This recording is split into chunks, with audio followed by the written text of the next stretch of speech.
Welcome to King Manhwa Recap, your go-to spot for diving deep into the vibrant world of manhwa. Whether you're a seasoned fan or just curious about this thrilling form of comics, you found the right place to get your fix. Join us as we explore inspiring manhwa stories where characters rise from humble beginnings to extraordinary success. From tales of overcoming poverty to achieving wealth and power, our videos highlight the most captivating journeys of personal growth and determination. If you love stories of triumph, resilience, and the path from rags to riches, this is the perfect channel for you. Subscribe now for engaging recaps and stay motivated on your own journey to success. So let's get ready, subscribe, sit back and enjoy. Qian Shinny said, opportunities are rare. Even if we punish a few more people, we can't let them go. We should find more people to attack. Qian Shishing thought for a moment and said carefully, you have a good point. I will let He Kai, Su Yuqing, and Fan Shutai handle it together. How does that sound? Qian Shinny replied, not only should the censor-in-chief do the work, but also Zhang Zunzong, Wu Zong, and Zhang Kentang should join in. With such a big effort, I wonder how the emperor will protect him? Qian Shishing thought for a moment, clenched his teeth, and said, that's fine. Let's have a big action. After discussing the main matter quickly, they stopped. Qian Shishing and Qian Shinny finished their serious talk, then relaxed. Qian Shishing picked up a teacup from the tea tray and took a sip. But when he lifted the cup, he realized it was a transparent, handleless glass cup. The yellow tea leaves inside the clear, round-bottom cup looked bright and beautiful. When did the Ming dynasty have such cups? Drinking tea from this cup made him feel more refined. Qian Shishing smiled and said, enjoying the elegance, drinking tea from a glass worth hundreds of gold. After a pause, he added, but this transparent cup is really beautiful. It makes the tea look more literary. You bought this cup at a high price, right? Qian Shinny shook his head and said, it was given by someone. Today, a military officer from Tianjin came and insisted on giving me 2 sets of glassware, one for wine and one for tea. Both are colorless, made by himself, and each set costs only 30 taels of silver. Qian Shishing said, oh? So cheap. And why wear 2? I wonder how it feels to drink baijiu from a colorless glass. Let me see those glass wine cups.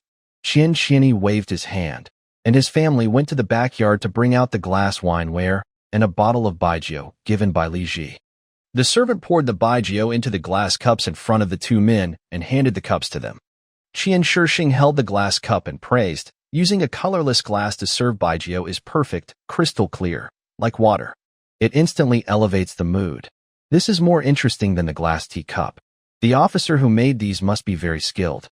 I want to buy a set for my home to entertain guests. Qian Shinny smiled when he heard this, thinking of Li Ji's purpose in giving him the glassware. He secretly thought he had just promoted Li Ji's product again. This officer said he is from the Li family in Tianjin. If you want to buy a wine cup, just send someone to the Li shop in Tianjin, and you can buy it there. Qian Shishing nodded and said, I will send someone to buy it tomorrow. I will go back today and also pass the message to the officials, telling them to get ready. Qian Shinny nodded and stood up, seeing Qian Shishing to the door. After staying in the capital for a few days, Li Ji visited several high-ranking officials. Although the officials were busy and did not meet with Li Ji, he still sent out glassware. Li Ji also bribed gatekeepers to send information that these glass items were produced by the Li family in Tianjin. The large characters on the back of the jewelry box lid made it clear that these were products of the Li family from Tianjin. When the officials saw such beautiful glassware, they would surely show it off to others. When they did, Li Ji's business would grow. After promoting his products, Li Ji returned to Tianjin. He also visited the Tianjin governor, He Shishou, and gave him a set of glass tea sets and a set of glass wine sets. Soon, people from the capital came to buy Li Ji's glassware, mostly wine sets. At first, 1 or 2 people came each day, then 3 or 4, and eventually, the shop sold 7 or 8 sets of glass wine cups in a day. Later, wealthy merchants in Tianjin also started buying Li Ji's glass wine cups. In May, Li Ji's shop sold 153 sets of glass wine sets and 21 sets of glass tea sets. By June, the Tianjin security official's shop sold 216 sets of glass wine sets and 27 sets of glass tea sets. After subtracting the cost of making the glass, the workshop earned about 5,000 or 6,000 taels of silver each month. Li Ji had spent a lot on building projects over the past 6 months, nearly exhausting his savings. But the income from the glass workshop made him wealthy again. Li Ji earned money from the glass industry, and in June, he gave He 2,000 taels of silver. Over a year, He received a total of 11,000 taels from Li Ji. Supporting He became a major source of income for him. He earned silver easily and liked Li Ji more and more. Because He liked Li Ji's interest in Tianjin could be protected. However, Li Ji was not worried about the glass formula leaking. To prevent this, he carefully designed his production process. He divided the glass-making furnace and the feeding process into 6 steps, each handled by different workers. Furthermore, Li Ji did not tell the workers operating the feed what materials they were handling. He only instructed them to add materials to the crucible based on weight once the materials arrived. The raw material buyers only knew what materials they purchased but did not know how these materials were used. Even Kai Huai Shui, who helped Li Ji build the glass furnace, only understood the structure of the furnace and did not know Li Ji's formulas or ratios for the materials. To obtain Li Ji's glass formula, one would need to bribe all the workers in the glass workshops and all the raw material buyers, which is very difficult. If the trend of technical secrecy spreading is unstoppable, Li Ji hopes this spread will happen as late as possible. By June, all 2,000 villas built by Li Ji were completed. 1,000 of these villas were rented out to employees' families in various industries. The rent was 70 cents per room, enough for Li Ji to recover the villa's cost in 15 years. The other 1,000 villas were rented to different external business workers in Fan Family Village. Fan Family Village had 2,000 households with high consumption needs across many industries. Within a few months, 2,000 to 3,000 business and service workers moved into the village, needing housing. Li Ji charged these outsiders a higher rent, 105 cents per room per month, allowing him to recover the villa's cost in 10 years. Once the villa costs were recovered, the rent became pure profit. The rental income from the 2,000 villas now brought Li Ji over 600 taels of silver each month. Some villas were sold to employees and outsiders. Small villas sold to worker families cost 50 taels each, with a limit of 1 per family. Villas sold to outsiders cost 60 taels each, still cheaper than the housing prices in Tianjin City. Demand in Fan Family Village was very high across all industries, making buying and selling easy, and these prices were considered reasonable. After construction stopped, Fan Family Village was no longer a large construction site. The excess building materials and construction debris decreased, making the town look much cleaner. The 2,000 villas gave Fan Family Village a basic size. From the city wall, the neat, black and white villas along the north wall looked very orderly and beautiful. In terms of sanitation and prosperity, Fan Family Village was one of the best cities of its time. Commissioner He Shishou, along with his nephew Su Mintz, Tianjin guard Luo Lizong, and several accompanying officials, arrived grandly at Fan Village. As soon as they entered, they were amazed by the clean streets of Fan Village. Unlike most cities in the Ming Dynasty, which were full of trash and filth, Fan Village was spotless. There was no garbage or wastewater on the roads, which were smooth and straight, with drainage ditches on both sides. Living in such a tidy town must be very pleasant. He realized that Li Ji not only knew how to make money, but also had good skills in managing the city. Along the way, they stopped to look at several busy markets. These markets sold everything: chickens, ducks, fish, vegetables, fruits, sewing supplies, ceramics, salt, and iron. Such lively markets were even better than those in Tianjin Guard City. They also saw the neat, beautiful small villas in the northern part of the city, which surprised them even more. Although they knew Li Ji was building many houses for the people, it was amazing that he could finish so many beautiful homes so quickly. People who knew the news in Tianjin Guard believed Li Ji was related to He Shishou. Seeing Li Ji's achievements now, He Shishou thought it was good to have such a young person as a relative, which also made him look good. The construction of Fan Village would be a proud achievement in his career. He looked around and went to the deputy captain's office in the center of Fan Village. Seeing the new government office, he shook his head in disappointment. Still so young. Building a new government office already? Li Ji had already heard the guards report that the commissioner had entered the city, so he appeared at the office gate. He greeted everyone and invited them to sit in the main hall. The Great Commissioner has arrived. Sorry for not welcoming you properly. Brother Su has also come. Please, inside. He sure led the officials into the main hall. Today, besides Su Mintz, all the officials were older than Li Ji, so Li Ji could only sit at the end of the table. He sure took a sip of tea brought by the servant and smiled, saying, Li Ji, you've done a good job building this city. Li Ji replied humbly, Thank you, Commissioner, for your praise. He sure said, You have contributed to the city's construction. When the 3-year assessment comes, I will include the new fan village as part of your achievements. You will be rewarded accordingly. Li Ji bowed and said, Thank you, sir. After saying this, he sure stroked his beard and said, Today, I have an important task for you. Li Ji asked, Please, sir, tell me what I should do. He sure said to Su Mintz, Mintz, you speak now. Su Mintz nodded and said to Li Ji, You, my younger brother, also know that during the first month, bandits gathered in Fengyang and damaged the imperial tomb, which made the emperor very angry. Now, the emperor is calling up troops from all sides to fight the bandits and demands that the bandits be defeated quickly. Not only the strong troops from the 9 border regions, but even inland areas like Tianjin must send soldiers to help. He paused and then continued, The governor has thought carefully.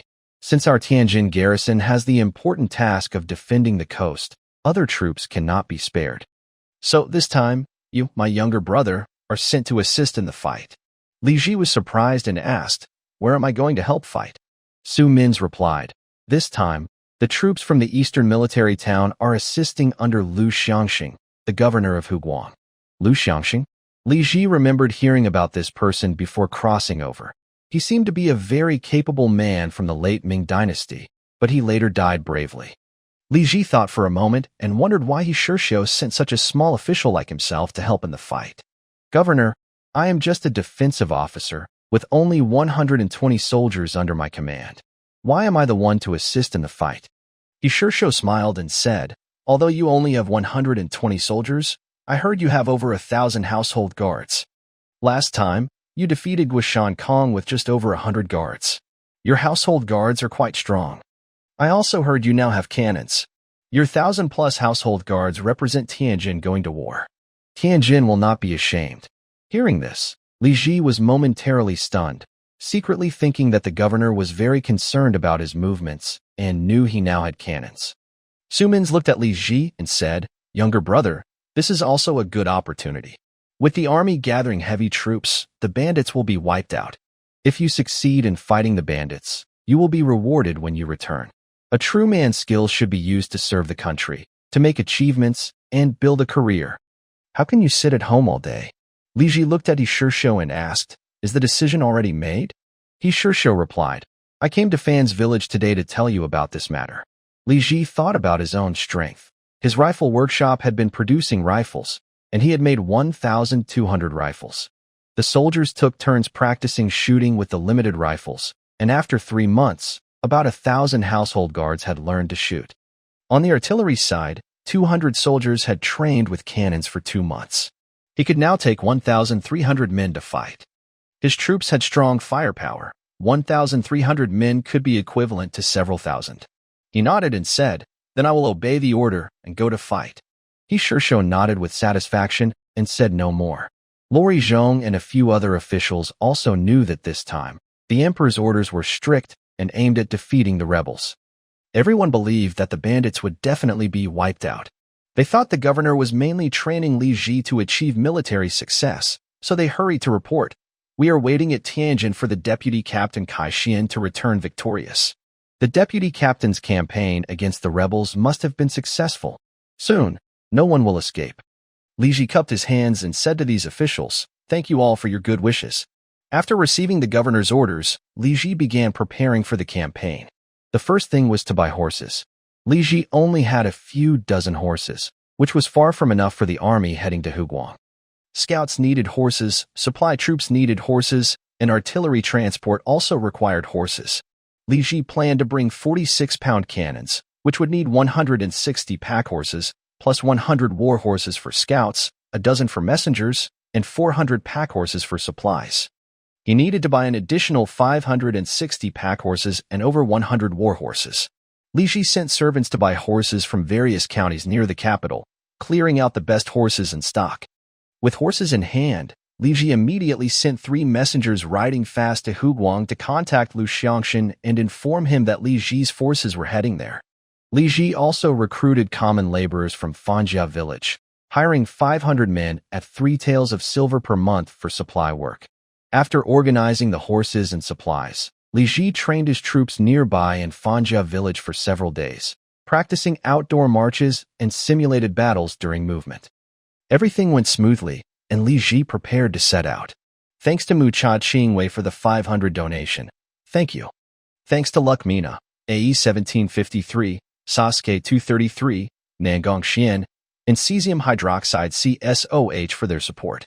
The day before departure, Li Ji told Cui He about the plan, and Cui He was somewhat panicked. Your husband is going to fight in Huguang? As a military officer of the Ming dynasty, I must lead troops into battle. Li Ji held Cui He's hand from behind confidently. But don't worry, my army is strong and well-equipped. Nothing will happen. Cui He bit her lip and whispered, but I am still afraid. Li Ji gently embraced Cui He from behind and smiled. Rest assured, only I will fight others. No one will fight me. I will be back in a few months. Cui He asked, can your husband choose not to go? Li Ji shook his head and said, the governor personally comes to give orders. There's no escape. Cui He lowered his head without speaking. After a while, Cui He turned and said, it's agreed then, in 6 months, no, 5 months, you must come back. Li Ji nodded and replied, rest assured, my wife. On July 20th, in the 8th year of Chojin, Li Ji left Li Xing at Fan village to oversee the area. He led 2 infantry battalions from Zhongfeng and Li Laosi, along with a battalion of artillery under Zheng Kaiqing, heading towards Huguang. On the day his troops left the city, the people of Fan village cheered loudly, seeing off Li Ji's soldiers as they set out to fight bandits. Unlike the poor farmers in the northwest, the people of Fan village, who lived comfortably and well, strongly disliked the roaming bandits who caused destruction. If these bandits weren't defeated, their peaceful life would be at risk. Watching Li Ji's well-mounted troops and cannons, the villagers felt confident in their soldiers. Li Ji's army marched southward, covering about 30 miles each day. After a month, they reached Zhangde Prefecture south of the Yellow River. By August 21st, they arrived at Zhangde, where Li Ji met a messenger sent to Lu Xiangshan. The messenger told Li Ji that Lu Xiangshan had been promoted to Right Vice Minister of War and Minister of War, overseeing military affairs in Jiangnan, Huguang, Shandong, Hubei, Sichuan, Shaanxi, and other regions. Lu Xiangshan ordered Li Ji to leave Huguang and head to Luoyang to join other armies there. The messenger also mentioned that Lu Xiangshan was unhappy because only 1 guard unit was sent to assist in suppressing the bandits in Tianjin. Li Ji was surprised by Lu Xiangshan's rank, thinking how impressive it was to oversee so many areas. Knowing the strength of the Xianfeng Corps, Li Ji didn't care if Lu Xiangshan was pleased or not. He asked the messenger to go back to Lu Xiangshan and say that Li Ji was ordered to go to Luoyang, hoping to meet the chief minister there. After bidding farewell to the messenger, Li Ji ordered his troops to march south. After 10 days, they met another messenger returning from the south. This messenger said that bandits were gathering around Luoyang, and the chief minister was heading to Ruzhou south of Luoyang to gather the armies. He instructed Li Ji to leave Luoyang and join the others at Ruzhou. Li Ji told the messenger to reply to Lu Xiangshan that he had received the order and would head to Ruzhou. In the following days, the messenger traveled back and forth, relaying orders between the Xianfeng Corps and Lu Xiangshan. After another 10 days, Li Ji passed near Luoyang city and sensed a strong atmosphere of war. It was September 12th, deep into autumn. The soldiers were dressed in thick autumn clothes. Li Ji rode his horse and looked into the distance, but he saw no signs of people or activity.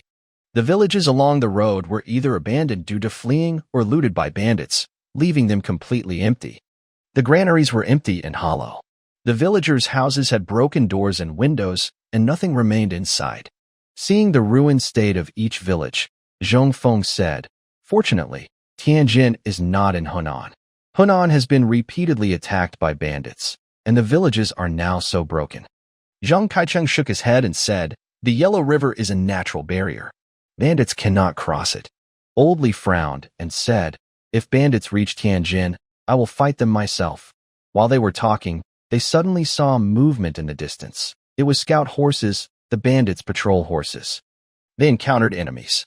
Li Ji did not dare to be careless. He released 100 scouts to observe the enemy from all sides and hurried south toward Ruzhou. However, when the Xianfeng regiment reached near Luoyang City, close to Ruzhou, they were surrounded by more and more patrol horses, which were bandits' cavalry. Initially, there were only dozens of bandit patrol horses in the distance. Li Ji ignored these scattered riders and continued south. After an hour, the patrol horses increased to hundreds.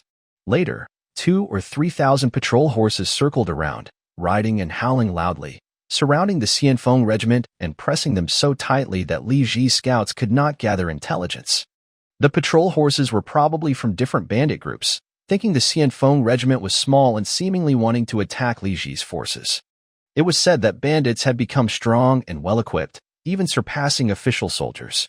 Today, Li Ji saw this firsthand and realized the rumors were true. The official army did not have so many cavalry. Li Ji ordered his soldiers to form a circle, protecting the supplies and cannons in the middle. They loaded their rifles and moved slowly, ready for battle at any moment.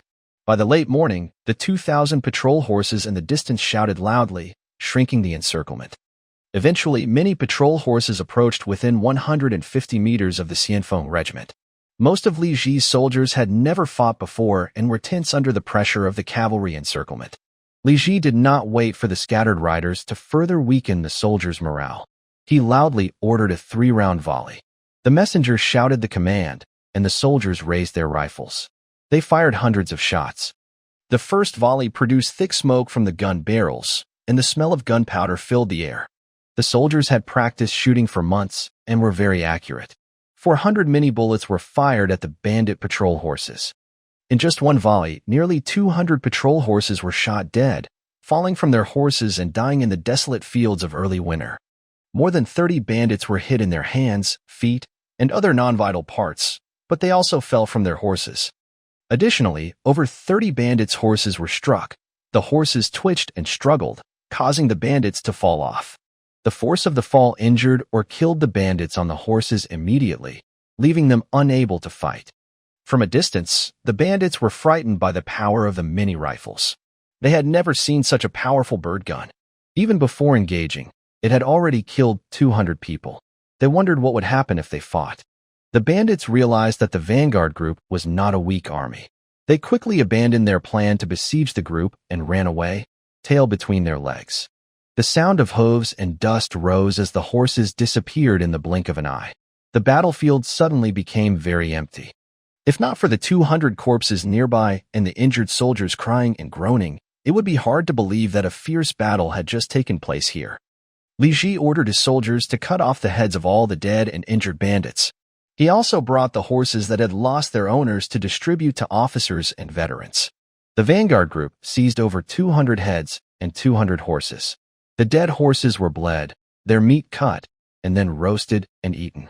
In their first encounter with the bandits gave Li Ji a significant gift. Thanks to cesium hydroxide, CSOH, for the reward. The vanguard group continued south and arrived at the official army camp in Ruzhou Prefecture on September 15th.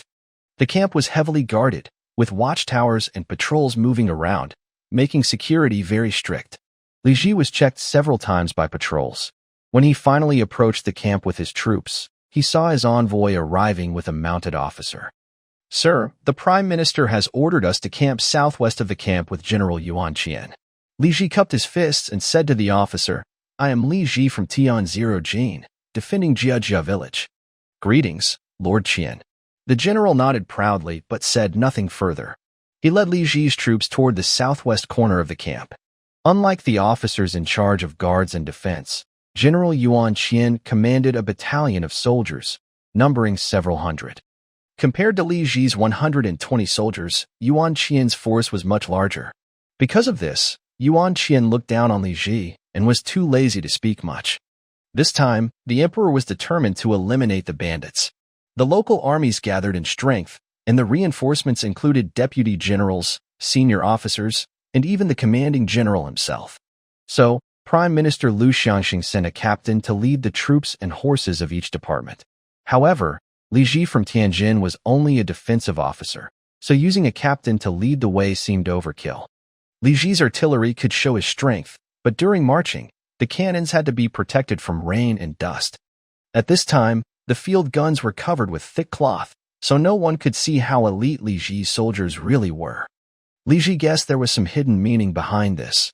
He followed the captain to the southwest corner of the main camp and stopped on an open space.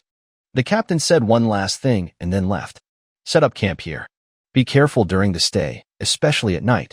Do not cause alarm or disturb the other armies. This statement was clearly a form of discrimination, as if Li Ji's soldiers were fragile and could break apart easily. Li Ji felt a bit speechless and looked around at the surroundings. This camp was at the very southwest corner of the entire military camp, which was very safe. The bandits were north of the official army, so if they attacked, the soldiers stationed in the north would be the first to face the threat. The southwest was the safest area. Clearly, the prime minister considered his own troops weak and was afraid to station them at the front, fearing that the vanguard might collapse and attack other armies. Li Ji ordered the baggage carriers to set up tents, and then went to report at the central tent. Outside the main tent, Li Ji saw commanders from different armies discussing matters. Prime Minister Liu Xiangxing sat in the middle, dressed in official robes, with other generals standing on both sides according to rank. From a distance, Li Ji couldn't see clearly, but he felt that Liu Xiangxing, although sitting, looked very tall and broad, even more so than the other martial generals. Li Ji showed his badge and official seal to the soldier at the gate. The soldier ran inside, half-kneeled before Liu Xiangxing. From Tianjin, sent reinforcements to assist the campaign, Li Ji has arrived. Hearing this, the military officials standing in 2 rows looked shocked and turned their heads toward Li Ji at the gate. Their faces were full of surprise and disdain. Was it true that Tianjin only sent a small guard officer to help with the campaign? What a joke. Although Liu Xiangxing had already known about Tianjin's arrangement, he couldn't hide his impatience. He coldly said, "Let him in." The messenger returned with the order, and Li Ji entered the main tent. Inside, all the leaders from different armies were present, either deputy generals, chief generals, or even commanding officers. Li Ji, a mere defensive officer, walked among these high-ranking officials, which felt somewhat awkward and out of place, especially under their dismissive gazes. However, Li Ji knew his own strength. He walked with his head held high and did not care about the disdain of these powerful officials. Seeing Li Ji's confident look, some generals felt annoyed. Occasionally, they sneered, as if mocking Li Ji for being naive. Li Ji approached the prime minister, glanced at Liu Xiangxing, and saw that although this civil official was old, he still looked energetic. His 2 eyebrows slanted and his nose was very straight. Li Ji was about to kneel, but Liu Xiangxing said, "In the army, we keep things simple. You can stand and speak." Li Ji straightened up and replied, "Tianjin Fanzhuang defense. Li Ji greets the prime minister." Liu Xiangxing looked at Li Ji and slowly said, "Why did he Shursho send you here for defense? Didn't he see the emperor's order to help suppress rebellions everywhere?" Li Ji cupped his hands and said, "The governor said I am here to support Tianjin and not to shame Tianjin." Hearing this, the generals on both sides immediately started to argue. Tianjin is funny. They send just a guard post for defense and say they won't be ashamed. Just a defense post, and they think they won't be ashamed? Heh, this means they want to compare us and lose. Seeing Li Ji say this, Liu Xiangxing's face darkened, as if scolding Li Ji for being overconfident, and said, "Do you know how many generals and deputy generals are gathered in Ruzhou for this campaign?" Li Ji, feeling disrespected by these high officials, thought for a moment and said with a bow, "Prime Minister, although I am only in charge of defense, I have brought 1,300 soldiers." Hearing this, the generals still looked cold and snorted dismissively. Just a defense post with 1,000 soldiers? They must be old, weak, sick, or disabled. Don't start a fight right away. Attack their army. A defense post with 1,000 soldiers? Can these soldiers be used? I think they are even weaker than starving bandits. All the military towns across Ming relied on the imperial treasury to support their armies. The higher the official rank, the more soldiers and funds they had. If a general only had 3,000 soldiers, those soldiers would be well-paid, trained, and strong. But if a small guard post had only about 100 soldiers, yet relied on layered deductions from military funds to support over 1,000 soldiers, it would be impossible for all these soldiers to eat well and fight effectively. Were they here in Ruzhou just to eat and drink? Even knowing that Li Ji had 1,300 soldiers, the high officials from various towns still looked down on him with disdain and paid no attention to him. An old general suddenly stepped forward and loudly declared, "When this battle ends, I will report to the governor of Tianjin, He Shishou, for his neglect. He disrespects the emperor and only sends one guard unit to defend and assist in the attack." Another old general also stepped forward and said, "I also want to report to He Shishou for his dereliction of duty and disrespect for the country." Hearing these two generals speak, other commanders began to agree, and the crowd became very lively, all criticizing Governor He Shishou of Tianjin. Fighting on the front lines is not a joke. If our allies lack fighting strength, the battle will turn against us. If we lose, our heads will be gone. The poor support from Tianjin endangers the lives of other soldiers sent to help, which is why the generals are so angry. Lu Xiangxing listened to their discussion, stroked his beard, and remained silent, clearly unhappy with He Shishou's arrangements.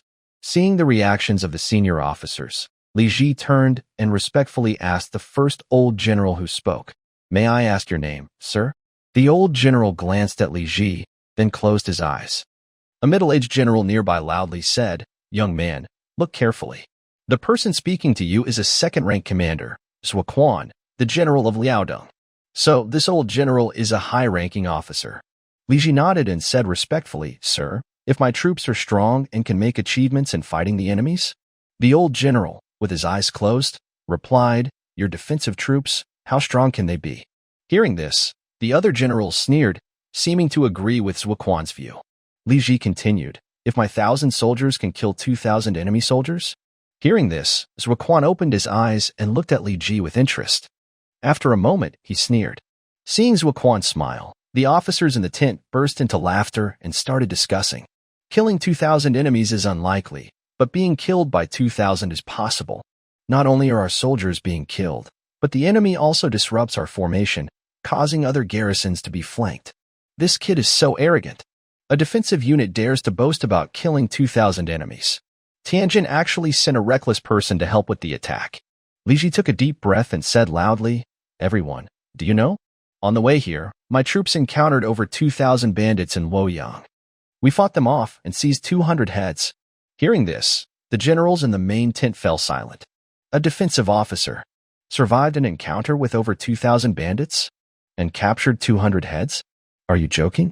The bandit leader's troops are quite strong. They are not easily defeated by a weak defending army.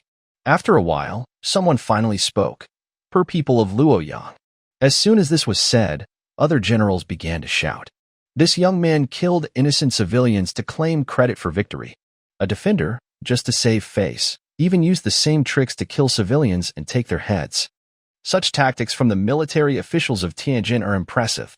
Li Ji wanted to prove his strength, but he only made things worse. The generals didn't believe Li Ji could kill the bandits. They thought he was pretending to kill enemies and claiming the heads of ordinary people. During the late Ming dynasty, corrupt officials often killed civilians to take credit, but such acts were shameful and frowned upon. Now, the generals looked down on Li Ji not only for his fighting skills but also for his character. Even the prime minister, Lu Xiangxin, didn't believe Li Ji could drive back more than 2,000 bandits. He wasn't planning to praise Li Ji or even bother to check the heads Li Ji had taken. He had no interest in talking to Li Ji anymore and sighed, saying, "All right, you may leave now. The others will continue their discussion." Li Ji felt deeply disrespected by these generals. He was especially angry because his 200 captured heads were dismissed as the work of killing civilians for credit. Li Ji knew his troops' strength and believed he would show it clearly on the battlefield. With a stern face, he stepped back to the outermost part of the command tent, standing at the far corner at the back of the group of generals. One of the guerrilla generals nearby looked down on Li Ji and didn't want to stand with him. When he saw Li Ji approaching, he quickly moved aside a few steps. For several days, Li Ji had been standing alone at the end of the military formation, ignored by others. Prime Minister Lu Xiangxin and the deputy generals discussed how to face the enemy, arguing fiercely. Because Li Ji was of low status, he couldn't join their discussion. But from their talks, Li Ji learned about the current situation. There were 3 main bandit groups near the government army: the rebel leader Gao Xingxiang, the rebel general Li Zicheng, and the old Hui Muslim Ma Shouying. In the north, 2 bandit groups were led by Gao Xingxiang and Li Zicheng.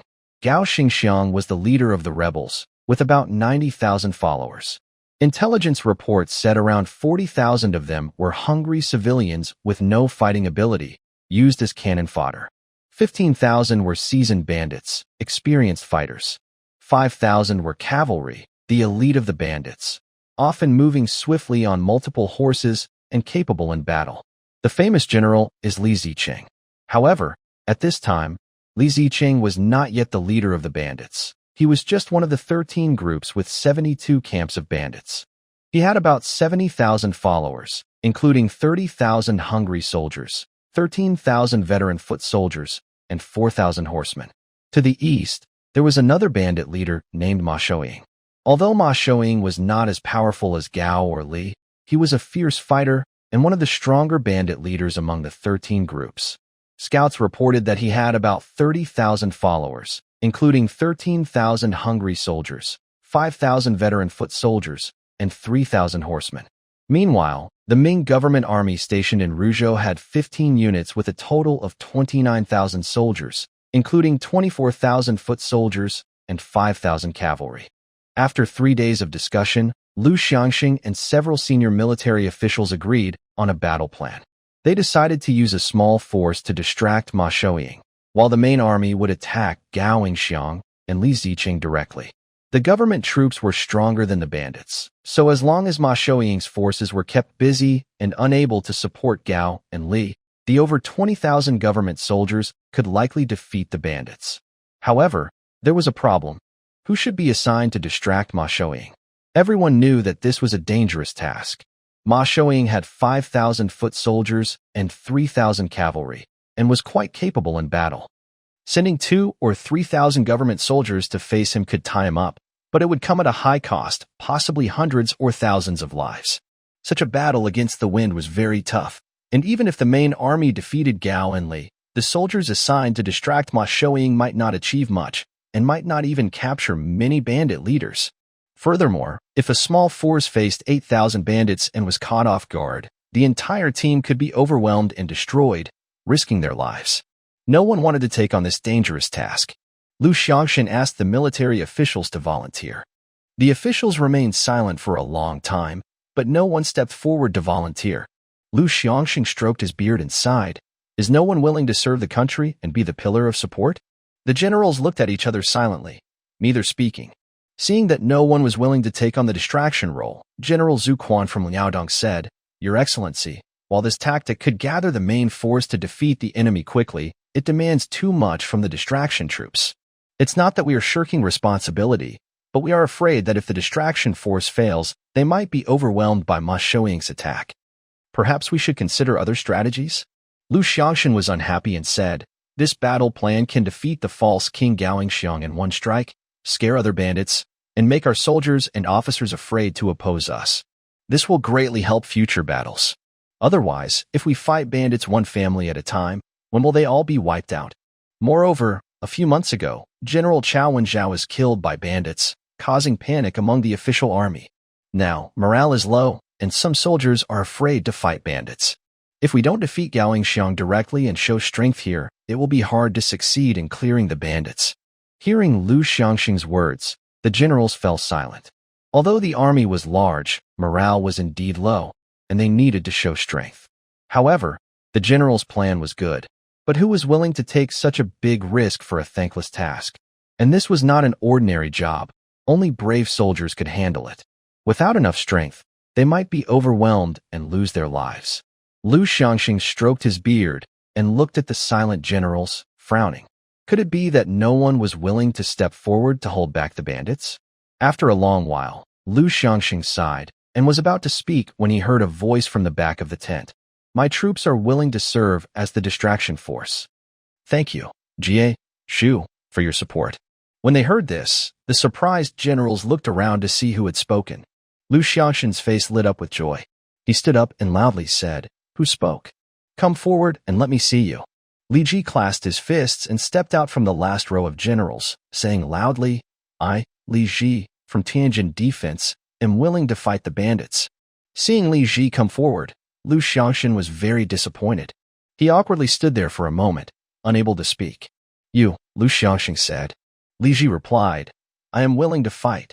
Lu Xiangxing felt a bit embarrassed and said, I didn't expect the troops from Tianjin to be willing to take on this tough task. But he quickly added, however, your forces are no match for the bandits and won't last long. We need to find others to fight. Li Ji loudly declared, rest assured, Your Excellency, I vow to hold back the bandits until the main army can defeat Gaoxiang. Although Lu Xiangxing looked down on Li Ji's troops, he was impressed by Li Ji's courage. He clapped his hands and said, good spirit. Even though Tianjin's reinforcement is only for defense, your bravery is commendable. After a pause, Lu Xiangxing looked around and said, such generous defenses, esteemed officials. Is there no one willing to serve the country? The generals lowered their heads again and said nothing. Lu Xiangxing grew annoyed, walking back and forth in front of his chair, feeling very restless. Seeing this, Li Ji stepped forward again and said, Your Excellency, I have defeated over 2,000 bandits' horses and know their fighting strength. I am willing to fight against old Hui Hui. Please, Your Excellency, allow me to do so. Hearing Li Ji's words, Lu Xiangxing was surprised. Although Li Ji was just a minor defense officer with only 1,000 soldiers, obviously not enough to fight effectively, his determined attitude was striking. Every general knows their own troops best. Going into battle is no game. Without real skill, no one would dare face a strong enemy, as that would be risking their life. But Li Ji kept asking to fight again and again. Could he really be reckless? Or perhaps he truly defeated 2,000 bandits' horses, and the heads he cut off were genuine bandits? Does he really have the strength to hold off old Hui Hui? No one was willing to fight now, so should Lu Xiangxing believe Li Ji this time? Lu Xiangxing thought deeply, his face uncertain, hesitating. Seeing Lu Xiangxing hesitate, Li Ji seized the moment and said, Sir, I am willing to swear a military oath. If I cannot hold off old Hui Hui, I will come to see you with my head raised. Lu Xiangxing looked at Li Ji as if making a final decision. Li Ji continued, Please, Your Excellency, judge for yourself. I am not a reckless man. My position as a defense officer was earned by my victory in wiping out 340 bandits with only 125 soldiers. No one was injured in that battle. Hearing this, Lu Xiangxing finally made up his mind and loudly said, All right, Li Ji, I will trust you this once. Use your 1,300 soldiers to hold back old Hui Hui. Make sure to delay him for at least an hour. After speaking, Lu Xiangxing turned to the silent generals and asked, Where is Deputy General Li Chongzhen of Shanhaiguan? A middle-aged general trembled and reluctantly stepped out of the group, saying, Your servant is here. Lu Xiangxing shouted, When fighting the false king Gaoxiang, your 3,000 men were on the far east side. Do not engage the enemy too deeply. If the soldiers at Tianjin are defeated by old Hui Hui, immediately withdraw your troops to the east and block old Hui Hui's forces from attacking us from the side. Li Chongzhen clenched his teeth silently and saluted. Your servant obeys the order. Lu Xiangxing nodded and loudly said, Then it's settled. Tomorrow, everyone will follow the plan and fight the enemies under my command. A group of military officers responded together, bowing their hands. Your orders are received. Lu Xiangxing nodded again, said nothing more, and strode out of the central military tent. Seeing the general leave, the officers gathered in small groups, exchanged a few words, and also prepared to leave the tent. Only Li Chongzhen, who was specifically called out by Lu Xiangxing, looked dazed and stood there as if he had lost his soul. Li Chongzhen was quite sure that Li Ji's troops wouldn't last even a short while. Whether Li Ji was involved or not, it didn't matter. In the end, the task of holding back the enemy was still his responsibility. Thinking about the possible losses and risks tomorrow, Li Chongzhen's face turned pale. Commander Zhu Quan looked at Li Ji, then walked up to him and loudly scolded, You reckless fool. Your arrogance has caused Li Chongzhen to take on this difficult task. If your troops collapse tomorrow, I won't hesitate to cut off your head. Li Ji replied calmly, Commander Zhu, what if I manage to hold back the enemy, or even defeat their troops? Zhu Quan snorted, but said nothing. Li Ji continued, If I defeat the enemy, you, Commander Zhu, must bow 3 times to me. Deal? Zhu Quan scoffed coldly, then turned and left in a huff. The night before the big battle, Lu Xiangxing distributed plenty of food and wine to all the soldiers. A big fight was about morale. Only when soldiers are well-fed and drunk can they fight with high spirits against the enemy. Other camp soldiers looked miserable, used to being shortchanged by officers, and suffering hardships regularly. Now, with meat and wine, they were excited and noisy. Li Ji looked around at the camps and saw everyone laughing and talking happily. With meat and wine, the soldiers' faces were flushed, and they temporarily forgot the dangers of tomorrow. At this time, soldiers rarely had access to meat, relying mostly on grain, which left them somewhat malnourished. Now that they had meat, everyone looked more energetic. Li Ji observed for a while and thought these soldiers lived very hard lives, and he wondered how much fighting ability they really had. The Xiefeng Corps, used to eating meat regularly, was less affected by the wine and food. The soldiers calmly shared the food, and the camp was very quiet, drawing sidelong glances from other generals. However, these generals knew that the Tianjin soldiers were a weak defensive force. They simply thought the Xianfeng Corps had been frightened by the upcoming battle and didn't believe that their good treatment was the reason for their calmness. Li Ji and 3 battalion commanders discussed the upcoming battle formation in the military tent. They then ordered all soldiers to extinguish their fires and sleep, and they themselves laid down dressed in their clothes. At dawn, the main camp of the government army was bustling with activity, dust flying everywhere. 28,000 soldiers packed up their tents, holding weapons and lining up in battle formations. Under the loud commands of officers, they ran in various directions, like rushing streams flowing into the sea, eventually forming a large, mighty army that marched out of the camp. Nearly 30,000 troops gathered outside the camp, each taking their positions according to orders, forming a cone-shaped formation.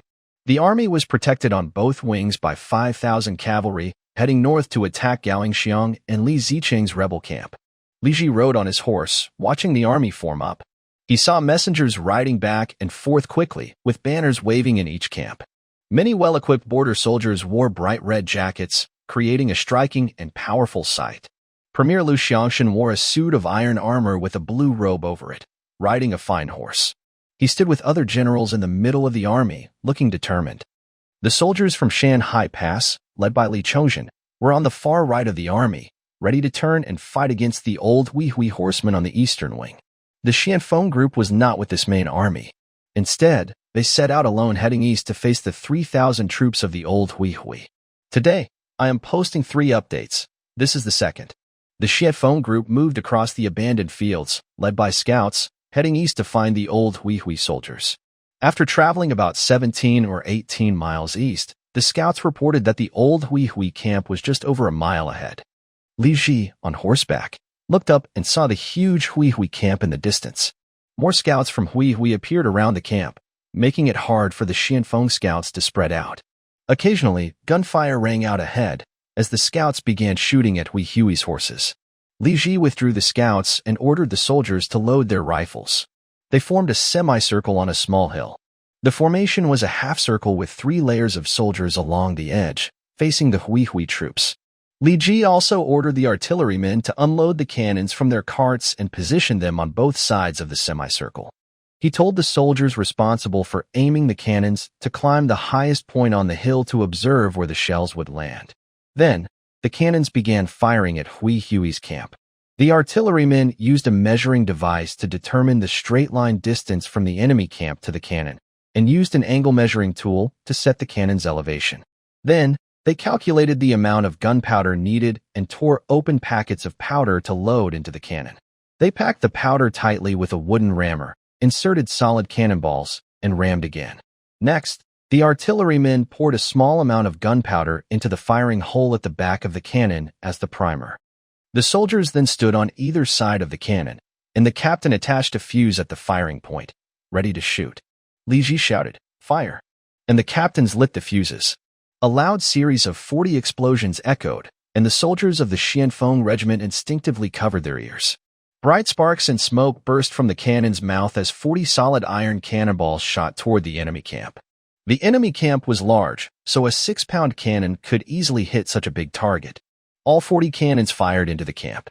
The shells hit the ground, tents, and even the bodies of the fleeing soldiers, piercing everything they struck and causing splashes of blood and flying debris. The shells bounced on the ground, continued forward, and struck horses or soldiers, then bounced again, causing chaos and destruction in the enemy camp. In just one shot, the 40 cannons wounded or killed about 70 or 80 enemy soldiers. The screams of wounded horses and soldiers immediately filled the camp, causing panic among the enemy troops, who fled in all directions.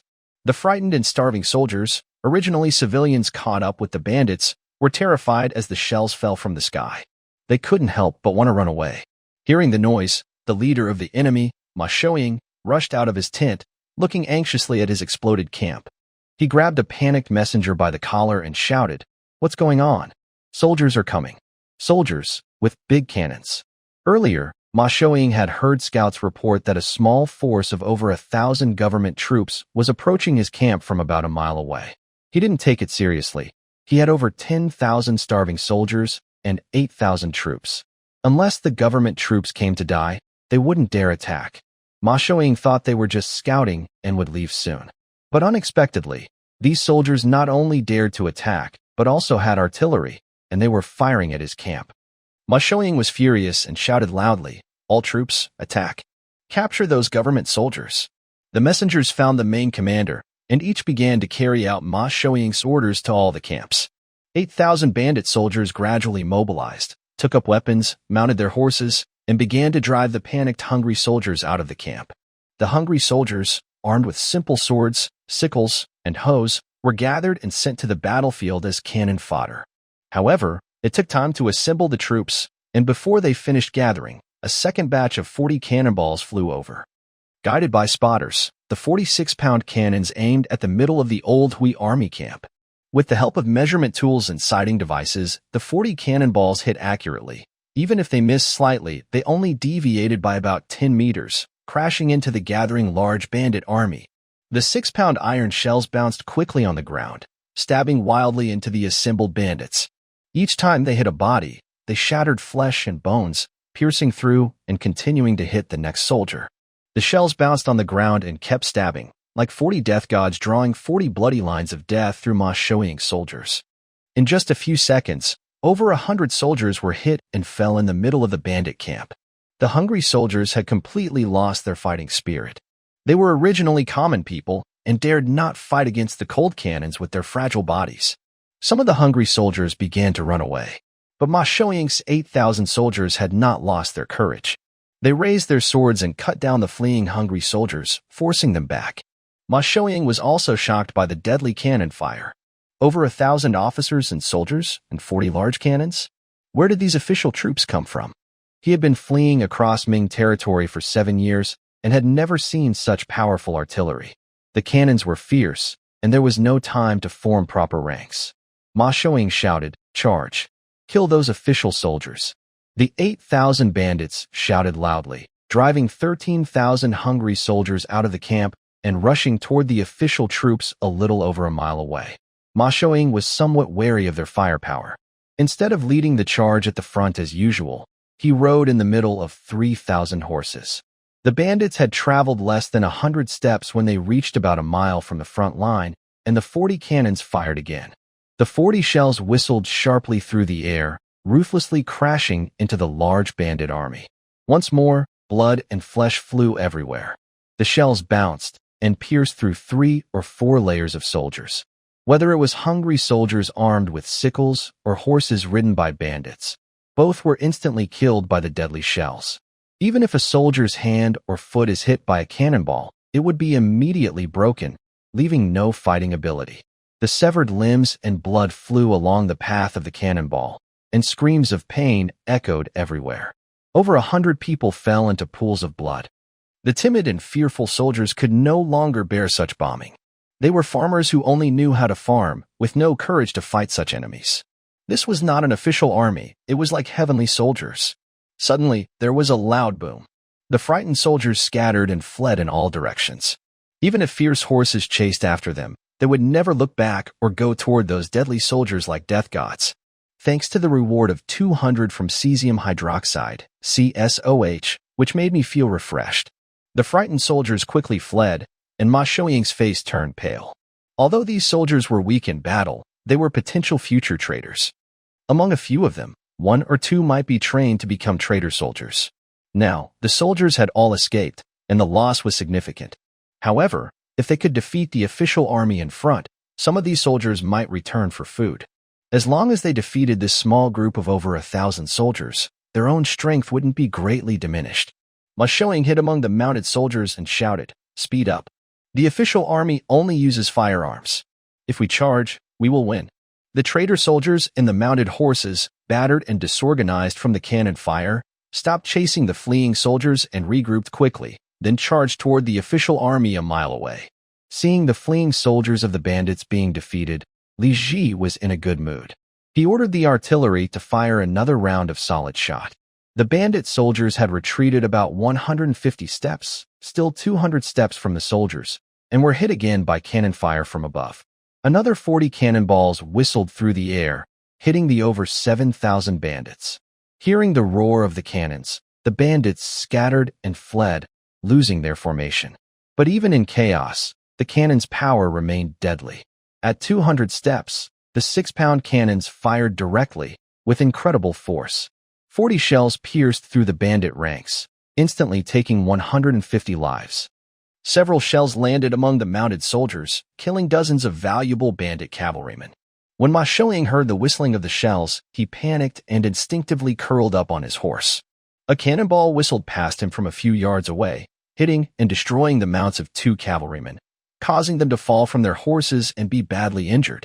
Ma Shouing took a deep breath, thinking to himself that the soldiers' firepower was too strong.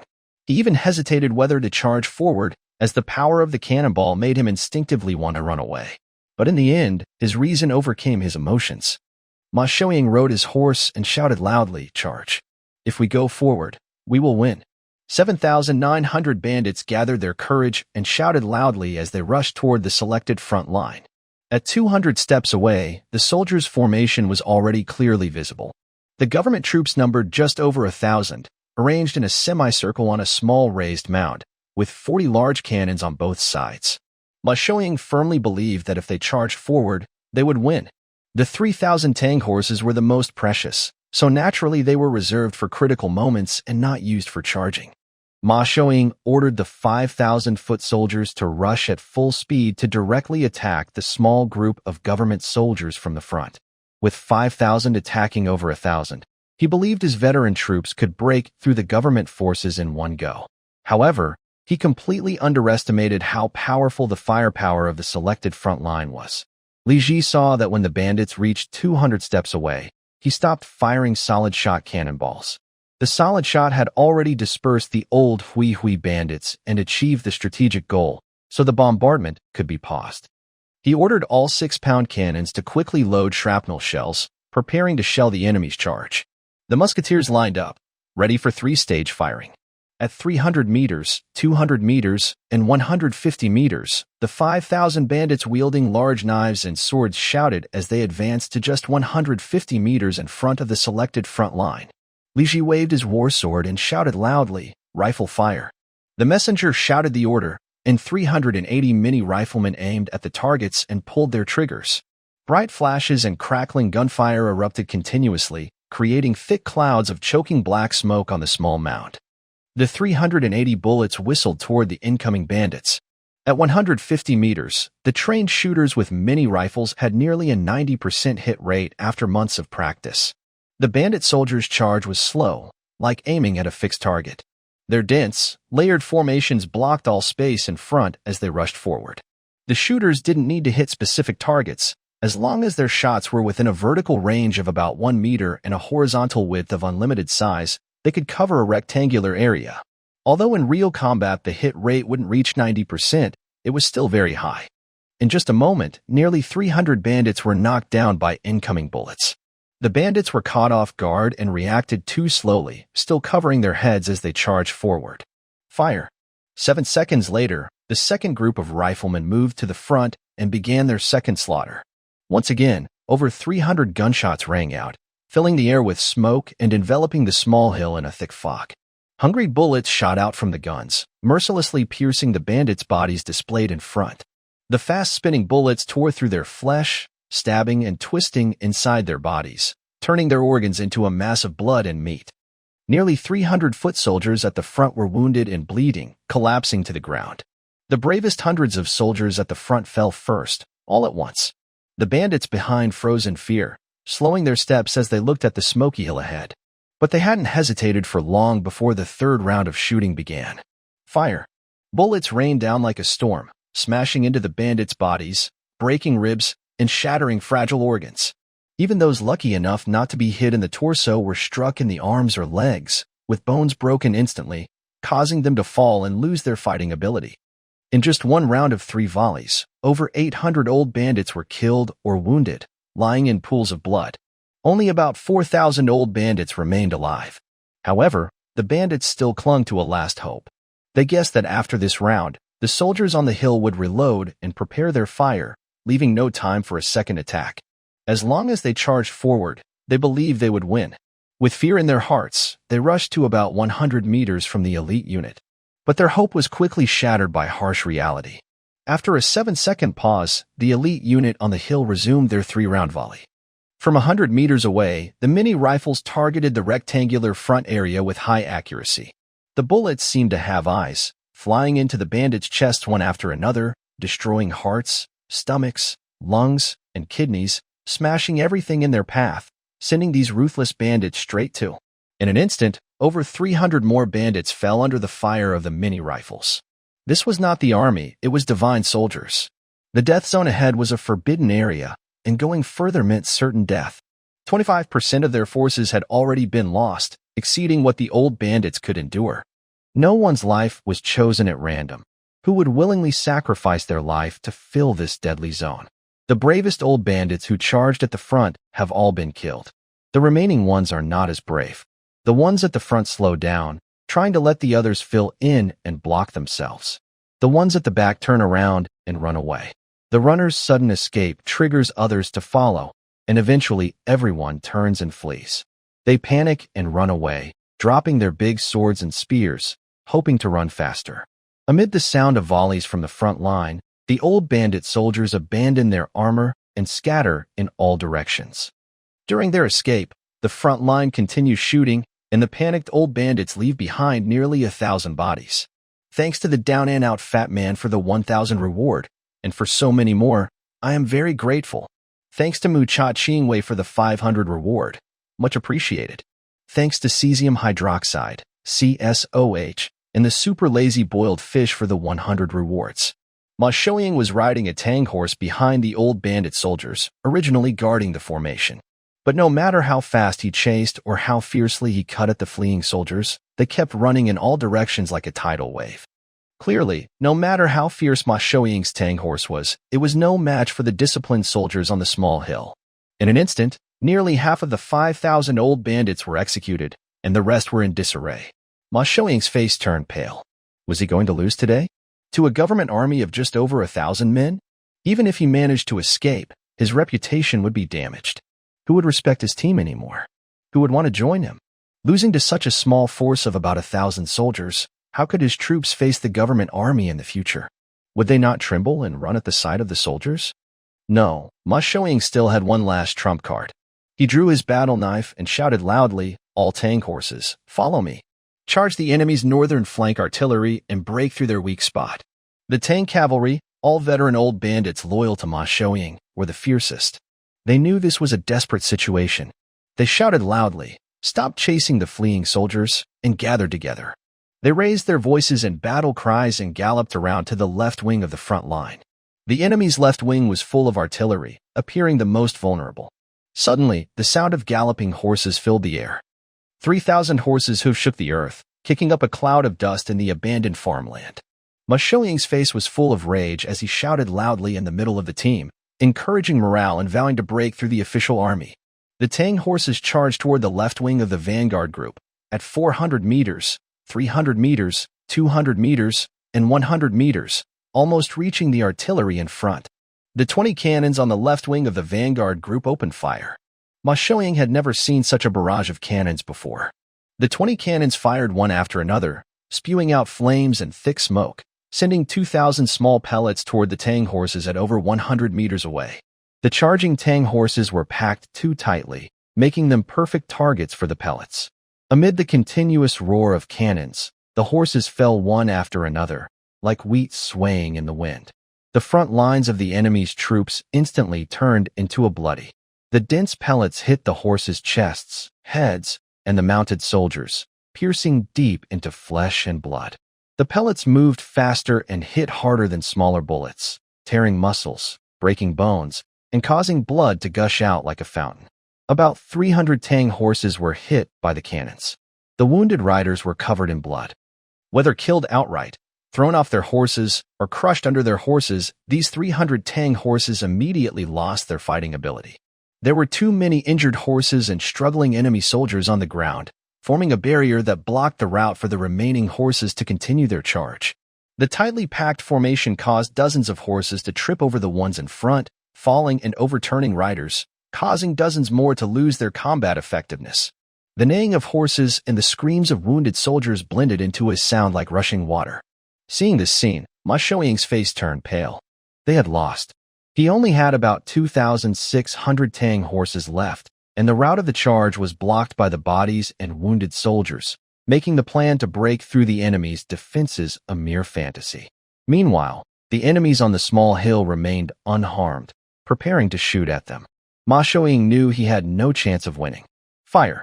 The 800 musketeers on the left wing and in the center of the vanguard group began shooting at the Tang horses in 3 stages. At 100 meters, the firing from the vanguard group nearly turned the horses into stationary targets, hitting almost every time. A total of 270 bullets pierced into the bodies of the cavalry. Screams echoed as over 200 riders were hit, falling from their horses. In just one round of shooting, Ma Xiaoying's Tang horses collapsed. The defeat of the foot soldiers of the old rebel greatly affected the morale of the Tangma troops.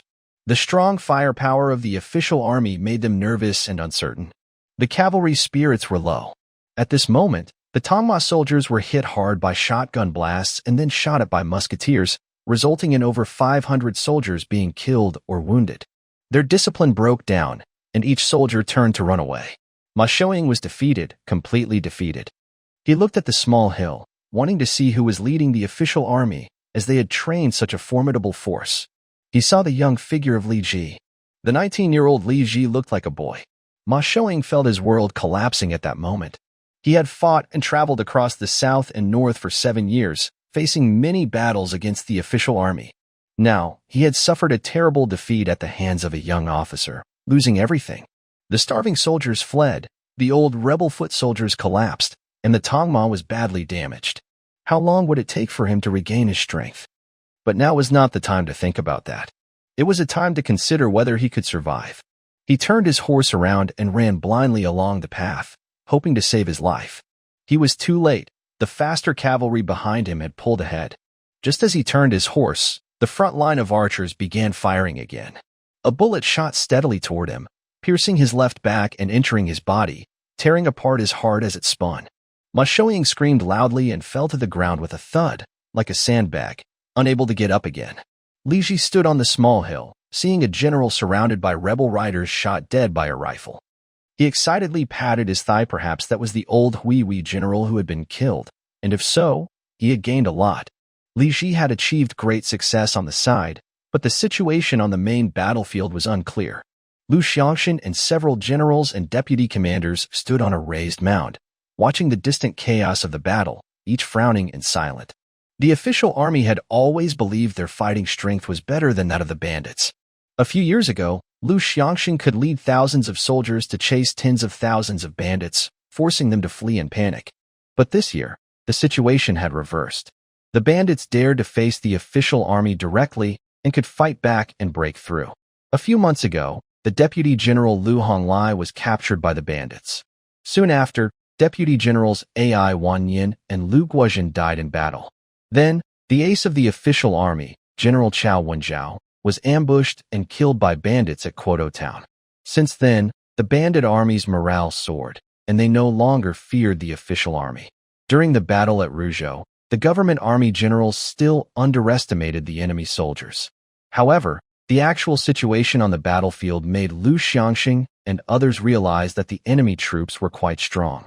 On the battlefield, 25,000 government soldiers fought against 37,000 cavalrymen led by Gao Yingxiang and Li Zicheng. The government army could not defeat the enemy easily and was actually at a disadvantage. Originally, Lu Xiangshan planned to defeat the enemy within an hour, but now it seemed that if they continued fighting, the government forces would be the ones defeated. Lu Xiangxing frowned and held his sword silently. Continuing like this, they would surely lose. The only remaining troops he could send into battle were 3,000 soldiers led by Deputy General Li Chongzhen at Shanhaiguan. Li Chongzhen was assigned a different task. After Li Ji's defeat, he was supposed to hold back the old Hui troops. So he was not fighting on the front lines but guarding the right flank. Lu Xiangxin wanted to send Li Chongzhen's 3,000 soldiers into battle, but he was worried that if the troops at Tianjin were defeated by the Hui, no one would be left to hold them back. If no one held back the Hui, they could easily attack the side of the government army, leading to a big defeat. There are new book recommendations, but since updates are very fast and the new book period is past, I can't recommend many now. Thanks to the reward from sometimes flowers bloom and fall, I really appreciate it. Thanks also to the disciple of Confucianism for the 100 reward. Lu Xiangxing hesitated when he heard General Zhu Quan from Liaodong say, "Sir, Li Ji's troops are weak and may have already collapsed. The Hui are about to encircle us quickly. If Li Chongzhen's troops are pulled out to fight the Hui, the situation could become even worse." Zhu Quan meant to retreat. Hearing this, other generals said, "The troops at Tianjin won't last much longer. I think Tianjin's soldiers have already collapsed. The scout just hasn't reported it yet. Sir, things are bad. Should we sound the retreat and defend the camp? Sir, the situation is dire now. We have to retreat." Seeing the situation worsening, the generals all started to consider fleeing. At this moment, the two armies had already formed their lines. Retreating now would cause heavy casualties, and some might be killed by the enemy during the escape. But Lu Xiangxin knew that the generals' concerns were valid. The troops at Tianjin were only meant to defend and couldn't hold out against the Hui for long. If they didn't retreat now, it might become even harder later. Lu Xiangxin glanced around at the surrounding generals, his face showing uncertainty and hesitation. Zhu Quan stepped forward and said, "Sir, victory and defeat are common in war. If we don't retreat now, when Lao Hui's forces come to attack, we won't be able to retreat anymore." Lu Xiangxin took a deep breath, closed his eyes, and thought for a moment. Suddenly, he heard a long shout from the east. "Report." Lu Xiangxin looked toward the sound and saw a scout in armor jump off his horse and quickly run toward the hill. This scout was familiar to Lu Xiangxin. He was a sharp-eyed scout leader chosen by the generals yesterday, sent specifically to observe Lao Hui's movements in the east. The situation in the east was crucial to the battle's progress, so the generals knew how important it was to send the best scouts. This scout had returned, which meant something major had happened in the east. Seeing the scout leader arrive, the generals all sighed deeply.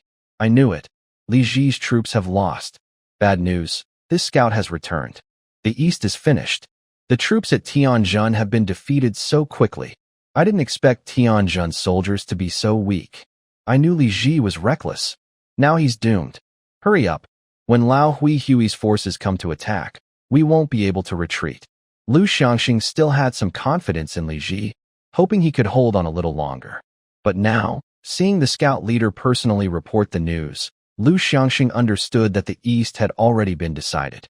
Li Ji couldn't have defeated Lao Hui. It was clear Li Ji had already been defeated. This battle was lost.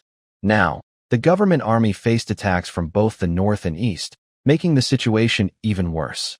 Retreating in such chaos might cost them 3,000 or 4,000 soldiers, and at least 6,000 or 7,000 might be killed by enemy ambushes disguised as allies.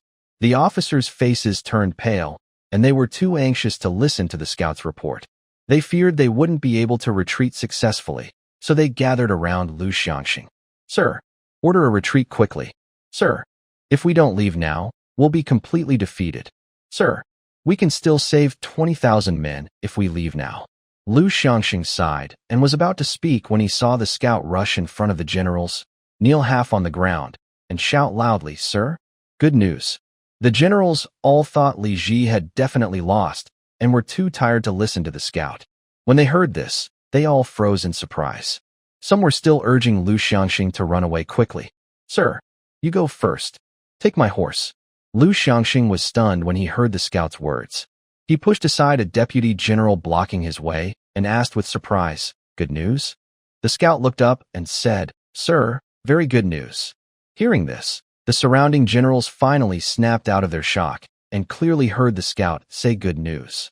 "Good news? What good news?" Has Li Ji not been defeated? Why did this scout leader come back personally if he wasn't defeated? One by one, the generals turned around and looked at the kneeling scout leader as if he were a strange creature. The scout leader loudly announced, "The defenders at Tianzero have defeated the enemy soldiers, killing 3,200 of them, and have personally cut down the traitor Ma Shouying." Hearing this, all the generals froze in place. Killing 3,200 enemy soldiers? Cutting down traitor Ma Shouying? Just with Tianzero's weak garrison of 1,300 soldiers? Is this a joke? Lu Xiaoxin was the first to react, his face full of joy and surprise. He shouted loudly, "Say that again."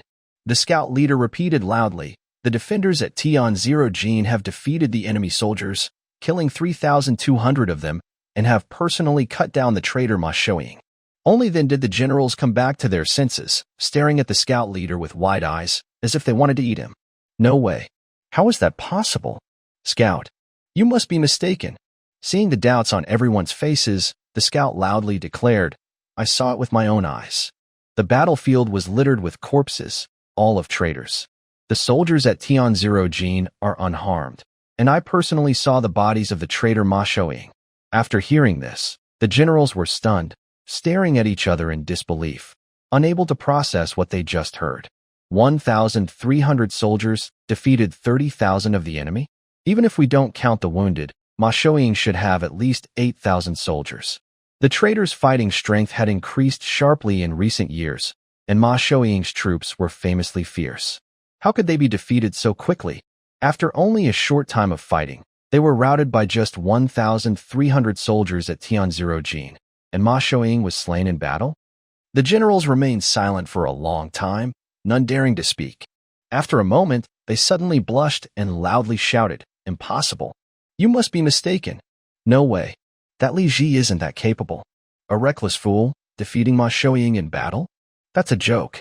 Scout, do you know what punishment lies for false military reports?" The generals, ashamed and angry, surrounded the scout leader and scolded him loudly, frightening him into speechlessness. But while they were berating the young soldier, 3 other scouts quickly rode over on fast horses. Report. The generals paused, collectively looking at the 3 scouts rushing forward. After defeating the old Hui at the Tianjin defense, Li Ji has already led his troops here to support us. Upon hearing this, the generals were speechless.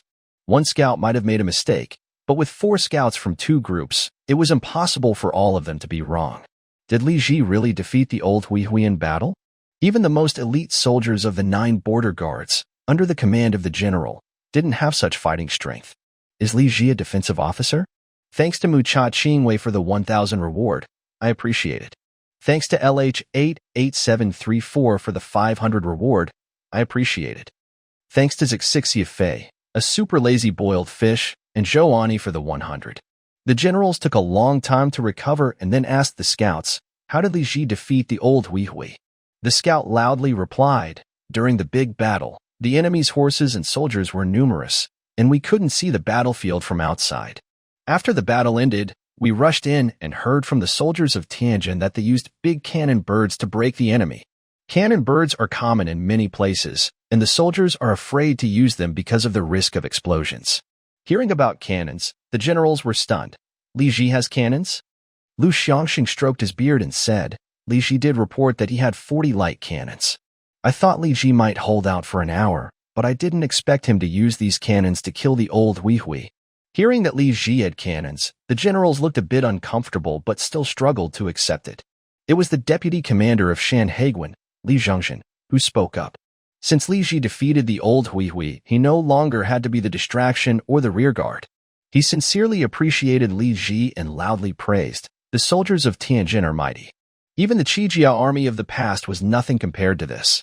Hearing this, the generals blushed. They had no grounds to praise Li Ji. Recently, they had mocked and looked down on him.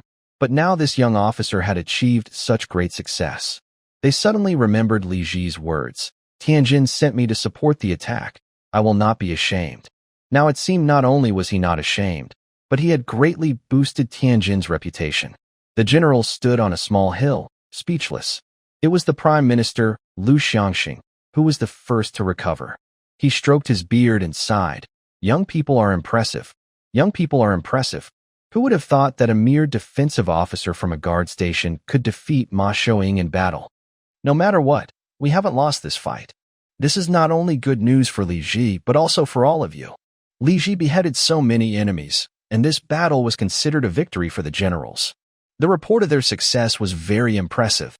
Hearing this, the generals realized the situation and, biting their teeth, turned around to flatter Lu Xiangshan, all thanks to the wise planning of Lord Prime Minister, which led to this victory.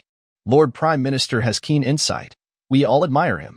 Lu Xiangshan nodded and smiled, saying, now that Ma Xiaoying has been defeated, there is no need to guard the east. The troops from Tianjin are strong and will soon arrive to support us. This battle can be won. Where is Commander Li? Li Zhongzhen cupped his hands and replied, I am here. Lu Xiangshan loudly said, your troops no longer need to defend the right flank. I order your army to join the other forces and charge into the battlefield to fight the enemy directly. Understood, I will obey. Lu Xiangshan then ordered, all generals, listen up. Prepare to follow me into the battle to personally fight the enemies and break their lines.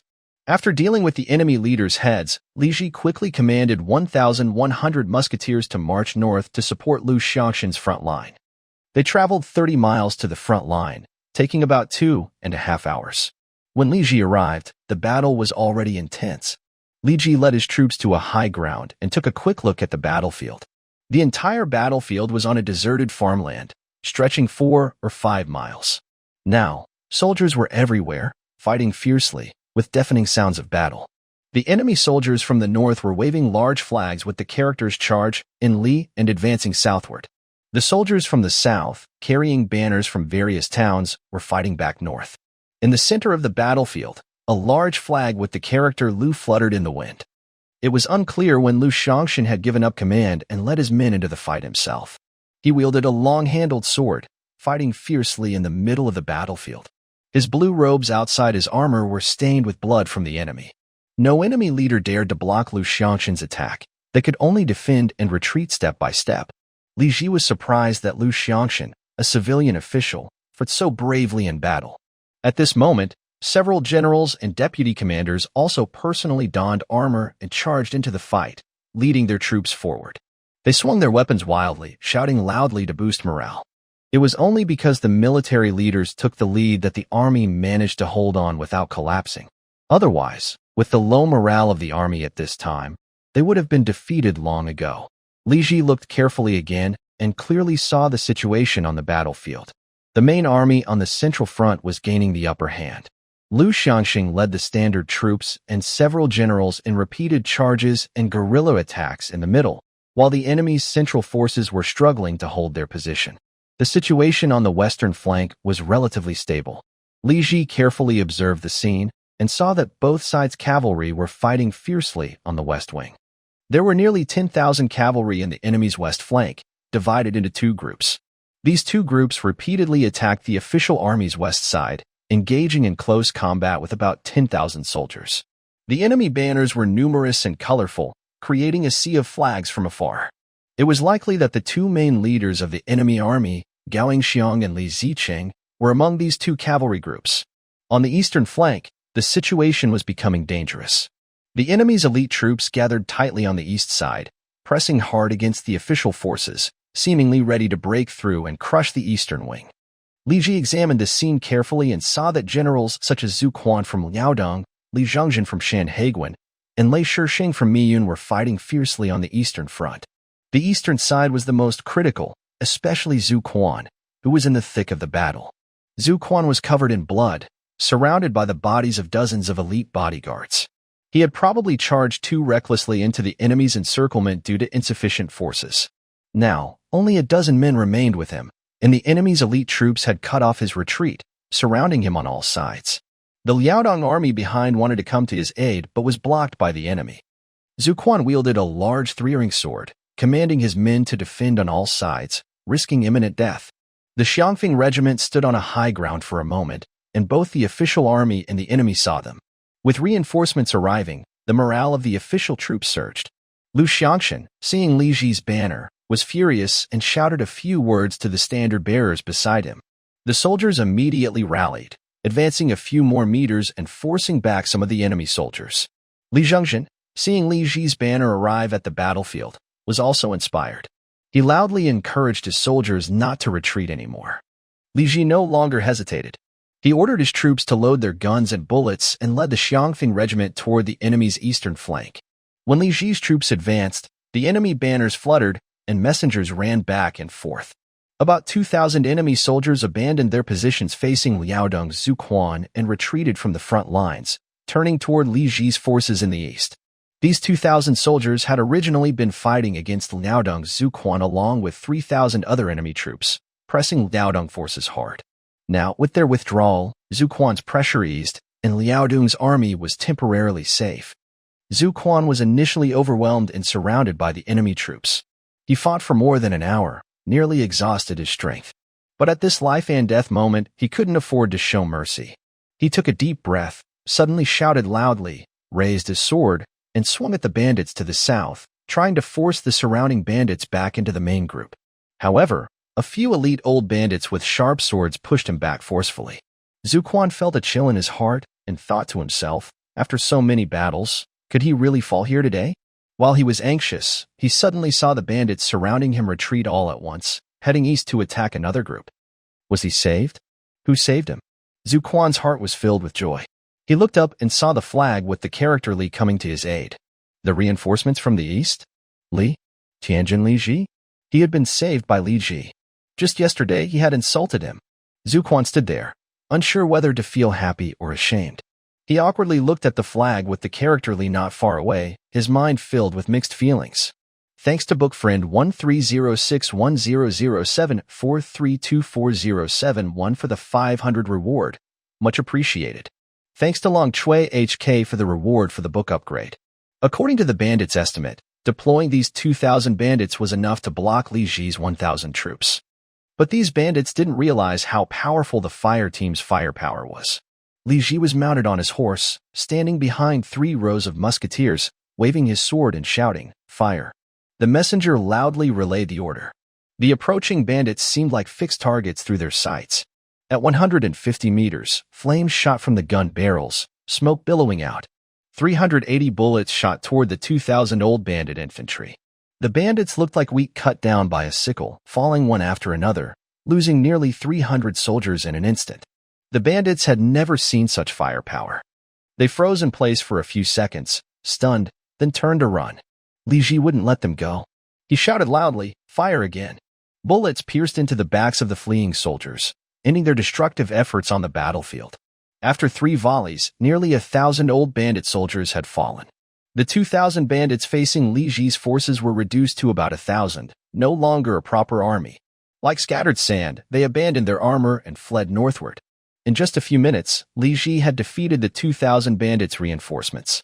Zuquan couldn't see the details of Li Ji's side during the fight, but he knew that as soon as the bandit flags met Li Ji's flag, they collapsed, the flag fell down. The bandits pulled from their own side were defeated? So quickly?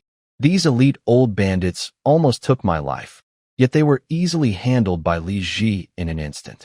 Is Li Ji a divine warrior?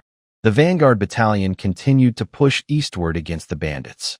The bandits, helpless, withdrew 5,000 troops from the front line, shouting as they charged toward Li Ji. These 5,000 soldiers were from the inner ranks, originally facing General Li Chongjin at Shanhai Pass. They had already pushed Li Chongjin to the brink of exhaustion. Li Chongjin led 3,000 men, fighting and retreating, falling back 200 or 300 meters. If he retreated further, the entire eastern front would be broken through by the bandits. Li Chongjin was anxious but shouted loudly to his soldiers, "Push forward, hold the line." If the bandits broke through here and caused the entire battle to collapse, the prime minister would not forgive him easily. But the bandits' fighting strength was formidable. Li Chongjin secretly felt he wouldn't hold out much longer. Then Li Ji's reinforcements arrived. Soon after, the 5,000 men in front of him were withdrawn. With this sudden withdrawal, Li Chongjin managed to turn the tide, and the enemies in front disappeared. He gratefully looked at Li Ji's banner, shouted fiercely, and charged forward. He pushed his troops ahead a few hundred meters, cutting off the bandits' eastern flank and surrounding the remaining forces there. Lu Xiangxing fought fiercely in the center of the battlefield, unable to see the situation on the east side clearly. But he clearly felt that after Li Ji arrived, the enemy's eastern flank weakened. He was overjoyed, changed tactics, and led his elite troops eastward, aiming to crush the bandits' eastern forces. Although Gao Xiang and Li Ziqing withdrew 5,000 men from opposite Li Chongzhen to fight Li Ji, these exhausted bandits were no match for the sharpshooters of the vanguard battalion.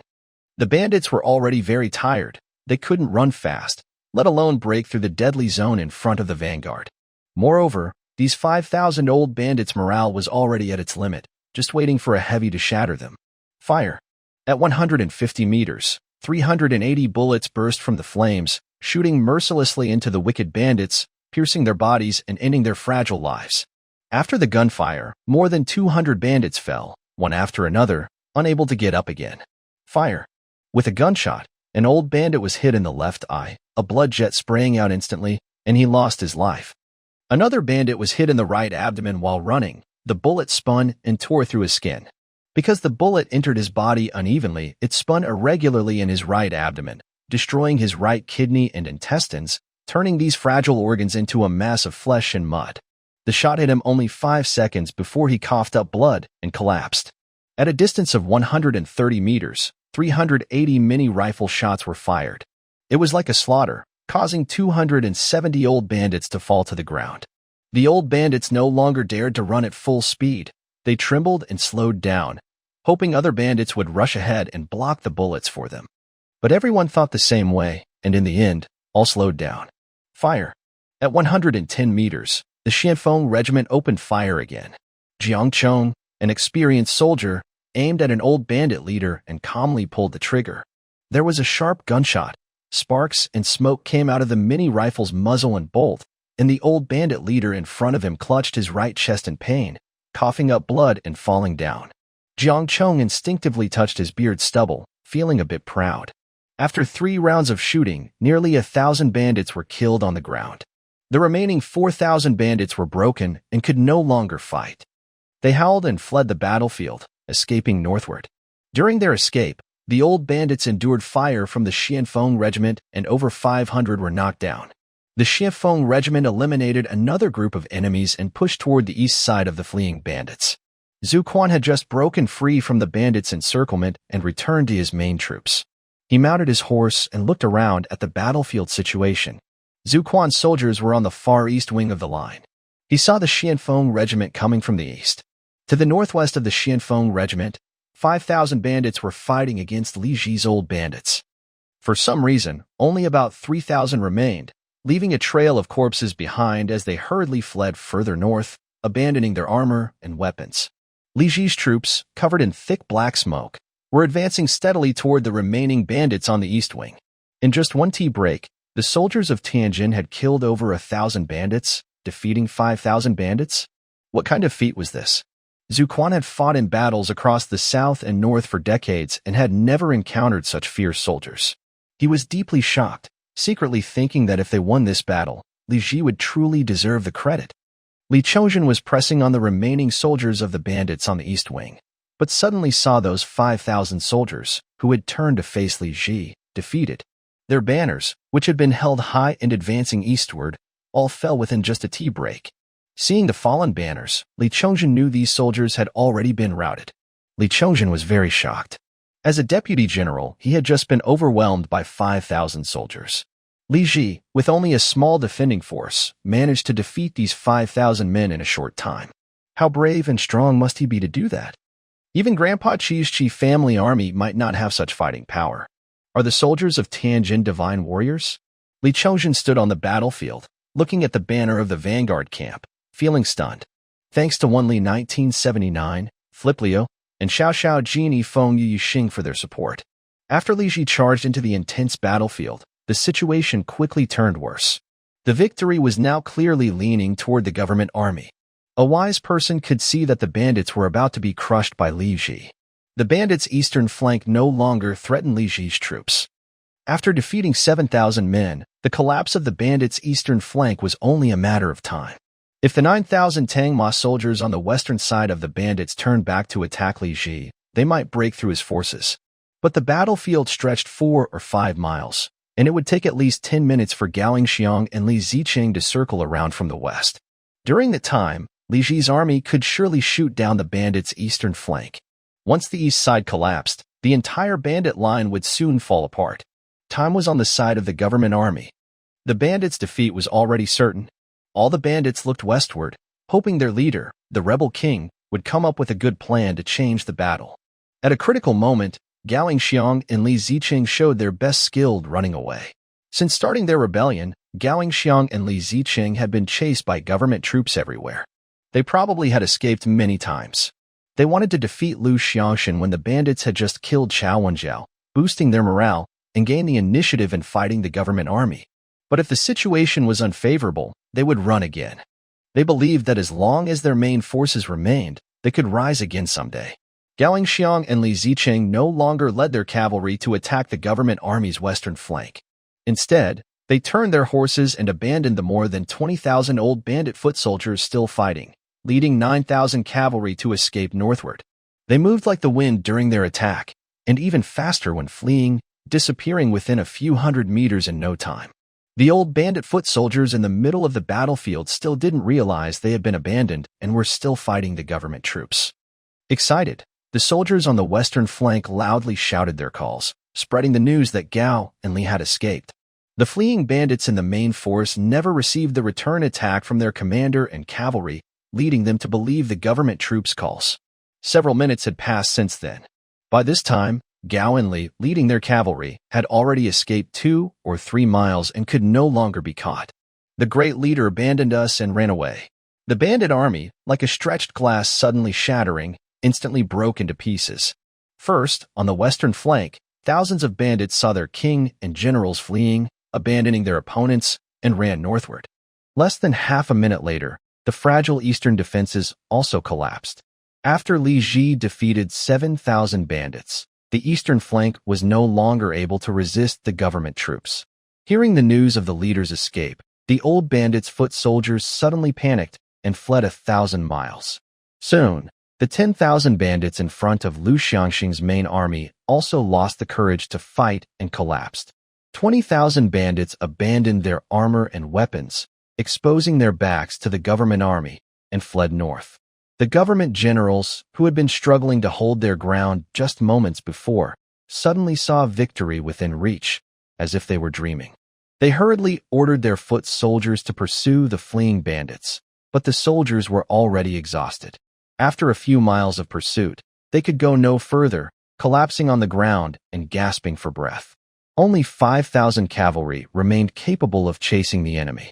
These cavalry scattered and pursued, swinging their swords at the bandits' backs. However, these 4,000 cavalrymen dared not chase too aggressively. The foot soldiers had stopped pursuing, leaving only a small cavalry force outside. If the bandits' cavalry suddenly turned around and counterattacked, the cavalry force would be outnumbered and suffer heavy losses. They only dared to ride back and forth behind the slowest fleeing bandits, cutting down those too exhausted to fight. Lu Xiangshan and the generals of the main army stopped and watched the pursuing cavalry, laughing loudly and celebrating their hard-won victory. At the Battle of Ruzhou, Lu Xiangshan led the government army to a complete victory. The 3 bandit groups were defeated and scattered.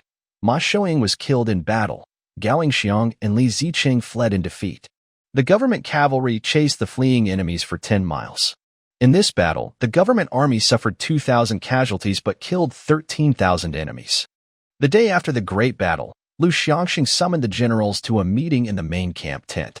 Outside the main camp tent, the heads of over 10,000 bandits were piled high. In front of the heads, Ma Shouying's body was hung on a wooden pole. Some soldiers were using lime and other materials to handle the bodies. Other soldiers gathered around the heads, discussing various intelligence about the battle. This time, the war was thanks to the soldiers from Tianzero Jin. They had only about 1,000 men, but they managed to defeat Ma Shouying. After defeating the old Hui, the Tianzero Jin soldiers came to support us at the main battlefield. If it weren't for the strong Tianzero Jin troops breaking the enemy's eastern flank, we would have lost this fight. If the Tianzero Jin soldiers hadn't rushed in, neither you nor I might be alive today. In the army, the strongest soldiers are always respected, especially those who save lives. After this battle, all the soldiers from the various towns deeply respected the Tianzero Jin troops. When soldiers passed by the Tianzero Jin camp, they were more careful. Even when they peeked secretly inside the tents, they dared only to look briefly. Li Ji led a few battalion commanders and soldiers along the main road in the army camp. Behind them, flags with Tian Zero Jin and Li symbols fluttered. Wherever they went, soldiers from other towns respectfully made way, letting Li Ji and his group pass first. Li Ji looked at these soldiers and smiled, saying, "These soldiers know what's right." Zheng Kaiching said, "If we hadn't rushed to the battlefield, we would have lost. It's thanks to their help." Li Ji reached the main tent of the Central Army, parted from the battalion commanders and soldiers, and went inside alone. He saw many senior generals already standing there.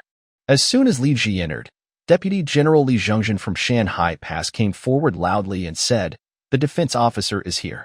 Li Ji was surprised and was about to reply, but saw Li Zhongzhen bow deeply and smile, saying, "Thanks to the Tian Zero Jin soldiers' help yesterday. Without them, our line on the eastern flank would have been broken by the enemy. When the defense soldiers arrived, the battle turned around.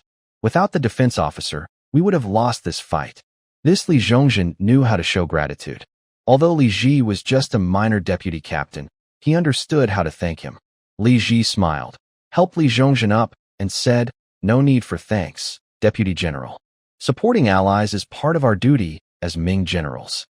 Li Zhongzhen stood straight and said, "It's our duty, and also our loyalty."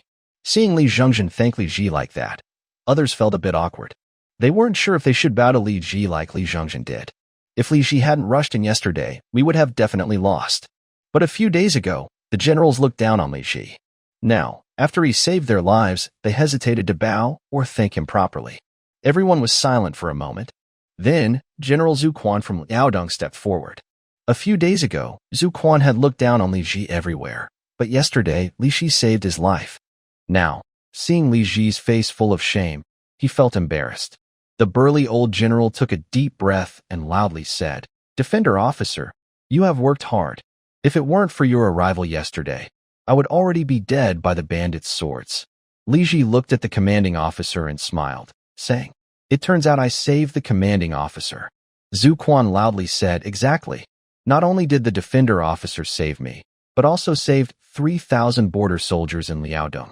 Otherwise, if I had died, the Liaodong army would have collapsed, and many people would have been killed by the bandits." Zhu Quan's face was as red as Guangong's. As a proud general, he felt awkward praising Li Ji, a defender officer, but his sense of loyalty made him speak. He loudly said, "2 days ago, I repeatedly insulted the defender officer. I was reckless and didn't realize how strong your military discipline was. Yesterday, I finally understood that the fighting strength of your 1,300 guards can match thousands of elite soldiers from the 9 borders. Having such brave soldiers like the defender officer is a blessing for Ming. The defender officer deserves 3 bows from me." Zhu Quan suddenly bowed deeply to Li Ji, his hands touching the ground. Then he stood up straight, looked at Li Ji, and bowed again. After bowing 3 times, he stopped. It was rare for a proud general to bow so deeply to a defender officer. This was probably unique in Ming. Seeing this, the other generals and deputy generals nearby were all deeply shocked and speechless. Li Ji quickly helped Zhu Quan up, smiling and saying, "General, your grand gesture is too much for me to accept." Zhu Quan was helped up by Li Ji, but didn't want to be held, blushing and struggling to break free. Embarrassed, he said, "Thank you, defender officer," and then walked to the side. Everyone watched the lively scene, silent for a moment, and looked at Li Ji with more respect. After a while, the guards at the gate shouted loudly, "The Prime Minister has arrived." Lu Xiangshan, dressed in official third-rank civil servant robes, wearing a black hat and black boots, stroked his long beard as he entered the main camp with several aides. The generals on both sides bowed and saluted, watching the Prime Minister enter. Standing in the middle of the tent, Lu Xiangshan looked at the generals and said loudly, "This great victory is thanks to everyone. Yesterday's success was only possible because of your brave fighting. You have worked hard." The generals all bowed and said, "Thanks to the Prime Minister's decisive command. Your personal bravery in battle greatly boosted morale, leading to this victory." Lu Xiangshan nodded and looked at Li Ji, who was standing at the back. He said, "Li Ji, come forward." Li Ji stepped out with a bow and said loudly, "Your servant is here." Lu Xiangshan said, "Li Ji, I underestimated you a few days ago. Now I see that among the 15 armies sent to assist, your Tianjin troops are the strongest. It seems your 200 horse heads are real. He paused and then said, although the victory was thanks to everyone, it also owes to you. If you hadn't come to support yesterday, we might have lost the fight against the fake king and fake generals. You have made a great contribution, and I truly admire you. Li Ji was a bit happy and said loudly, Your Excellency the Prime Minister, you praise me too much. While feeling proud, Li Ji heard Lu Xiangxing look around and say, a few days ago, when Li Ji first arrived, many generals spoke lightly and insulted him. Even I underestimated him. Now that Li Ji has made such a big contribution, I feel ashamed of my earlier dismissiveness. After saying this, Lu Xiangxing looked at Li Ji, as if apologizing for his earlier attitude. Then he added, those who insulted Li Ji should come forward and bow to apologize. Hearing this, the generals looked at each other in surprise. The few who had looked down on Li Ji shrank their necks and hid in the ranks, unwilling to step forward.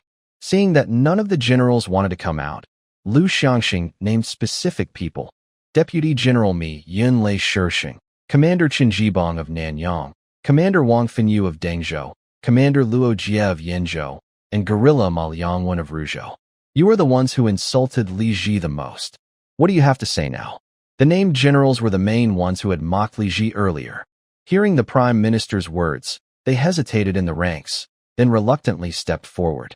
The generals had to bow and apologize to a young officer on guard duty, their faces flushing with embarrassment. Deputy General Lei Shishing, an old man with white hair and beard, was especially red and white as he followed the order to apologize. The others were similar, reluctant to bow and apologize to a 19-year-old deputy captain. But they dared not disobey Lu Xiangxing's command.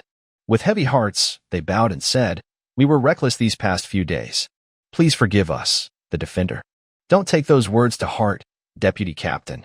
Li Ji listened to their grudging apologies, standing silently with his head bowed. Lu Xiangxing asked, Li Ji, what do you think? Li Ji replied with a bow, I think these few gentlemen seem very reluctant. I am afraid they will hold a grudge against me. Lu Xiangxing frowned slightly and said calmly to the several officers, Who among you holds a grudge against Li Ji? Hearing Lu Xiangxing's words, the 5 officers who had apologized broke out in a light sweat.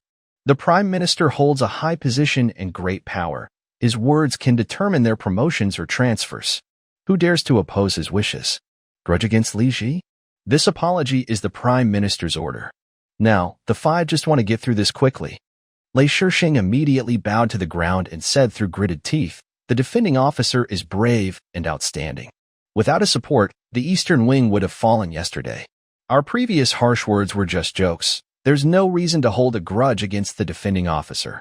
Nan Xiang, the general of the southern region, was a middle-aged man with a long beard.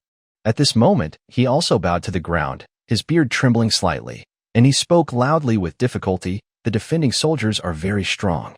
Yesterday, they defeated the old Ritterni, which is extraordinary. We were reckless in our words earlier. We are full of regret now. How could we still hold a grudge against the defending officer?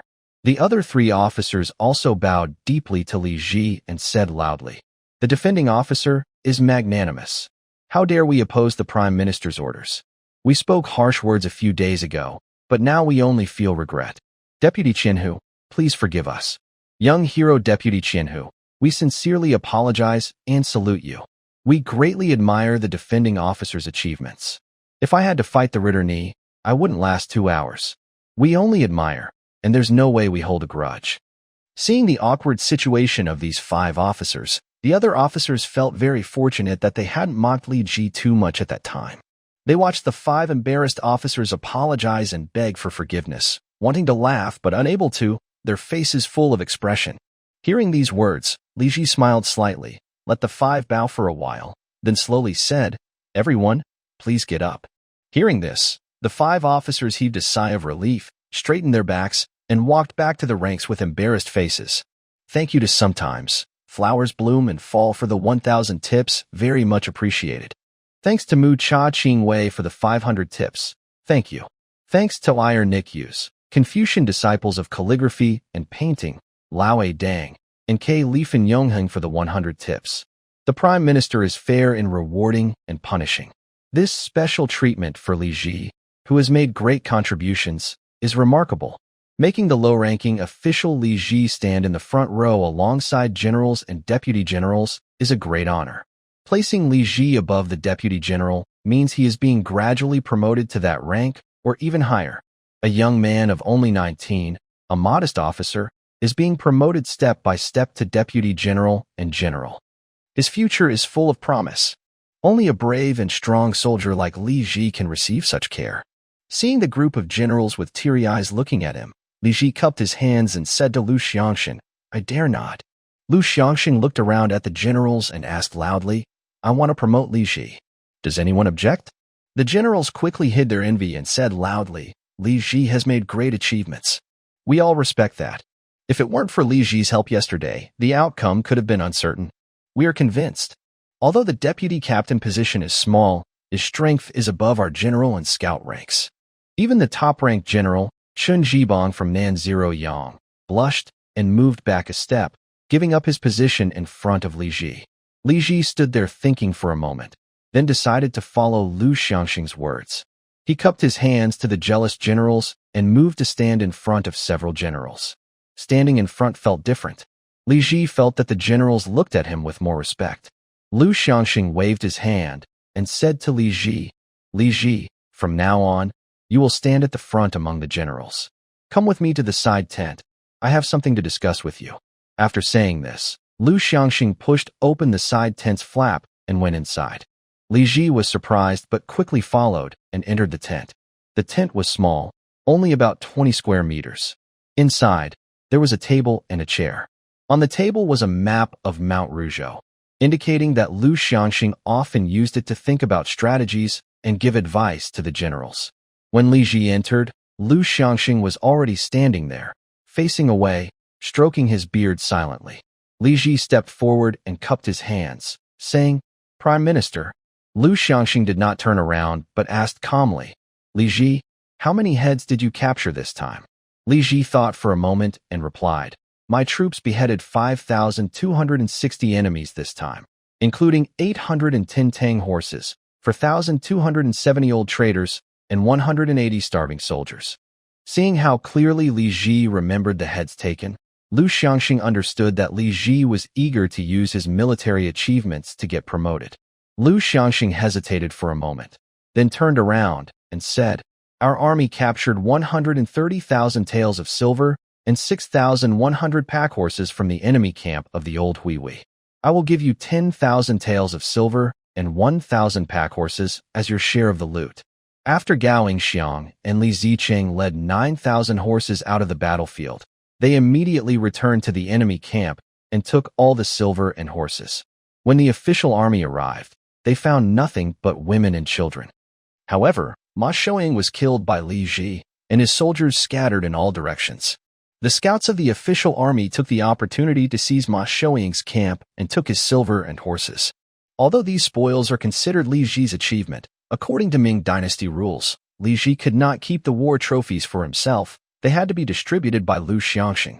Giving Li Ji so much silver and horses was a sign of goodwill. A pack horse was worth about 30 taels of silver, so 1,000 horses were worth over 30,000 taels. Combined with 10,000 taels of silver, this was a huge amount of wealth. Li Ji didn't understand what Lu Xiangxing meant and quickly bowed, saying, "Thank you, Lord Prime Minister." Lu Xiangxing looked into Li Ji's eyes and slowly said, "But you will need to share some of the heads you captured with other military commanders." Li Ji was surprised and asked slowly, "Why should I share the heads I captured?" Lu Xiangxing patted Li Ji's shoulder and said, "Deputy Battalion Commander, this is also a military rule. Don't you know?" He paused and continued, "The officials in the court think this way. If you alone capture too many enemies, and other armies have nothing, then those other armies must be useless. The generals are all connected and are all part of Ming, so naturally they can't be seen as incompetent. When it comes to distributing the heads, it's traditional to divide them according to rank, and this is not aimed specifically at you." Li Ji was shocked to learn that even in the Ming army, there was such corruption, and that military achievements were also used to reward people. Lu Xiangxing made the other officers apologize to him and made him stand in front of the deputy general, giving him face. It was a way to praise him first and then suppress him. Now it seemed he wanted to take his heads. But Lu Xiangxing was the prime minister, and Li Ji knew he couldn't oppose him. so he could only accept it. Li Ji took a deep breath and asked unhappily, "How many heads should I give up?" Lu Xiangxing replied calmly, "I will do my best to keep some for you. You can keep 1,000 heads, and I will also help you preserve your merit in defeating the old Huihui. The remaining 4,260 heads must be handed over." Li Ji's face turned red. Just as he was about to speak, Lu Xiangxing said, "Although you only kept 1,000 troops, you are just a deputy officer of the 5th rank, in charge of defense with only about 100 soldiers. Now that you have this 1,000 troops, it is a great achievement. If you report your merits, I guarantee you will be promoted 3 levels, and soon you will be a 4th rank officer in charge of security, a position you can't avoid." According to Ming Dynasty rules, local military officials below the rank of general are promoted and transferred by regional governors and commanders, who report to the Ministry of War. Those above the rank of general must have approval from the Ministry of War, and then a royal decree is issued. Currently, Li Ji's official rank is low, so his promotions are mainly reported by the regional governors. Lu Xiangxing, holding the title of Deputy Minister of War, is a senior official in the Ministry of War's Military Selection Department. He reports Li Ji's 4th rank official position to the department, and Li Ji can then receive this position. Hearing this, Li Ji's expression improved a bit as he thought. Lu Xiangxing added, "Deputy officer, you are still young. Rapid promotion is not always good. Your recent victory, cutting down 1,000 enemies and defeating the old Rebbe, has already earned you 3 promotions at once, which will attract the attention of other officials. If you push for further promotion, it might cause jealousy among your peers. That could lead to hidden dangers." Although Lu Xiangxing's advice was reasonable, Li Ji still had room to negotiate. While Lu Xiangxing was following the usual procedures to have Li Ji give up some of his captured heads, if Li Ji refused and made a fuss, the court could investigate the matter openly in front of many soldiers and witnesses. Of course, if Li Ji did so, he would offend Lu Xiangxing and other generals, and in the end, the court might not punish Lu Xiangxing severely. But this meant Li Ji still had some bargaining power. After thinking for a moment, Li Ji said, "I can share the heads, but I have 2 conditions." Lu Xiangxing said, "No problem, speak." Li Ji continued, "First, I want to be promoted in the same place, stay in Fanjiazhuang as the security officer of Tianjin Left Guard, without being transferred elsewhere." Li Ji manages his own businesses in Fanjiazhuang. If he is transferred, managing these businesses would be difficult. Although the land rights and factories are his private property, managing his assets on someone else's land is inconvenient. Without authority, secrets could leak. So, Li Ji requests to be promoted locally. Lu Xiangxing stroked his beard and said, "That's fine. I will ensure you stay in Fanjiazhuang as the security officer." Li Ji nodded and then said, "Second, I request the Prime Minister's permission to leave the campaign and return to Tianjin." Lu Xiangxing was surprised by these words and asked slowly, "Why are you in such a hurry to return?" Li Ji cupped his hands and said, "I am worried about the Dong slaves invading. I need to return to Tianjin to defend." Actually, Li Ji was more concerned about Tianjin's industries than about the Dong slaves. He used the excuse of the Dong slaves to hide the fact that his family's estate, Fanjia village, held many high-tech secrets that needed protection. After going to war, Li Xing was left to guard Fanjia village, but he was young. The entire village was without a clear leader. If a factory had problems, or if an employee leaked secrets, or if enemies coveted Li Tu's industries, no one was there to organize a response. Fanjia village's industries were the foundation of Li Ji's power. If they failed and no longer made money, even a strong team like the Xianfeng Corps couldn't keep going, and they would have to disband. Li Xing was too young to replace Li Ji in managing the estate, and Li Ji didn't want to stay away for too long. He might fight for half a year, then return to manage the industries. As long as Fanjia village's industry stayed safe, future success was easy to achieve. So, after the battle at Ruzhou, Li Ji wanted to go back to Tianjin. Moreover, Lu Xiangxing said that Li Ji had achieved too much and was promoted too quickly. If that was the case, then in future battles, Li Ji's kills would be credited to others, and he would be just A. What was he doing wasting time in Henan? If Fanjia village had problems, he would regret it forever. Lu Xiangxing thought for a moment and said, "Now that you are above the rank of vice general, no one dares to insult you." He was reminding Li Ji that he was promoting him gradually, with a bright future ahead. Maybe in 5 or 10 years, Li Ji would become a vice general or even a deputy general under Lu Xiangxing. But Li Ji couldn't be away fighting for 5 or 10 years. If that happened, Fanjia village would surely face problems, and the Xianfeng Corps wouldn't be able to pay the troops. Li Ji cupped his hands and said, I understand, but I care more about my industries in Tianjin. I'm afraid the Dong slaves will come, and there will be no one to defend. Lu Xiangxing listened to Li Ji and stroked his beard silently. This Li Ji didn't want to serve under him. Although the defense against the Dong slaves was a reason, there was no news of the Dong slaves invading yet. Why was he in such a rush to go back? Lu Xiangxing pondered. Li Ji was probably upset because his rank was given to someone else, and he didn't want to fight anymore. Young and proud, he couldn't stand losing so much.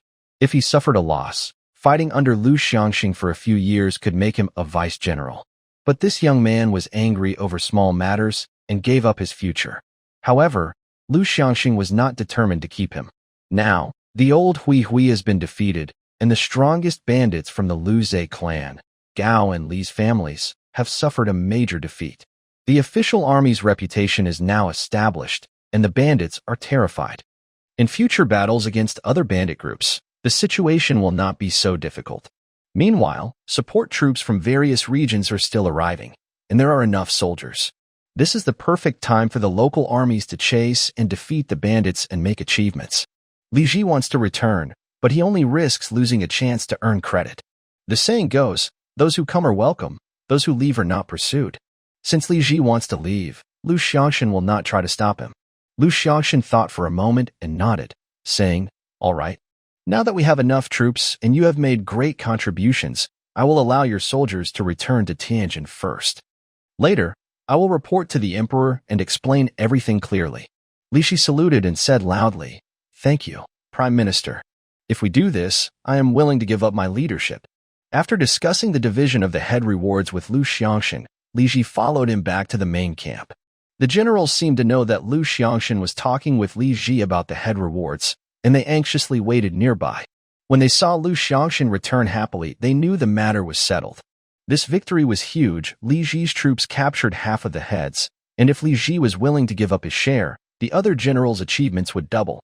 Seeing Li Ji willing to share the benefits, their expressions became much friendlier. Even the 5 officers who had just apologized to Li Ji no longer looked ashamed. Instead, they tried to flatter him. Deputy General Lei Shixing saw Li Ji passing by and tried to flatter him, saying, Deputy Captain, you might be promoted to commander soon. Li Ji was in a bad mood and glanced at him without replying. Lei Shixing was ignored but did not get angry. He just pouted. Chen Jibong, the general from Nanyang, saw that Li Ji and Lu Xiangxing had settled everything and looked very happy instead of embarrassed. He had just witnessed Li Ji's impressive power and now benefited from Li Ji sharing the heads. He respected Li Ji very much. He stepped aside to give Li Ji more space and politely said, Deputy Captain, please, stand in front of me.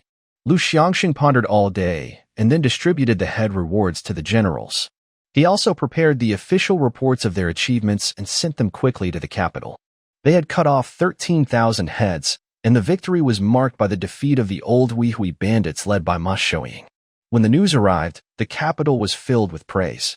People admired Lu Xiangxin's leadership and praised the emperor for appointing such a wise prime minister. Late at night, inside the Qianqing Palace in the imperial city, Emperor Zhu Yujian carefully read Lu Xiangxin's report again. The general of Liaodong led the troops bravely, holding the eastern flank of the army and capturing 1,227 levels. Deputy General Li Chongzhen at Shanhai Pass fought courageously, breaking through the enemy's eastern flank and beheading 880 levels. Deputy General Lei Shixing at Miyan held the eastern flank, beheading 760 levels. Seeing this, Zhu Yujian smiled, placed the memorial on the imperial desk, and asked King Cheng'en with a smile, King Cheng'en, what do you think of the general I appointed, Lu Xiangxing? King Cheng'en bowed and replied, Your Majesty is wise. Lu Xiangxing is very brave, personally fighting on the battlefield, making Gao Yingxiang and Li Ziqing flee in panic, and defeating the old rebels. He is truly an outstanding general. Your Majesty has good judgment in choosing such talent. Zhu Yujian smiled and said, This was recommended by Minister of War Zhang Fengyi, with the support of Prime Minister Wen Tiren. King Chang'an said, "Your Majesty's decisive judgment is very wise. The minister's suggestions are countless, but your Majesty knows which are right and which are wrong. That is true wisdom." After a pause, he added, "Galing Xiang is the strongest among the 13 rebel groups, and Li Zicheng and Ma Shouying are also powerful rebels. Now, with Lu Xiangshan's victory over Gao and Li, and the defeat of Ma, the morale of the imperial army has greatly increased. The situation against the rebels is changing. Soon, Governor Hong Chenchou will send troops southward, and the rebels will have nowhere to hide. At this rate, these rebels will be like grasshoppers after autumn, soon to be gone."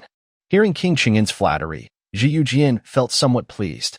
He shook off his dragon robe and sat back on the throne. He looked again at the memorial and saw a report about Li Ji at the back. At Tianjin Fan Family Village, Li Ji defended the area, defeating the rebel leader Lao Hui Ma Shouying, and beheading 1,065 levels. 1,065 levels. Isn't that more than the loot taken by the deputy generals and commanders in this battle? Is this a defensive achievement? Thanks to the Heaven and Earth followers for the 500 donation. Thank you. Thanks to the poor Taoist Shun and Ocean Hunter. Are they gold? Seeing this, Zhu Yujian was surprised. After thinking for a while, he began to doubt his understanding of the guards and officers. He turned to King Chang'an and asked, "King Chang'an, how many soldiers are there in a guard station?" "As far as I know, not more than 200. King Chang'an bowed and replied, "Your Majesty is wise. The number of soldiers in a guard station indeed does not exceed 200. As far as I know, different regions and towns have different numbers. If it's a military town in the Nine Borders area, the defending force probably has only about 150 regular soldiers." Zhu Yujian paused, then carefully read the small characters again. At Tianjin Fanjia village, Li Ji led the defense, defeating the bandit leader Laohui Ma Shouying, with over 1,065 heads cut off.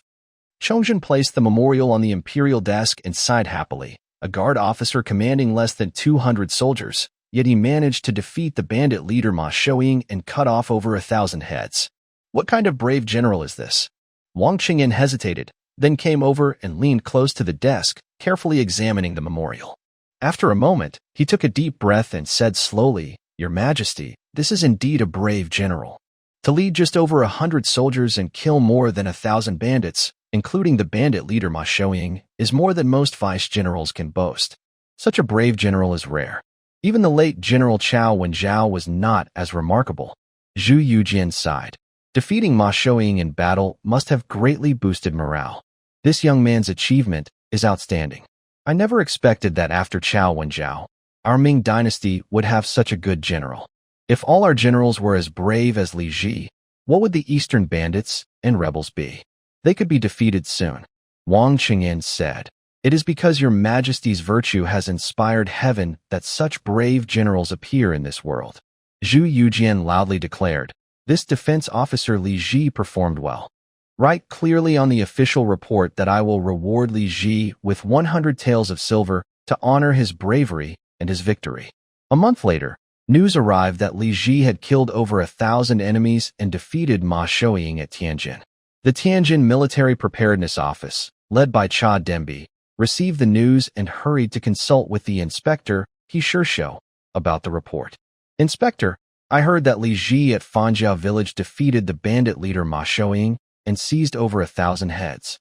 He Shishou stroked his beard and smiled. "I already knew this news." Cha Dembi said, "That bandit leader Ma Shouying is quite famous. A notorious rebel who has been active for 7 or 8 years, known for his fierce fighting skills. I never thought he would fall to one of our defense officers here in Tianjin." He Shishou replied calmly, "Li Ji is quite capable." Cha Dembi nodded and said, "Recently, I heard that the inspector sent a defense officer to assist in the suppression. I was worried that the aid might be ineffective and cause trouble for the Ministry of War. But now, it seems Li Ji is very brave, and his achievements are comparable to those of a general or vice-general." He paused, then added with admiration, "Even if the vice-general Luo Zhening from Tianjin Zhenhai camp led the troops to assist, he might not have achieved such a high number of heads. I heard that Li Ji brought over 1,000 soldiers to fight, and I didn't expect his troops to be as strong as 3,000 regular soldiers. This young man is so brave in battle. His future looks very promising. Moreover, Li Ji, with a small defensive role, managed to capture 1,000 enemy leaders, and he might have actually killed even more enemies. Shaidenbai praised him for a while, and then asked, "People outside are saying that Li Ji is a relative of the Lord?" He Shirsho heard this question and smiled while stroking his beard, but said nothing. Having someone like Li Ji as a relative really brings honor to He Shirsho. Not only does Li Ji run his business well, but he is also very brave in battle. Last year, he led just over 100 men to eliminate a notorious bandit gang that had been causing trouble for years. This year, he took more than 1,000 men and personally defeated the old enemy, Ma Shouying. In the past, Li Ji wanted others to think he was related to He Shirsho, but now, it's the other way around. He Shirsho also hopes others see Li Ji as part of his family. Seeing the governor smile but not speak, Shaidenbai thought that the rumors were probably true. Since Li Ji is related to He Shirsho and was promoted by him, he is considered a core member of He Shirsho's faction. Li Ji has made great achievements again this time, and a high-ranking position is inevitable for him. He Shirsho's forces are very powerful now. Today, it's almost turning into He Shirsho's personal rule. Shaidenbai felt uncomfortable inside, but showed no sign of it on his face. He said, "Lord Governor, I've heard that Lu Xiangxing wants Li Ji to stay in the army, but Li Ji has requested to return to Tianjin." Hearing this, He Shirsho felt even more proud. Li Ji was personally promoted by him and is a key member of his faction. Naturally, He Shirsho didn't want Li Ji to be controlled by other superiors like Lu Xiangxing. Li Ji's request to go back to Tianjin shows he doesn't want to be under Lu Xiangxing's command and prefers to stay under He Shirsho's protection. This makes He Shirsho very happy. His efforts to promote Li Ji were not wasted. He Shirsho said, "Li Ji is a clever young man. When he returns to Tianjin, I will arrange for him to meet you." Shaidenbai smiled and said, "Then I look forward to meeting him." After the news of the Battle of Ruzhou spread, it gradually caused a stir in various places, provoking different reactions. However, the army led by Lu Xiangxin, who was still in Ruzhou, didn't know about the outside situation. The day after reporting the official documents, Lu Xiangxin led his generals to Li Ji's camp to examine Li Ji's new cannons. Li Ji's recent achievements were so impressive that all the generals were very surprised. Naturally, they wanted to know how Li Ji had won. They couldn't see clearly on the battlefield how Li Ji was killing the bandits, so they asked Li Ji to demonstrate how he used the bird cannon and large cannon to defeat the enemy. Li Ji had anticipated such a situation and was already prepared. When he set out from Tianjin, he brought 10 flintlock muskets without rifling to fool these Ming officials. As for the cannons, showing them directly was no problem. Lu Xiangxin and other officials stood together on the training ground, watching Li Ji's soldiers demonstrate the bird cannon and large cannon. The 10 flintlock muskets fired in unison under the soldiers' operation, repeatedly hitting wooden targets at 70 meters away. The Ming officials nodded in approval. Truly impressive troops from Tianjin. These bird cannons don't even need a firing cord. The soldiers are so confident shooting these bird cannons, not afraid of explosions. Seeing everyone was excited, Li Ji continued, "When enemies charge, firing a volley of 1,000 guns can often break their morale in one go. That's how I defeated the old Hui bandits." The officials suddenly understood and said, no wonder Li Ji was able to defeat the Hui bandits. After the demonstration, Li Ji had his soldiers hand the flintlock muskets to Lu Xiangxing for inspection. Lu Xiangxing examined the muskets carefully and finally nodded, saying, "Li Ji, your bird cannon doesn't need a firing cord.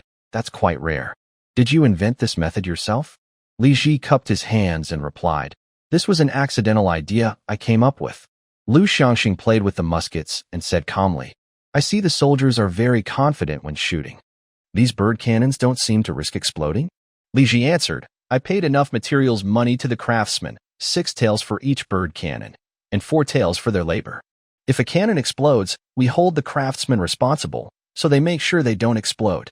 Hearing this, the nearby generals fell silent. These officers and their subordinates spent every day thinking about how to squeeze silver from craftsmen. When did they ever think about paying enough for materials? Or giving enough wages so craftsmen could work without worry? Li Ji's bird cannon cost 10 taels, which they couldn't imitate or learn from. They preferred to keep squeezing silver, bribing officials and gods, because that was the real way to get promoted and make money. Even someone like Li Ji, who swept across the land, would eventually have to share the rewards with them. Giving silver to craftsmen? If they have fewer resources, the gods will have less silver to give. In the end, making a small mistake might lead to attacks from various gods, and they could lose their official position or even their lives. The Ming dynasty did have matchlock guns. According to historical records, in the 8th year of Chongjin, Nanjing's Minister of Revenue, by Maokong, created a firelock gun that used a flintlock mechanism instead of a matchlock. But even with such advanced weapons invented, no one equipped large numbers of them. Liu Xiangxing, who had been in the army for a long time, naturally knew the many problems of the Ming military. When he saw the matchlock gun, he sighed. Although this gun was slightly improved from the bird cannon, increasing its combat power, the tired and old Ming army still couldn't use such weapons. There was only one reason. Ming generals spent all day thinking about how to make money and how to please important people. They didn't want to spend silver to improve their horses and soldiers' fighting ability. Even if some generals were motivated, they still had to compromise with officials at all levels. Thanks to the farmers, long live the farmers, and Ghosty for their 500 silver tips. Much appreciated. Liu Xiangxing returned the matchlock gun to Li Ji and said, "Look at your big cannon." Li Ji ordered soldiers to bring out a 6-pound cannon for a demonstration on the training ground. The cannon fired several times, hitting a large circle 3 miles away. After a few more shots, it broke some large wooden boards 400 meters away. None of the soldiers and officers had used cannons before and didn't understand them. They didn't realize that Li Ji's lightweight cannon, which reduced weight by over 100 jin, greatly increased mobility and lowered costs. Instead, they thought Li Ji's cannon was quite ordinary. They believed it was just a small European-style cannon. Such cannons were somewhat common in various military garrisons, but Li Ji's collection was truly impressive. With 40 such cannons firing together on the battlefield, it would be a spectacular sight. No wonder old Hui was fooled by Li Ji. But how much silver would all these cannons cost? Liu Xiangxing asked, "How much does this cannon cost? How does Deputy Captain have so much silver to make cannons?" During the Ming dynasty, 1 copper coin weighed 6 jin. To make 750 jin of copper, it would cost about 120 taels of silver. Li Ji's 6-pound cannon used 60% bronze and 40% cast iron, which lowered the cost. Making 1 6-pound cannon only cost about 100 taels of silver. Of course, Li Ji wouldn't reveal his full secret. He said, "Casting a large cannon is very difficult, with only about 1 in 10 being good quality. Each cannon costs about 600 taels of silver. I have some weaving workshops that earn money to support the army.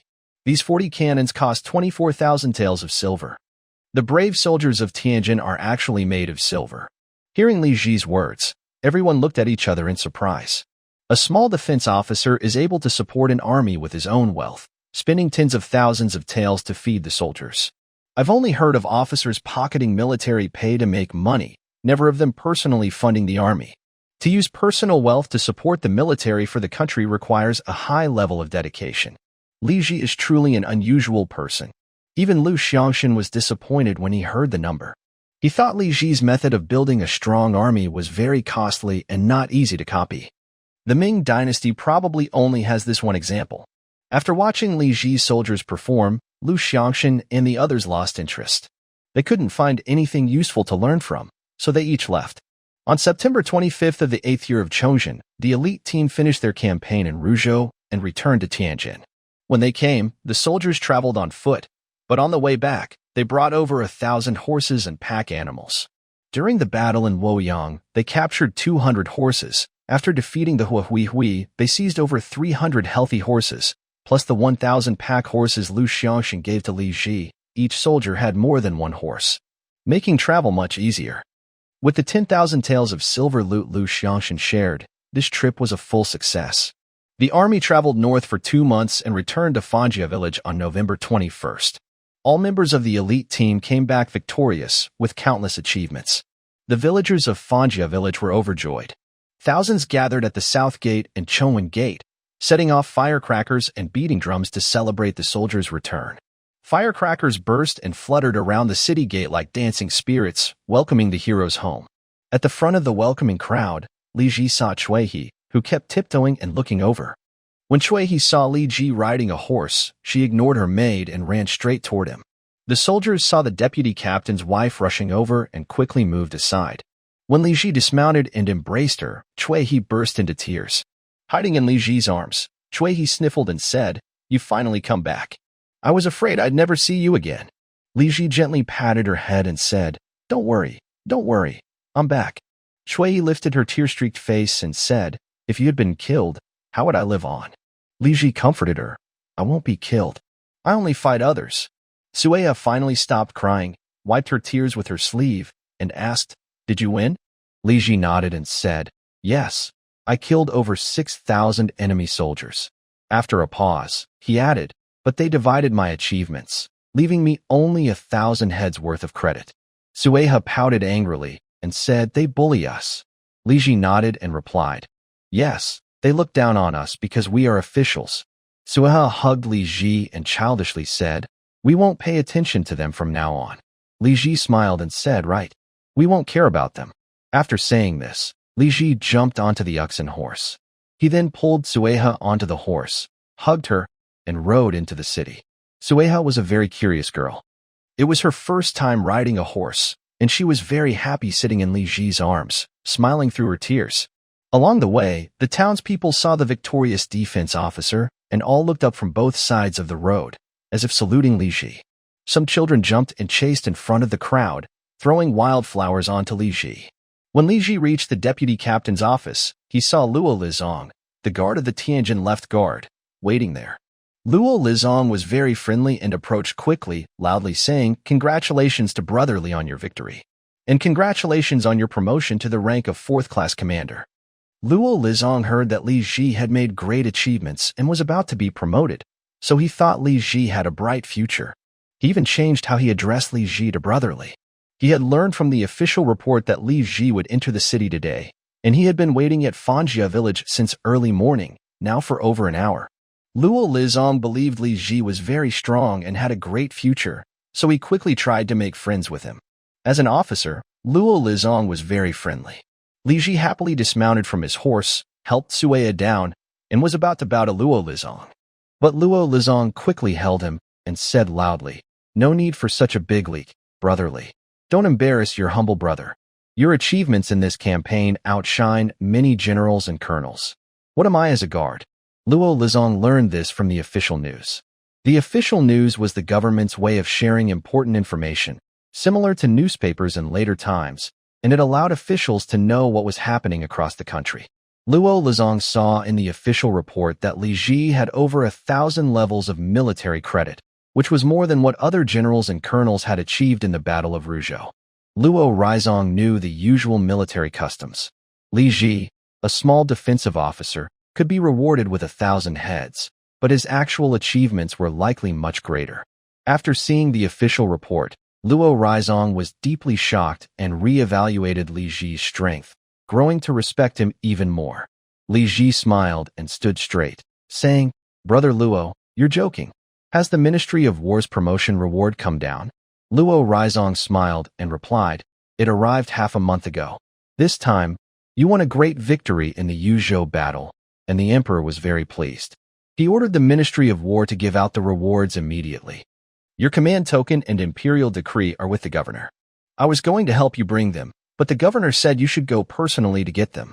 Li Ji knew the governor wanted to show him favor, so he said with a smile, "Then I will go to the governor's office to get them now." Luo Rizong stroked his beard and said, "My younger brother, and I will go with you, to share in your good fortune." Li Ji rode his fine horse and arrived at the governor's office with Luo Rizong.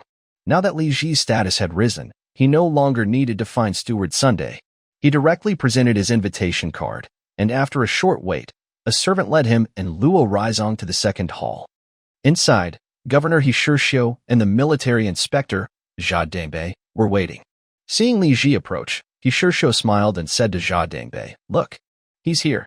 And he brought a guard with him. Jia Dangbei cupped his hands and said, "The governor is very accurate in his judgment." Li Ji and Luo Rizong entered the second hall and saluted the governor. Li Ji stood up and said, "It's been a while since I saw you, governor. You look even more vigorous." Hishirshio laughed heartily and said, "You're quite good with words." After a pause, he pointed to Jia Dangbei and said, "This is Jia Dangbei, the military inspector of Tianjin. He came especially to see you today." Li Ji turned to look at Jia Dangbei. He was in his 40s, with a square face, no beard on his chin, but 2 small mustaches below his nose. His eyes were sharp and lively. Luo Raizong followed behind Li Ji, turned, and knelt down, saying, "Your humble servant has seen the military inspector." Li Ji also turned to bow, but was helped up by Jia Dangbei. Whether because Li Ji was related to the governor or because of his impressive strength and achievements, Jia Dangbei held Li Ji in high regard and did not let him bow. The hero of today's victory needs no such formalities. After Li Ji stood up, Jia Dangbei examined him carefully and said, "Indeed, a young hero.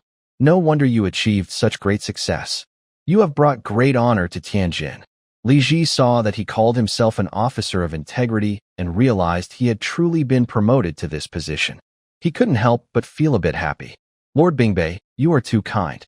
He sure saw that Chadian Bey had already announced Li Ji's promotion, so he no longer delayed. He ordered his servant to bring out Li Ji's official badge and imperial decree, loudly saying, "Li Ji, your rescue mission did not disappoint me. Now the Ministry of War has approved your promotion to the position of Deputy Commander of the Left Guard of Tianjin, and you will serve as the Officer of Discipline at Fan Village. Here are your badge, decree, and a few sets of official clothes. Be sure to keep them safe."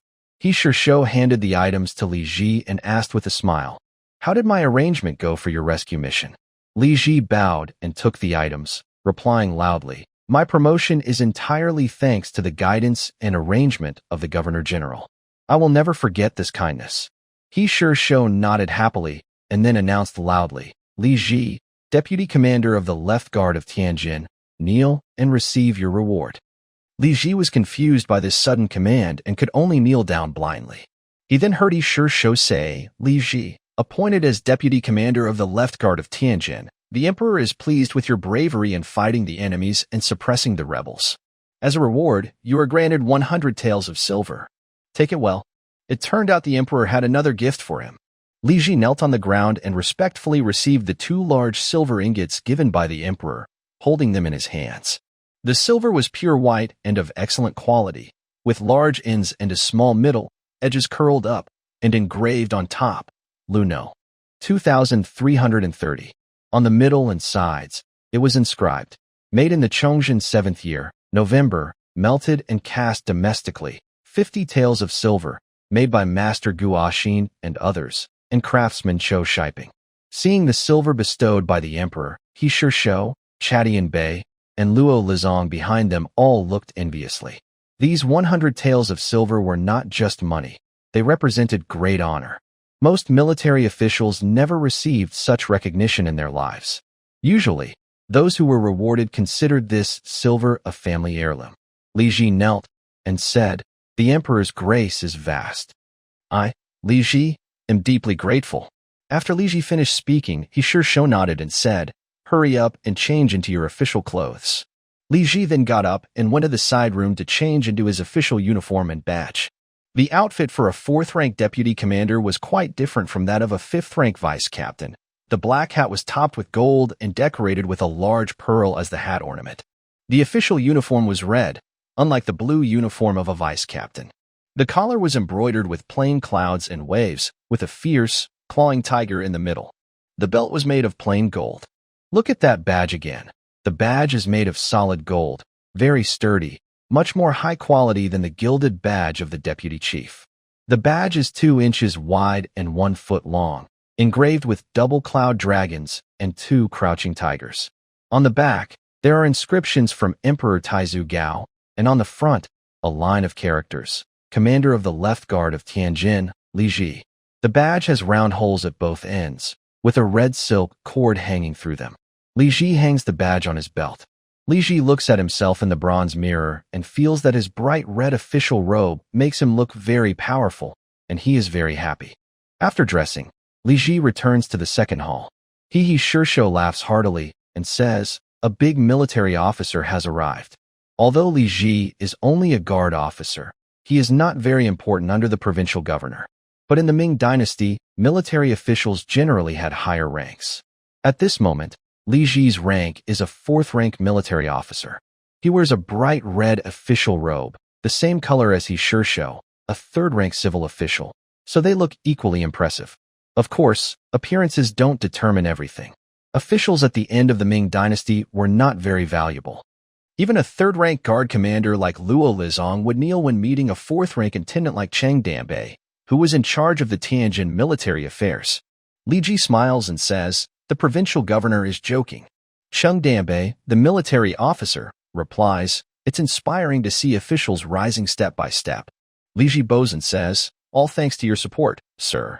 He sure show, noticing Li Ji's modesty, strokes his beard and smiles without saying anything. After exchanging a few words with the provincial governor, Li Ji takes his leave. Outside the governor's office, he also bids farewell to Luo Lizong. Although Li Ji has been promoted to a guard officer, he is still subordinate to Luo Lizong, who is a defense officer. But Luo Lizong does not show any superiority. Instead, he is very friendly, patting Li Ji's shoulder and telling him to visit the guard commander's office more often. Li Ji agrees happily and then leaves. Wearing his bright red official robe and riding a horse, Li Ji's presence is very commanding. People on the streets of the city hurriedly step aside, afraid to offend such a high-ranking military officer. As Li Ji leaves Tianjin City, he heads west and enters the west gate of Fan's village. Seeing Li Ji in his new red official robe, the villagers on both sides of the road excitedly make way and look up at him on horseback. "Your protector has been promoted." Wearing a big red official robe. "What should we call you now?" "How do you know that?" "Our master is no longer just a protector. I think he is now a guard officer. Our master is truly capable. Following him means a bright future." Li Ji's promotion made the people of Fan Village very excited. The higher Li Ji's official rank, the more secure their happy life in Fan Village. They were very hopeful that Li Ji would be promoted. Li Ji rode his horse to the gate of the official office, which now was the office of the assistant commander. He jumped off his horse. Mother Jing, along with several maids, sat in the main hall waiting for Li Ji. When she saw Li Ji wearing a bright red official robe walking in, she was surprised and said, "Jier, you're back. I've been waiting for you to come home these past few months. I heard you would return today, so I was here waiting for you this morning. But you left again at the gate." "I went with the guard officer to the provincial governor's office to get my official badge," Li Ji replied. Mother Jing asked, "Why are you wearing a bright red official robe now? I haven't seen you for a few months." "Have you been promoted?" Li Ji smiled and said, "Yes, mother. I am now a fourth-rank military officer." Mother Zheng was surprised and said, "Fourth rank? That's a big position. What is your official title?" "Assistant Commander of the Guards," Li Ji answered. Mother Zheng was happy and exchanged glances with the maids. She stepped forward and took Li Ji's sleeve, saying, "Jier, come with me to the side courtyard to burn some incense for your father. I want to tell him about your promotion." Li Ji followed Mother Zhang to the side courtyard where she lived. In front of the ancestor tablet in the main hall, they lit 3 sticks of incense. Mother Zheng also lit 3 more sticks, reciting softly, "Master, your son has made progress. He has been fighting for over 4 months. Now he is a 4th-rank military officer, assistant commander of the guards. You should be smiling in heaven when you hear this." Li Ji smiled and talked with his mother for a while before leaving. "Thanks to Gue He for the 500 donation. Thank you. Thanks to Golden House, Yen Ryu 5 for the 200 donation. Thanks to the Goddess for the Pope, 120742 for 913, SC Pretend, Wuyin Dao, and Kugu Gaowu for each 100. The next day, Li Ji's 2 new subordinates came to Fan Village to visit him. After the main officer of Fan Village was promoted to the position of guardian officer, 2 nearby defense officers were assigned to be under Fan Village's guardian officer. The 2 captains, originally at the same rank as Li Ji, now became his subordinates. The news of Li Ji's promotion had already been announced. When the 2 captains heard that Li Ji had returned to Fan Village, they hurried over to see him. Both were dressed in official robes of the 5th rank. One of them was a familiar face, Captain Jing Hai, who served as the defense officer in the transport office, Yu Hua Chao. Another officer, Qianhu, was Tianjin Zui's former Qianhu, Su Gong, who was responsible for defending Shitubo. Shitubo was also close to Fanji Aswang. Li Ji had heard of Su Gong before. He was said to be a distant relative of the military officer.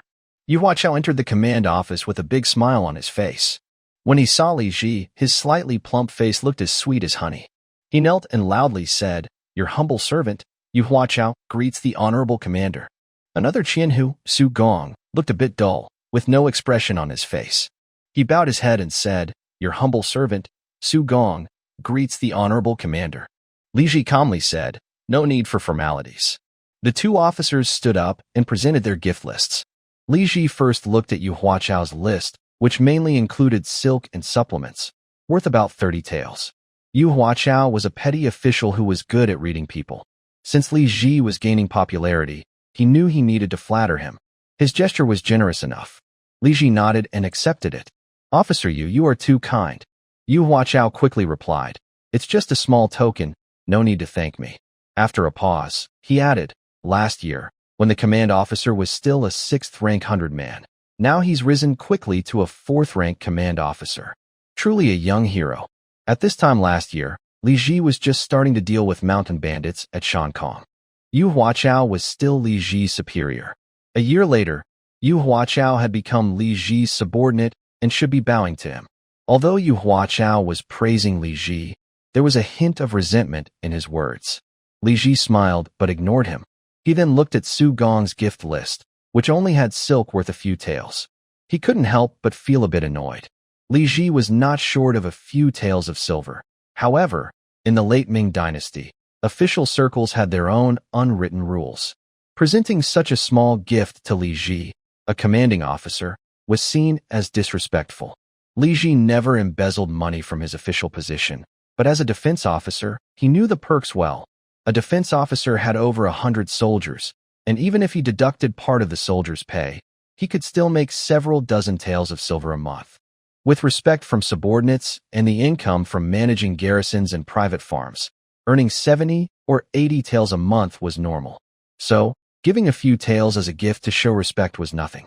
Li Ji didn't steal, but that didn't mean his subordinates could look down on him. If Li Ji didn't get angry, Su Gong would think less of him in the future. If Li Ji gave orders, Su Gong wouldn't take them seriously either. Li Ji closed the gift list from Su Gong and returned it to him, saying calmly, "You don't need to give me gifts anymore. Here's your gift list back." Seeing that the gift from Su Gong was modest, Li Ji lost his temper, while Yu Huachao's face lit up with joy, and he appeared to enjoy watching the scene. Su Gong hesitated as he took the gift list, a look of fear appearing on his face. He finally forced a smile and said, "Lord Xiaoshuo, it's not that I am stingy. I truly don't have any silver." "Lord Xiaoshuo, you are so wealthy, you wouldn't mind a small gift from me, right?" Li Ji replied calmly, "All right, Su Gong. This afternoon, I will go with you to the stone fortress to check whether you are embezzling supplies, drinking soldiers' blood, or secretly taking military land for personal use. If you haven't committed any of these offenses, I will report to the patrol governor and recommend you for promotion." He paused and added, "But if you do commit any of these, I won't hold back." Hearing this, Su Gong's face gradually turned fearful. He suddenly knelt down with a thud and loudly said, "Lord Xiaoshuo, I have 2 wives, 7 children, and many expenses. My family is struggling to make ends meet." Hearing this, Yu Huachao, standing nearby, chuckled softly.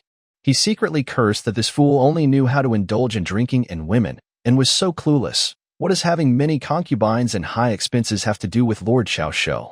Should Lord Xiaoshuo be responsible for supporting your family? Li Ji coldly asked, "What do you mean?" Su Gong, kneeling on the ground, finally understood Li Ji's icy tone. He suddenly reached into his, pulled out another gift list, and handed both lists to Li Ji. Li Ji looked at the new list, which showed gifts worth over 40 taels. Combining it with the previous list, the total value was 50 taels. It turned out that Su Gong was testing Li Ji earlier. When that attempt failed, he still had a backup plan. He probably thought Li Ji was young and easy to deceive. The foolish remarks just now were all pretend.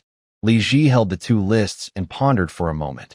If he forced Su Gong to give him gifts like this, would Su Gong later accuse him of extortion or coercion? Fortunately, the total amount was small, just a few dozen taels, a simple greeting gift. Even if Su Gong spread rumors, no one would take it seriously. But now that Li Ji thought about it, he disliked Su Gong even more. He secretly decided that he must punish Su Gong. Otherwise, he would be too easily taken for a fool. He heard that Su Gong was a distant relative of the military officer in charge of defenses. So what? If Li Ji really wanted to make things difficult for him, even the water department of the military would be powerless to help. "Su Gong, I will find time this month to visit your stone fortress to check on the troops. If anyone blocks my horse and reports it, I will investigate seriously." Hearing Li Ji's words, Su Gong, kneeling on the ground, broke out in a light sweat on his forehead and began to regret testing Li Ji. He loudly said, I will definitely be at the fortress gate to welcome Lord Chao Shou and accompany him during the inspection. Li Ji glanced calmly at Su Gong kneeling on the ground, not telling him to get up, but speaking loudly. All right, let's get to the main point. You two probably know my style. My demands for you are very simple. Outside other garrisons near Fanjia village, Li Ji preferred not to interfere. The official affairs of the Ming dynasty are complex and intertwined. Disturbing others' livelihoods could lead to retaliation. Li Ji wanted to avoid trouble. But for his subordinates, basic requirements still needed to be set. First, behave better and avoid causing military or civilian unrest. If trouble arises, I will investigate all your actions thoroughly. Second, the grain from the farmstead must be increased, not decreased. If there's less, I will investigate why. If they met these two conditions, Li Ji would leave them alone. If not, he warned of his strictness. After some testing, they realized Li Ji was not easy to deal with. They became very respectful and quickly responded, Understood, sir. We understand, sir. After dealing with official social visits, Li Ji began inspecting his own industries. He had been away to Ruzhou for over 4 months helping suppress rebellions, and he was worried about his businesses. First, he visited the largest textile factory. The factory was the same as before, employing 1,770 workers, with machines making various noises.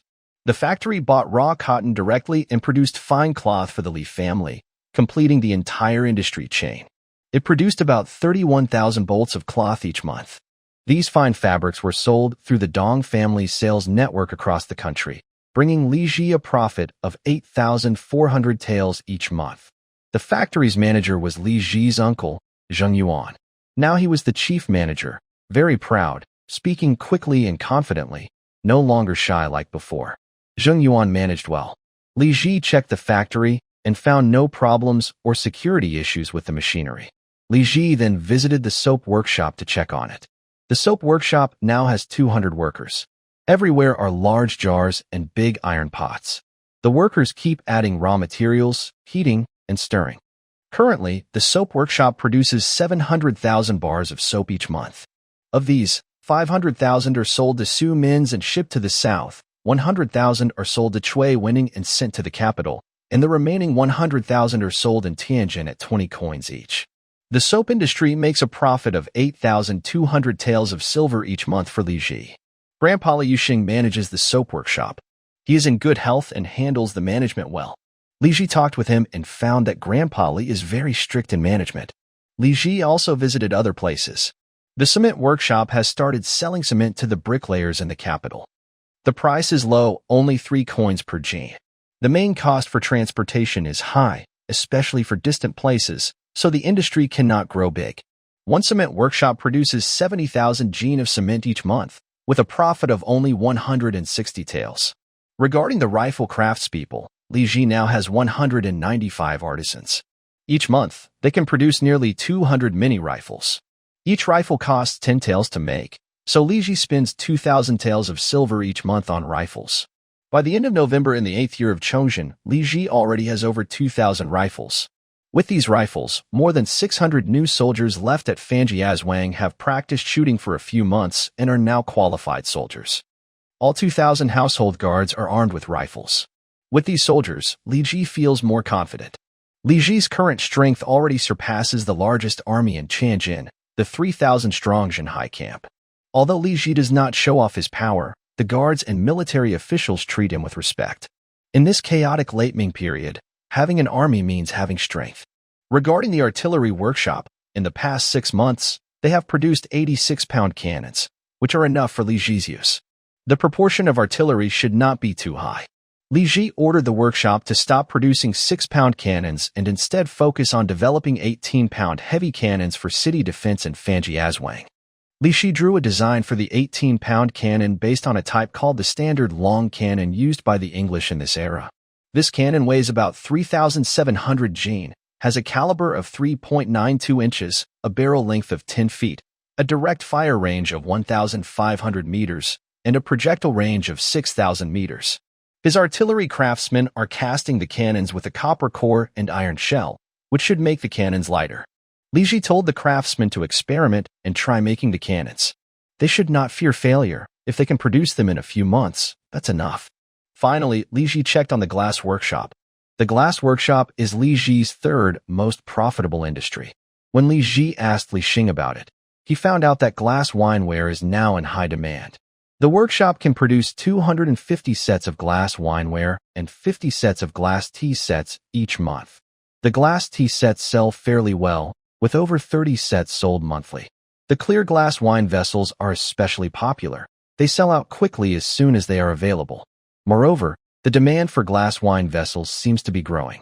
Not only people in the capital city know about the benefits of glass wineware, but officials in nearby regions and even wealthy merchants from the south are coming to buy them. One set of wineware includes 20 clear wine glasses, enough for 2 tables. At 30 taels per set, each glass costs only about 1.25 taels. Compared to Western ships bringing over clear glass cups from overseas, these glasses are much cheaper, which is why wealthy merchants are eager to buy them. Although the workshop currently earns Li Ji 6,000 to 7,000 taels in profit each month, it's clear that this product has great potential for more profit. Li Ji immediately asked Kai Huaishui to start building a new kiln next to the existing one to increase glass production. Since Kai Huaishui is experienced, he completed the new kiln in just over 20 days with the help of 6 workers. Once finished, Li Ji ordered the new kiln to focus entirely on producing glass wineware. The new kiln has one more furnace compared to the old one, increasing the total monthly capacity to 600 sets. The reputation of Li Ji's glass wineware has already spread, and the market demand exceeds supply. Li Ji has a new idea for selling the wineware. He plans to hold an auction. Selling the glass wineware through an auction can maximize the price for each batch and bring in the highest profit. The target audience for the auction will be the wealthy merchants in Tianjin. Tianjin is a key trading hub along the north-south waterway, full of merchants. These merchants can resell Li Ji's clear glass cups across the country for higher profits than selling them directly in his shop. By auctioning to these merchants, Li Ji can get better prices and expand his network of contacts. Once the plan is set, Li Ji approached Su Minsu to discuss organizing the auction. Su Minsu was surprised to hear about the auction and asked, "What does auction mean?" "Let buyers compete by bidding. The highest bidder wins." "I see." Su Minsu had long heard about Li Ji's profitable colorless glass industry. Now, upon hearing that Li Ji was planning an auction to sell glass wine vessels, he said with some displeasure, "My younger brother's business is growing bigger and bigger, with new ideas coming all the time. I can't keep up." Li Ji knew that Su Minsu was hoping for some benefit.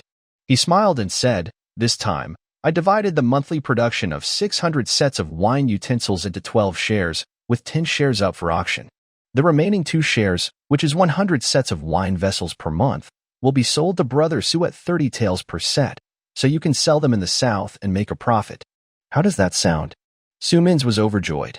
He estimated that selling these 100 sets of wine utensils in Jiang and could fetch about 40 to 50 taels per set. After deducting transportation, taxes, and labor costs, this would amount to over 1,000 taels of profit each month. Su Minsu secretly thought Li Ji was a perceptive person. Introducing him to the governor was a good move. However, he also considered that selling large quantities of colorless glass wine vessels at 50 taels per set was the limit. Eventually, he would need to use his contacts in Jiang and to promote sales. Earning over 1,000 taels a month was not as easy as making soap. But earning so much money was always a good thing. Li Ji offered Su Minsu favorable terms because he had his own plans. Su Minsu and Governor He Shishou were actually related. Su Minsu had significant influence in He Shishou's office, and offering him benefits was also a way to strengthen their relationship. Feeling pleased with the deal, Su Minsu smiled and said, "Rest assured, my younger brother.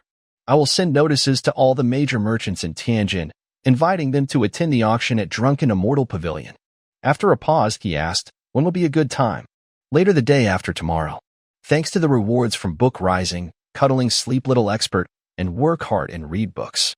In December, Tianjin City was at its coldest. The icy winds sneaked through the gaps in clothing collars, making hands and feet cold. Most pedestrians wore dark, patched cotton clothes and hurried along the dirty roads. Their biggest wish was to get indoors quickly, away from the cold wind. Meanwhile, inside the Drunken Immortal Pavilion in the west of the city, it was warm as spring, very clean and tidy. On the third-floor hall, there were many copper heaters, keeping the entire space at a comfortable temperature so that the wealthy merchants gathered there wouldn't feel cold. Incense burners on the tea tables were burning fragrant spices, filling the hall with a pleasant aroma. Li Ji had previously arranged the chairs to resemble those at modern auctions, all facing the stage to the west. Most of Tianjin's wealthy merchants had arrived, sitting and chatting about the auction happening that day. Earlier, Su Mintz had written the auction rules on the invitation cards, and all these big merchants knew the rules for today. That auction is really something rare. Li's new idea is quite something. I'm here just to see something interesting today. Well, buying something from Li's is a good deal. Look at Su Mintz. How much silver has he made following Li Ji? Wow, today I must buy a share of those glassware. I'm taking it to Suzhou. While everyone was talking, they suddenly heard a commotion downstairs. They exchanged glances, then went to the window, opened it, and looked down at the noise. They saw Lu Huarong. Lu Hualin, the deputy of the Tianjin Qing Army office, was about to enter Zhuixian Lu but was stopped by Li Ji's guards. Without an invitation, you can't come in. Your family invited Tianjin's big merchants today. My master, Lu Huarong, is one of Tianjin's 8 great merchants. Why can't he come in? Li Ji's guards pulled out short sticks from their waists and loudly said, Our master, Li Ji, has ordered that Zhuixian Lu is reserved today. No entry without an invitation. Anyone breaking in will be taken down. Lu Huarong snorted coldly and said to the guards, Do you dare to stop me, Lu Huarong in Tianjin? The guards exchanged looks, straightened up, and loudly said, Anyone breaking in will be taken down. Lu Huarong was about to curse when he heard a cold voice behind him. Who dares to intrude on my private feast? He turned around and saw Li Ji and Su Mintz walking over together. Seeing Li Ji dressed in a bright red military official uniform, his face fell, losing some of his imposing presence. His older brother, Lu Hualin, was only wearing a plain blue official uniform of the 5th rank. Although military officials are not highly valued, he was still a 5th-rank official. Moreover, Li Ji's strength was not just his official rank. He was strong and had recently achieved great military success, now being a close confidant of the governor. The presence of Su Mintz beside Li Ji proved that Li Ji currently had a close relationship with Yishishou. Lu Huarong looked at Li Ji and clenched his teeth, saying, Li Ji, you invite merchants to dinner, but not me? Li Ji replied calmly, We have a past grudge. Have you forgotten? It's fine if I don't invite you. Hearing Li Ji mention their past conflict, Lu Huarong felt nervous and stammered, Li Ji, what's happened before is in the past. Li Ji smiled and said, Whether it's past or not is my decision, not yours. Lu Huarong's face turned pale upon hearing this.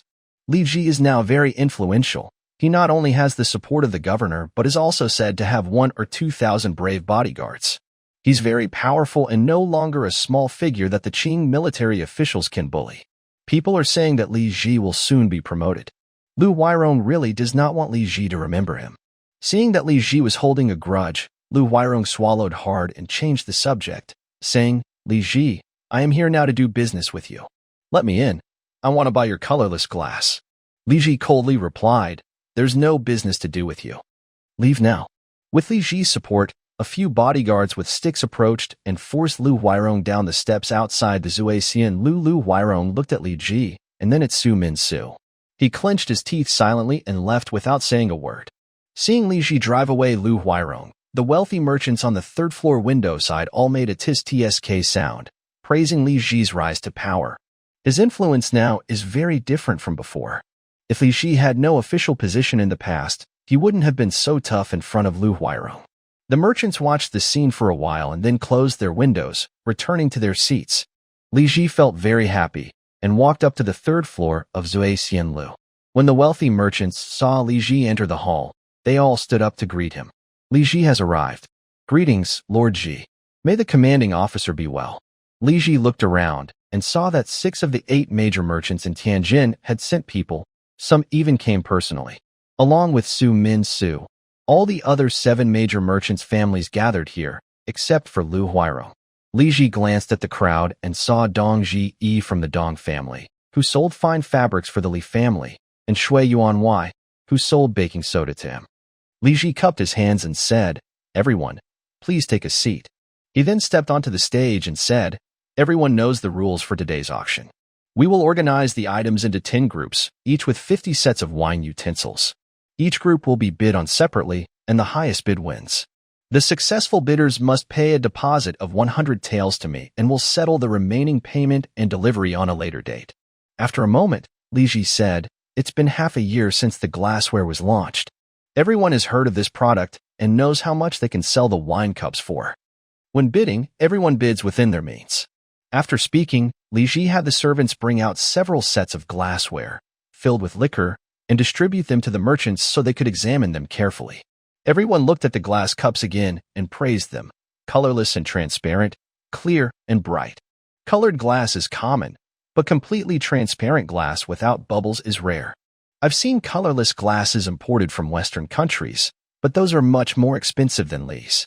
This glass, filled with liquor, looks just like a crystal cup. Seeing that everyone had a glass and was admiring it, Li Ji asked Zheng Hui, the manager of the textile factory, to come on stage as the host and start the auction. The glassware started bidding at a base price of 30 taels per set, with an increase of 5 chien each bid. 31 taels. 31 taels 5 chien. I bid 32 taels. During the first group of glassware, the buyers sitting below were cautious, thinking there would be more chances later. No one bid higher than 35 taels 5 chien. So the seller, the Dong family, got a good deal. Dong Zi thought that selling these sets to Shandong could earn 40 or 50 taels each, and he was very happy. In the second group, the bidding started strongly, pushing the price to 36 taels 5 chien. Finally, Zhang Yunke, the owner of Yuanqing Trading, won the second set. Zhang Yunke was involved in foreign trade and knew well the market for luxury goods, with channels to sell them. He knew that buying the glassware at 36 taels 5 chien could bring in a good profit. For the third and fourth groups, the price gradually increased. By the eighth group, the price had risen to 39 taels, and Zhang Yunke again bought the eighth set. The ninth and 10th groups both sold at around 39 taels. In the final auction, Li Ji received a deposit of 1,000 taels and sold 500 sets of glassware at an average price of 37.5 chien each. Based on this auction, Li Ji calculated that the monthly profit of the glass workshop had increased to 17,000 taels. This profit was roughly equal to the combined earnings of the textile factory and soap workshop. This was a large sum of wealth, enough for Li Ji to do many things. Li Ji was excited when the owner of Yuanqing Trading, Zhang Yunke, approached him and said, "Commander, what a big deal you've made." Li Ji smiled and said, "Old Lord Cha bought 2 sets of wine utensils. He must have made quite a bit of silver profit." Cha Yukai replied, "The money I spent on these 2 sets of glassware is quite small compared to the profit from managing affairs. Everyone says Tianjin has 8 big merchants, but I think it should be called 9 now." Li Ji knew that Cha Yunkai was in the shipping business, which made good money each year. Selling 2 sets of glass wine utensils wasn't a big deal for him. Thinking about ships, Li Ji casually asked, "Old Lord Cha, you make good money going to sea. Did you build your own ship?" Seeing Li Ji ask, Cha Yunkai thought for a moment and said, "Honestly, I had my ship built by a shipmaker. Since you asked, do you also want to get into the shipping business?" During the Ming dynasty, the maritime restrictions had been eased for many years, but only merchants with a special permit called ship license from the Maritime Trade Office could sail out from Fujinyu Harbor. Only about 100 licenses were issued each year, mostly to well-connected merchants. Many other merchants who wanted to go to sea had to smuggle goods because they lacked official ties. Smuggling ships were seen as pirates by the authorities, and without local connections, it was hard to operate. Cha Yukai was the nephew of the military commissioner, who was responsible for coastal defense in Tianjin. This allowed Cha Yukai to confidently set sail from Tianjin and go to sea. Li Ji, who only managed the Fan family estate, couldn't get involved in such business at the moment. He was just asking out of curiosity. Li Ji smiled and said, "If I want to build a ship in the future, I'll ask you to introduce me to a good shipmaker." Cha Yunkai looked at Li Ji and smiled proudly. He said casually, "Building ships is easy for Lord Ji, but going to sea is another matter. The sea isn't so simple. But if you want to build a ship, just come to me." The glass business made a lot of money, so Li Ji set up a health inspection tent at the Fan estate and recruited soldiers. This time, Li Ji planned to recruit 2,000 soldiers. The war in Ruzhou made Li Ji realize that in chaotic times, having soldiers was the most important thing. With strong troops, officials like the governor, military commander, or even the prime minister would respect you. Although not all the heads of enemies could be collected, and some had to be given to higher-ranking officials, earning military merits could help you get promoted over time. Although the Ming officials didn't approve of Li Ji's approach, thinking he was wasting money to build a strong army, they didn't realize that as a time traveler, making money wasn't too hard, and spending money wasn't a foolish act. As long as he has more soldiers and gradually higher official ranks, Li Ji gains real strength. He can protect his property and earn more money. Moreover, the capital area in the late Ming dynasty was a dangerous place, as the Jurchen people often raided there. Once the city was attacked, it would often be looted and bloodshed would follow. Tianjin, located east of the capital, was naturally unsafe. From a self-protection point of view, Li Ji needed to train more strong soldiers quickly. Li Ji reported to the inspector, He Shishou, about expanding his army. This time, He Shishou was experienced and submitted a report directly to the emperor, who quickly approved it. Because Li Ji was a hero in the war at Ruzhou, the emperor paid close attention to him. Loyal generals like Li Ji, who fought bravely, were supported by the emperor, especially when they used their private resources to raise troops.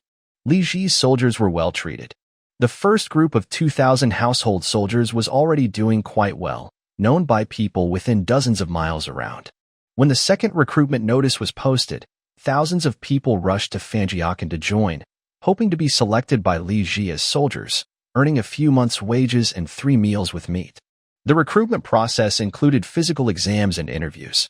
On December 27th of the 8th year of Chongxin, Li Ji finished recruiting the 2,000 household soldiers before the new year. These new soldiers formed a new unit called the Palu Tuan, led by Li Ji's younger brother, Li Xing. Li Ji selected outstanding officers and soldiers from the Xianfeng Tuan to serve in the Palu Tuan, building the organizational structure. Fang Laosen was a new soldier in the Palu Tuan. He was from Fangjia village on the west side of Fanjiakan, a common family. A few days ago, he heard from a literate person in the village that a notice was posted in town about recruiting household soldiers. Being a household soldier in Fanjiakan was a very attractive job. Rumors from the village said that Fanjiakan soldiers ate 3 full meals a day, including meat, and received 3 taels of silver each month.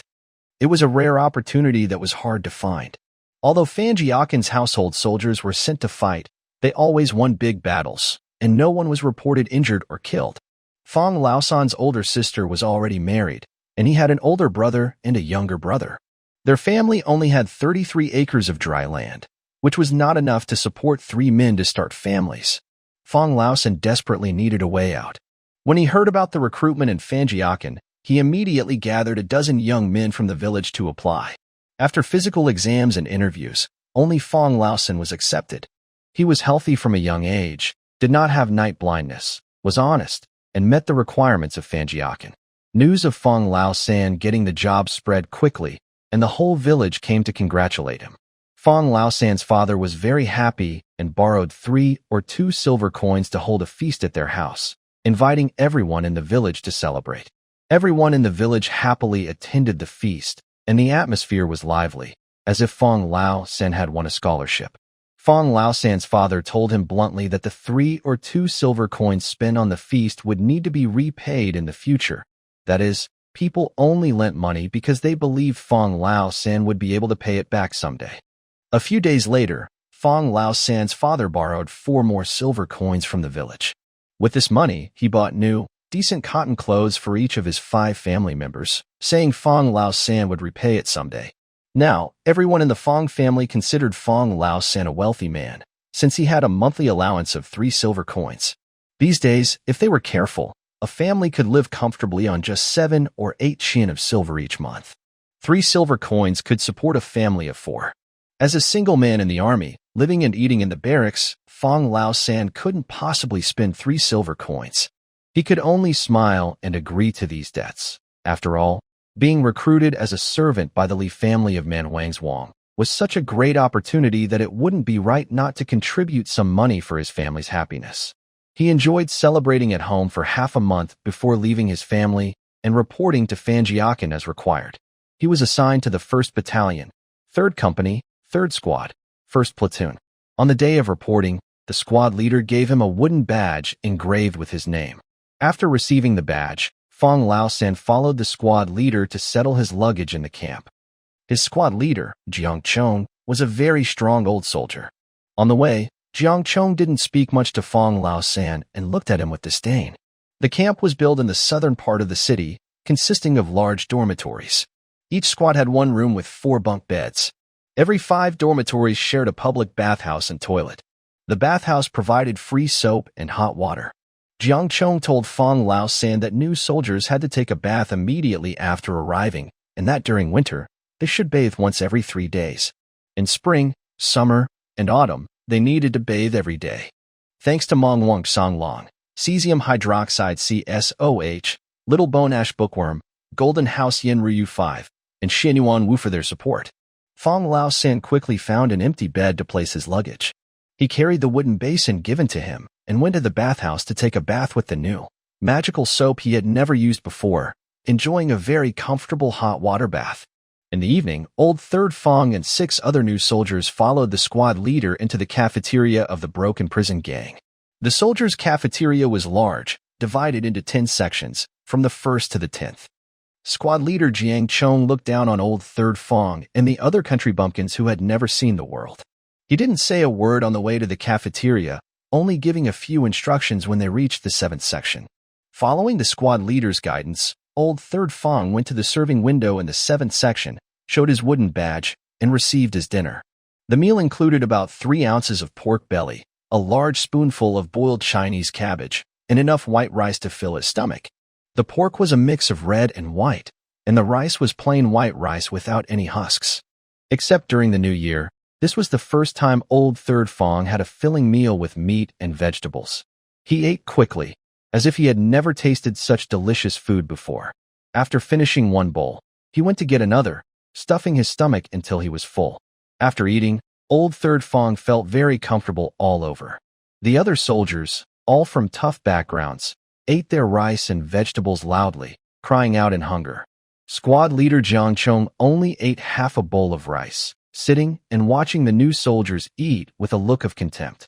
When they returned to the dormitory, Jiang Chong said nothing, only telling the new soldiers to go to bed at the right time, warning that anyone who stayed up would face serious punishment, like a death penalty. His words made the new soldiers lie in bed, too scared to make a sound. Early the next morning, the new soldiers had breakfast in the cafeteria with eggs, salted vegetables, and porridge, then were led outside the city to the training ground. Jiang Chong stood at the front of the line, glancing at the new soldiers, who looked like country bumpkins. You are all new soldiers, and you don't know anything. But you will learn quickly. Do you know how long it took me to become the squad leader? No. The new soldiers shook their heads. Jiang Chong loudly said, It took me a year and 4 months. During this time, I practiced shooting 480 times, hitting the target every time from 100 steps away. I fought in 2 battles, killing 8 bandits, including 3 bandit leaders. That's why I am today, and why I am your squad leader. Hearing Jiang Chong's achievements, the new soldiers looked at him with more respect. Killing 8 bandits was a big deal. Jiang Chong took a few steps in front of the 7 new soldiers and said loudly, Here, you can eat food with meat and get good pay every month. Isn't this life good? He asked himself and answered, Yes, this life is good. But can it be better? Then he shouted loudly, It can be better. As long as you train hard, after passing the new soldier period and start focusing on shooting, you will perform well in battles. In just 2 or 3 years, each of you can become a squad leader, leading 7 soldiers, just like me, earning a modest monthly salary. I have borrowed money from Lord Daojing to buy my own 2-story villa. I now have my own house. I'm not bragging. The matchmaker who came to marry me has stepped over my doorstep. I've chosen a wife so carefully that I've become quite picky. As long as you follow orders, you can achieve what I have. Hearing Jiang Chong's inspiring words, the 7 new soldiers felt their future was bright. As long as they obeyed commands, good days seemed within reach. The soldiers straightened their backs confidently. Some of them, coming from very hard backgrounds, blushed with excitement when they heard Jiang Chong's beautiful future. Jiang Chong looked at the soldiers, then changed his tone and said, But if anyone disobeys orders, breaks discipline, skips training, or causes trouble in battle, they will face military justice. Moreover, You must follow the secrecy rules. The weapons used by the Broken Tiger Group are confidential. You cannot reveal their performance, not even to officials. During shooting practice, you cannot shoot in front of civilians. You must not discuss your battles with anyone outside the soldiers. Keep the secret strictly. The soldiers looked at Jiang Chong with firm eyes, showing their determination to follow the rules. Violating the rules? Such good days. Even if someone forced them with a knife, they wouldn't break the rules. Seeing their excited expressions, Jiang Chong smiled lightly and said calmly, "Today's first training is physical fitness. We will run 20 miles cross-country. Everyone, follow me." After finishing the recruitment, Li Ji had some free time to develop new businesses. This time, Li Ji planned to make reading glasses. With clear, colorless glass, making glasses was straightforward. In this era, not many people in the Ming Dynasty read books, and there weren't many with nearsightedness, so selling nearsighted glasses wouldn't be profitable. However, many people suffered from presbyopia. Presbyopia happens because the ciliary muscles in the eyes relax and the lens flattens, causing images to form behind the retina, making objects blurry. Reading glasses are convex lenses that use their focusing power to move the image forward onto the retina. Simply put, if you shape round glass into a suitable focal length convex lens and put it in a wooden frame, you get a pair of reading glasses. The Ming Dynasty valued etiquette and filial piety, and officials and family heads were mostly elderly. These elders hold most of the wealth in the Ming Dynasty, but they mostly suffer from presbyopia. When their glasses break, they can't see clearly when reading official documents, letters, or famous calligraphy. This problem troubles many elderly people in the Ming Dynasty, and Li Ji wants to help solve it. By spending some silver, they can restore their vision and see documents clearly again. This seems like a good deal for many elders. To make glass convex lenses, they can use a mold to shape the molten glass. However, these lenses are rough and need polishing, which requires skilled workers. Li Ji thought about hiring jade carvers to polish the glass lenses. Since glass is about as hard as jade, and softer than jade like jadeite, craftsmen who can carve jade can also work on glass. Li Ji took Lao Sili with him to a fancy jade shop in Tianjin City. They asked the owner about skilled jade workers. The owner saw Li Ji in official red robes and greeted him politely. When he heard Li Ji wanted to hire jade carvers, he didn't hide anything and told Li Ji that jade from Shundian Prefecture in Yutian County had many skilled craftsmen. Li Ji immediately took Lao Si and some guards to Yutian County. They rode for a day and reached Yutian County. There, they found a street selling jade. Inside, many shops processed and sold jade. People said those shops had workshops behind the stores where jade craftsmen worked. Li Ji chose the most luxurious jade shop and went inside. The shop owner saw a fourth-rank military officer with several attendants walking in and quickly greeted him politely, asking nervously, "Sir, what can I do for you?" Lao Sili loudly asked, "My master wants to hire some skilled jade carvers. Do you have any?" The shop owner was surprised and nervously replied, "Sir, our jade carvers are just enough for our shop. We don't have extra workers, so we might not be able to hire anyone. Even if you gave me 50 taels, I still couldn't let you hire my jade carver." Old Li Si and Li Ji exchanged a look. Li Ji said, "Shopkeeper, you gave us the master craftsman. Just train a few new workers to carve jade." The shopkeeper replied, "Official, these jade carvers are passed down through generations. The skills are inherited by sons, not sons-in-law. When the old master leaves, it could take many years for the new master to learn the craft. It's not something that can be trained overnight. Please, considering our small shop and thin profits, don't take away our jade carvers." Li Ji asked, "Are these jade carvers skilled because of family tradition, or did you teach them?" The shopkeeper was caught off guard and nodded, saying, "We hire these jade carvers on monthly wages. They learn their skills from their families, not from us." After saying this, the shopkeeper realized what Li Ji meant and felt a bit regretful, thinking that the official might want to bypass him and directly hire the jade carvers. Li Ji smiled and said, "In that case, we won't talk anymore." Li Ji and his group left the Jade Alley and found a guest house to stay in. After resting for a while, Li Ji went to the innkeeper and said, "Innkeeper, I have something to ask you." Seeing Li Ji in official robes, the innkeeper wanted to kneel and bow, but Li Ji helped him up. "I want to hire a few skilled jade polishing and carving artisans. Do you know any?" The innkeeper asked honestly, "Sir, What kind of jade carvers are you looking for?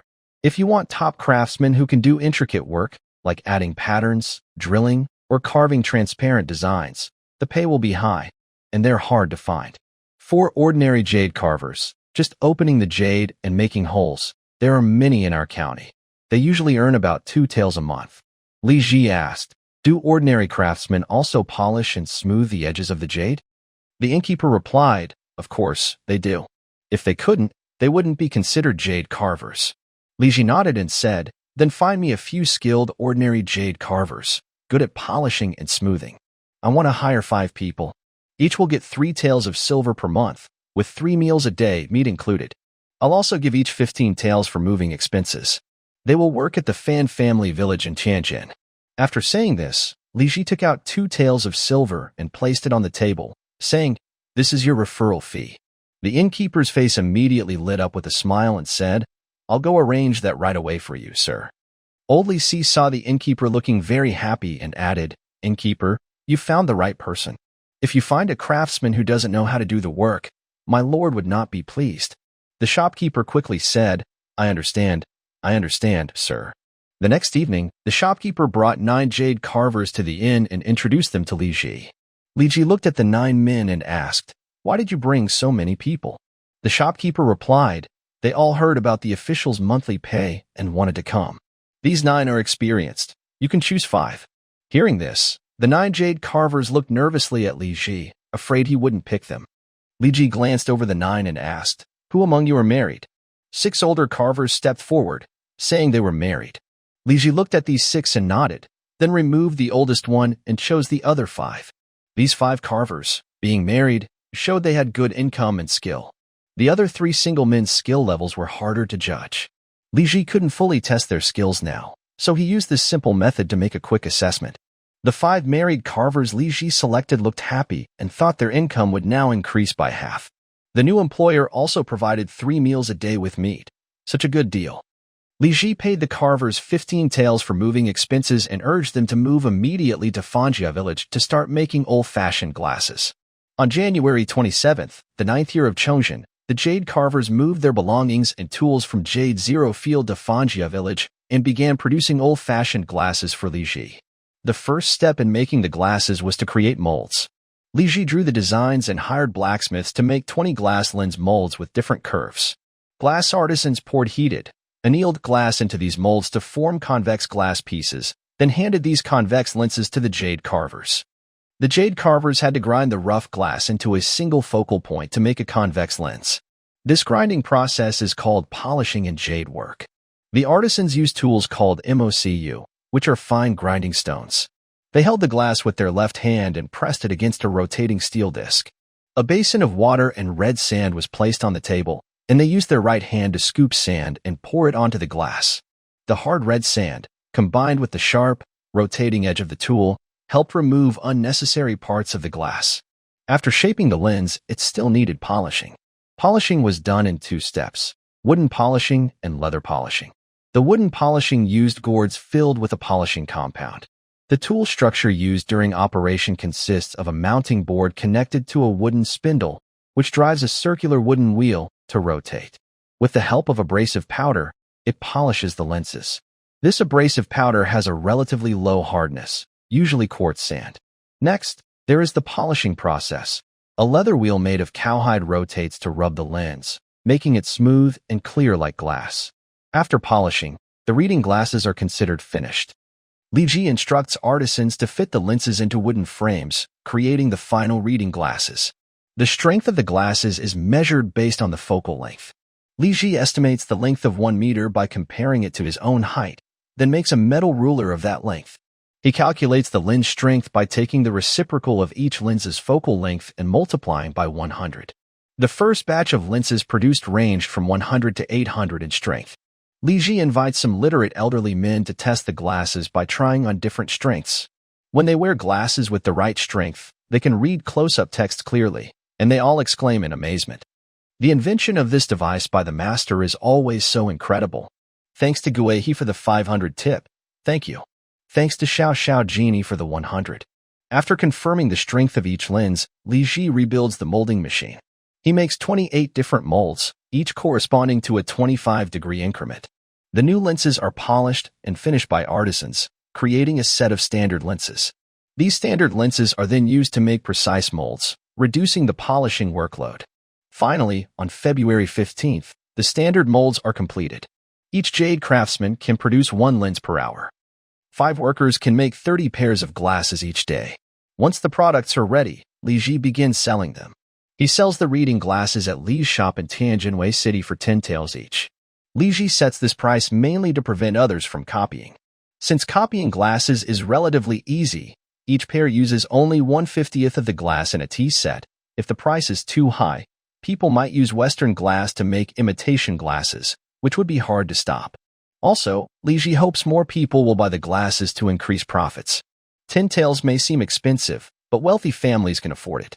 Selling at this price, many families in the Ming dynasty can buy glasses, so the sales volume will increase. Regarding product confidentiality, Li Ji controls the raw materials used for making lenses. Colorless glass on the market is mostly produced by the Li family. The small glasses used for drinking are not suitable for grinding glass lenses. Glass teaware cups can be ground into lenses, but this does not help keep the eyeglasses industry secret. Fortunately, sales of teaware are not very good, so Li Ji decided not to produce this type of glassware anymore, cutting off other artisans' ability to copy glass lenses from raw materials. As for the large pieces of colorless glass imported from the West, they are very expensive. Using large Western glassware to grind into old-fashioned glasses costing 10 or 20 taels is not cost-effective. Selling glasses at high prices of 20 or 30 taels makes it impossible to recover costs. By controlling raw materials, Li Ji prevents others from copying the old-fashioned glasses. The Li family shop in Tianjin has already expanded. Now, the 2 neighboring shops have also been bought by Li Ji. After luxurious renovations, they look very respectable. Li Ji sells soap in the easternmost shop and sells the old-fashioned glasses in the most upscale shop on the western side. Starting something new is always difficult. Early customers for new products are few. Li Ji hung a big banner saying cures presbyopia above the shop, hoping to attract the first customers. Now, all Li Ji can do is wait for this product to gradually develop and bring profit. Ding Yudi's father wanted him to have a brother, so he gave him a silly name. Later, he actually got a younger brother, which made him doubt whether his name was really useful. He was originally a farmer from Dingjia village, 60 miles west of Fanjiazwang. In April of the 8th year of the Chongzhen Emperor's reign, he heard that Fanjiazwang was recruiting workers, so he volunteered. He was lucky to pass the interview with Uncle Li Dao, a man of integrity, and started working at the Fanjiazwang glass workshop. At first, he did simple chores like chopping firewood. Later, Uncle Li, who was then the supervisor, assigned him to procurement, sending him to buy soda ash from the shop of Shui Yuanwai in Qinshi. Every time they fired a furnace, he poured soda ash into the crucible, 9 jin each time. This was a simple and easy job. When the first glass kiln at the workshop officially started operating, there were 17 workers. Kaihua Shui, the kiln head, led 3 people to heat the furnace. 3 others, including Ding Yudi, were responsible for procurement and adding materials into the crucible. 1 worker added saltpeter to the boiling crucible, 2 added salt and stirred the molten glass. 1 handled the annealing, and 4 others shaped the glass through molding. According to the rules of the supervisor, each worker is responsible only for their own tasks. No one knows what materials others buy or how much they use. Employees are not allowed to discuss their work processes with each other, nor to reveal details outside. Saihua Shui, the kiln supervisor, is responsible for maintaining order and punishing employees who break rules. Saihua Shui is a simple and responsible supervisor. When he manages the kiln, everything runs smoothly. Most workers follow the rules, and no one talks about others' work. Ding Yudi is very grateful for this job given by the supervisor. He earns 2 taels of silver a month, has 3 meals with meat, and finds the work easy and relaxing. Ding Yudi rents a small house in Huming Street, North City, for only 70 coins a month. He spends money freely in Fan Family Village, enjoying hearty meals. After half a year, Ding Yudi feels stronger and braver. With his high monthly income, he can save about 1 or 2 taels of silver each month. After half a year, he has saved over 10 taels. His good job has made him more respected. Sometimes, matchmakers visit his home to find a marriage, which makes him very proud. But the good days soon ended. At the end of November, the supervisor built a second glass kiln and moved Cai Shui to manage it. The original kiln was taken over by Huang Ming, a former furnace worker, who became the new supervisor. Since Huang Ming took over, the atmosphere in the glass kiln changed. In the first month, everyone still followed the rules. But after the new year, some workers started to secretly learn others' recipes. The 3 workers close to Huang Ming often tried to find out about the materials and quantities used by others, even sneaking peeks at their work. For example, the annealing worker usually worked alone in a separate room, but Huang Ming's people barged in to watch, causing arguments with the worker in charge of annealing. Huang Ming not only failed to stop these violations but also punished employees who refused to share their recipes. As the supervisor, Huang Ming had the power to remove meat from employees' meals. For instance, Qin San, responsible for adding saltpeter, was supposed to keep others away during his work, but Huang Ming's people tried to watch him.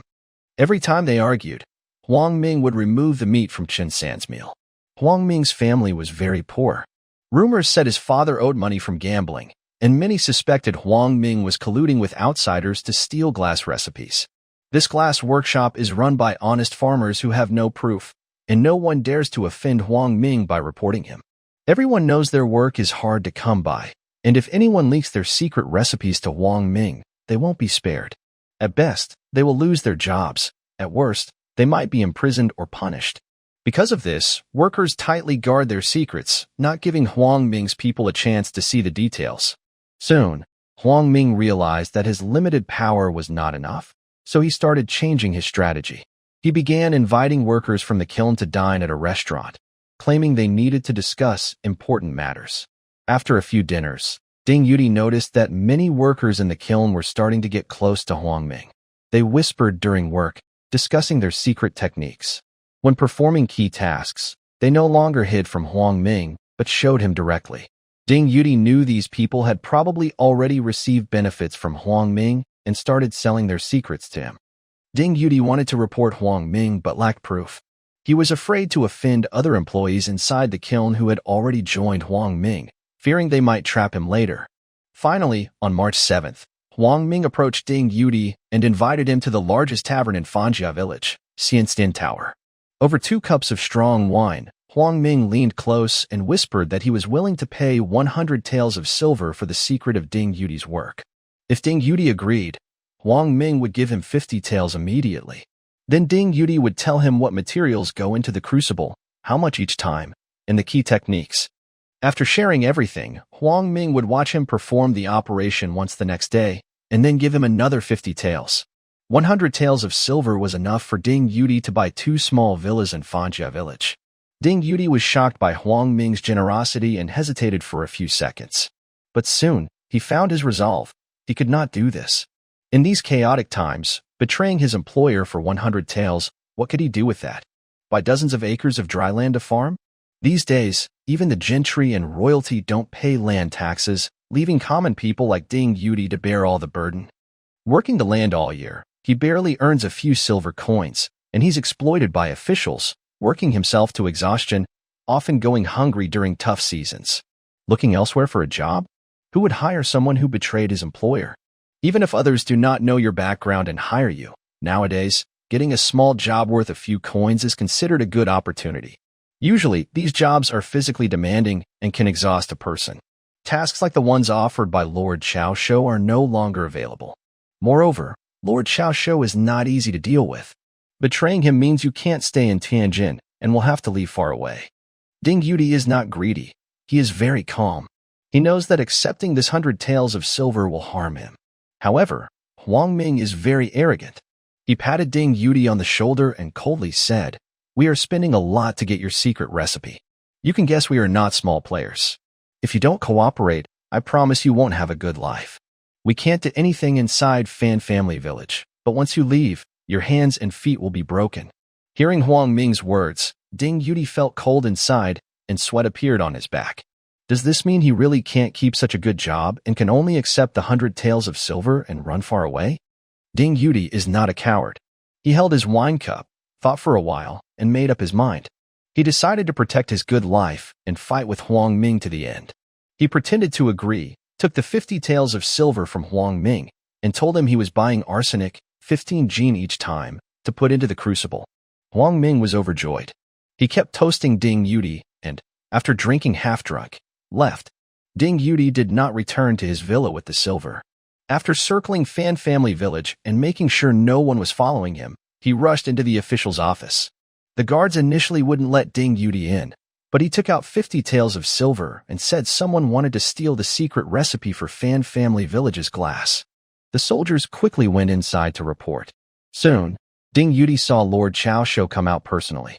At that moment, Ding Yudi understood that his good life in Fan Family Village was saved. Looking at the 50 taels of silver, Li Ji believed Ding Yudi's words. Someone was stealing his recipe. Li Ji didn't expect that despite his careful defenses, someone was secretly working hard to steal his recipe. He had given the kiln owner a few months' wages, but instead of being grateful, the kiln owner teamed up with outsiders to steal the glass recipe, who was eager to get his recipe and produce high-profit glass. Li Ji ordered Ding Yudi and Huang Ming to pretend to cooperate while secretly sending people to monitor Huang Ming and find out who was contacting him. After 2 days, the scout received news. For outsiders pretending to be in the flour and rice business contacted Huang Ming daily, passing messages outside the city. Li Ji ordered someone to watch these fake flour and rice merchants and see where they sent their messages. The scout followed them for a few days and finally figured out that these merchants had entered Lu Siqi's house. Lu Siqi was the owner of Long Shenxing, one of Tianjin's 8 major shops, and a cousin of the Tianjin military governor, Chao Piqing. It turned out that the military officials wanted to steal their glass recipe. Lu Siqi was usually friendly and enjoyed socializing and watching shows, appearing as a chivalrous man. But unexpectedly, he was so ruthless in stealing the recipe that he paid over 1,000 taels of silver. Clearly, he planned to steal the glass recipe in one go. Li Ji, being of a low rank, couldn't directly arrest Lu Siqi, but he could handle the troublemakers in his own territory. Li Ji issued orders for his guards to arrest Huang Ming and the 4 fake merchants, locking them in the prison for interrogation. Under torture, the troublemakers quickly revealed the mastermind and the employees who had been bought off. The mastermind was indeed Lu Siqi. The fake merchants reported directly to Lu Siqi's brother and took bribes to do their work. With this silver, Huang Ming had already bribed 8 workers at the first kiln of the glass workshop. Li Ji immediately ordered the arrest and interrogation of these 8 suspected traitors. In the end, the magistrate confirmed that these 8 workers had indeed leaked their work secrets. The secrets had been passed to Lu Siqi through Huang Ming. Fortunately, the 3 main buyers and the workers involved in removing impurities from the glass had not been bribed, so Lu Siqi couldn't produce glass with the limited information he had. However, the interrogation results made Li Ji very angry. He paid these workers high wages, but they repaid him by betraying him. Li Ji ordered the execution of Huang Ming, the fake merchants, and the 8 workers who sold the recipe. The charge was leaking military secrets and communicating with the enemies. After some arrangements and fake evidence, Li Ji accused 9 workers and Lu Siqi's men of secretly colluding with the enemies. Based on this evidence, he sentenced 13 people to death. The officials in charge of managing money and catching thieves had the authority to execute lawbreakers. Since revealing business secrets was a minor crime, it wouldn't normally warrant death. Li Ji claimed these people were colluding with the enemies. It wasn't that Li Ji was heartless or lacked severity. He believed that a little harshness was necessary to deter minor crimes. The 9 workers, including Huang Ming, knew the steps of glass production and had become disloyal. They couldn't stay at the glass workshop to continue working, nor could they be simply dismissed and allowed to spread the glass-making methods outside. The only option was to eliminate them. Holding Li Ji's high salary naturally means taking responsibility. The leak of secrets ended like this. When Li Ji sentenced his 4 fake rice flour merchants to death, Lu Siqi did not speak out. He seemed to want to hide his own theft of Li Ji's formula and did not want to break their friendship. On the day the secret thief was executed, the people of Fanjia village surrounded the execution ground in 3 layers. They all supported Li Ji and threw mud at the kneeling criminals, shouting insults. Backstabbers get what they deserve. Selling the formula to the enemies for the master's money is a death sentence. If the master had no money, could he pay us such high wages? Some workers were also shocked by Li Ji's strict methods and looked at the condemned with fear, saying nothing. Huang Ming was brought to the execution site and suddenly woke up, kowtowing desperately. Low-class people know they are wrong. Please spare my life, sir. I promise I won't say anything in the future. Unfortunately, Huang Ming's remorse came too late. When the time came, 13 musketeers stepped forward, pressed their guns against the criminals' hearts, and pulled the triggers. After executing several employees who betrayed the company, Li Ji recruited 9 new workers. These new workers were not added to the glass workshop, but were assigned to the textile factory and soap workshop. As for the vacancies in the glass workshop, Li Ji selected 9 experienced and honest old employees from the textile and soap factories to fill those positions, and the new workers took over their jobs. Li Ji did this to keep good work for dedicated old employees and to encourage their enthusiasm. He decided to raise the monthly wages of the glass workshop employees to 3 taels. The glass workshop was a highly profitable business, and confidentiality was very important. If wages were not increased, outsiders might bribe employees more easily. So Li Ji raised the salaries. Offering such high wages to experienced workers boosted the morale of the entire team. Ding Yudi performed well in this leak incident. Li Ji promoted him to head of the first kiln. He still managed the purchase of alkali and supervised other workers, earning 4 taels a month. Li Ji took harsh action, killing 9 traitors. The other workers were shocked and became more careful in their work. Ding Yudi and Kai Huishui also supervised diligently, and the confidentiality of the glass workshop was greatly improved. Mr. Zhang looked at the banner waving in the wind that read Specialized Treatment for Presbyopia. He felt a bit nervous. This was the second time he had come to this shop because of the big characters on the banner. Specialized treatment for presbyopia, wasn't that good news for him? Now 51 years old, Mr. Zhang's eyesight was poor. Due to presbyopia, he could barely see his accounts. He held his ledger far away, trying to make out the numbers, often guessing wrong because he couldn't see clearly. Over the years, he had become less welcome at his boss's tea shop. An accountant who couldn't see well was not appreciated. If things continued like this, his boss would probably fire him within half a year. Although his boss had not found a suitable replacement accountant, Mr. Zhang, an old man who often made mistakes, couldn't keep working like this. He had a son and a daughter, both married. If he lost his job as an accountant earning only a few coins a month, he would have to move in with his son. But his son worked in a herbal shop, earning only a little more than a coin a month, and he had 2 children to support. How could they afford to take care of elderly parents? Losing his job because of failing eyesight might mean the whole family would go hungry. At this moment, Mr. Zhang saw the banner that claimed specialized treatment for presbyopia and hesitated for a long time. The Li family shop was known for selling goods, not for doctors or medicines. How could they treat eye problems? Wasn't that just a scam? However, given the Li family's reputation, known for creating many new and interesting products, it seemed unlikely they would openly scam people. Maybe, just maybe, they could actually help him see better. Today in Tianjin, the Li family's reputation was very high. They sold practical items like soap, fine cloth, cheaper and better cement than sauna soil, and clear glassware. Their new inventions seemed endless, with new products appearing all the time. It was because of this reputation that Mr. Zhang believed the shop's sign that said specialized treatment for presbyopia. Otherwise, he would think anyone selling goods was just a liar or a madman. Anyway, he decided to go inside and listen. If it was a scam, he could just walk away.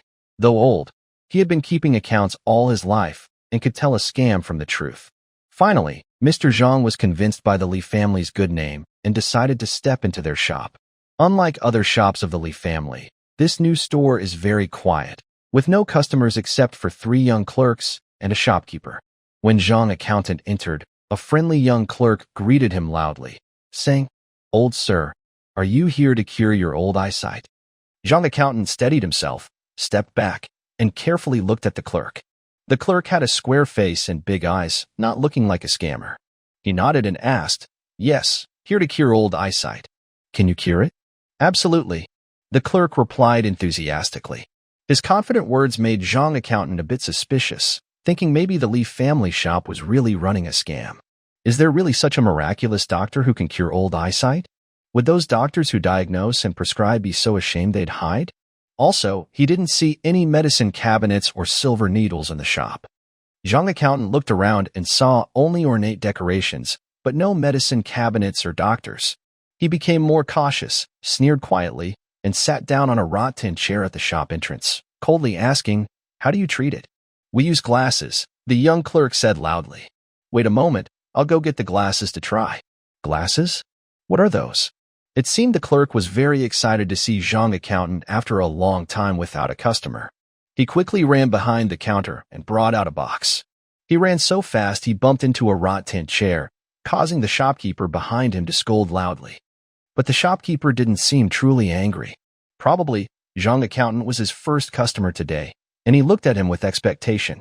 When the clerk carried the box over, he slowed down and carefully approached Zhang Accountant, opening the wooden box.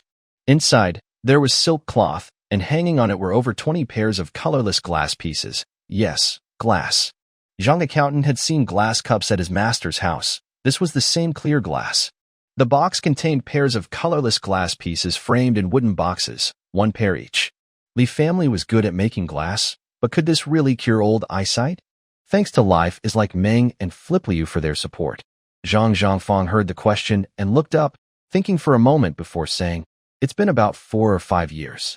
Things have gotten especially bad in the last 2 years." The young servant took a pair of glasses from a display and handed them to Zhang Zhangfang, saying, "Try these. They are 300 degrees. Zhang Zhangfang was surprised and asked, "How do I try them?" The young servant smiled shyly and said, "You see, I'm so excited I can't think straight. Since it's your first time, I'll help you put them on." Just as Zhang Zhangfang was about to reply, the servant took the glasses and said to himself, handing them over. He clipped the frame onto Zhang Zhangfang's ears, resting the horizontal bar on his nose, and held the glasses in front of his eyes. Zhang Zhangfang was momentarily stunned and asked, "What are you doing?" "Fixing your presbyopia," the young servant said loudly.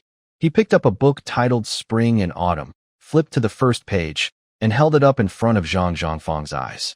"Grandpa, can you see the words clearly through these glasses?" Hearing this, Zhang Zhangfang squinted and looked through the glasses at the book. Strangely enough, through these 2 pieces of glass, he could actually see the first page of the book more clearly, though not perfectly. It was much clearer than without glasses. These glasses really work. It turned out that the Li family used these glasses to treat presbyopia. No wonder he hadn't seen any doctors. Zhang Zhangfang looked around the shop, noticing its luxurious decor, definitely not a scam. He had been overthinking. Somewhat clearer, but still a bit blurry, Zhang Zhangfang said, looking eagerly at the young servant's glasses case, which contained more than 20 pairs of glasses. "Let's try the 350-degree ones," the servant said, removing the glasses from Zhang Zhangfang's nose and replacing them with a new pair. "Even worse, not as good as before," Zhang Zhangfang exclaimed. "Then try the 250-degree ones," the servant said, pulling out another pair from the case. I can see clearly now."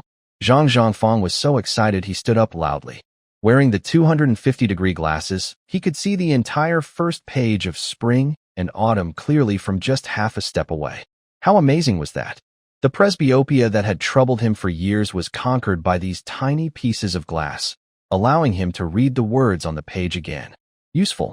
Truly useful. Zhang Accountant patted his thigh, took the Spring and Autumn book from the servant, and turned the pages one by one. He realized he could see every character clearly. Zhang Accountant trusted his eyes. He truly saw the words clearly, not trickery. With these glasses, he could help the master with bookkeeping again. Did he manage to keep his small job of 1 or 2 taels of silver? The new thing from the Li family is amazing. The servant let Zhang Accountant try glasses at 225 and 275 degrees, but in the end, 250 degrees worked best.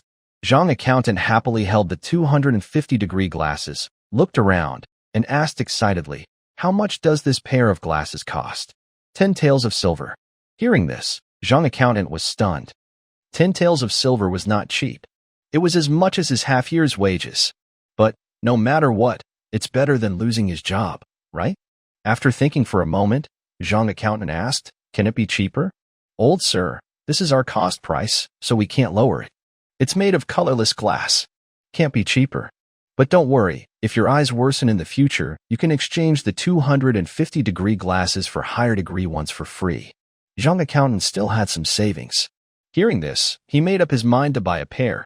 The reputation of the Li family was here. If he exchanged them, he could do so. Buying these glasses meant he could get rid of his presbyopia for life, allowing him to keep working as a bookkeeper until he could no longer walk. He hurriedly put on the glasses to do his bookkeeping and told the master, "I'll go home now to get the silver." "When do you close?" The servant smiled and said, "Take your time. No rush. You're our first customer. If you don't come back, we won't close today." In mid-March of the 9th year of the Chojin era, the city wall of Fan Village was completed. The wall used 2.88 million blue bricks and 580,000 jin of cement. The wall was 3,000 meters long, 5 meters high, and 3 meters wide. Every 20 meters, there was a battlement, totaling 150 battlements. Every 1.5 meters, there was a loophole, totaling 2,000 loopholes. The top of the wall was wide enough for horses to run on. There were 16 heavy cannon platforms, 4 on each side of the wall. The finished wall was straight, tall, and very beautiful, giving the entire Fan Village a strong sense of security. Whether it was the textile factory, soap workshop, glass workshop, cement plant, or the homes and military camp of Fan Village, all were protected by the mighty city wall. After repairing the city wall, Li Ji ordered the bricklayers to continue building villas to provide homes for the expanding Fan Village.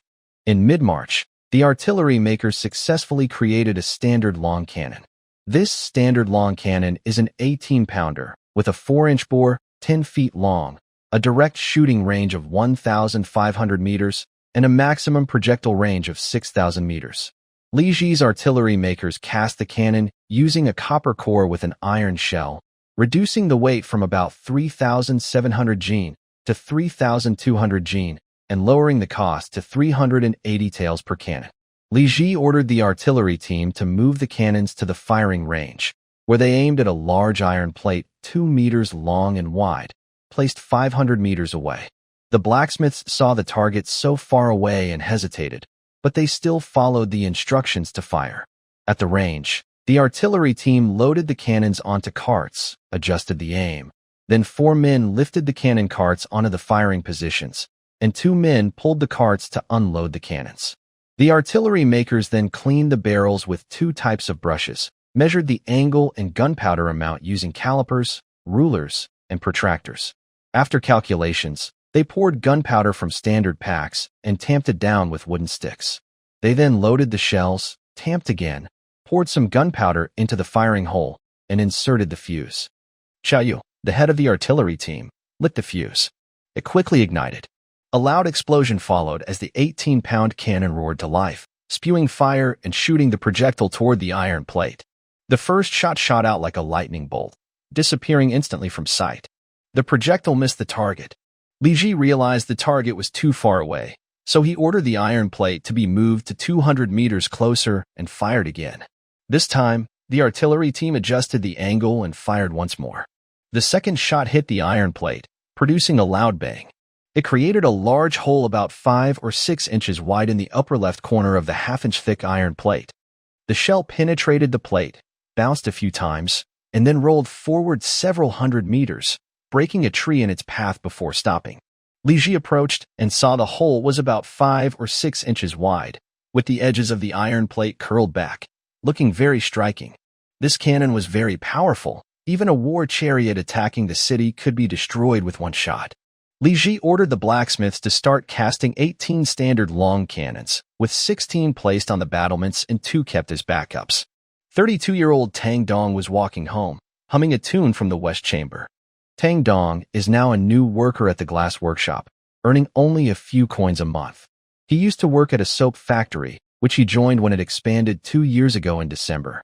Unexpectedly, after more than a year, the supervisor, Li Yusheng, said he was honest and recommended him to work at the glass workshop. In early March, 9 thieves stole the skills of the master craftsman. The master killed these 9 thieves and then brought 9 workers from the soap factory and the textile mill to the glass workshop, earning a few coins each month. Tang Dong was one of these 9 lucky workers. His job at the glass workshop was to add a powder to the glass liquid. The task was very simple. Just pour the powder into the hot glass liquid from outside the kiln. Tang Dong didn't even know what the powder was, nor did he want to know. Besides the work being a bit hot, there were no other disadvantages. Compared to the few coins he earned each month, the heat was not a problem. The money was enough for Tang Dong's family to live a good life. When Tang Dong reached the alley entrance, 3 children playing there ran up and shouted loudly, "Dad's back." Dad. Tang Dong's family was poor before, and he married late. Now, his eldest daughter was only 7 years old. At this moment, the eldest daughter was holding on to his leg, while his 2 younger brothers circled around him, calling Dad nonstop, making Tang Dong smile happily. Having children who were well-fed and happy to play made him feel very content. Tang Dong took out a few pieces of candy called Zhuang Yuan Tang from his pocket and handed them to his eldest daughter, smiling, "Here, have some candy." The eldest daughter happily clapped her hands and took the candy. Seeing her sister with candy, the 2 younger brothers stopped and looked at her eagerly. The sister thought for a moment, counted the candies, and happily said, "Each of you gets 3 pieces." She gave 3 pieces to each younger brother, then happily held on to her candies, not rushing to eat them, as if she was enjoying the happiness of having candy in her hand. Seeing his daughter's obedient and happy face, Tang Dong felt very pleased. He picked her up and carried her into their home. Inside, Jie's family's head, Jie Laoda, was practicing writing characters. Jie Laoda was holding a brush without ink and repeatedly copying characters from a private school copybook. Tang Dong stood nearby, looked at what he was writing, but couldn't understand the character. He smiled and asked, "Jie Laoda, what character are you writing?" Jie Laoda said, "I'm writing the character E. Can't you tell?" Tang Dong touched his face and asked, "Why are you learning this?" Jie Laoda replied, "Didn't you notice?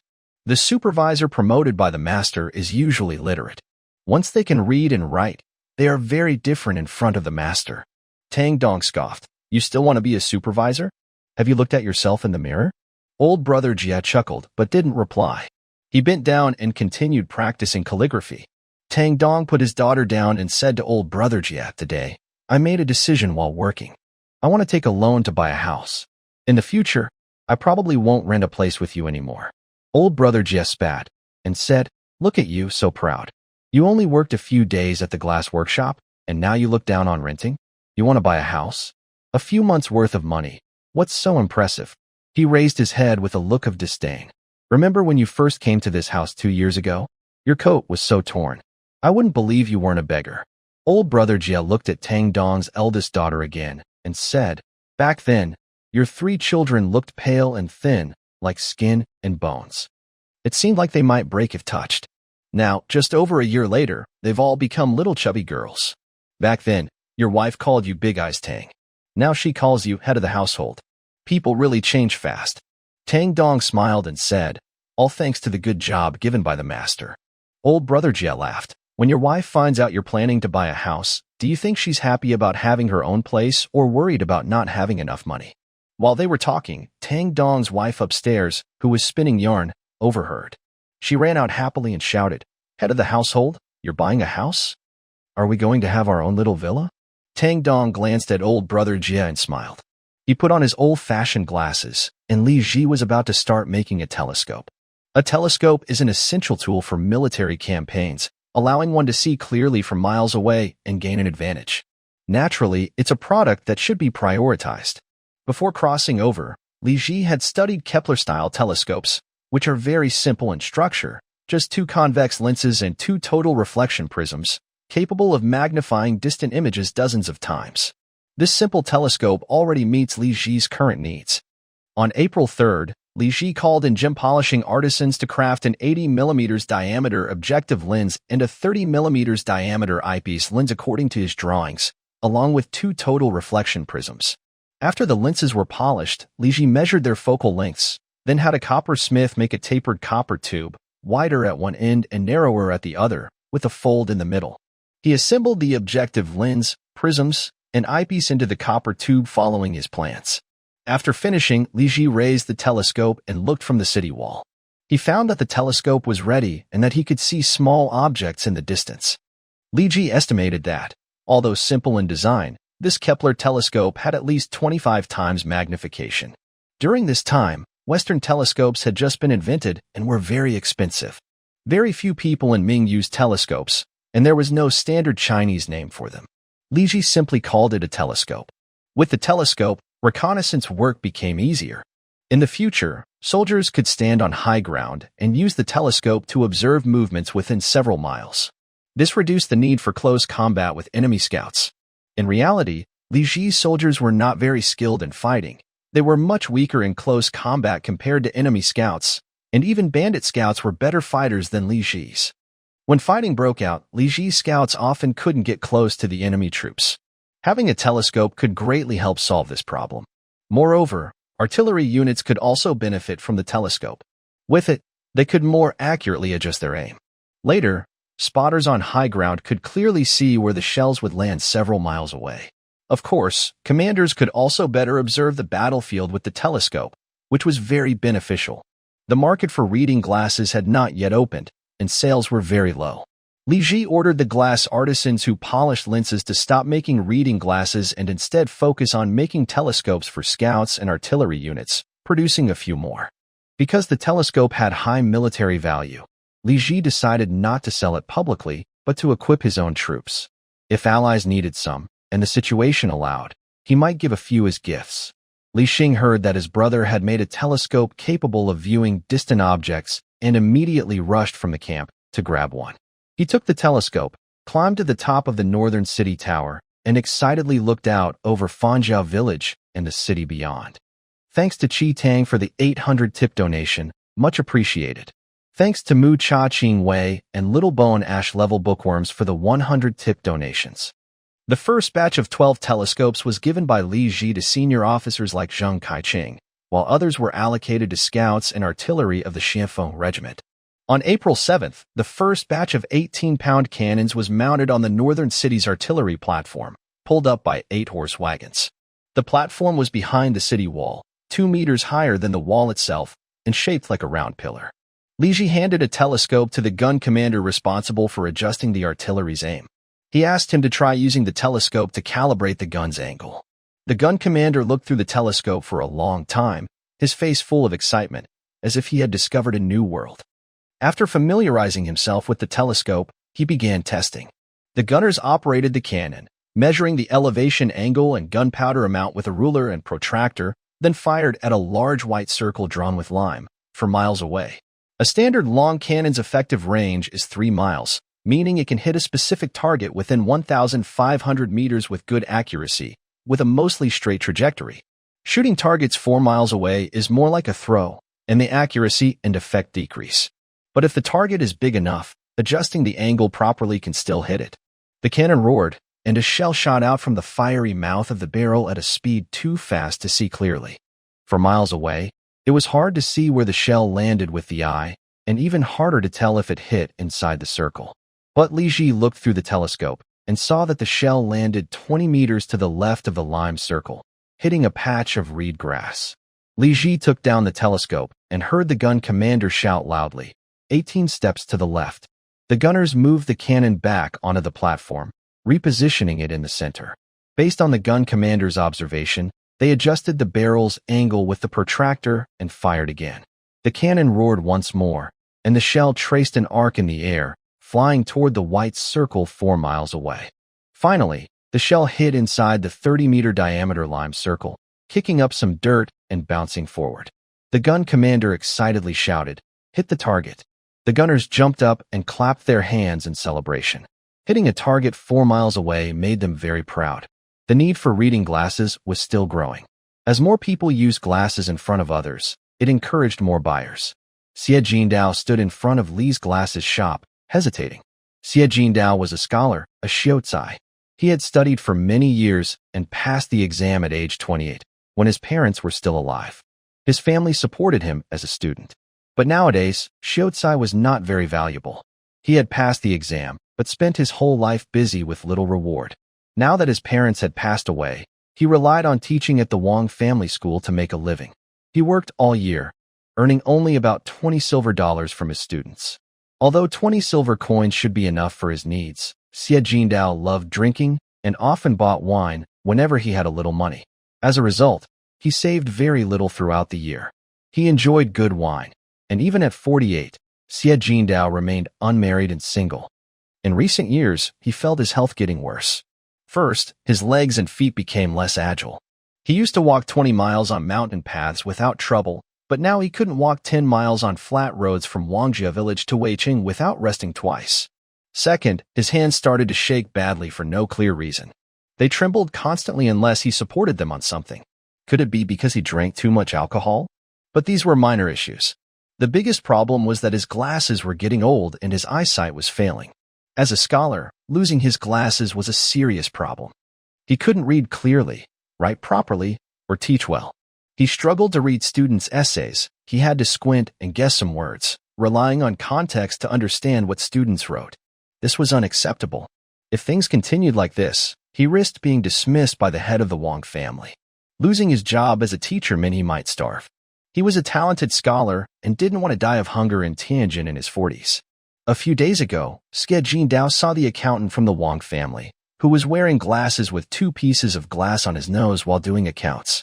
He asked, "Aren't your glasses old and blurry?" The accountant proudly pointed to the glasses and said, "These 2 pieces of glass cost 10 taels of silver." Xie Jindao didn't understand at first and asked, "Why are they so expensive?" The accountant explained, "This is called glasses, specially made to cure presbyopia. It costs 10 taels of silver. When you wear them, you can see clearly." Xie Jindao then realized such a thing existed in the world, glasses that could fix old eyesight. He tried on the accountant's glasses, but they didn't seem to work. The accountant said each pair of glasses is different and needs to be custom-made at a shop. He didn't doubt the glasses' effectiveness. After all, if they cost 10 taels of silver, they must work. He asked the accountant for the shop's location and headed there. But when he arrived, he hesitated. 10 taels of silver was enough to buy 5 jars of Jinhua wine he hadn't dared to drink in recent years. His students' gifts had been modest lately, so he mostly bought local soil wine to get by. But if he couldn't cure his presbyopia, he wouldn't be able to drink or even eat properly. Xie Jindao sighed and walked into Li's eyeglasses shop with 10 taels of silver in his hand. There were a few people inside, including 2 customers trying on glasses. As soon as Xie Jindao entered, a young servant greeted him with a smile, asking, "Sir, what is your surname? Are you here to fix your old eyesight?" Xie Jindao adjusted his clothes and replied, "My surname is Xie. I am a scholar." The young servant suddenly understood and respectfully said, "Oh, so you are Master Xie. How many years have you had trouble seeing clearly?" Xie Jindao, still feeling the pain of spending 10 taels of silver, replied impatiently, 2 years. My old eyesight has worsened, and I can't read my students' essays clearly." The servant said, "Please wait a moment," then went to the back to bring out a box of glasses. He took out a pair and handed them to Xie Jindao, saying, "Master Xie, how about these 200-degree glasses?" When Xie Jindao put on the glasses, he tilted his eyes to look at the book Spring and Autumn on the table. He flipped through it and found that he could see the characters clearly now. With a helpless squint, he thought to himself that he would definitely spend the 10 taels of silver. The entire bottle of Jinhua sweet wine was gone in an instant. Xie Jindao said gruffly, "I can see clearly now." But the young servant didn't give up. He handed Xie Jindao another pair of glasses, replacing the ones on his nose, and said, "Try these 225-degree glasses." Xie Jindao looked at the Spring and Autumn book again, paused, and said, "It's even clearer now." The servant then brought out a pair of 250-degree glasses for Xie Jindao to try, but found they weren't as good as the 225-degree ones. Finally, the servant said, "Then this is the pair of 225-degree glasses." Xie Jindao wasn't surprised by the glasses' effect. After all, these 10 taels of silver bought something that worked. Otherwise, how could they earn so much money? He felt a bit regretful about spending the 10 taels. He looked at the shopkeeper sitting inside, who was watching him with eager eyes. Xie Jindao couldn't help but snort coldly. These profit-hungry merchants really eat people without leaving bones. 10 taels for 2 glass pieces. He slapped the silver onto the table with a loud bang and said coldly, "Here's the money. You better take good care of it." The young servant took the silver, went inside, and weighed it carefully. Then he smiled and said, "Master Xie, we have a box for you. Please wait a moment." He came out holding a rectangular box and handed it to Xie Jindao, saying, "This is a special box for storing glasses. Please take it." Xie Jindao was pleased that he had now cured his presbyopia, so he had secured his position as a scholar. He sighed with relief. However, thinking about spending a full 10 taels of silver, enough to buy 5 jars of Jinhua wine, he couldn't help but let out a heavy sigh again. Profit-seeking merchants. They don't understand the teachings of the sages. He waved his hand, took the glasses case, and walked away wearing his glasses. Thanks to the down-and-out fat man's generous tip of 500 tips, much appreciated. The rifle workshop can now produce 200 rifles each month. By early April, Li Ji had already equipped his troops with 3,200 mini-rifles. The 2,000 veterans of the Xianfeng Regiment each had their own special rifles, trained daily with their rifles, and maintained them personally. The soldiers of the Palu Regiment had not yet finished producing their rifles, so they could only take turns practicing with rifles.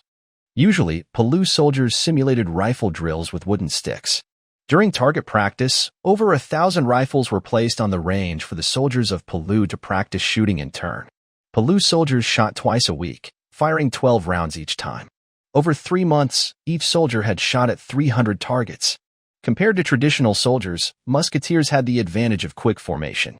After firing 300 rounds, Palu soldiers could reliably hit human-shaped targets at 150 meters during practice.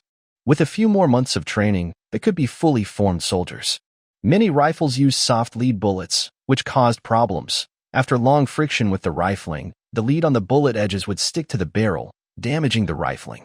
So, after firing 200 rounds, each rifle had to be taken to the workshop for cleaning. Gunsmiths would use a lathe to remove the lead attached to the rifling. Fortunately, lead is soft, so cleaning with steel tools was quick. Gunsmiths could clean about 20 rifles a day. Many rifles used softer lead bullets, and the barrel lifespan was about 1,000 rounds. After the Xianfeng Regiment was formed, they shot less during practice, so most rifles hadn't reached their lifespan. Only the first batch of 125 rifles used during the mountain ambush, which fired over 1,000 rounds, had to be discarded. Few rifles were scrapped. Currently, the number of usable rifles was increasing at a rate of 200 per month. In a few months, all soldiers of the Palu Regiment would own their own rifles. However, for Li Ji, this production speed was still too slow. To prepare in advance, he sent people to recruit craftsmen skilled in making bird guns and ordinary blacksmiths from various prefectures in Jingji. Li Ji's representatives were led by Zheng Hui. Zheng Hui is the grandson of Li Ji's uncle's younger brother, making him a cousin of Li Ji. He is shrewd and calm. Originally, he worked as a manager in a textile workshop. Now, Li Ji has transferred him to the government office to be the chief clerk, also known as the official in charge of clerical affairs. Zheng Hui is responsible for handling the paperwork and minor tasks in the office. This time, Zheng Hui recruited apprentice gunsmiths. Li Ji paid each of them 2 taels of silver per month and an additional 10 taels for moving expenses. They were to rent a villa in Fan Family Village, built by Li Ji. After training for some time and completing their apprenticeship, each craftsman would earn 7 qian of silver for every rifle they produced. Li Ji's high salary offer attracted many skilled workers. When the officials went to recruit in different areas, they mostly managed to gather all the local craftsmen at the recruitment sites, creating a lively scene. After visiting 6 prefectures and counties, they achieved Li Ji's recruitment goal. If Li Ji hadn't insisted on conducting interviews and only hiring honest and diligent workers, more than 1,000 craftsmen from the 6 areas might have flooded into Fan Family Village. In the end, Li Ji gathered over 80 gunsmiths skilled in making bird guns and more than 200 blacksmiths, totaling around 300 people.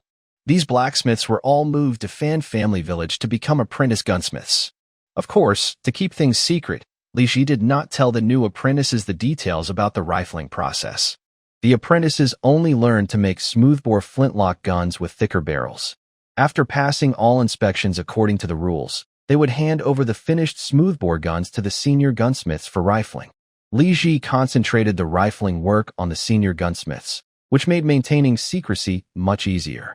During the manual era, precision was hard to guarantee, and guns made by different craftsmen would inevitably vary slightly in caliber. However, this did not affect the operation of the rifling machine. Li Ji designed a very flexible rifling machine.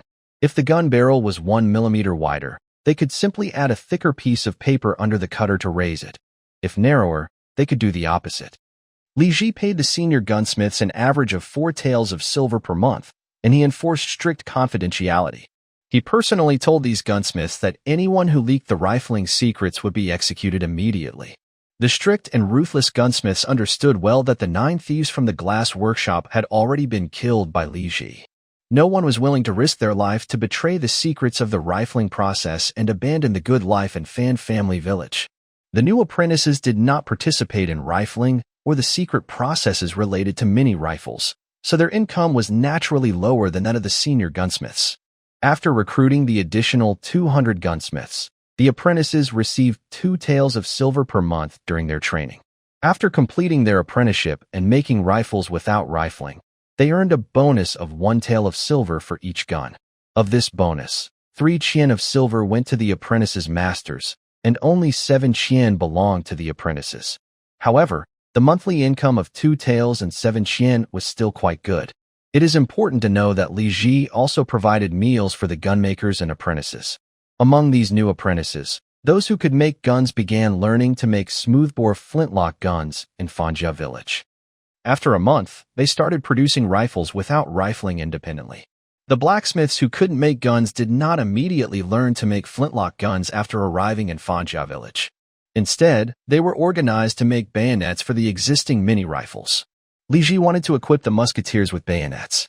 In Li Ji's army, the infantry only had musketeers, without long spear or shield soldiers to protect them. Once close combat happened, they had to rely solely on the musketeers fighting with their fists. Previously, Li Ji gave each musketeer a long knife, but it was clear that long knives were not very effective against cavalry and made it hard for musketeers to stay confident when facing horsemen. Li Ji decided to follow later practices and add detachable bayonets to the mini rifles as cold weapons for the musketeers. The bayonet designed by Li Ji has a blade 50 centimeters long, with the blade on the bottom and serrated edges on the back. The bayonet can be used for stabbing or slashing. When it pierces a body, the serrated edge tears flesh, making wounds difficult to heal. Behind the blade, there is a 20-centimeter handle, allowing the bayonet to be detached from the rifle and used as a one-handed short knife. The bayonet is mounted on a wooden support attached below the gun barrel. The support has an iron rod with teeth, and the handle of the bayonet has a hole at the end, designed to fit onto the iron rod. To attach the bayonet, you slide the hole at the bottom of the bayonet onto the iron rod, rotate 90 degrees, press down, then rotate another 90 degrees to lock it in place. In the future, when infantry or cavalry armed with long weapons charge at the musketeers can shoot and then use the bayonet. With the bayonet, musketeers now have a long weapon to fight enemy infantry and even challenge cavalry, which greatly boosts their morale. To make the bayonets, Li Ji bought several thousand jin of Su steel from iron merchants in Tianjin City. Su steel was a type of refined steel from the Ming dynasty, improved from the steel infusion method. During production, it used the oxygen in wrought iron to oxidize silicon, manganese, and carbon in pig iron, removing impurities and producing high-quality steel. Over 200 apprentices and gunmakers did not learn to make guns first. Instead, they built furnaces in a newly developed blacksmith workshop area in the southern part of the city, working day and night to forge tools and produce bayonets for the soldiers of the Xianfeng and Pelu armies. At the end of April, each blacksmith had finished building their own furnaces and started mass-producing bayonets. After the first batch of 1,000 bayonets was made, Li Ji equipped the Xianfeng regiment with them. That day, at the Fan Village training ground, cottonwood fluff floated in the air. The warm April sunshine gently warmed everyone's bodies, making it feel very comfortable. Li Ji stood on the training ground wearing a light early summer shirt, watching 1,000 soldiers of the Xianfeng regiment practice with bayonets. Stab! Stab! Under the commands of the platoon leaders, each row of soldiers raised their guns and forward one after another. The sight was a flash of shining blades, with 1,000 bayonets thrusting forward together, creating a terrifying aura of killing. Cut! Cut! The soldiers swung their guns downward, chopping with fierce force, again revealing sharp blades. Even if enemies broke through the gunfire formation and rushed forward, Li Ji's musketeers could still fight. The soldiers held their rifles and repeatedly practiced chopping and stabbing until they became skilled. Currently, Li Ji had 4,000 household guards, of which 3,700 were musketeers, forming the Xianfeng and Pelu regiments. The remaining 300 were artillerymen, called the Thunderbolt Battalion by Li Ji, responsible for operating 56-pound cannons. During the Battle of Ruozhou, Li Ji found that 5 people operating one 6-pound cannon was insufficient, so he changed to 6 people per cannon. These 2 regiments and 1 artillery battalion formed a division called the Tiger Guard Division, with Li Ji as the division commander. Of course, Li Ji also served as the commander of the Xianfeng regiment. However, With this setup, no one was operating heavy city defense cannons. Li Ji planned to have veteran artillerymen from the artillery battalion serve as the backbone for city defense artillery, which meant recruiting an additional 130 new soldiers to join the Thunderbolt Battalion and the City Defense Artillery Team. In early May, Li Ji set up a health check tent in Fan Village and recruited another 130 artillery soldiers. Outside the household guard troops, Li Ji, as the steward of Fan Village, had 400 regular soldiers, and his subordinates in charge of defense and management had a total of 450 regular soldiers. The monthly salary for these 850 soldiers was supposed to be 1,700 taels of silver. However, due to insufficient funding from the court and layers of deductions, Li Ji only received 600 taels each month for the past few months. Compared to the 6 qian, small silver coins, per soldier salary when he was a defense officer, the salary now was slightly higher. Each soldier received 7 qian per month. If Li Ji paid all soldiers 7 qian each month, he would need to pay his subordinates 315 taels of silver. However, Li Ji knew that if he did not withhold some silver, the extra pay would end up in the pockets of lower-ranking military officials. So he decided to cut each soldier's pay by 1 coin of silver, distributing only 270 taels of silver, meaning the lower officers still received 6 coins of silver per soldier, as before. After this distribution, 600 taels of silver had been given out, leaving 330 taels remaining. The original 36 guards at Fanjiazwang were used by Li Ji as militia and city defenders. With 330 taels of silver, Li Ji recruited 129 strong, healthy soldiers at 2 taels each, forming a total of 165 soldiers. They served as city wall defenders, sentinels, and patrol guards. To make good use of everyone, Li Ji set strict training tasks for this team and provided 3 meals a day with meat.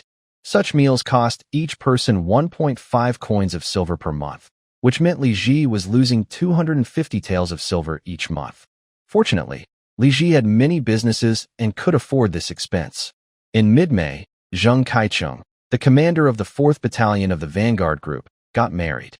He borrowed money from Fanjiazwang to buy a luxurious villa, where the wedding was held. The bride was the daughter of a tailor from the eastern part of Weiqing City, very pretty and lively. Zheng Kaichen was 21 years old, which was considered late marriage by Ming standards. The bride was only 15, 6 years younger than Zheng Kaicheng. Only because Zheng Kaicheng was now a senior officer could he marry such a young, beautiful girl. Zheng Kaicheng was clever and good at social skills. On the wedding day, he went early to pick up the bride and then left her in the new house. He stood at his gate to greet guests coming to the celebration. Most of the guests were senior officials from Li's family, officers from the Vanguard Group and the Defeating Bandits Group, and high-ranking officials from the command office. These were important people in Fanjiazwang. Zheng Kaicheng greeted each warmly. By the time it was late afternoon, Li Ji arrived simply dressed, with 2 guards. When Zheng Kaicheng saw Li Ji, he was very happy and went to greet him, saying, "Commander, you came yourself." Li Ji smiled and said, "How could I miss your wedding?" Zheng Kaicheng held the wedding banquet in the main hall and courtyard. There were 3 tables inside the hall and 4 outside, all arranged neatly. Li Ji sat at the main table in the center of the hall. Officers like Li Xing, Li Laoxi, Zhang Feng, and senior officials like Zheng Yuan, Li Dao, and Zheng Hui also sat with Li Ji at the main table. Li Ji arrived on time, and Zheng Kaicheng then started the wedding celebration. Everyone was getting a bit hungry, and the lively atmosphere was filled with food and laughter. After a while, Zheng Kaicheng stood up, holding a glass of wine to toast Li Ji. "Master, thanks to you, I, Zheng Kaicheng, can get married today. Having such a good relative like you is a great fortune for Zheng family. I am forever grateful to you, sir. Here's to you." Li Ji saw Zheng Kaicheng speaking so nicely and smiled as he raised his glass, drinking the wine in one go. The officers and senior staff present were touched to see Li Ji toast his subordinates so openly. It's rare to find a kind and capable officer like him, and his followers all have bright futures ahead. After Zheng Kaicheng finished his drink, Li Xing stood up and said, "Big brother, I also toast you. Our Li family's success today depends on you. We were almost going to be servants." Li Xing's admiration for Li Ji was obvious, and he was very proud of the family's achievements today. However, when Li Xing finished speaking, everyone burst into laughter, as if hearing something unbelievable. After that, Li Xing drank the wine in his glass in one gulp. Seeing his brother's boldness, Li Ji also finished his drink of strong wine. Once Li Xing finished his toast, Li Laosi stood up excitedly and said, "Boss, I toast you. If it weren't for you, I wouldn't have enough to eat. Always hungry, not sure if I could survive last winter. You are like my second parent. I will spend my whole life repaying you by fighting for you." He finished his words and eagerly tilted his head back to drink the wine. Seeing Li Laosi so grateful, Li Ji smiled and took another sip. Zhong Feng, the captain of the 2nd Battalion of the Xianfeng Regiment, then stood up. Usually straightforward and not good with words, he simply said loudly, "Sir, I, Zhong Feng, thank you for giving me such a good job. I toast you." After drinking 3 glasses, Li Ji's face was a little red. He awkwardly said, "Today is Zheng Kaicheng's wedding. Why are you all toasting me?" Hearing this, Zhong Feng didn't dare to continue drinking and stood there awkwardly, feeling embarrassed, and could only sit down. Li Ji finished his drink and looked up to finish the wine in his glass. Seeing this, Zhong Feng quickly stood up again and drank his strong wine in one go. After Li Ji finished his drink, Zhang Yuan and Li Dao and others also came to toast him, but Li Ji didn't give them the chance. He stood up loudly and said, "Don't toast me anymore. If I drink more, I will get drunk. Come on, let's toast the groom together." Everyone at the main table stood up and raised their glasses, saying, "We toast the groom." Zheng Kaicheng quickly stood up and said to Li Ji, "I dare not accept this honor." After saying this, Zheng Kaicheng tilted his head back and finished his drink. Old Zhao San is a simple man who has worked as a long-term laborer for 10 years. He is 27 years old and has never married because his family is poor. He used to work for the wealthy AI family in the village, but they were too poor. Old Zhao San thought this couldn't go on. So at the beginning of this year, he begged his relative Zhao Lu, a pig trader, to take him in, and he became a pig seller. Although he only earns 1 or 2 coins a month, it is much better than working as a laborer. At least this money allows him to buy enough rice and flour to eat full meals. To sell pigs, he needs to go to different villages and towns to find business, buy fat pigs from farmers, negotiate prices, and then take the pigs to the butcher's house at the market.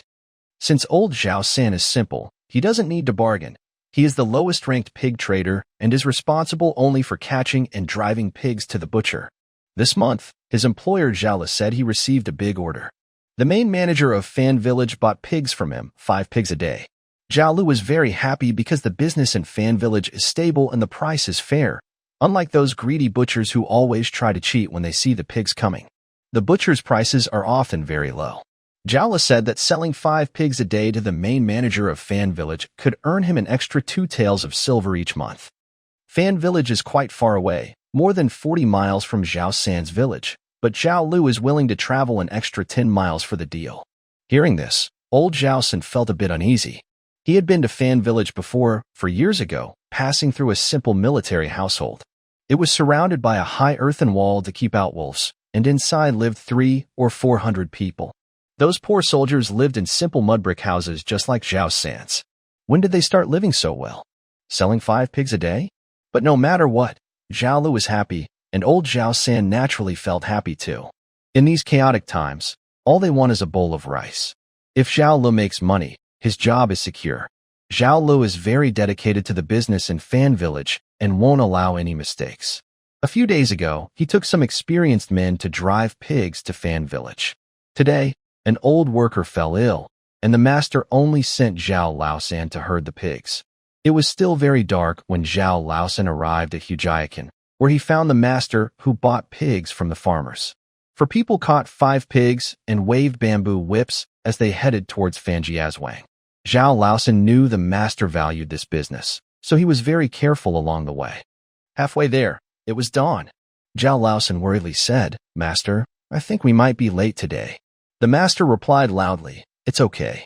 The workers in Fanjiazwang only eat meat at noon. They eat eggs in the morning." When Zhao Laosan heard this, he was stunned. Eating meat at noon and eggs in the morning, are these workers? Even the wealthy landlord in his village, the AI family, doesn't live so luxuriously. The AI family owns over 200 acres of dry land and 5 tenant farmers, yet they don't enjoy such privileges. Are these workers really servants? Do they eat so well? Zhao Laosan, who had always lived in the village and didn't like talking to others, had little experience. Today, hearing the master's words, he felt enlightened. He asked, "Master, do the workers in Fanjiazwang live so well?" The two workers nearby laughed and said, "Zhao Laosan, you're so silly. Don't you even know about Fanjiazwang? Zhao Laosan, you don't like talking in the village, so you really don't know anything." The master, Zhao Lu, shook his head and said, "Zhao Laosan, let me tell you, Fanjiazwang is a very special place. Maybe you haven't been there in years. Once you go, you'll understand." When they reached Fanjiazwang, Zhao Laosan saw the tall, majestic western city tower from afar. The two-story, multi-eave tower was built on top of a brick wall over a meter high, looking very grand. The city walls, paved with blue bricks, stretched 1 or 2 miles to the left and right. Where was the shabby Fanjiazwang, he remembered? Fanjiazwang had changed a lot. It had become a big town. At the city gate, the guards stopped them. "What's your name? Do you have a pass? Is someone vouching for you?" Zhao Laosan thought the guards might be trying to extort money, so he froze, speechless. Zhao Lu kindly stepped forward and said, "Soldier, this is my worker. He's new today." The guard said, "Both of you go to the team leader to sign your fingerprints." Zhao Lu asked the other two to watch the pigs while he took Zhao Laosan to a sitting soldier nearby. The soldier asked Zhao Laosan again, wrote a few words in a notebook, then told Zhao Lu and Zhao Laosan to stamp their fingerprints. If Zhao Laosan commits illegal acts or spies in the city, you, Zhao Lu, as the guarantor, will be responsible. Do you understand? Clear, we understand clearly, Commander Yi. The team leader sitting in front of the table finished giving instructions, then took out a small white wooden token and handed it to Zhao San. With this pass, Zhao Laosan was able to enter the city. Zhao Laosan wiped the sweat from his forehead and thought to himself that it wasn't about extorting money from him. The Fong family village is really strict. Once inside the city, Zhao Laosan was even more surprised by what he saw. The roads in the city are very wide. The main roads are about 2 zhong wide, enough for 2 carriages to pass side by side. The roads are paved with blue stones, higher in the middle and lower on the sides, with deep drainage ditches on each side, very impressive. On both sides of the road, there are 2-story houses with black tiles and white walls, built neatly and very respectable. Along the big streets, there are various shops selling different goods. It was just dawn, but all the shops were already open. There are bun shops, wine houses, tea houses, and restaurants. The sounds of shouting and calling filled the air. People were coming and going from the shops in groups, creating a lively scene. In other cities in Ming, would there be so many people spending money at outside shops? Usually, common folks are struggling, saving every penny for rice and flour. Only the residents of Fong Family Village are so wealthy that they can spend money freely in these shops. People walking on Fong Family Village's streets dress well, with hardly any patches on their clothes. They all look healthy and well-fed, not thin like people elsewhere. Zhao Laosan, walking among them, looked shabby and thin, obvious outsider. The villagers of Fong Family Village are really rich. This place is no longer the shabby Fong Family Village. It's a prosperous city. How has it changed so much in just a few years? The city security is very good. Soldiers patrol the streets regularly. These soldiers are strong, holding long spears, marching confidently. But although they are strong, they don't disturb the people at all, unlike soldiers in other places. The common folks are not afraid of them. In fact, they seem happy to have soldiers maintaining order. What surprised Zhao Laosan the most was that there was no trash or animal waste on the streets. The city is clean and tidy, without the foul smell common in other cities. Every 10 zhong along the roads, there are large trash bins. People walk by and throw their garbage in, never littering on the ground. The soldiers patrolling seem to be maintaining order, ready to punish anyone who breaks the rules. The leaves falling from the trees on both sides of the road were being swept up by a woman with a large broom. Is this Daming City? It's so clean. When they entered Fan's village, Zhao Laosan's master, Zhao Lu, was very cautious, afraid of making mistakes and getting caught. He instructed 3 helpers to drive the pigs toward the dining department in the south of the city. Halfway there, one pig defecated on the road. Zhao Lu quickly went over, wrapped the feces in paper, cleaned it up, and then threw it into the trash. Even when driving pigs into Tianjin city walls, Zhao Laosan had never seen his master so careful. The dining department in the south of the city was a large building with many warehouses inside. Zhao Le told Zhao Laosan and the others to wait outside while he went inside. Soon, he came out with a tall supervisor. The supervisor led Zhao Lu and his helpers to a pig pen. He asked Zhao Le to drive the pigs to the side, weigh them on a large scale, and then pay Zhao Le the money based on the weight. Zhao Laosan saw there were already about 10 pigs in the pen. Including the 5 pigs he brought, there were 20 pigs in total. 7 or 8 butchers stood outside sharpening knives and boiling water. Over a dozen people with small carts chatted nearby, waiting to transport the meat, as if they were about to slaughter the pigs. Did Fan's village eat 20 pigs a day? At 51 cents per gene of meat, that's over 100 taels of silver each day. The owner of Fan's village was really rich. While Zhao was weighing the pigs, Zhao Laosan curiously asked the tall supervisor, "Master, did the people working in Fan's village get to eat pork?" The tall supervisor glanced at Zhao Laosan and said, "Thanks to Lord Chao's protection. Those of us working for Lord Chao eat eggs in the morning and 3 taels of meat at noon and in the afternoon. Is Lord Chao that rich?" The supervisor smiled and said, "Are you new here? Lord Chao's estate is not something to joke about." Zhao Laosan took a deep breath, trying to flatter him, and asked, "Master, does Fan's village still need workers?" The tall supervisor smiled and spat. "Many people want to work in Fan's village, but it's not easy to get in." Zhao Laosan knew he was dreaming, rubbed his hands nervously, and said no more. "Thanks to the book friend 160903144413271 for the 500 silver reward. Thank you. Thanks to Little Brocade Wind and Rain Night Walker for the 100 silver reward." On May 23rd, Li Ji visited the textile factory. Currently, the textile factory produces 31,000 bolts of cloth each month. Each bolt sells for 1 tael of silver, earning a monthly income of 31,000 taels. Expenses include 1,770 workers, with a monthly wage of 3,500 taels. Each worker has 3 meals a day with meat, costing 1.25 taels per person per month, totaling 2,600 taels for all workers' meals each month. Purchasing raw cotton costs 16,400 taels per month. After calculations, the factory's net profit is 8,400 taels per month. This profit is quite high, and Li Ji feels satisfied. Even if there are 2,000 soldiers in the Xianfeng group, their monthly wages and meals would only cost about 9,000 taels. Li Ji is inspecting the factory when a servant reports that Su Min's has arrived. Li Ji quickly goes to the government office. "Long time no see, my brother. How have you been lately?" Li Ji bows and replies, "Just busy with trivial matters. Not as relaxed as Brother Su, who lives freely. I heard you were selling glasses. How are the sales?" "Less than 100 pairs sold per month. Not very successful." Su Min smiles and says, "It seems my brother isn't successful in everything." After a pause, he continues, "Recently, there is a temple fair at the Empress Palace in Wei City. A stage has been set up to perform plays, and people of all ages have gone. It's very lively. Would you like to come and see the fun with me?" Li Ji has had little to do these days and agrees. "Then I will go with Brother Su to see." They agree, dress lightly, each ride a horse, and bring 4 servants to Wei City. Upon entering Wei City, they see crowds heading toward the Empress Palace in the city center. Adults carry children inside, and the children are happily smiling. Women also walk with companions, heading to the temple in groups, full of joy and freedom.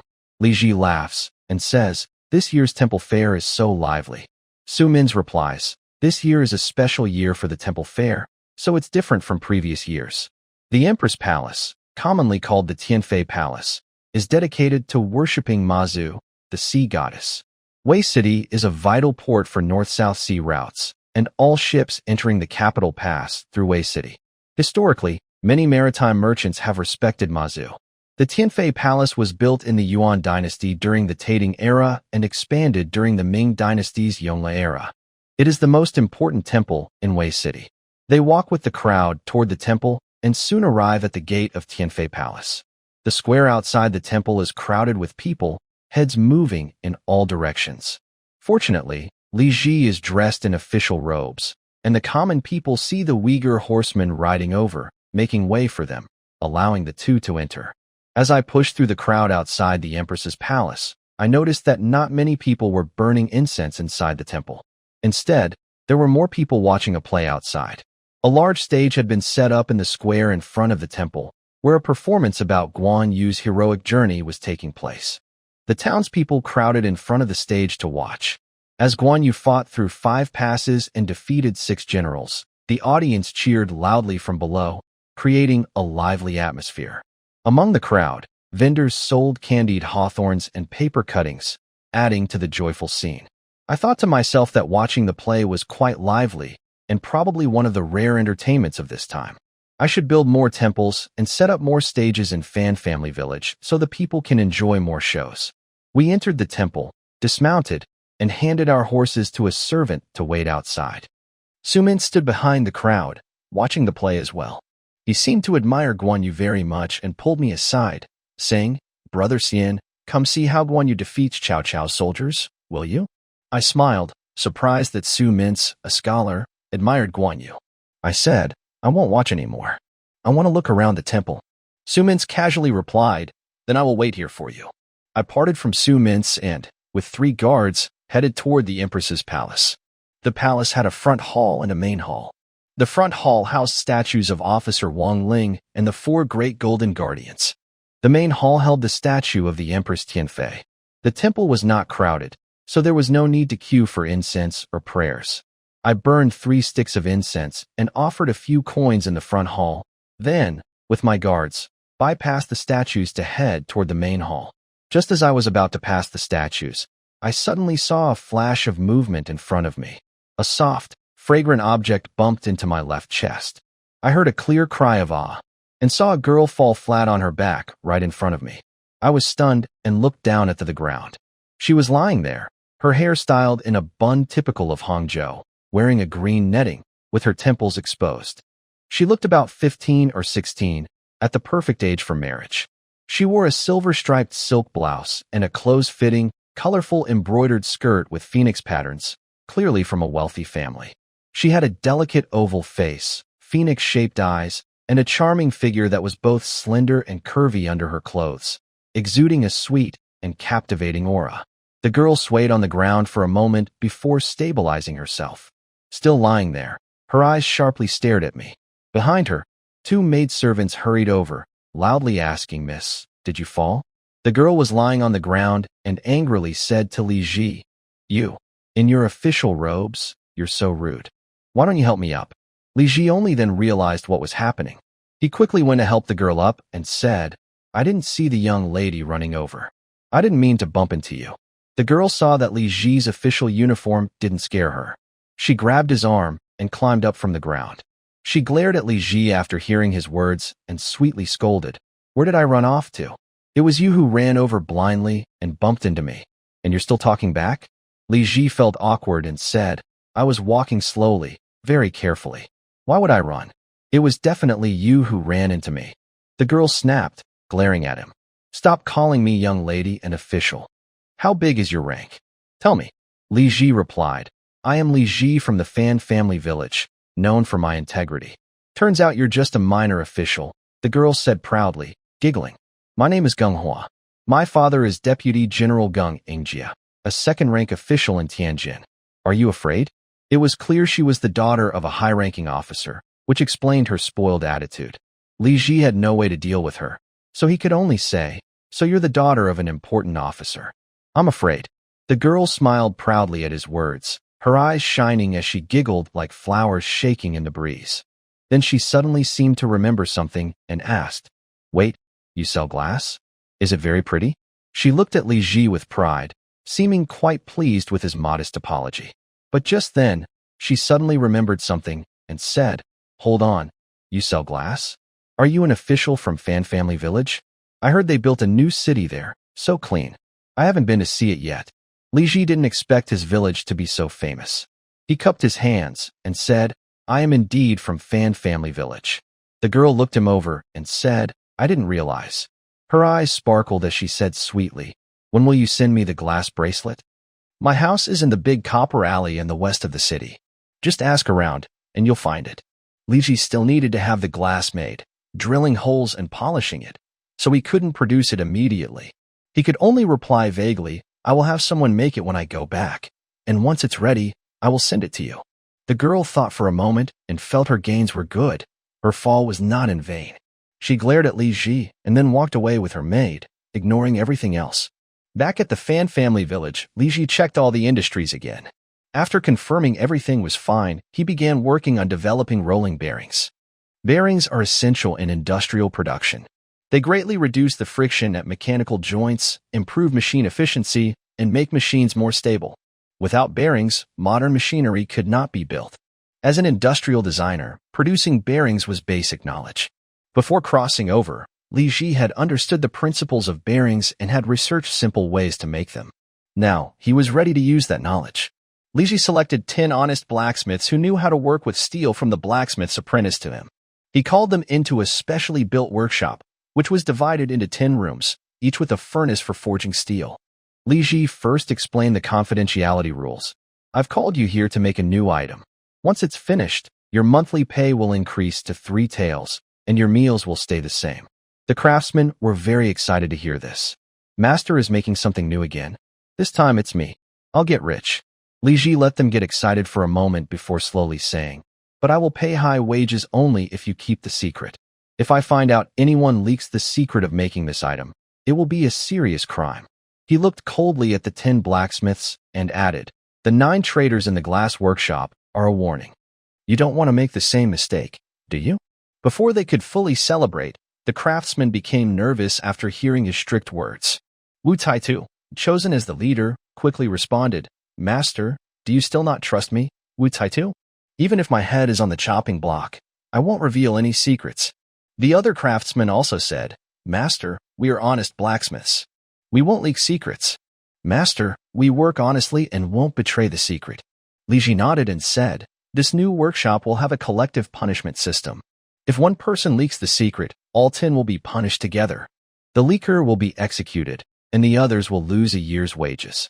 So if you see anyone trying to steal the secret, you must stop them and report it. Wu Taitu pounded his chest and said, rest assured, sir. Whoever steals secrets, I, Wu Taitu, will be the first to confront him. Li Ji looked at the blacksmiths and saw they were serious and intimidated. Then he said, what I want to make is called a bearing. I will use high-quality Su steel to make 8 steel balls, which need to be polished and rounded.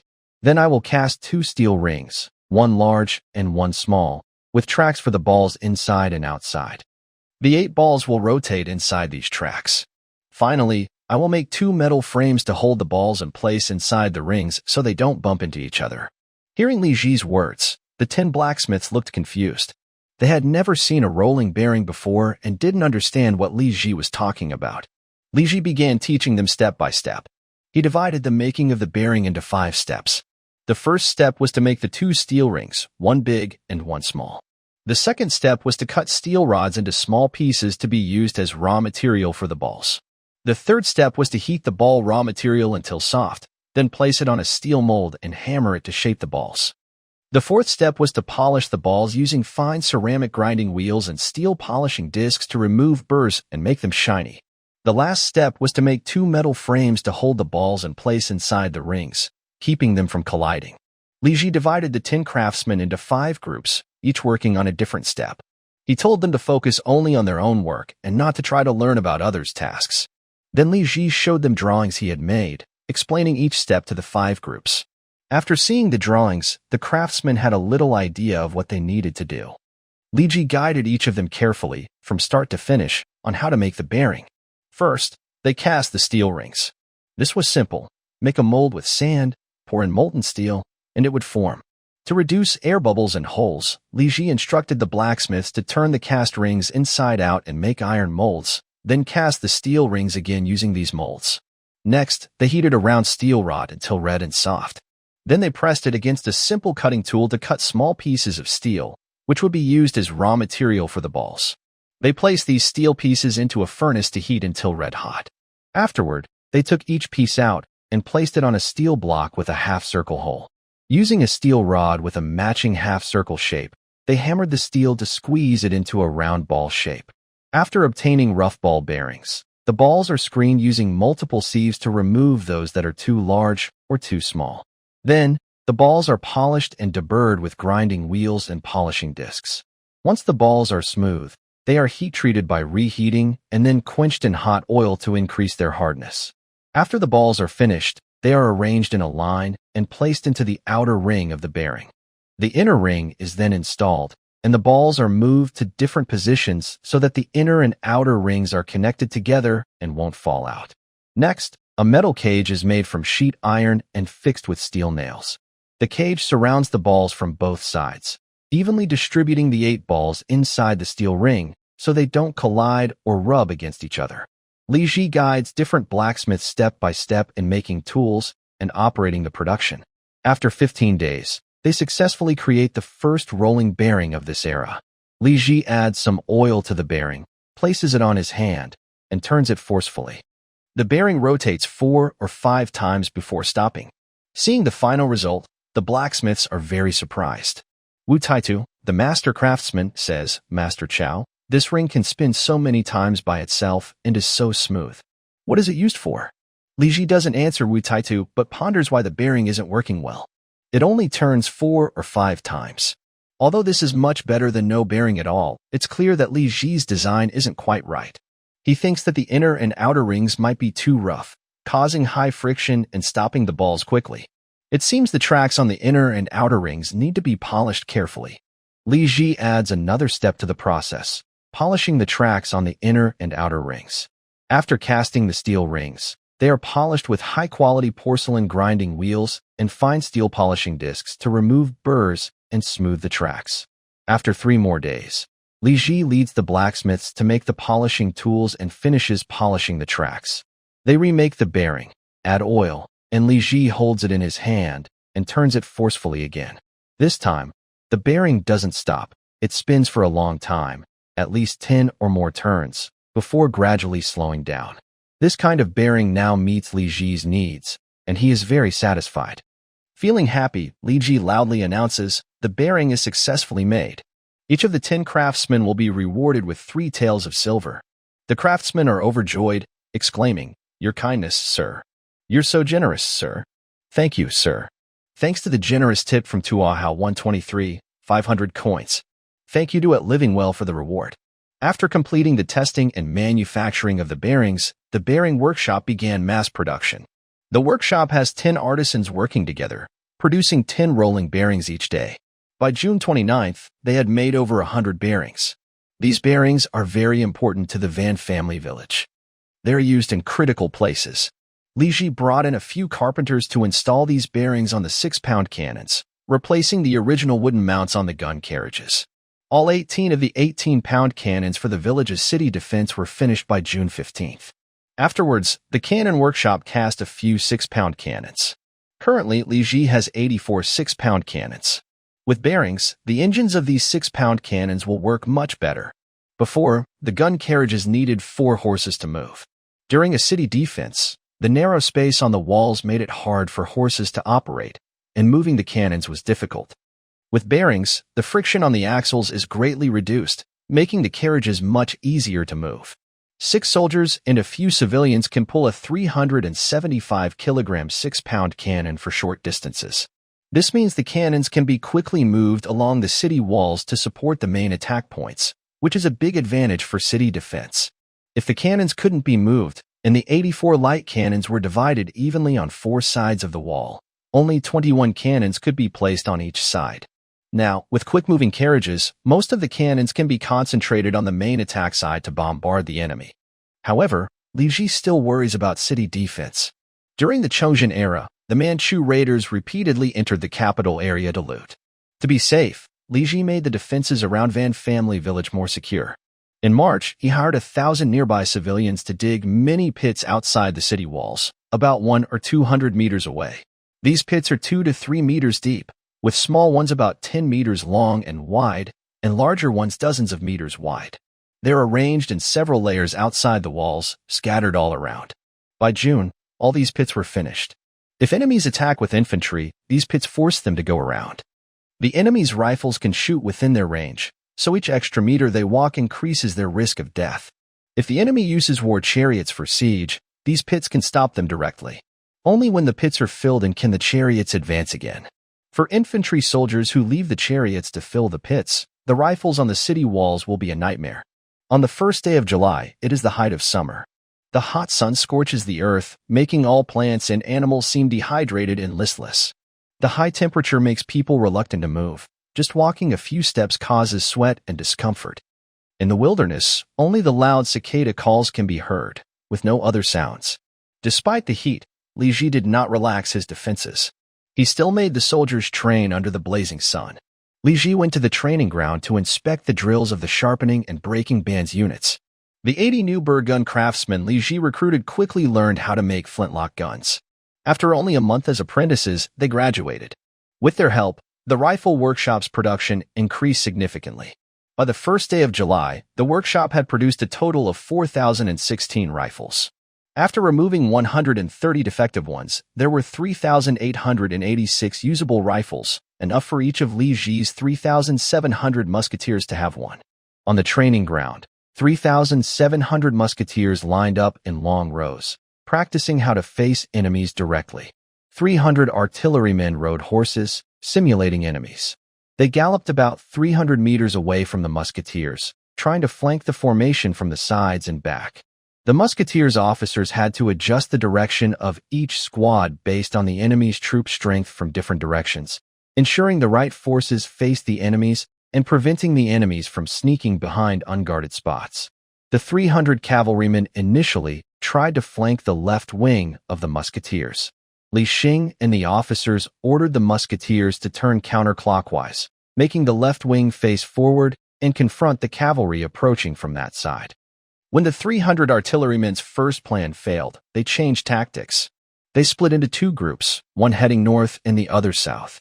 The officers of the sharpening and breaking bands units loudly commanded their soldiers, riding swiftly through the ranks to relay orders. The unit on the northern flank rotated 90 degrees clockwise to face the cavalry coming from the north. The southern flank rotated 90 degrees counterclockwise to face the cavalry from the south, preventing the simulated cavalry from finding gaps. Seeing that the musketeers handled the cavalry well, the artillery cavalry changed tactics again. They scattered and galloped back and forth about 300 meters from the musketeers, threatening from all directions like running circles.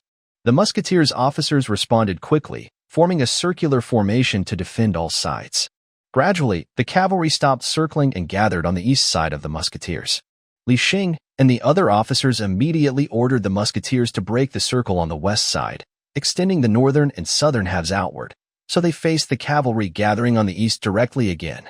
The cavalry practiced several new tactics, but the musketeers always kept the right number of soldiers facing the cavalry directly. The cavalry had to circle outside the musketeers' shooting range, which made them travel much farther than if they simply turned the team to face forward. As long as the musketeers quickly responded and adjusted their position, the cavalry couldn't easily circle around to attack from the side or back. The musketeers always faced them head-on. Li Ji trained the musketeers in this basic skill of facing enemies directly. Mastering this made it impossible for cavalry to easily attack from the side or rear. In real battles, only by using many foot soldiers to hold the front line could cavalry then go around and attack from the side or back. Li Ji watched the training for half an hour and saw that the musketeers had mostly learned how to face enemies directly. He was very pleased. Since they had learned this method, they would not reveal their sides or backs when facing the Jin cavalry, always facing the main enemy force. Li Ji told the soldiers to rest and called several officers to his side. "How is the breaker of the barbarians unit doing?" Li Xing patted his chest and said, "No problem. They are ready for battle.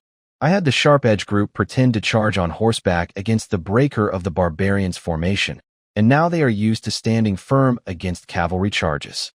Li Ji nodded and asked, "How are their shooting skills?" Li Xing replied, "At 100 paces, they can hit a human-shaped target steadily. A step in the Ming era was about 1.5 meters, so 100 paces is roughly 150 meters. While Li Ji and the officers discussed the training, suddenly they saw a servant riding a fast horse rushing toward them from afar. Everyone stopped talking and looked at the approaching servant. When the servant got closer, he jumped off his horse and ran over, leading the horse with him. He knelt and shouted, "Sir, the Tatars are coming." Li Ji was stunned for a moment and then recognized that this servant was a soldier he had sent into Tianjin City to gather intelligence. "The Tatars are coming?" The servant looked up and shouted loudly, "Sir, I heard from Sun Steward in the patrol office that this morning News from the capital said the Tatars broke through the pass at Dushaku on June 27th, entered the Chang'an Mountains through Diol Fort, and are now near the capital. The Tatars are coming. Li Ji took a deep breath and looked to the north. On June 27th, the 9th year of Emperor Chozhen's reign, the later Jin, now established as the Qing dynasty under the command of Prince Wu Ying, a Jige, led over 60,000 troops of Qing and Mongol soldiers to break through Dushaku, entering Chang'an Forest from Diol Fort. When the Qing army entered the border, Li Ji ordered the Tiger Guard to strengthen defenses and strictly guard Fan family village. He stationed patrol riders at nearby garrison posts to monitor military movements constantly. He also sent servants to Tianjin Guard City to gather intelligence and ensured messages could be quickly relayed to Fan family village. News arrived one after another. On July 3rd, the capital was placed under strict watch. Emperor Chongzhen urgently ordered court officials to defend key passes: Li Guofu at Zijing Pass, Su Jinzong at Daoma Pass, Zhang Yuanheng at Longguan Pass, and Chui Liaoyong at Gu Pass. A few days later, Duke Cheng, Zhu Chunxin, was sent to inspect the border defenses. On July 4th, the general in charge of Tianjin, Chao Pikhang, received orders to urgently support the capital, stationing troops in Chongping Prefecture to the northwest of the city. On July 5th, Qing troops gathered in Yanqing, near the capital, capturing Yanqing Prefecture and entering Yiyong Pass. Over the next 10 days, the situation in the capital remained calm with no bad news. But on July 19th, shocking news came from the front lines. Qing Rao Yubal Abatai, along with Yang Yuli, led troops to break through Zaifengku, with 30,000 Eastern Qing soldiers attacking into the capital's vicinity, coordinating with Western Qing forces led by a Jige, heading straight for Tianjin. On July 20th, even more startling news arrived. On July 17th, Qing troops suddenly appeared behind Changshu Mountain, attacking Chongping City. The traitor inside, the Qing spies, helped the enemy, and the Qing army captured Chongping. The Ming general Chao Pikhang surrendered to the Qing. The officials guarding the city, Wang Shizhong, the palace Wang Yigui, Minister of Revenue Wang Yiguai, Zhao Yu, and Wang Yuzhua, the acting prefect of Baoding, along with officials who Weizhong, Guiyong, Jia Huaoyang, Chang Shiguang, and Xianjinji refused to surrender and were killed. This was shocking news. The mighty city of Chongping, known as a royal stronghold and vital strategic point, was captured. Many high officials either died in battle or were killed. The Qing army could now march directly to the gates of the capital. Even more surprising was the surrender of Chao Pikhang, the Tianjin general, who had celebrated his birthday at Drunken Immortal Tower with Lu Siji and had secretly stolen glass from Li Ji. After decades of war between the Ming and later Jin, with many defeats and lost territories, the Ming people still saw the Qing as barbaric slaves unworthy of proper respect. Few high-ranking officials, such as generals, defected to the Qing. Chao Pichang's surrender was a huge shock to the officials of Tianjin. Shangnu not only is a shameful act, but also invites strict punishment from the court. It is possible that Chao Pichang's family members will be imprisoned or even executed. Even Inspector He Shisho bears some responsibility for losing control. Indeed, on July 20th, Inspector He Shisho, unable to stay still, summoned the generals near Tianjin. He called for all the generals to meet at the inspector's office on July 21st. On July 21st, Li Ji hurried to the Wei City inspector's office. He saw dozens of tall horses already at the entrance, clearly the mounts of the various generals. He entered the main hall and saw officials and military officers from Tianjin gathered together, standing in an orderly manner under He Shisho's command. Military officers like Deputy General Gang Yingjie, Colonel Luo Zhending of the Zhenhai camp, and Colonel Qin Xinji from the East Road of Tianjin had already arrived.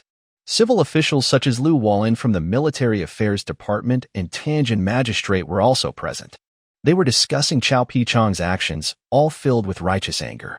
General surrendering to the Qing, our Tianjin's reputation has been ruined by Chao Pikhang. Inspector, why not confiscate Chao Pichang's family property immediately to prove our innocence? We should arrest Chao Pichang's family and send them to the capital. He Shisho listened to the general's heated discussions and stroked his beard in silence. When he saw Li Ji walk into the hall, he nodded and said, Fan Jia Wang's integrity has arrived. Hearing the inspector's words, everyone turned to look at Li Ji walking into the hall. Is this the Li Ji who gained fame in the Ruozhou battle by killing the old Hui Ma Shoying? He looks like just an ordinary 20-year-old young man.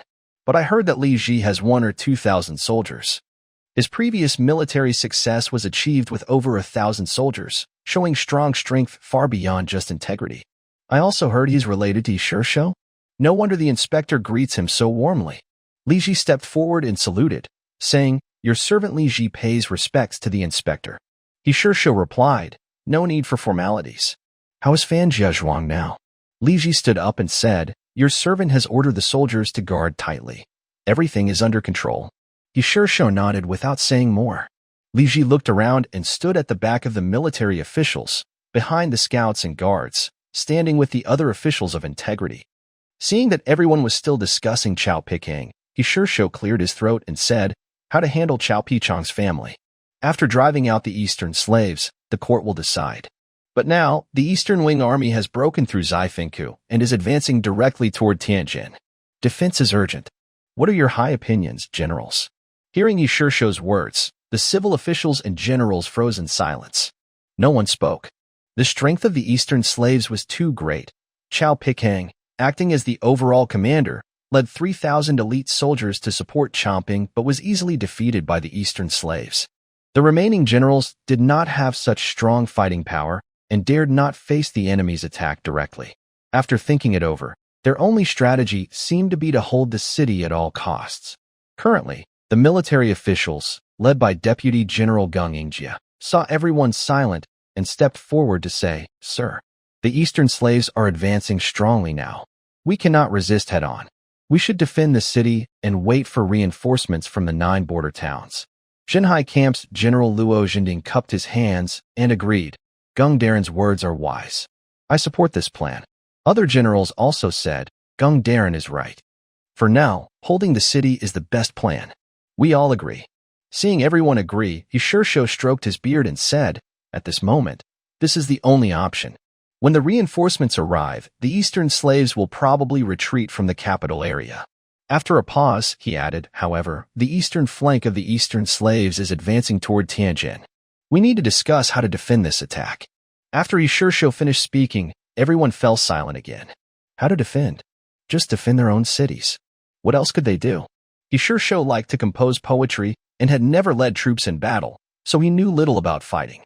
The generals had no clear plan and remained silent for a while. Finally, Shui Yuyang, the officer in charge of Ningya Fortress near Liji, stepped forward and said loudly, "Governor, the Eastern slaves have 30,000 troops on their eastern flank, very strong. They often gather thousands of soldiers to attack each place and refuse to give up.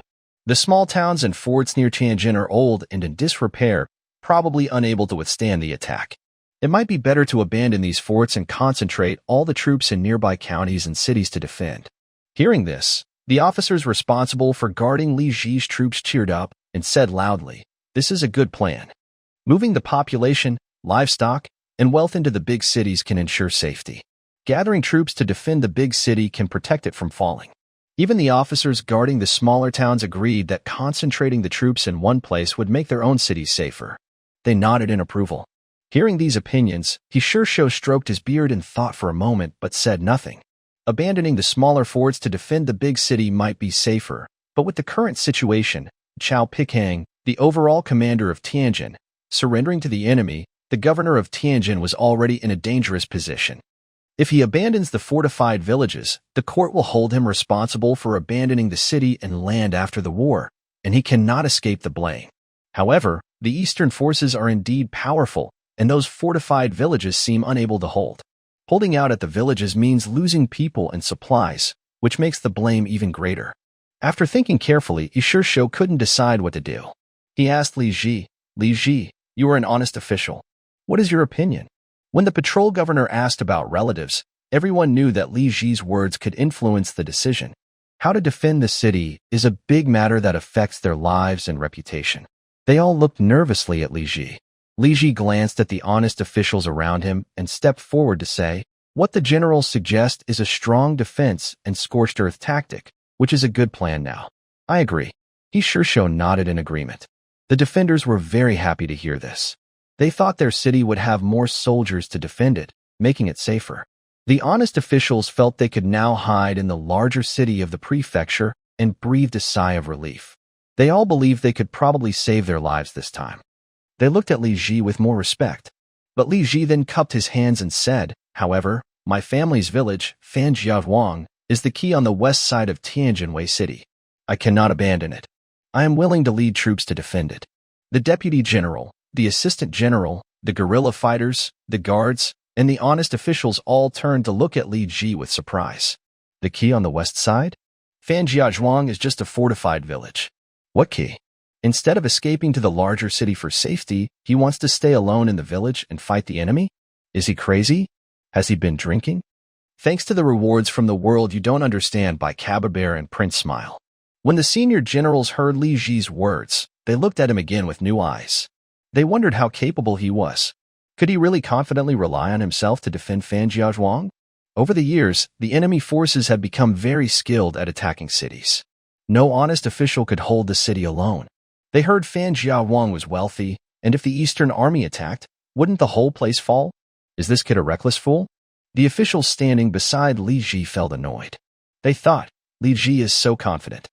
He wants us to retreat into the larger city, but he plans to lead troops to defend the land himself. He's hogging all the attention. Doesn't he know that the Eastern Army can send thousands of soldiers to attack? Their fierce is more than any honest official can handle. Even if they have more than 1,000 guards, what difference does it make? Luckily, this foolish act of risking death has nothing to do with them. They secretly sneered, thinking they might as well let Li Ji take the spotlight. He sure was different from other generals. He knew that Li Ji had strong soldiers and cannons, and had achieved many victories in battle. He somewhat believed Li Ji's words. When he heard Li Ji speak, he smiled, looked around, as if showing off his brave relative to other officials. He said, "Li Ji, the Eastern soldiers have fought in many battles and are skilled with bows and horses. Guarding the land is not a trivial matter. Do you understand how difficult it is to defend Fan Family Village?" Li Ji cupped his hands and replied, "I understand. I am confident I can defend it." He sure nodded, stroked his beard, and said, "Since you are confident, I will allow you to defend Fan Family Village. If you can hold it, I will definitely praise your efforts." He then looked at the other officials and said, "The rest of you should follow the plan. Transfer all your soldiers, supplies, and livestock from your garrisons to the nearby large towns and cities. Do this quickly and efficiently." The officials quickly responded with respect, "We obey your orders." After leaving the governor's office, Li Ji returned to Fan Family Village. At this time, the village was on high alert. Soldiers slept in their clothes at night, and as soon as alarms sounded, they rushed to the city walls, ready for battle. The atmosphere was tense. Worried about a surprise attack by the enemies, Li Ji ordered veteran soldiers from the Xianfeng camp to be stationed at key points on the north, east, and west. These patrols used telescopes, each with 2 horses, to watch the dangerous areas. If they saw large groups of enemies, they would ride back quickly to report. News from the front kept coming. On July 22nd, rebel troops approached the west gate of Beijing from Boyang City, and Qing troops were stationed at Qinghe River. Emperor Zhu Yujian, under pressure from the situation, finally ordered generals from various regions to support the effort. The Ministry of War issued orders for the generals, Lu Ziqing in Shaanxi East with 5,000 men, Wang Zhong and Ming Ruahu in Shaanxi West with 4,000 men, Wang Piao and Dong Yongwen in Dazhong with 5,000 men, Zhu Dasho and Yong with 15,000 men, and generals in the nearby regions, Zhu Dale, Li Zhongxin, and Ma Rulong totaling 17,000 men to assist. On July 24th, news arrived that Gao Yingxiang, a rebel leader, was captured by Sun Chuanting at Zizii Water Gorge and was being taken to the capital. Hearing this, Li Ji sighed deeply. Since the battle at Ruzhou, the rebel forces had greatly weakened. With continuous reinforcements from various regions, the rebels could no longer fight effectively. They had no way to escape on the plains and had retreated into the mountains. In the mountains, they lacked supplies and morale was low. The government troops could easily wipe them out. It was only a matter of time. Gao Yingxiang's capture was a sign of the rebels' difficult situation. However, at this critical moment, the eastern enemies suddenly invaded the capital area, forcing Emperor Chongzhen to call all the troops to defend the city. Troops from various regions are being called back to support the capital, but their efforts to wipe out the rebels have fallen short. In just a few months, the rebels will once again break through weakly defended areas, causing chaos over thousands of miles. Emperor Taiji's plan to weaken the Ming dynasty by collaborating with the rebels is clear to all. On July 23rd, Qing forces captured Liangzhou Township. On July 25th, Minister of War Zhang Fengyi requested to lead reinforcements to assist the garrisons, and his request was approved. He was awarded a special sword, given 10,000 gold, and received 500 merit tokens. Monitoring the Gao Qiqian of the Guaning region was appointed as the overall commander, leading the southern reinforcements to Ba-Zero Prefecture. The frontline general in Liaodong, Zhu Dazhou, was made the commander-in-chief, with Zhang Shiji overseeing the mountain and sea regions under Qiqian's command. Zhu Dazhou was granted 30,000 gold and 1,000 merit tokens, along with a reward schedule. Zhang Diyuan, a military officer, was appointed as the supervising officer, overseeing the defense of Liaodong and guarding the Shanhai Pass. On July 26th, Qing forces captured Shenzhou County. The county magistrate Shang Guanjin and the guerrilla leader Zhigua Qi, along with others, led resistance against the city. When the city fell, Shang Guanjin, Zhigua Qi, and others all died. On July 28th, Qing forces took Baozhou County. Magistrate Zhao Guding, clerk Fan Shu, constable Zhang Lushi, and instructor Zhao Shixiu all died. News of Baozhou County's fall heightened tensions near Tianjin. This county was under the jurisdiction of Tianjin's governor, Yi Shixiu. The fall of Baozhou meant Qing troops had entered Tianjin's territory. On July 28th, Li Ji sat at home, holding the somewhat frightened Cui He. Recently, the townspeople had been organized, building city defenses, constructing deer antler barricades, and collecting stones and logs. Soldiers moved back and forth across the city, all armed and ready, creating a tense scene that terrified the timid Cui He. If you're afraid, I can send you back to Tianjin to hide in the Li family courtyard for a few days, Li Ji offered. Cui He tightly held Li Ji's wrist and shook her head strongly. Li Ji asked, "Are you afraid, wife?" Cui He nodded firmly. Li Ji asked again, "Then why don't you go to Tianjin?" Cui He sighed softly, "I'm afraid when you're not with me. If the city falls and you die, how can I live alone in Tianjin? It's better to stay here and defend together, supporting each other." Feeling the deep love in Cui He's words, Li Ji teased, "Before we married, I wasn't with you, but I still lived for over 10 years. Cui He angrily said, "That's different. Now we're married, like Mandarin ducks, inseparable." Li Ji nodded and said, "Yes, neither of us can be without the other." Cui He turned her back to Li Ji and added, "And now, I have you." Li Ji paused and asked, "What happened?" Cui He loudly said, "We have a baby." She looked at Li Ji with a smile and said, "I saw the doctor yesterday. He said it's good news. I'm pregnant." Li Ji's face lit up with happiness. He smiled and said, "Are you sure? You got pregnant so quickly?" Cui He widened her eyes and pointed her finger firmly. "It's not slow. We've been married for over a year." Li Ji smiled and gently hugged Cui He. He asked, "What should we name our baby?" Feeling safe in Li Ji's arms, Cui He shouted happily, "You, the father, should name the baby. I don't know how to choose a name." She tightly held Li Ji's wrist and said, "Husband, you must protect Fan Village. If we can't keep it, our baby will be lost." Li Ji declared bravely, "I can defend 100 Fan villages. If the enemy dares to come, they won't leave alive." On July 30th, the Qing army captured Dingxing, and the local magistrate, Xiong Jiazi, died heroically. On August 3rd, the Qing army took on Su, and the magistrate of Lini, Zheng Yanren, and his wife died together. The magistrate of Lingxiu, Geng Sanlin, also died. On August 5th, the Qing army entered Fan village territory. The 2nd Battalion, 1st Company, and 3rd Company of the Xianfeng Regiment were all experienced soldiers. They had fought in the Battle of Ruzhou in the 8th year of Chongzhen and had seen blood and fought bandits. Li Ji equipped these 2 companies with telescopes and horses, stationing them 30 miles north of Fan village to watch for any enemy invasion. On August 5th, the 1st and 3rd Companies patrolled north of Fan village and encountered the Qing army. They saw not only the Qing soldiers but also a group of civilians captured by the enemy. Before they could clearly see the Qing troops, they were startled by loud crying and wailing. The soldiers rode up high and saw a shocking scene. More than 20 Qing soldiers, wielding knives and whips, were driving a group of ragged Ming civilians across the plain, pushing them westward. There were 300 or 400 people, likely residents from some county or district. Perhaps their hometowns had been attacked by the enemy, and during their escape, they fell into the hands of the Qing. The Qing often besieged and destroyed cities without mercy. When faced with fierce resistance, they would slaughter the city. The civilians from the captured city could only escape to survive. Unfortunately, this group of refugees still encountered the enemy during their escape. Among them were men, women, and children, some clutching their babies, crying and running as they tried to escape. Elderly people who cannot run often fall down. Some struggle on the ground for a few moments before managing to stand up and continue running. Others fall and can never get up again, lying forever on the ground. Children with less strength gradually cannot keep up and fall behind. One child drops to the back. A soldier from the enemy group sees this lagging child and immediately strikes with a sword. Blood sprays out, and the child is cut across the neck. Blood gushes over a meter high, and the child falls into a pool of blood. The soldier who kills the child laughs loudly, raises his blood-stained sword, and shouts loudly. A woman among the fleeing crowd sees this scene and begins to cry loudly.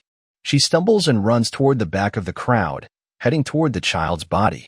A soldier nearby strikes her face with a whip, tearing her skin open and knocking her to the ground. One man in the crowd can't bear to see such scenes and screams loudly. He pushes through the crowd, ignoring everything, rushing toward the soldier who killed the child, seeking to avenge his own kid. But before he can get far, another heavily armored soldier charges at him. This soldier swings a long sword and slashes the man's back. The man screams painfully, falls to the ground like a sack, and never gets up again. The enemy soldiers have killed 2 people and become more excited. They shout and drive the civilians westward. But witnessing the killing of 2 civilians frightens the fleeing crowd. They don't know if the soldiers want to kill everyone or just drive them away. Afraid of being killed if they go further west, they scatter and run south. Seeing the fleeing civilians from the Ming dynasty scatter, the enemy soldiers shout and ride their horses to the south, attacking those who run at the front. A man, shirtless, is caught by an enemy soldier not wearing armor. The soldier stabs him in the back, and he screams as blood sprays out of his mouth, collapsing to the ground. A woman holding a child is chased by an enemy soldier in a padded armor. She is struck in the back and falls heavily to the ground. Her 1.5-year-old child is thrown onto the ground and likely injured, crying loudly. The armored soldier sneers and drives his horse forward, trampling the crying baby. The horse's heavy hooves crush the child's body, leaving him bloodied and silent. More than 20 enemy soldiers have killed over a dozen people. Only then do the frightened civilians, fleeing southward, stop running. The panicked crowd is gathered again and driven westward. Seeing such a tragic scene, soldiers from the Xianfeng regiment's 2 squads have bloodshot eyes. It is often said that in chaotic times, people's lives are as cheap as dogs. But when did the people of China ever suffer such slaughter? A soldier shouted loudly, "Squad leader, let's go up and fight these enemies." Squad leader Yao, let's go and fight to the death with these enemies. Squad leader Yao, let's save these civilians. The leaders of these 2 squads were Yao Changel, the squad leader of the first squad. He lowered his telescope, pondered for a moment, then looked at the squad leader of the 3rd squad. Seeing that the 3rd squad leader also looked angry, Yao Changel nodded and said, "Capture 1 or 2 alive. That will count as a victory for our patrol. Let's go." 16 soldiers made up their minds, loaded their rifles, and rode their horses toward the enemies. The scouts rode about 100 meters, then slowed their horses at a distance of 350 meters from the enemies. They moved forward slowly, gradually approaching the enemies. The enemies saw Yao Changel's team and began to shout. Several enemies shouted loudly in their language, communicating among themselves. In the end, 5 enemies stayed behind to guard the civilians, while 24 others were sent to attack the scouts. The enemies, used to fighting regular soldiers, were very confident. Usually, even hundreds of regular soldiers would be overwhelmed by these enemies. But they didn't see these 16 soldiers as a threat. The enemies brandished their swords and blades wildly, increasing their speed as they charged forward. Seeing the enemies rushing toward them, the scouts dismounted quickly, squatting on the ground to aim their weapons. At 300 meters, 250 meters, and 200 meters away, Yao Changel shouted loudly, "Aim. Wait until they are within 150 meters before firing." Firing at 150 meters would be more accurate. The scouts held their breath, focused, and aimed their rifles at the rushing enemies, ready to shoot. At 180 meters, 160 meters, and 150 meters, Yao Changle shouted, "Fire!" 16 rifles spat fire, and the conical mini-bullets shot out fiercely, racing toward the enemies at 150 steps away. In the first volley, 13 high-speed, spinning bullets hit the targets. Among the enemies, 10 wore step armor, a type of soft armor embedded with iron plates. But this armor couldn't stop the fast-spinning mini-bullets. The bullets pierced through the iron plates inside the armor, creating holes and entering the bodies beneath, spinning and damaging organs under the skin. 5 armored enemies were hit, screamed, and fell from their horses, hitting the ground hard and quickly dying. There were 5 Dazi soldiers who wore no armor or only light armor without iron plates, called followers. They had no resistance when faced with the mini-bullets. 3 of these followers were hit and their internal organs were shattered by the bullets, causing them to lose their fighting ability immediately and fall from their horses. Among the 24 Dazi soldiers, 9 were elite horse armor soldiers wearing heavy armor. 3 of these horse armor soldiers were hit by mini-rifles. However, because they wore 2 layers of armor, an inner layer of iron plates and an outer layer of chainmail, the bullets lost strength after passing through the armor at a distance of 150 meters. The bullets only caused minor injuries to these 3 soldiers, not death. The 3 injured horse armor soldiers looked angrier and howled loudly. 2 bullets missed the soldiers entirely and hit the horses instead. 1 horse was shot and fell, twitching on the ground, crushing a horse armor soldier underneath. The other injured horse stood up suddenly, throwing off a soldier's armor and running away. The fallen horses and soldiers caused chaos among the remaining Dazi soldiers. 1 soldier's horse was tripped by a corpse and fell, throwing the soldier off and injuring him badly. The soldiers thrown off by their horses temporarily lost their fighting ability.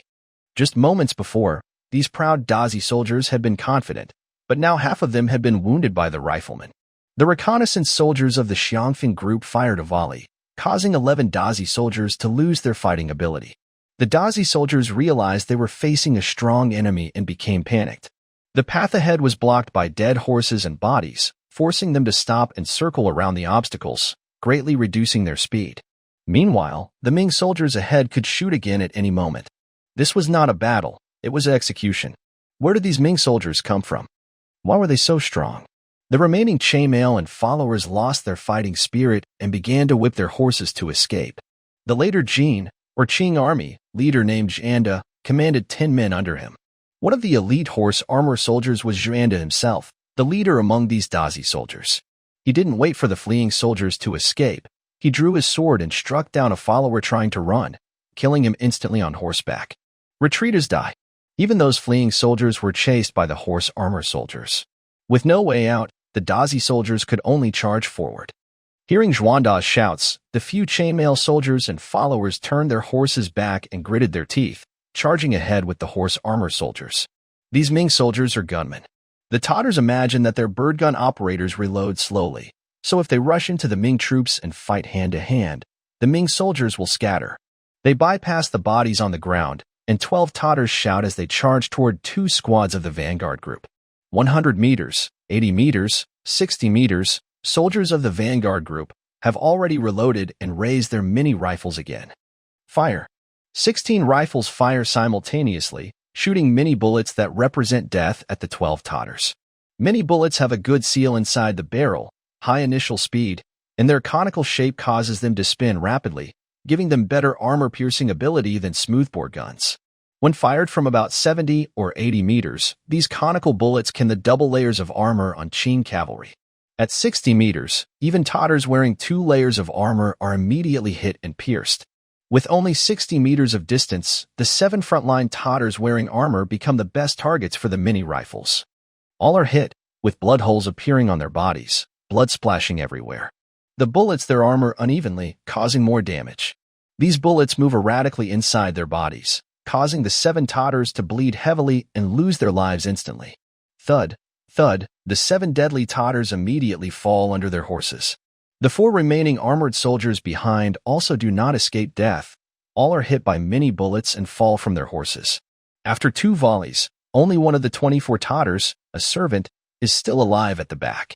This servant knows that these Ming soldiers have long-range guns and reload quickly, so fleeing backward is a dead end.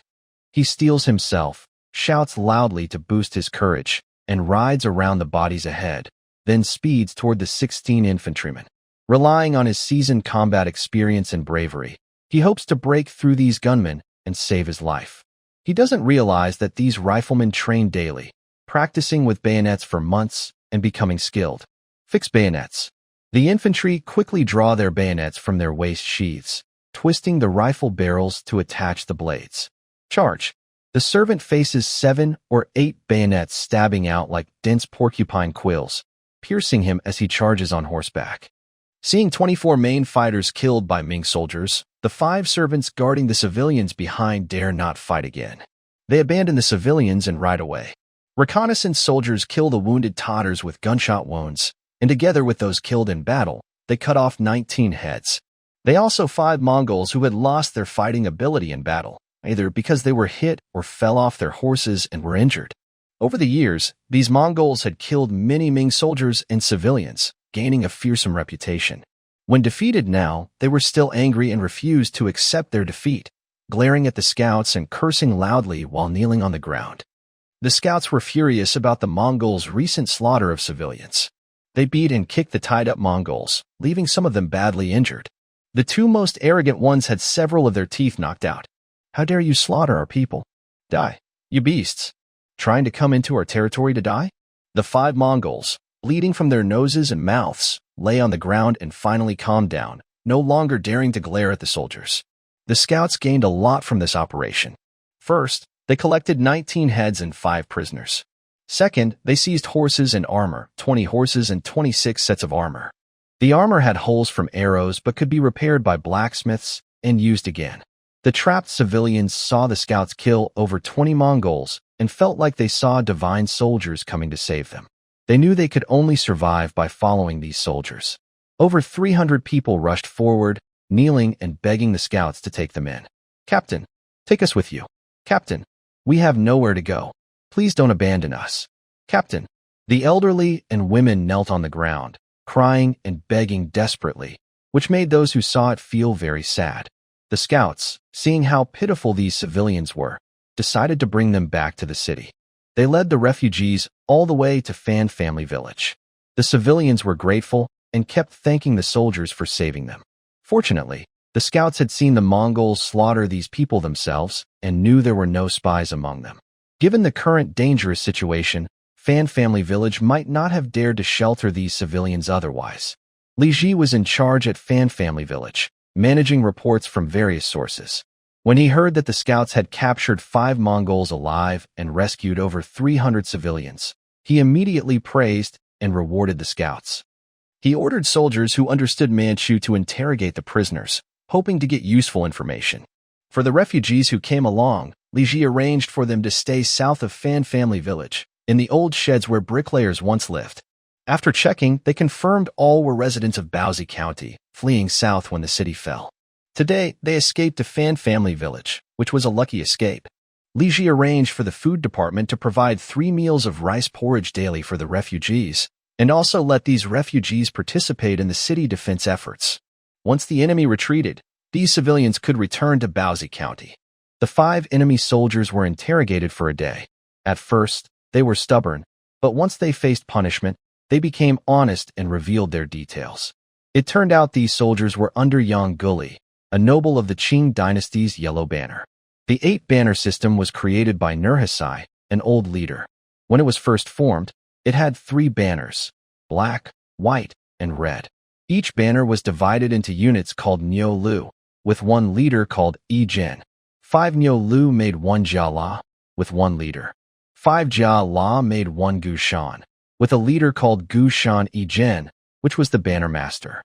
Later, the system expanded to 8 banners, splitting the original 3. As the Qing grew stronger, the banners increased in number, some with over 25 Nyo Lu. With expansion through conquest, there were also Mongolian banners and Han banners. The plain yellow banner was one of the top 3 banners, and its soldiers were the emperor's personal guards. Yang Guli was a noble rank in the Qing, the highest among those from non-royal families, second only to the prince of the Qing royal family. Yang Guli led 40 Nyo Lu, totaling 12,000 soldiers, to raid and attack the city northwest of Tianjin. Baozi County was captured by Yang Guli. Now, Yang Guli was stationed 50 miles northwest of Fan Family Village, preparing to move south to attack the core area of Tianjin and test its city defenses. In a few days, Yang Guli would arrive at Fan Family Village. Thanks to Yin Ryu from Golden House for the 1,000 reward. Thanks to Farmer Wan Wan for the 500 reward. Thanks to Xian Yuan Wu for the 300 reward. Thanks to Lu Shang 11 for the 200 reward. Thanks also to Hui Hui and Hui Hui, Yailini Kus, and Lung Chui HK for their support. On the 8th day of August, the Qing army reached the outskirts of Fan Family Village.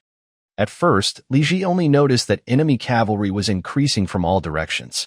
The scouts from the enemy, like waves, kept pressing against Li Ji's patrols.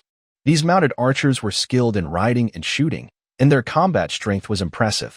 They seemed to have learned from recent lessons, spreading out in groups of 40 or 50, probing and pressing the patrols of the defending forces, but not engaging in direct battle. Instead, they relied on their numbers to gradually push back the patrols around Fan Family Village. The enemy cavalry was so dense that Li Ji's scouts risked being surrounded if they went out to fight. So, Li Ji ordered his scouts to retreat into the city. All reconnaissance of the surrounding military situation relied on telescopes. By the morning of August 9th, 12,000 Qing soldiers had already reached the outskirts of Fanjiazhuang. From the city wall, Li Ji saw groups of yellow-armored soldiers rushing across the land, raising dust in the fields. 5 or 6 miles north of the city, tents of the Qing army stretched densely for several miles.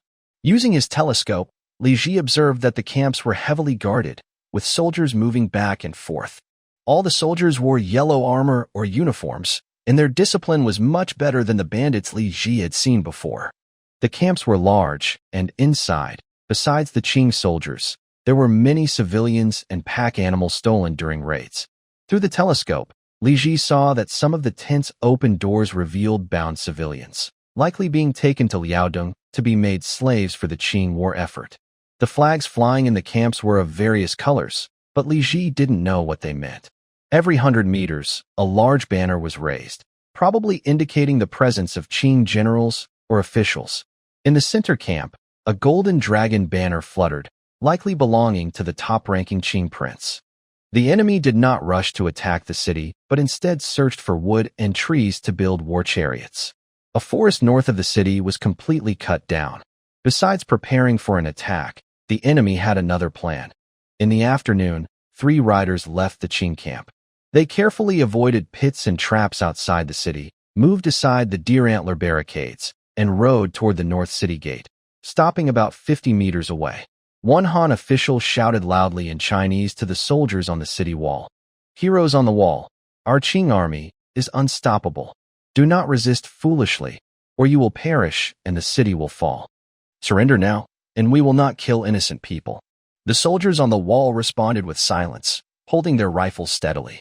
The official looked nervous, licked his lips, and shouted again. Suddenly, 3 sharp gunshots rang out. After the shots, 3 men, 1 Han and 2 enemies, were hit by bullets, falling from their horses and dying instantly. Seeing the messenger shot dead, chaos erupted among the enemy camp. Soon after, the Qing soldiers opened their tents, and over 100 Manchu soldiers led more than 300 Ming civilians out on horseback. When they reached about a mile outside the city walls, the soldiers stopped. The civilians knew something bad was going to happen. They knelt down and cried loudly, their screams filling the air. One of the Manchu soldiers approached and untied the ropes from a middle-aged Han man among the Ming civilians.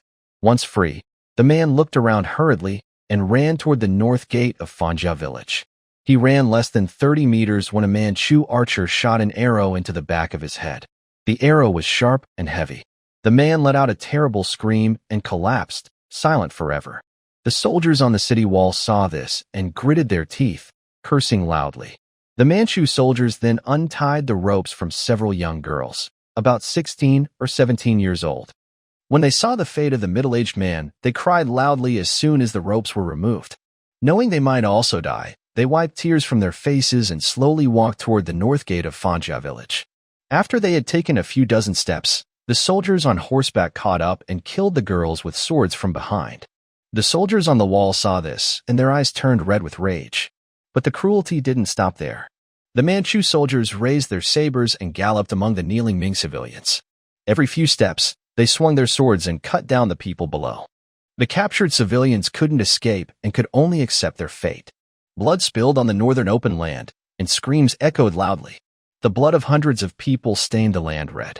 On the city wall of Fanjia village, the soldiers saw this and felt heartbroken. One soldier turned and knelt before Li Ji, saying, "Sir, we must break out and fight the Manchu soldiers." Li Ji closed his eyes and calmly said, "Don't fall for the Manchus' tricks. We must hold our position and defend." The soldiers, full of hatred, turned to look at Li Ji but couldn't speak. After killing the Ming civilians, the Manchu soldiers shouted and called out beside the corpses. Seeing that the Ming soldiers on the wall had not come out to fight, they mounted their horses and returned to their camp. That day, the Manchu soldiers made no further moves. Instead, they kept chopping down trees around them, as if they were busy building war carts inside their tents. By the next morning, a continuous sound of horns suddenly echoed from the Manchu camp. The gates of the tents opened, and soldiers dressed in yellow armor rushed out shouting. They were not mounted but walked on foot, holding swords, lining both sides of the entrance. The woven gold dragon banner was raised again, with dozens of generals standing beneath it, riding horses and slowly moving toward the city wall. The woven gold dragon banner led the entire Qing army formation forward and stopped 4 miles outside the city wall. Several shield carts were pushed out from the camp tents. These shield carts were about 6 or 7 meters long, 2 to 3 meters wide, and about 2 meters high. They were covered with thick wooden planks and had wet cotton blankets on the front, making them hard for ordinary bows, arrows, or guns to pierce. Underneath, each shield cart had 8 or 9 wooden wheels, and inside, more than 20 soldiers in armor pushed the carts forward. The enemy built nearly 100 shield carts. They were spaced only 4 or 5 meters apart, covering the entire battlefield front in a mighty line. The Qing army grouped their soldiers into units of 300 each, called Nyolu. Each unit had about 10 of the most skilled white banners, around 40 elite armored soldiers, and 50-foot soldiers. The remaining 200 soldiers wore cotton armor or no armor at all, serving as support troops. Behind each shield cart, about 20 soldiers pushed single-wheeled carts, preparing to fill the holes and traps outside the city wall with earth and stones. Following these support troops, over 300 soldiers in iron armor, called by Allah, also known as white armor soldiers, stood ready. They wore helmets with red plumes, carried flaming banners on their backs, and held bows and arrows, prepared to support key points or shoot at any fleeing enemy soldiers. Li Ji used binoculars to observe these white armor soldiers and noticed some commanding officers wearing thick armor, with plumes on their helmets and large flying tiger banners on their backs, likely the leaders of the white armor soldiers. A commanding officer, dressed in armor and riding a horse, stood 2 miles outside the city wall, leading the attack on the front line. Behind him, his guards held a large banner, very noticeable. The shield carts left the camp gates and moved toward the northern city wall of Fanjia village. The defenses on all sides of Fanjia village were similar, so the enemy directly attacked the north wall. Li Ji already knew the enemy would build war carts. He had concentrated 62 6-pound cannons on the north wall. These cannons were aimed through specially designed embrasures to fire down at the enemy below. In addition, there were 4 18-pound cannons on the north wall's fortifications, making a total of 66 large cannons. For miles, 3 miles, 2 miles, 1 mile, the enemy's shield carts gradually entered the range of the cannons. Li Ji ordered, "Riflemen, do not shoot. Wait until the shield carts stop in front of the holes before firing the cannons." The enemy's shield carts continued forward and reached the holes about 100 meters from the city wall. The enemies pushed their shield carts along the road without being attacked, thinking that Fanjia village had no cannons and feeling very happy about it. They didn't realize how powerful Fanjia village was and thought that this seemingly prosperous city could be taken easily. The shield carts stopped in front of a pit. The soldiers behind pushed the wheelbarrow up and began filling the holes outside the city walls. Li Ji shouted, "Artillery, fire in turn." The horns on the city wall sounded, and the long call of the swan echoed. 26-pound cannons and 2 18-pound cannons aimed at the shield carts just 150 meters away, shooting out flames. A loud explosion rang out, and the soldiers on the wall couldn't help but cover their ears. Thick black smoke burst from the cannons, filling the air with the smell of gunpowder and sulfur. The cannonballs flew like lightning, moving so fast that the eye couldn't see clearly, hitting the nearby shield carts. 12 6-pound cannons hit their targets, creating 1-meter-wide holes in the shield carts. The flying wood splinters were more deadly than bullets, instantly knocking out the front 3 or 4 enemies inside the carts. Although the enemies wore armor on their bodies and legs, their necks and faces were unprotected. When the flying wood pieces pierced their necks, they died immediately. Many enemies had their necks cut open by the splinters, and some were blinded when wood shards cut their eyes. Even if they weren't hit in vital spots, having wood stuck in their faces caused heavy bleeding and made them lose fighting ability.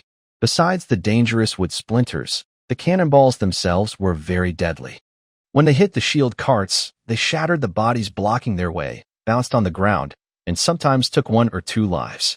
One 18-pound cannonball hit a shield cart. The 18-pound cannon was even more powerful. When it struck the shield cart, it shattered the front part completely, sending more wood splinters flying. The front 5 or 6 enemies were either killed or wounded, forcing them to retreat from the fight. The heavy cannonball smashed into the shield cart, turning everything in its path into pulp. It shattered the first bodies it hit, then continued to crush the second, bouncing on the ground and breaking through 3 or 4 layers of enemies before stopping.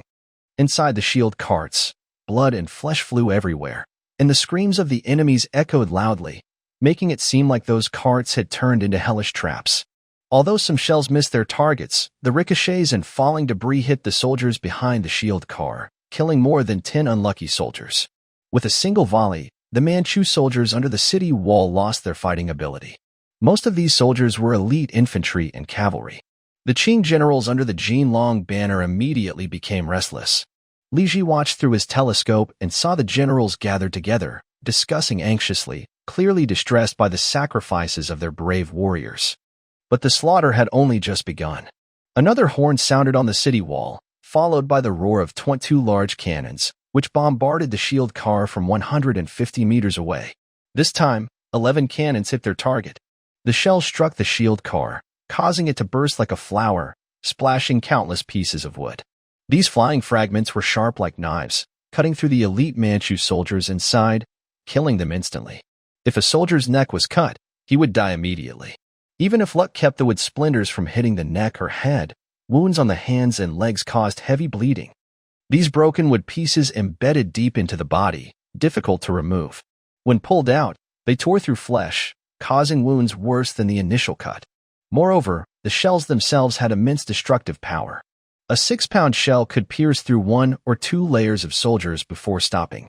18-pound shells were like unstoppable killing gods, smashing through all obstacles in their path and turning the 3 or 4 layers of Manchu flesh inside the shield car into bloody pulp.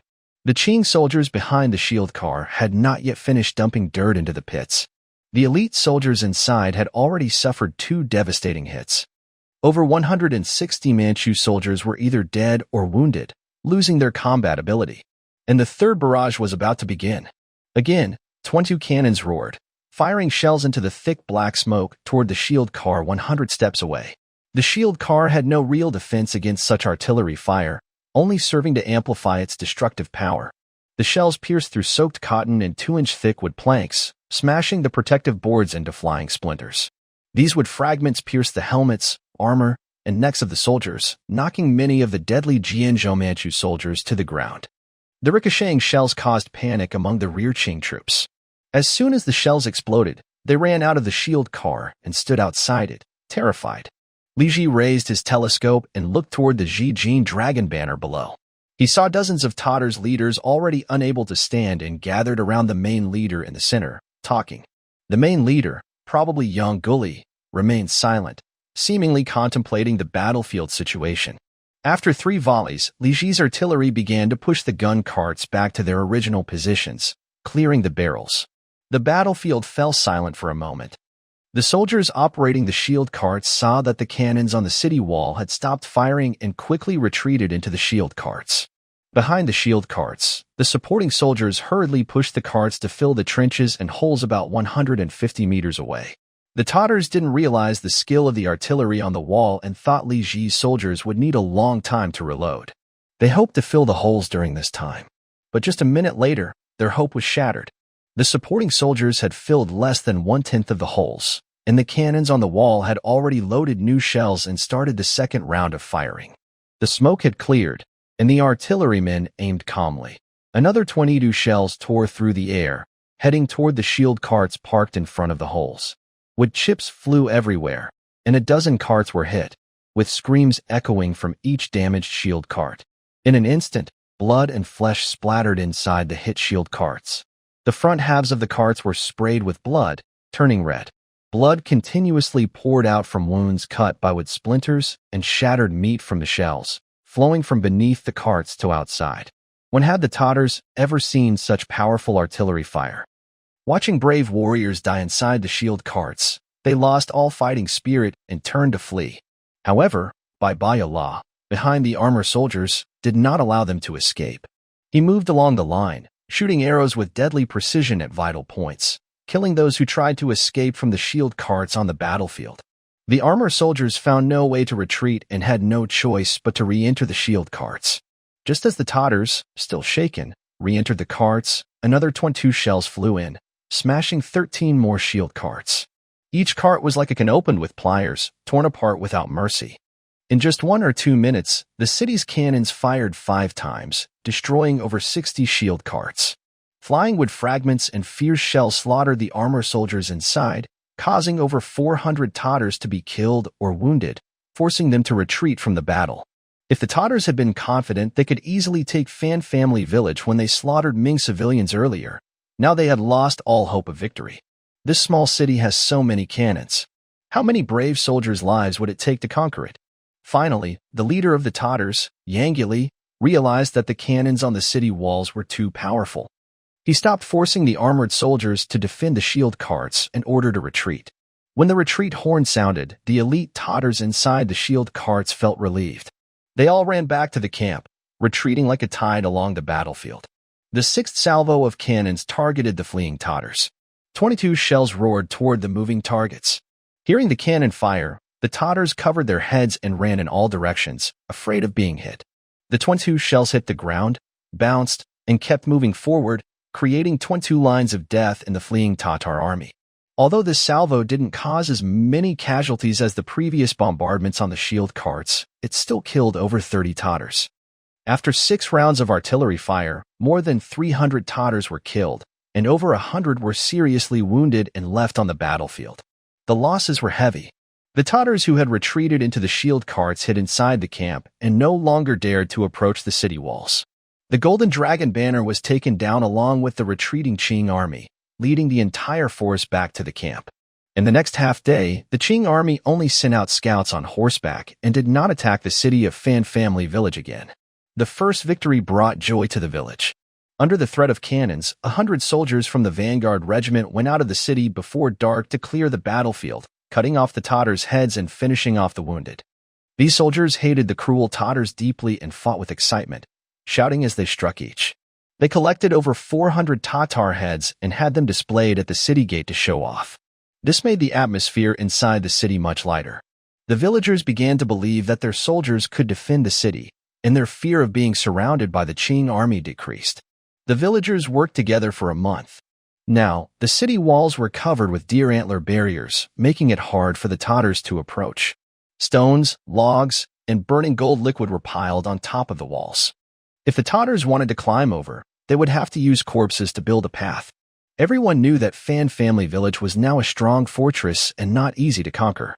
Thank you for the 300 donation from Xin Yuan Wu, and thanks to Hui Mei, I have a book addiction, Doomsday Board Life, and Ghost He for their donations. At night, Li Ji told the soldiers to rest early and prepare for the next day's battle. Early the next morning, horns sounded loudly in the main camp of the Qing army. Over 10,000 soldiers rushed out of the camp in neat lines, each led by a captain. Rows of soldiers dressed in yellow armor formed perfect formations, each small group led by a captain, and larger groups by a commander. The soldiers looked very organized and impressive. After the soldiers took their positions, the dragon banner slowly moved from the central camp to the middle of the formation. Li Ji used a telescope to watch. He saw Yang Guli sitting quietly on his horse, and the nearby generals also remained silent, clearly upset by the big cannon from Fan's village the day before. This time, the Qing army broke through the gates and kept winning battles. They hadn't experienced defeat yet. Fan's village was the first city to suffer significant losses from the enemy. Behind the formation, more than 100 ladders were brought out. These ladders were 5 or 6 meters long and over 5 meters high. They weren't heavy, as 20 helpers and assistants carried them quickly. The ladders had been made the day before, originally meant to be used after the shield carts filled the holes outside the city walls. The enemy didn't expect that the shield carts couldn't stop the cannons on the walls, so they decided to push the ladders directly to attack the city. If the ladders were placed on Fan's village walls, the soldiers could jump directly onto the walls from the ladders. Yesterday, young Gully saw how powerful the cannons on the walls were and realized that the shield carts in front of the holes were easy targets. But he thought that fast-moving ladders wouldn't be hit by the cannons. As long as the soldiers managed to climb onto the walls, the city would fall quickly. The soldiers carried the ladders and moved to the north wall of the city, about 4 miles away, and stopped. To be cautious, young Gully didn't order a full attack right away. Instead, he sent 300 lightly armored horsemen and auxiliary soldiers to protect 200 helpers, carrying 10 ladders to test the attack.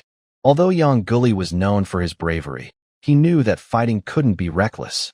Fan's village had many cannons, and there might be other tricks, so it was better to test first. Seeing the enemy send light troops to probe, Li Ji smiled.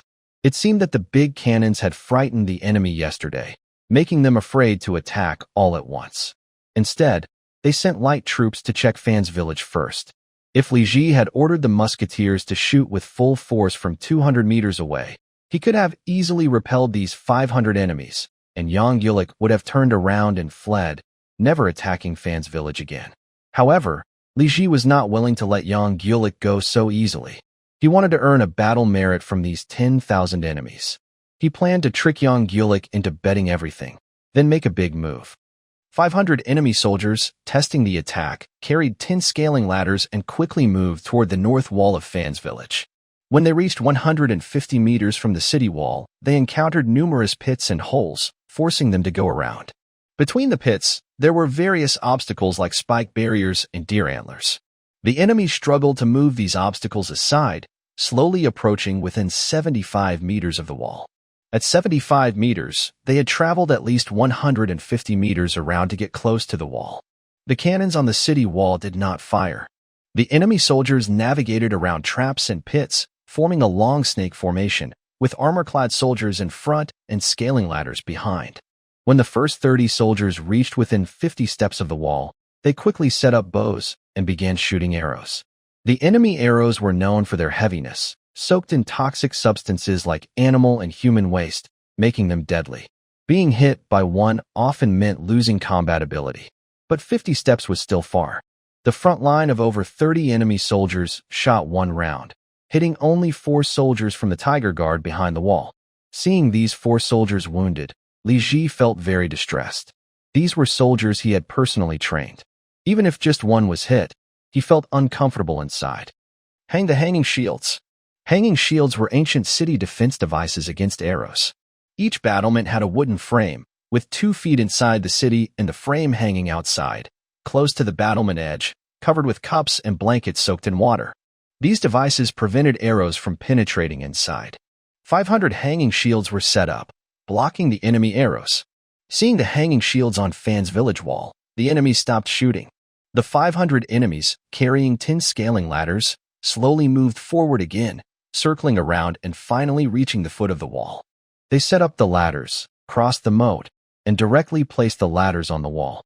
As long as the armored and foot soldiers climbed the ladders, they could rush onto Fan's village wall. 50 armored soldiers led the way, climbing onto the city wall. Throw boulders and logs. Pour boiling oil. The Tiger Guard's combat skills were far inferior to the enemies. If the enemies managed to climb the wall, chaos would ensue. Li Ji immediately ordered his troops to defend the city with city defense tools to prevent the 500 enemies from climbing up. A large number of rolling stones and logs were thrown down from the city walls, killing over 20 enemies trying to climb the wall. Boiling manure was poured over the attacking soldiers, burning their skin and flesh. The manure was toxic, and when heated, its poison worsened. The burns would rot from the toxins, making healing impossible, often leading to amputation or death. 50 soldiers from the attacking force had not yet reached the top of the wall when more than 20 were killed or burned by city defenses. The remaining 400 enemies lacked the resolve to die fighting at the wall. They knew Yongguli was testing their loyalty, and they didn't want to risk their lives. Seeing the 4,000 soldiers on the wall, they dared not advance. Over 20 soldiers on the ladder jumped down and ran back along the path. Seeing the soldiers fleeing, the others also scattered and retreated. Li Ji watched the fleeing enemies and smiled, thinking he had tricked them. Indeed, Yongguli observed from afar and thought that the defenses of Fan Family Village were quite ordinary, just well prepared. Aside from cannons, there were no other strong weapons, only rolling stones and logs. The traps outside the city were many, but they could be bypassed. During the detour, the attackers might be hit by cannon fire, but few would die. With 12,000 troops, attacking such a city was still feasible. The Qing army had fought for years, and their soldiers had fought through many battles, far stronger than the poorly fed guards of the Ming army. As soon as brave warriors reached the wall and created a gap, the Ming defenders would scatter. Yesterday, over 400 brave soldiers had been thrown into battle below this city. If they didn't take the city, their sacrifices would be in vain. Giving up this city would damage the reputation of the Qing army, which was unstoppable in its conquest. Yongguli was a brave and fierce general. Since joining Nurhasai's uprising, he had always led the charge in battle, earning the highest noble title among outsiders. Emperor Hong Taiji valued him more than ordinary princes. He didn't believe that such a small, ordinary town could stop him. Yongguli and several officers exchanged glances. Though serious, they were confident they could take the city, and their eyes showed optimism. Without hesitation, Yongguli loudly shouted, "All troops, attack!" The bugles sounded, drums roared, and 12,000 enemies shouted loudly.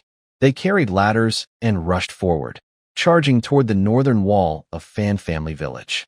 From the city wall of Fan Family Village, only smoke and dust could be seen rolling in, as the Qing army seemed to surge toward this side like a yellow ocean. When the front of a 12,000-strong Tartar army reached 200 meters outside the city wall, the hanging doors on the wall were removed and 66 cannons opened fire. The 66 shells resembled the sickle of death, crashing into the Tartar group. Some shells hit the Tartar bodies before landing, piercing their evil bodies and splattering blood, mud, and pulp. The shells then bounced quickly on the ground, bouncing again until they hit another Tartar. Tartars with their stomachs pierced immediately died. Even those whose limbs were hit by shells lost their limbs instantly. The screams echoed among the Tartars as over 100 were struck and fell into pools of blood. The Tartars knew they would face cannon fire and remained calm. Under the shouts of Jia Lajong-jing, who led the front line, they endured the first wave of the Tiger Guard's attack and advanced to 150 meters outside the city wall. The ground here was full of craters, and the Tartars began to bypass the craters, moving between them. Li Ji did not order the riflemen to shoot immediately. He wanted to catch a big target this time. On the north wall of Fan Family Village, there were 500 gun emplacements, and with the shooting holes on the female wall, there were 1,000 firing positions. Li Ji ordered soldiers to stand in groups of 4 behind the firing positions, preparing for 4 rounds of sequential shooting. At this moment, the soldiers at the front of the shooting holes had already taken deep breaths and aimed carefully at the approaching Qing army, waiting for the command to fire. When the Tartars in front reached 100 meters below the wall, Li Ji shouted loudly, "Fire!" The horn on the city gate immediately sounded, relaying Li Ji's order to the entire army. The first row of soldiers at the firing positions aimed at the target 100 meters away and pulled the triggers of their mini rifles. 1,000 conical bullets shot out like a dense rain, attacking the frontline Tartars in armor. Li Ji's soldiers, well trained, had incredible accuracy at this range. Meanwhile, the Tartars moved slowly through the difficult terrain between the craters. Their main direction was still rushing toward the city, which kept them mostly stationary in the sights of the mini rifles, greatly increasing their hit rate. In one volley, over 800 bullets hit their targets, causing 800 Tartars to suddenly halt, blood bursting from their bodies. More than 300 armored soldiers were hit. At a distance of 100 meters, the mini bullets still have strong energy after breaking through 2 layers of armor, enough to harm the bodies of the armored soldiers. Although such injuries are often not fatal, They cause severe pain and bleeding. After being shot, most armored soldiers do not dare to move or tear at their wounds. Except for a few unusually brave ones, most have lost the ability to charge or fight. They either struggle to stay upright or fall to the ground, crying out in pain. More than 400 foot soldiers in front were also hit. These soldiers only wore dark armor with metal plates, which couldn't withstand the close-range fire of the mini bullets. The bullets easily pierce through the padded armor and into the flesh underneath. As the bullets break through the armor, they spin irregularly at high speed, tearing through bodies like a machine that crushes and churns everything inside, turning organs into blood and tissue. The 400-foot soldiers collapsed like sacks of sand, falling one after another. Shouts of pain echoed continuously, mixed with blood, intestines, and severed limbs spilling from the wounded and dead, creating a horrifying scene that made people's faces turn pale. Behind them, some armored soldiers who were lucky enough not to be hit looked on with disbelief. How could such a fierce weapon exist, capable of killing from 70 steps away? A Qing officer standing 2 miles behind, named Yang Guli, saw the front line and trembled. Why didn't the Ming soldiers use firearms earlier? Was he tricked? Why would the Ming army deceive him? Did they have absolute confidence in winning? And were they trying to lure more of his troops into battle to gain more credit? Why were they so confident? Could these firearms fire repeatedly? Thinking this, Yang Guli felt something was wrong and turned pale. Over 800 Tatars at the front had fallen, and the few hundred soldiers behind them nervously moved forward a few steps. They approached the bloodied corpses, secretly thinking that such terrifying shooting could only happen once. But they were wrong. 5 seconds after the second volley from the city wall, it began again. Crackling gunfire erupted, and white smoke billowed from the wall. Another 1,000 bullets shot rapidly, causing the front line of armored soldiers to fall like weeds cut by a mower. The bullets hit their stomachs, turning them into bloody pulp. Some bullets struck their chests, piercing their hearts, causing instant death. Others hit their faces, nearly destroying half their heads and leaving them lifeless. When bullets hit their hands and feet, the bones shattered immediately, sometimes breaking limbs on the spot. Over 800 Tatars were either killed or wounded, collapsing into pools of blood. The area about 100 meters outside the city wall seemed to turn into a death zone, where anyone entering was either dead or injured. Wounded soldiers, half conscious, lay on the ground groaning, their agonized sounds deeply disturbing and demoralizing the Tatars. The Tatars behind them no longer dared to advance. They looked back at the commanding officer, by Allah, to see if he was watching them. They wondered if they could escape and save their lives by retreating. While they hesitated and wavered for a few seconds, gunfire erupted again from the city wall, the third volley. This was no longer just a battle, it was a massacre. Because these hesitant Tatars were stuck and unable to move, they became easy targets. A series of gunshots rang out, and more than 700 people fell within just over 100 meters of the wall. The over 300 Qing soldiers wearing armor were relatively safe. Their double-layer armor protected them. As long as they removed the bullets from their wounds, they could recover. These injuries weren't life-threatening. However, even though they weren't seriously wounded, the bullets had pierced their armor and entered their flesh. Walking and charging with such wounds was impossible. They stopped moving forward, holding their wounds and standing still, or simply collapsing to the ground. The over 400 soldiers in lighter armor weren't so lucky. Their bodies were pierced by bullets, blood gushing out like a fountain. Their strength drained rapidly along with the blood.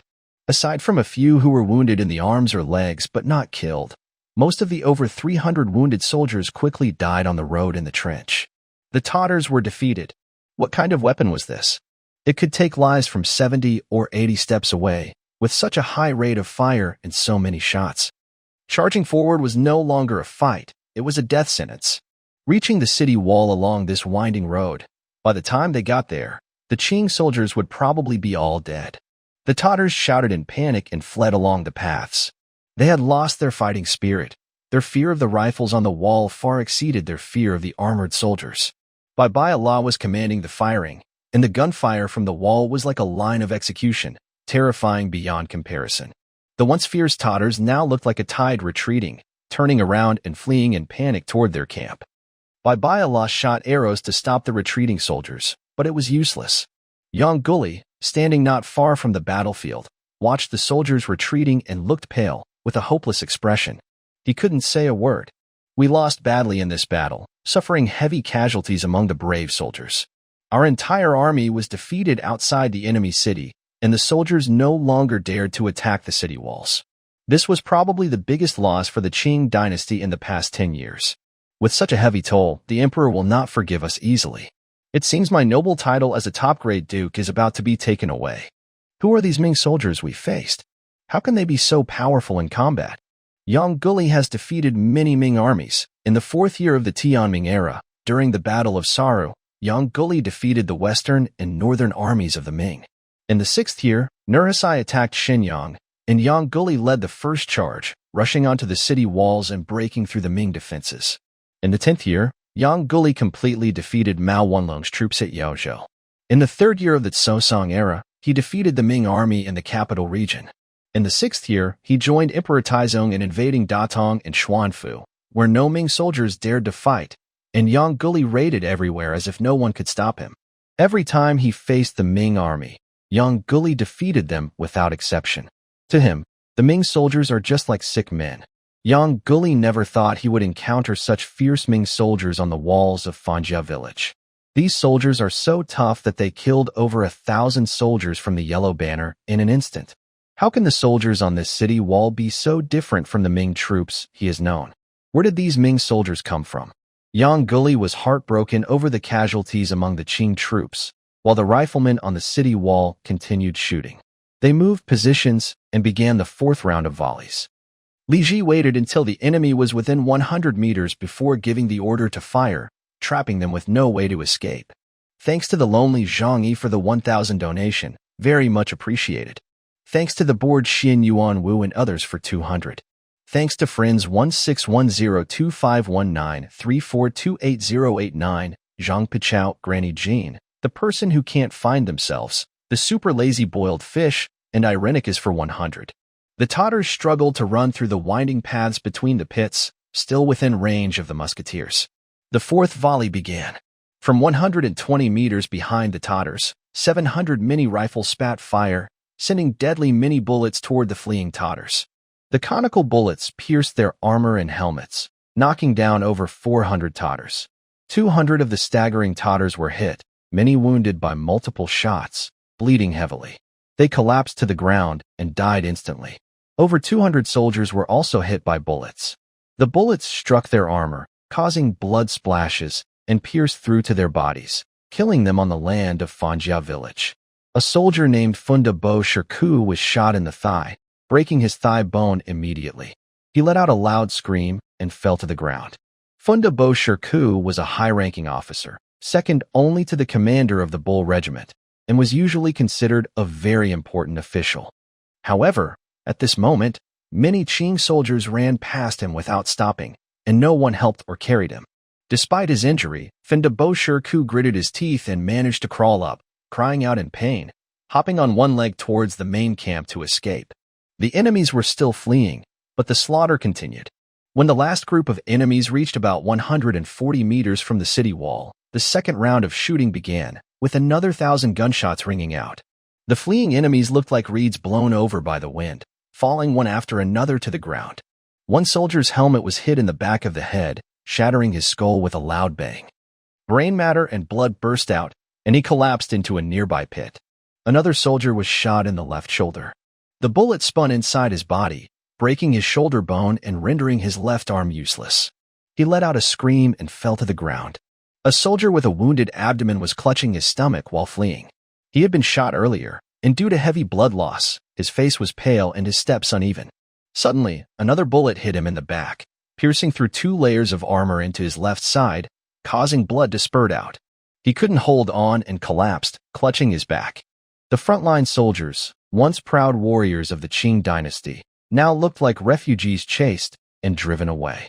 They scattered in the trenches, running wildly, and hundreds of them fell on the land of Fanjia village. By this time, 2,000 soldiers of the enemy's foot soldiers had been killed. Nearly all of the 40 Bull Regiment's elite soldiers had fallen outside Fanjia village. Whether weak or brave, everyone was equal in front of the mini rifles. One shot was enough to end the fight. If one shot didn't do it, then 2 shots would.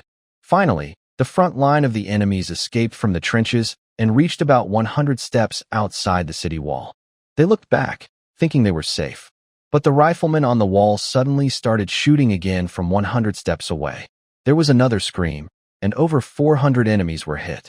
The enemy's fear was no longer just panic, it was complete terror. On the city wall, the figure standing there didn't seem to be an enemy, but a divine warrior who could kill people from 100 steps away. The Tatars looked terrified, running wildly in all directions to escape. Everywhere on the ground, there were weapons and flags of the Tatars. Their bodies were piled along the edge of the trenches, lying haphazardly. Blood from the corpses gathered and flowed like a small stream. Many Tatars tripped over these bodies while fleeing, falling loudly to the ground.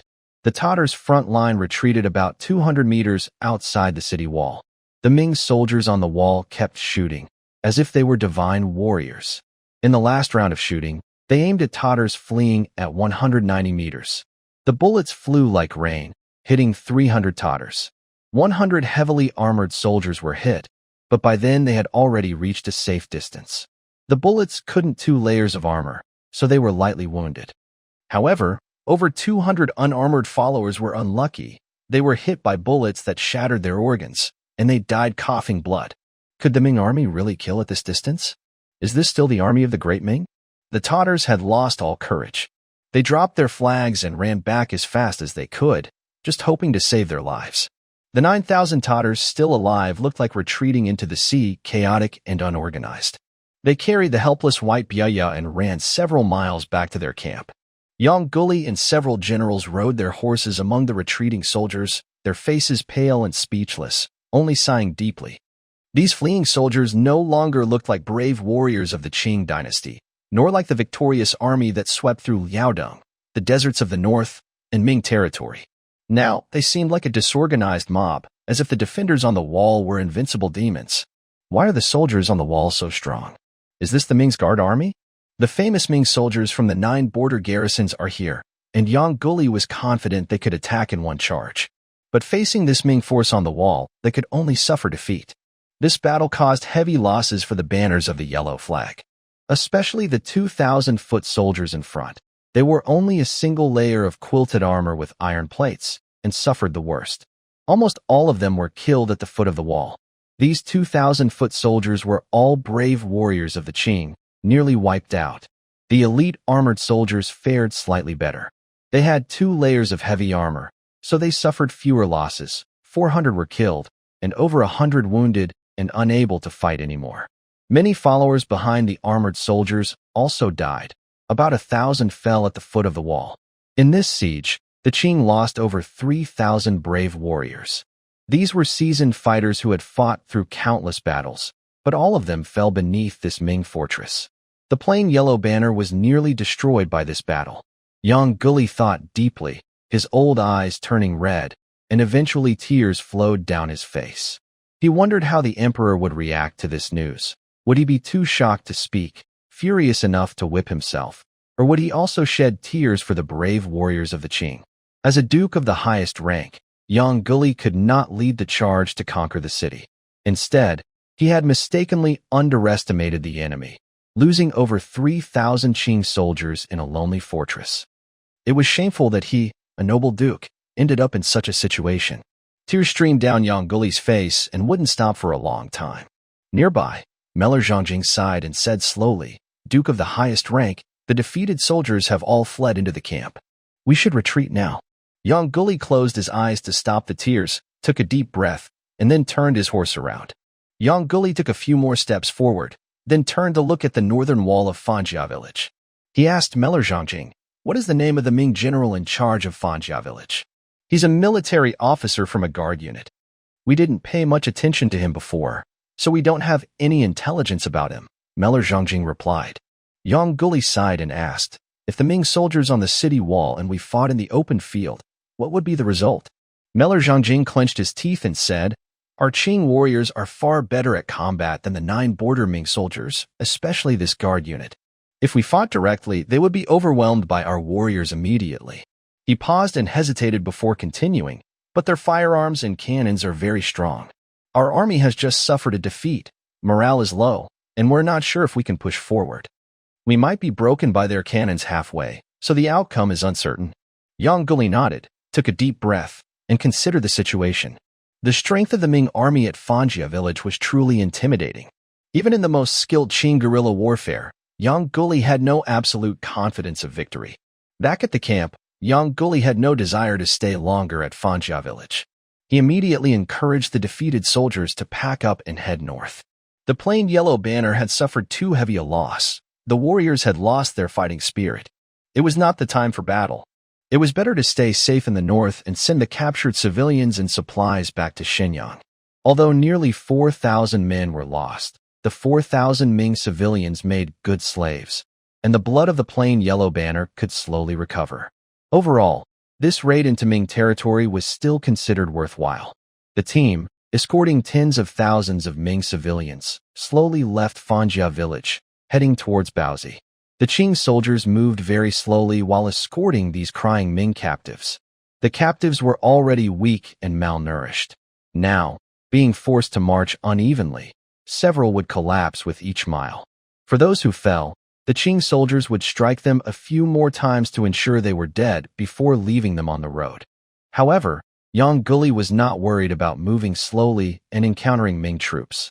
The Qing army had won every battle after entering the pass, except for the fight at Fanjia village. The Qing forces were undefeated, confident that no Ming army would dare challenge them. Even if they faced 10,000 Ming soldiers, Yang Guli believed he could defeat them, even with his weakened banners. He still had 400 elite cavalry and 900 well-trained soldiers, who could break through any Ming army with a charge. The 6,000 auxiliary soldiers also had combat strength better than most Ming troops. The Ming guards were always easy to defeat. Yang Guli did not believe the guards near Tianjin would dare to challenge him. However, Yang Guli underestimated the courage of the Ming soldiers at Fanjia village.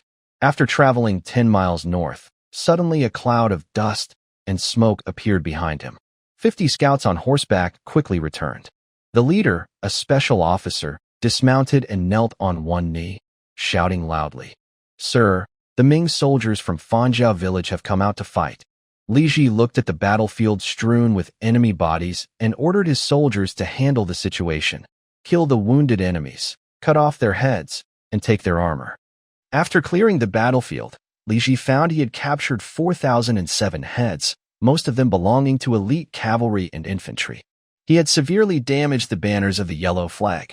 Since the Battle of Saru, no Ming army had ever collected so many enemy heads on the battlefield. Presenting these heads would be a great victory, a huge achievement, and would surely lead to promotions and rewards. He wondered if the officials in Tianjin, led by He Shishou, would ask him to share some heads with other generals. Lu Xiangxing said it was customary to share military merits, and it was unlikely that TJ would be an exception. Most of the heads would probably be distributed among the officials and generals of Tianjin. The officials in Tianjin had gained a huge advantage. Several senior officers, including Li Xing, were very excited. They gathered around Li Ji, chattering about the victory and the spoils of war. "Big brother, this time, the enemy was badly defeated by us." Zheng Kaiqing smiled and said, "Sir, we only lost 4 men this time, 2 lightly injured and 2 seriously injured." Zhang Feng excitedly said, "The enemy retreated northward. They dare not go further south." Li Ji looked at the distant retreating Qing army and asked, "Why are the enemies retreating so slowly?" Old Li Si frowned and said, "Master, the enemy is escorting tens of thousands of Ming civilians. These civilians are moving slowly." Li Ji thought for a moment and said, "Let's go rescue these Ming civilians." A few senior generals were stunned for a moment before reacting. Zheng Kaiqing hesitated and said, "Sir, are you talking about fighting the enemy in open battle?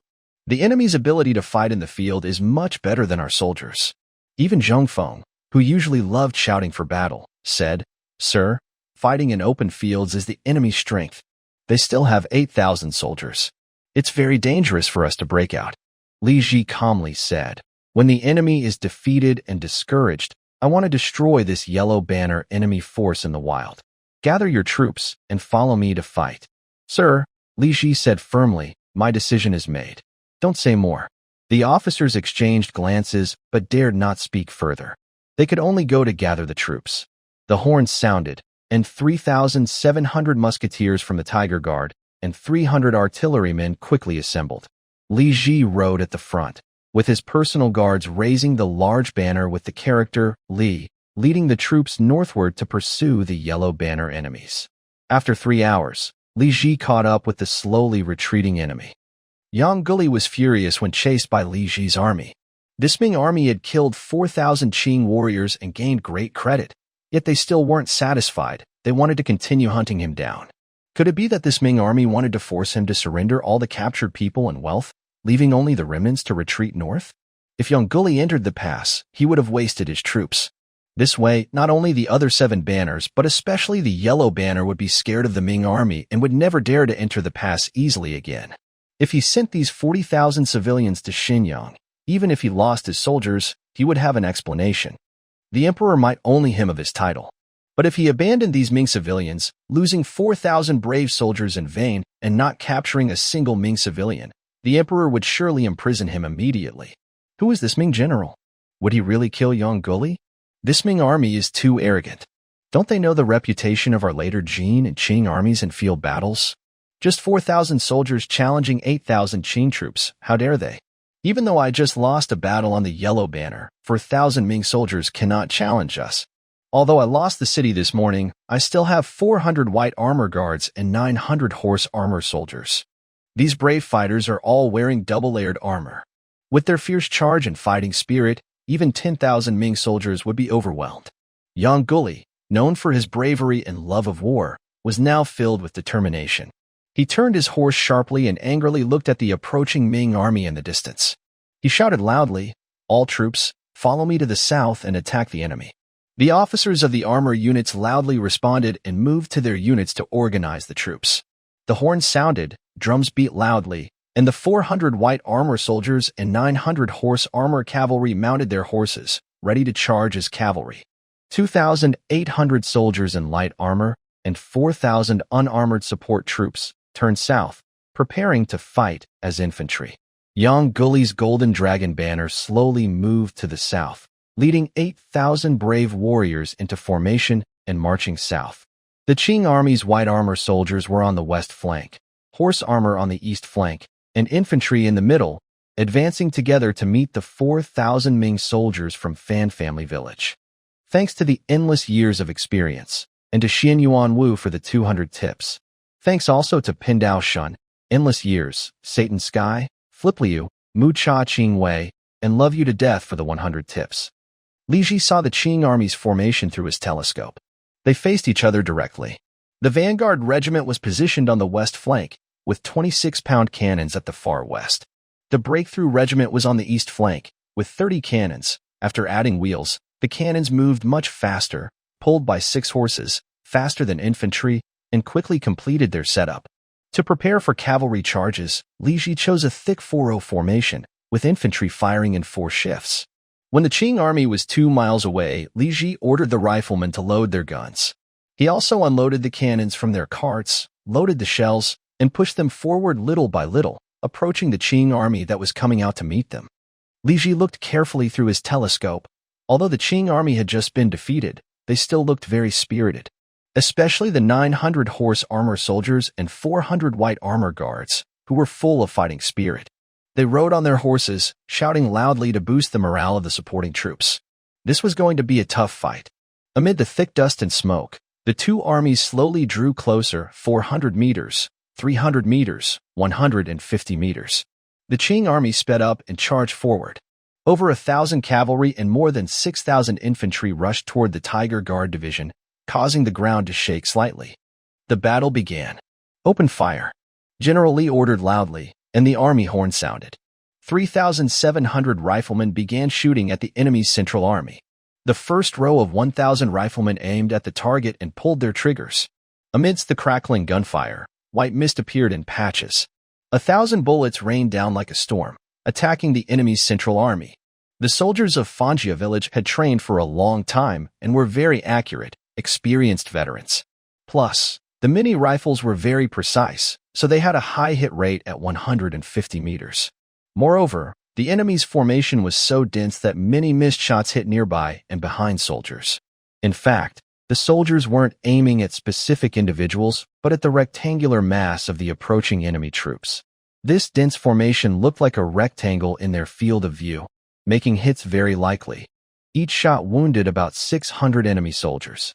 The mini bullets were deadly to these unarmored followers and auxiliary soldiers.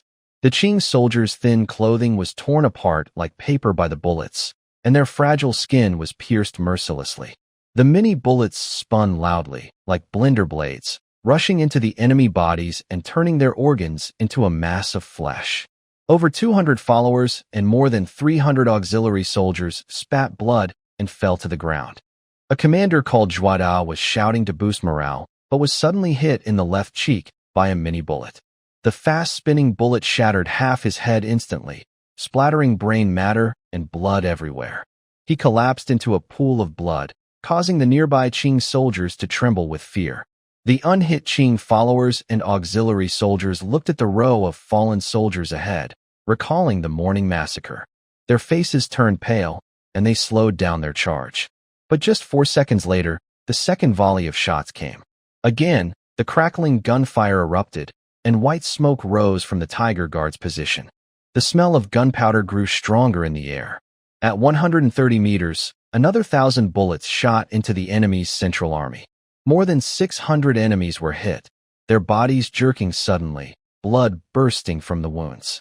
The wounds caused by the spinning mini bullets were large, at least 10 times the size of the bullet cross-section, creating trumpet-shaped wounds with a large outer hole and a smaller inner hole. Sometimes, the lead bullets would split open inside the body, making wounds even larger and making it harder to remove the bullets afterward. The hit enemies cried out in pain and fell to the ground. A military officer was rushing through the troop of auxiliary soldiers. He was originally leading the formation but was suddenly hit in the right shoulder by a small bullet. He was wearing 3 layers of heavy armor, but only a single layer of padded armor protected his shoulder joint. His shoulder blade was immediately shattered, and his entire right arm was rendered useless. Blood spurted out, and intense pain overwhelmed him. He screamed in agony, covering his wound, and collapsed onto the ground. Despite having led many successful campaigns against the Ming dynasty before, today he found himself defeated here. Thousands of auxiliary soldiers were frightened by the power of the rifles. This was no longer a battle, it was like a line of executions. No one dared to rush forward to die, and everyone slowed down. Eventually, the entire Central Army stopped on the battlefield, trembling with fear. They had lost their fighting spirit. The third volley of gunfire began. 700 rifles shot out smoke and fired their last attack at the demoralized auxiliary soldiers. One auxiliary soldier was hit in the stomach. The mini bullet pierced his skin and entered his abdomen, tearing his intestines into a mess. Blood immediately flooded from his stomach into his mouth. He coughed up blood and collapsed onto the ground, staining the land with red. Another auxiliary soldier was shot in the left chest. The ironless padded armor could not stop the mini bullet. His lungs were pierced, and his body was torn into bloody flesh. He was a veteran of many battles, having fought in the deserts of the north and Liaodong. Yet today, he was defeated on Ming land. The pain was so intense that he felt numb. His strength drained away like a squeezed sponge. He fell into a pool of blood. The third volley of gunfire killed more than 400 more enemies. The central army of the enemies collapsed. Without the white-browed general commanding, the rear was vast and empty. The rifle formations were too terrifying. They knocked down 25% of the auxiliary soldiers instantly. The casualties exceeded what they could bear. No one wanted to risk their life to fill this deadly zone. The Qing soldiers shouted loudly and turned to run backward. The enemies in the middle hesitated, afraid that the soldiers in front would retreat and expose themselves to enemy fire. They also joined the retreat. Soon, the entire formation broke apart. All the auxiliary soldiers abandoned their armor and ran northward. The auxiliary soldiers were like helpless waves crashing onto the shore, then retreating in disarray. More than 5,000 auxiliary soldiers fled wildly, abandoning banners and armor, rushing north without regard for anything. Yang Guli saw the collapse of the central army and sighed. At this moment, he was personally leading the white armor troops on the western flank of the front line, urging his horse to run quickly. He led 400 heavily armored soldiers of the Bai La and 130 lightly armored soldiers of the Funda Bo Shirku to attack the western flank of the Fan family village soldiers. To strengthen the charge on the western flank, Yang Guli concentrated all 50 of the Nyolu de Bo Shirku cavalry with Bai Bayala to charge together. He knew that the auxiliary troops and support soldiers would eventually lose. These soldiers had already lost a battle in the morning, and now they lacked the courage to fight. He did not expect the central army to fall so quickly. The 3 rows of volleys from the Fan family village soldiers shattered the entire central army in just a few breaths. He had hoped the central army could hold out longer to give his trump card, the Bai Bayala, more time to charge. If the central army had held a few more volleys, the white armor troops he led could have broken into the Ming army's ranks. The soldiers of Fan family village used firearms, and their close combat ability was probably not very strong. As long as 500, Bai Baya Lane and the Funda Bo Shirku cavalry charged into the Ming army's camp and fought back and forth, those Ming soldiers would only have the ability to panic and flee. But now the central army was defeated, and the cavalry on the western flank could only endure the Ming fire with their bodies. 50 steps from the Ming army, Yang Guli saw the Ming artillerymen ignite the fuse of their cannons. Did the Ming army want to use cannons against him? Would those solid shot hit many cavalry? But Yang Guli quickly realized he was wrong. This Ming army was a terrifying force he had never seen before and shouldn't have seen. The terrifying cannons did not fire solid shot. The distance between the flanks and the Manchu cavalry was 75 meters. Li Ji loudly ordered. The central horn of the Tiger Guard division sounded long, and 50 cannons on both sides fired. The cannons spat fire, and shrapnel shot out from the full Qing iron hooves charging toward the flanks of the Tiger Guard division. The shrapnel shells were cylindrical, with a thin iron shell. Inside, they contained 100 small iron balls. When the cannon fired, the bottom of the shell pushed the projectile forward. When the shell left the barrel, the cylinder broke apart, releasing the small iron balls, creating a circular spread of bullets. This spread would sweep through a cone-shaped space originating from the cannon's mouth, hitting all targets within that cone. For cavalry charging at close range almost at the cannon's mouth, the power of the shrapnel was immense. 20 cannons on the western wing spit out flames, firing 2,000 projectiles at speeds invisible to the eye toward Bai Bayala and the divided Bashku. Although these elite Qing soldiers wore 2 or even 3 layers of armor, it couldn't stop the shotgun pellets at such close range. The fast-flying barrage killed the front line Bai Bayala soldiers and divided Bashku, causing them to fall over or be thrown from their horses. 120 Bai Bayala soldiers were hit by shotgun pellets, causing blood holes in their bodies, and they collapsed under their horses. 30 divided Bashka soldiers were also struck. Despite their 3 layers of armor, the pellets still pierced their bodies, damaging their organs, and they died quickly on horseback, falling to the ground. Even their war horses were hit and collapsed, twitching and struggling on the ground. A divided Bashka soldier with a thick beard was hit. He looked in disbelief at the 2 blood holes in his chest and fell to the ground with his horse. Even lying on the ground, he couldn't believe he was about to die. He was a brave soldier of the Qing, an officer of Nyolu, who had fought many battles and killed many enemies. Yet today, he hadn't even touched an enemy before dying. He opened his eyes wide, spat out blood, and died with a look of regret. A Bai Bayala leader named Zhuang De was hit in the left eye by a projectile. The iron round penetrated his entire head, smashing through the back of his skull and flying out, then shot into the armor of another Bai Bayala soldier behind him. Zhuang De died instantly on horseback without a sound and fell with a thud. The soldiers behind him also screamed in fear, clutching their bloody chests and unable to get back on their horses. In a single shot, 26-pound cannons killed 150 Qing soldiers on the western wing.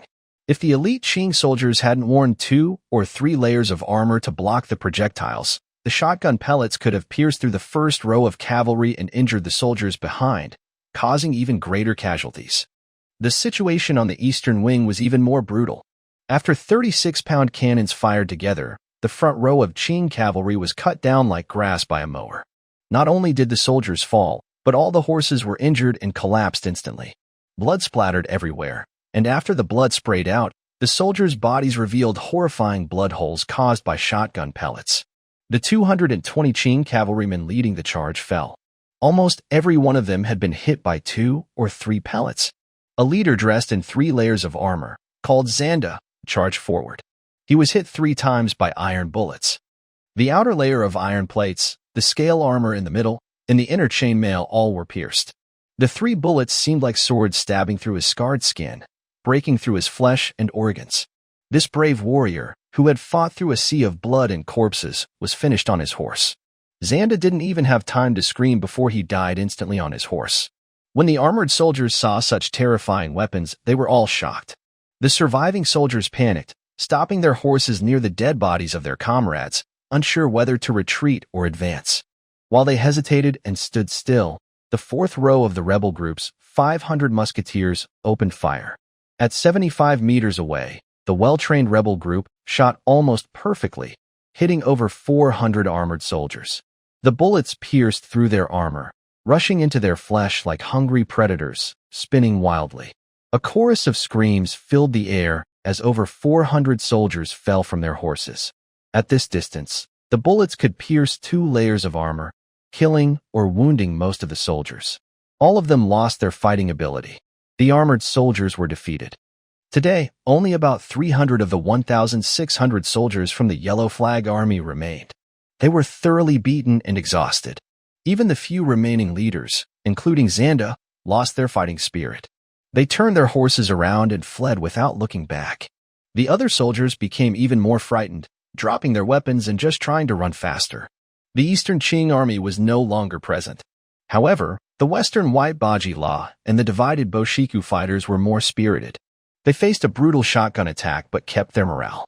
They didn't stop at the dead bodies of their comrades, but instead circled around them and charged toward the selected front group 75 meters away. Although 150 soldiers were killed, this elite Qing cavalry was still fierce. The heavy sound of their hooves was like thunder rolling over the ground. Li Ji shouted loudly, "Charge with bayonets." The bugle sounded, relaying Li Ji's orders to the front group. He had already briefed the officers on how to fight. Now, hearing the bugle, the officers shouted commands. The 2nd and 3rd rows, who had already reloaded, fixed bayonets. The 1st row, which had just fired, prepared to reload, and the frontmost 4th row soldiers ready to shoot again. At 70 meters away, the White Baji Law and divided Boshiku soldiers rained arrows on the front group. Screams echoed one after another as over 50 soldiers from the Xianfeng regiment were hit by arrows from the enemy. After shooting an arrow, the elite enemy troops on the western flank scattered and charged towards the 2,000 infantrymen on the same side, seemingly trying to break through the Xianfeng regiment all at once. At 70 meters, 60 meters, the 4th row of soldiers opened fire. From 60 meters away, 500 mini bullets seemed to have eyes, flying straight at over 400 armored soldiers and those wearing special armor on their chests. The mini bullets had incredible power at this distance, piercing through both the double-layer armor of the white armored soldiers and the 3-layer armor of the special armor soldiers, killing enemies with ease. One of the special armor soldiers was hit in the left waist by a bullet. The bullet broke through his 3-layer armor, piercing his skin and entering his kidney.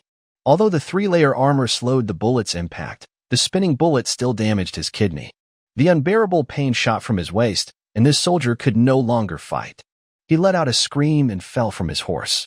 A white-armored soldier was struck in the left chest. The thick white scales of his armor didn't save him, nor did the finely crafted chainmail underneath. The spinning bullet entered his heart, turning the vital into a mass of blood. This brave soldier, skilled in combat, would have been a formidable opponent if he had survived and charged into the enemy formation. But before he could reach the enemy, he was hit by a mini bullet. Shaking on his horse, he lost all strength and fell heavily to the ground. Thanks to Xian Yuan Wu for the 900 donation, much appreciated. Yang Yili sat on his horse, his face pale, but his eyes bloodshot. He had lost this battle badly. His auxiliary troops were defeated, his cavalry was wiped out by shotgun and musket fire, and even the elite Bai Bai Allah was heavily damaged by shotgun blasts. Bai Bai Allah charged about 30 steps outside the Ming army but was shot dead by the enemy's muskets. Now, only about 60 of Yang Yili's cavalry remained alive. Because they were blocked by hundreds of cavalry in front, these 60 elite soldiers survived the enemy's volleys of musket fire. Yang Yili let out a long sigh. He led his troops into battle, only to see the entire Zhongwang banner fall before the Ming army's walls. The Zhongwang banner was destroyed. After this battle, how many years would it take for the banner to recover its strength? Where did these Ming soldiers come from? How could they have such fighting power? Why did I encounter such a brave army? If there were more troops like this, wouldn't the Qing dynasty be afraid to enter the pass at all? Young Guli couldn't understand this. He was at the back of the Western cavalry, originally there to guard the formation. But in front of him, Bai Allah and others had all been shot down. There was no cover left. Suddenly, a mini shell whistled past and hit Young Guli's left arm. He felt a cold sensation, and then intense pain surged through him. He knew his left arm was broken. Young Guli clenched his teeth and endured the pain, continuing to ride forward. He was making a final stand. Raising his sword high with his right hand, he led the last 40 or so Bai Allah and more than 20 Bashku to charge into the Qing army formation at Fan's village. The Qing soldiers had already fired all their muskets.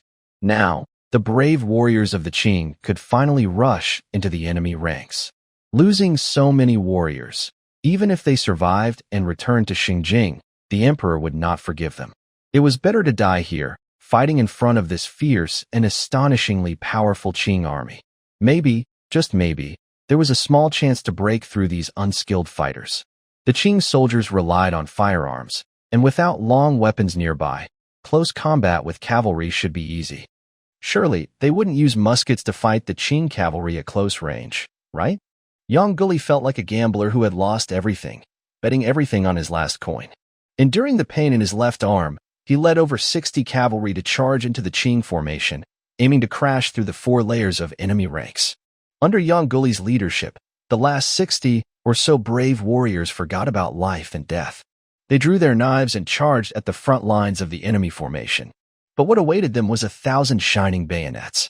It was a sea of bayonets that filled the Qing soldiers with despair. Most of the soldiers of the Xianfeng regiment were veterans. Now, over 1,000 cold bayonets blocked the way, preventing Bai Allah and Bashku from advancing.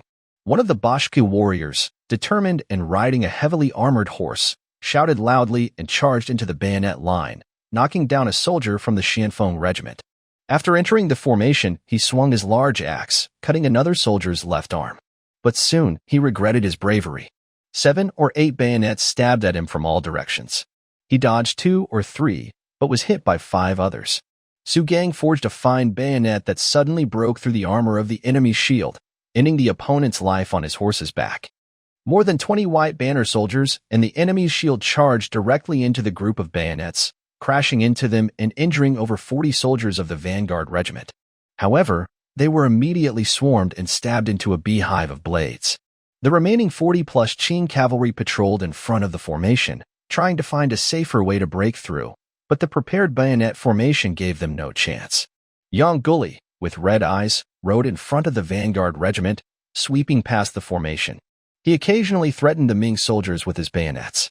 But those soldiers, trained for a long time, responded quickly. As soon as Young Guli approached, they hauled their bayonets forward, forcing him to retreat with 5 or 6 sharp blades pressed against him. Young Guli's left arm, wounded by a gunshot, bled continuously. He was losing blood and feeling faint. Is this the end? How could these musketeers have their swords fixed to their guns? Who taught them that? The fierce bayonet formation made it impossible for him to charge. The 60-plus elite cavalry finally reached the Ming formation but gained little. The 12,000 soldiers of the plain yellow banner, who had broken through the enemy lines, were defeated at the foot of Fanjia village. The 40,000 Ming prisoners captured earlier could only be returned to the Ming army. His only achievement was injuring or killing more than 40 Ming soldiers. His left hand was useless now. If he escaped back to Xinjiang, would the emperor spare his life? Impossible. The loss of the plain yellow banner was so great that the emperor would surely be furious and kill him. Young Guli, eyes red, shouted angrily, full of frustration.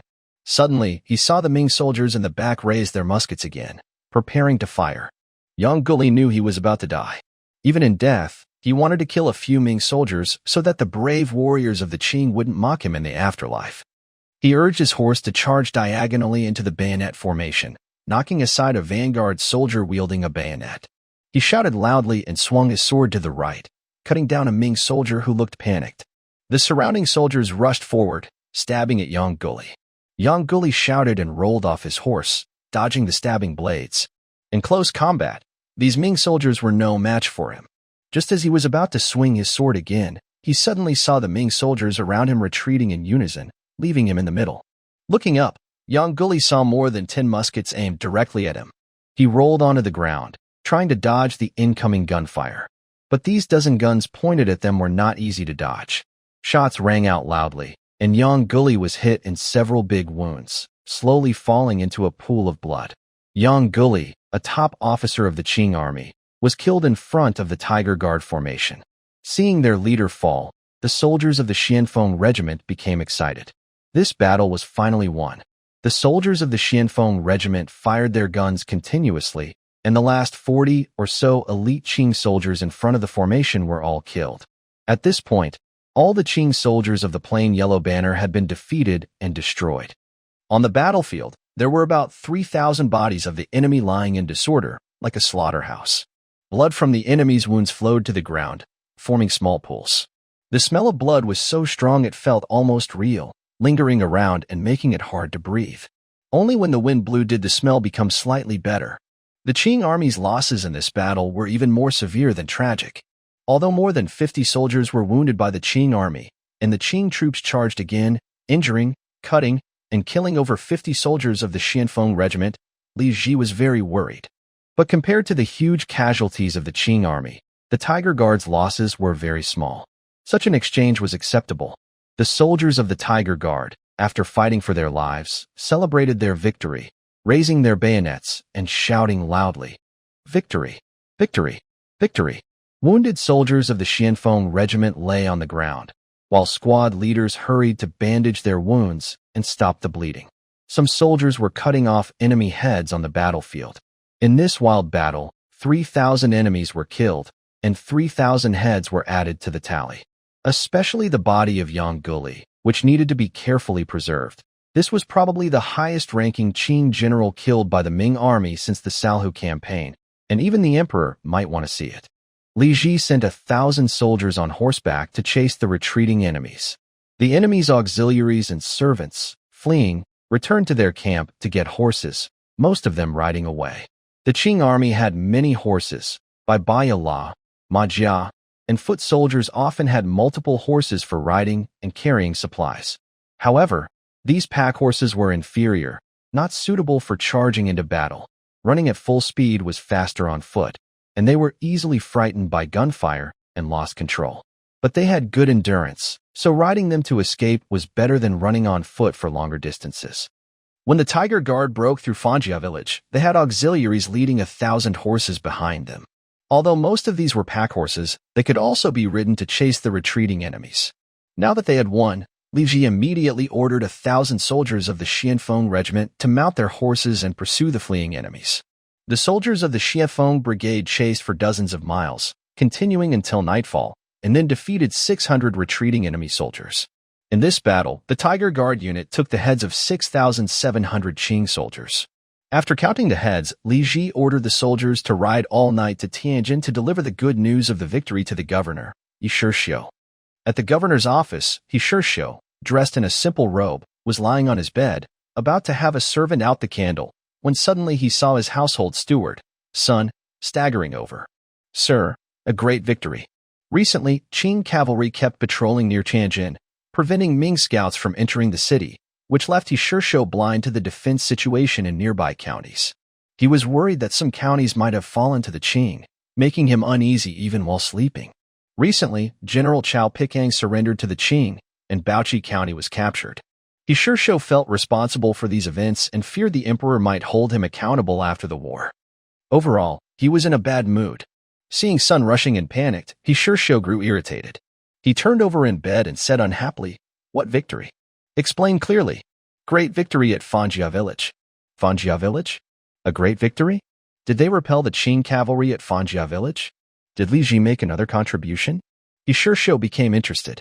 He got out of bed, coughed, and asked, "Did Fangjia village repel the Qing cavalry?" Sun excitedly nodded and said, "Yes. They repelled them." Then, realizing something was wrong, Sun slapped himself and said, "No, sir. I mean Li Ji repelled the Eastern Banner Army, not just cavalry." "Repelled the Eastern Banner Army?" Yi Shixiu was stunned. Over the years, the Dongnu, Eastern barbarians, had grown stronger, and the Ming army dared not fight them directly.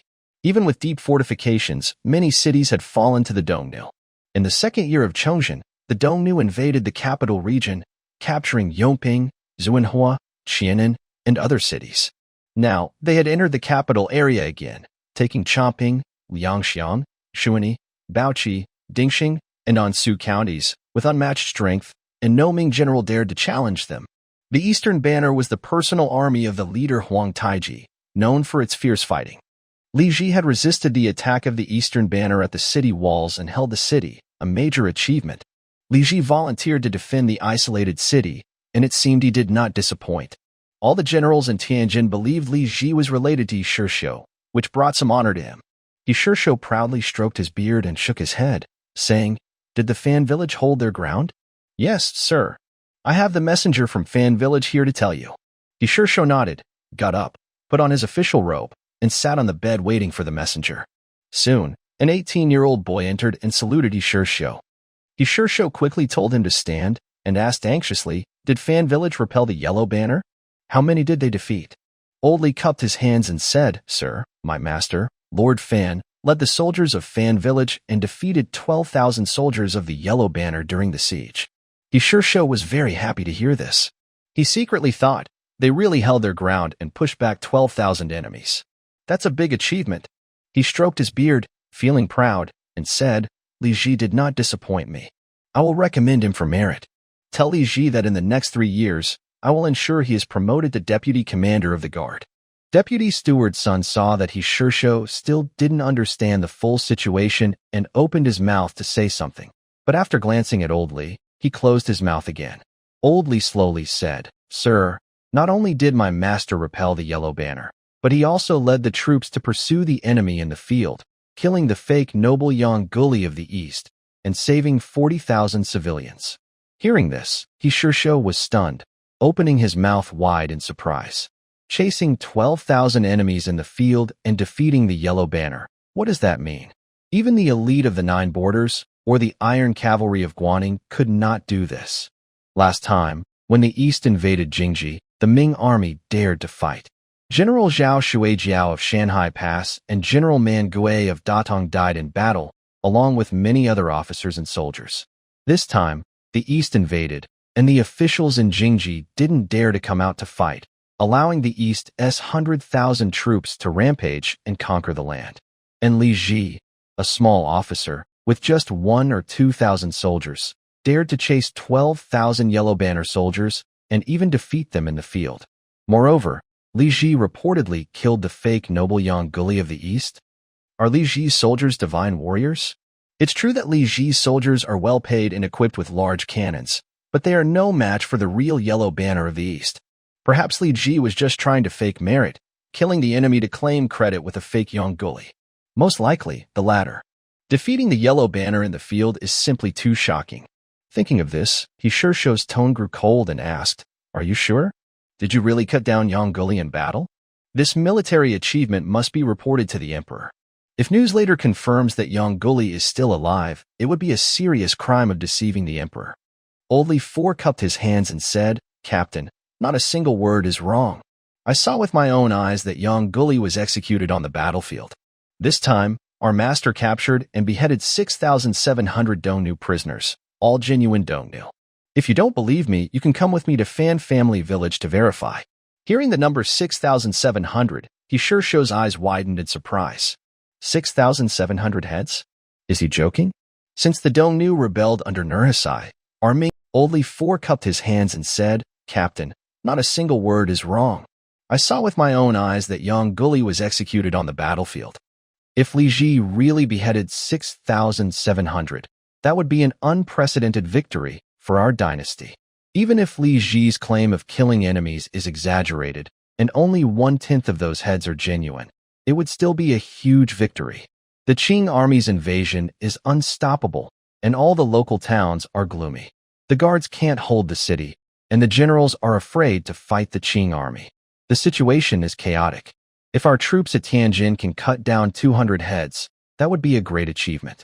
But Li Ji reports 6,700 heads. If Li Ji really beheaded 6,700, that would be an unprecedented victory for our dynasty. Even if Li Ji's claim of killing enemies, even if only 150 of those heads are real, That would be enough to clear his name from the crimes of surrendering to Zhao Pikang and the fall of Baoqi City. He Shishou thought deeply and gradually became excited.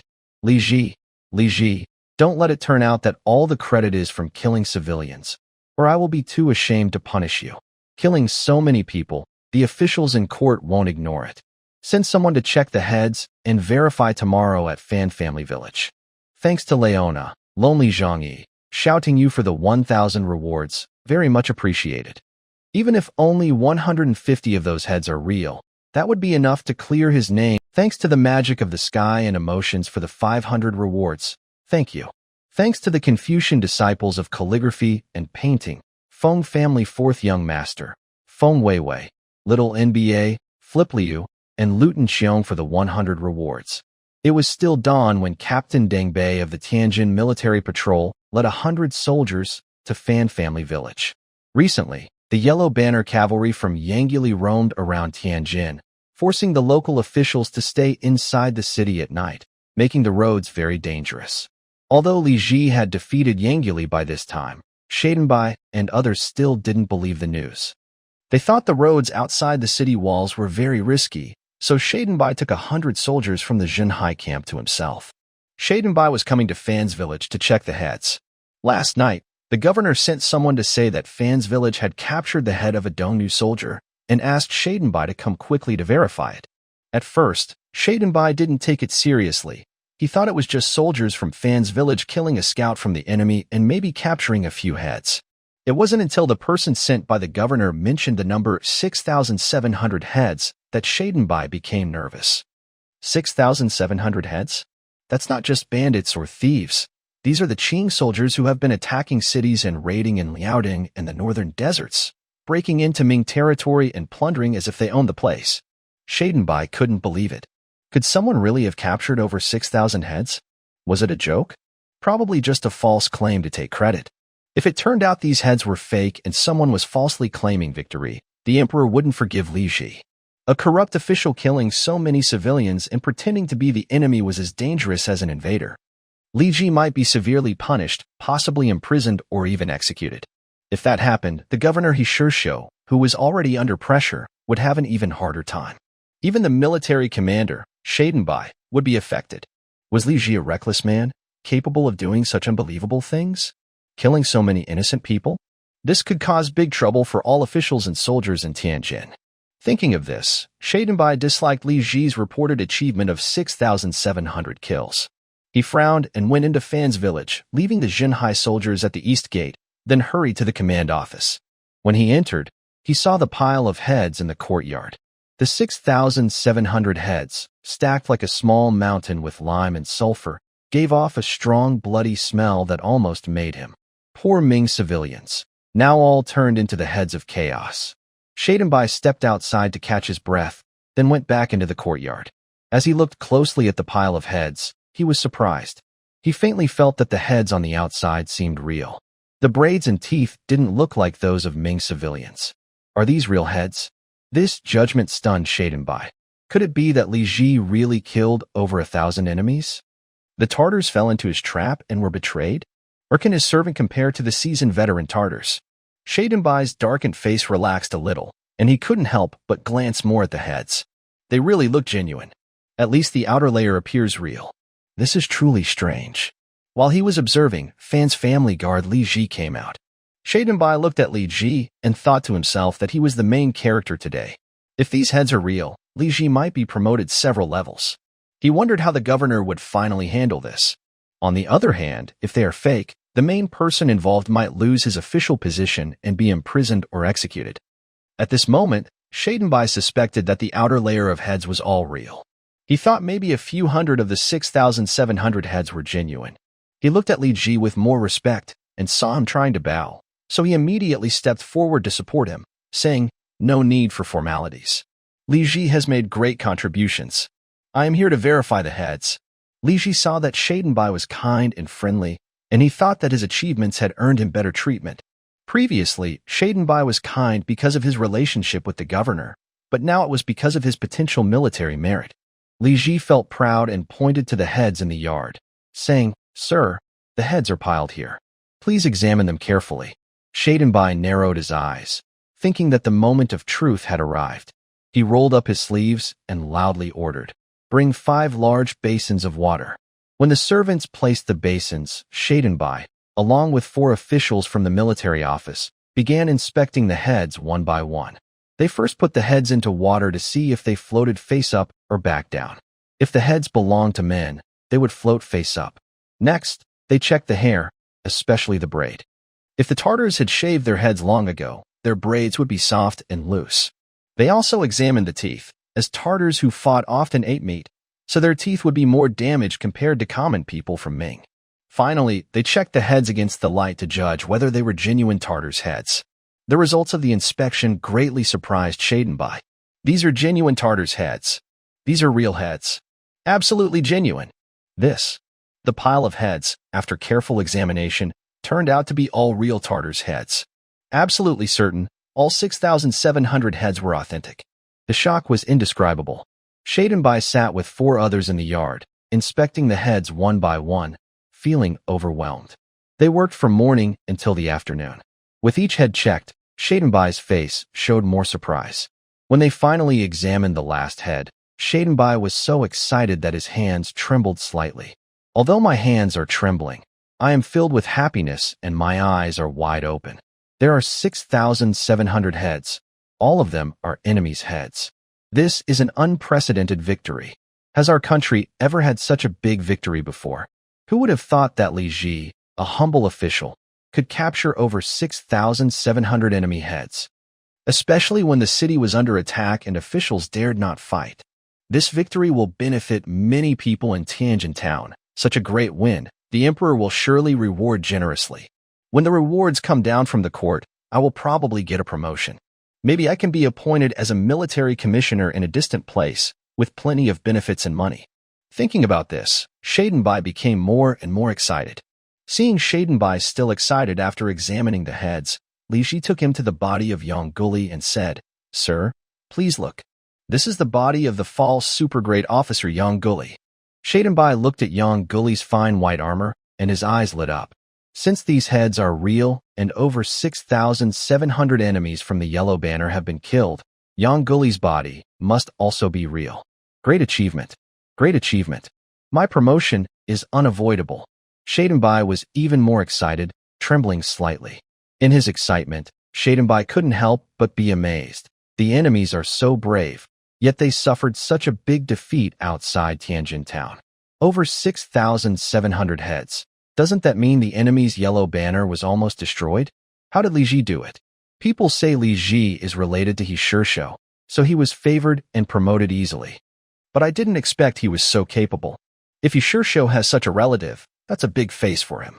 I heard Li Ji has 1,000 or 2,000 soldiers, but that's not enough to fight over 10,000 enemies in the Yellow Banner.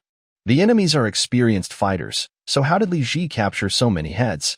Are his bodyguards some kind of divine warriors? Shadenbai forced himself to calm down and asked carefully, how did the official manage to capture so many enemies? Li Ji looked at Shadenbai and thought to himself, don't let these Ming officials steal my gun techniques. He said secretly, to be honest, sir, I have 4,000 bodyguards. Hearing that Li Ji has 4,000 bodyguards, Shadenbai nodded and thought, Li Ji is wealthy with many possessions. He is truly a model of patriotism.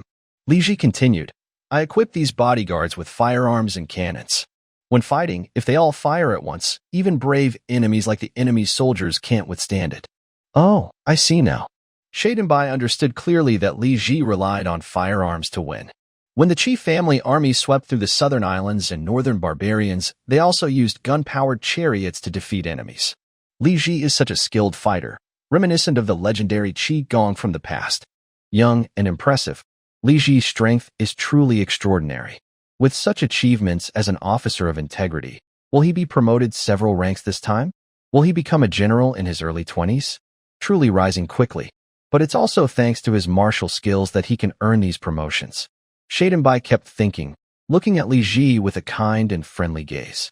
Li Ji asked, Captain, would you like to stay for a few drinks tonight? Shadenbai checked the head count, feeling excited, and hurried to report. He cupped his hands to Li Ji and said, Your great achievements are impressive. I must report this to the governor. I will go to the patrol office now. When there's a good opportunity, I'll invite you to visit the military office for some fun. On August 14th, Governor He Shisho summoned Li Ji to discuss merits.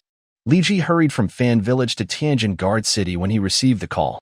Upon entering the governor's main hall, he saw all the military officials of Tianjin already gathered there.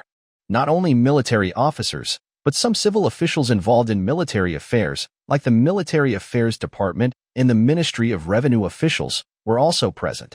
Now that Li Ji had defeated the Yellow Banner soldiers led by Guli, the eastern bandits on the roads had disappeared, and transportation was back to normal. The night patrols that had been kept out were now allowed to resume, and everyone knew there were no large groups of enemies nearby, so they relaxed. Hearing that the governor was calling for a merit discussion, the generals knew something good was happening and all came. These officials whispered among themselves, seemingly already knowing about Li Ji's victory in beheading 6,700 enemies, especially around Shadenbai, who was with Deputy General Gung Ingjia and a few other high officials, asking questions constantly. Regardless of rank, everyone's face was flushed with excitement, as if good news was about to come. Seeing Li Ji walk in, the officials quickly made way for him.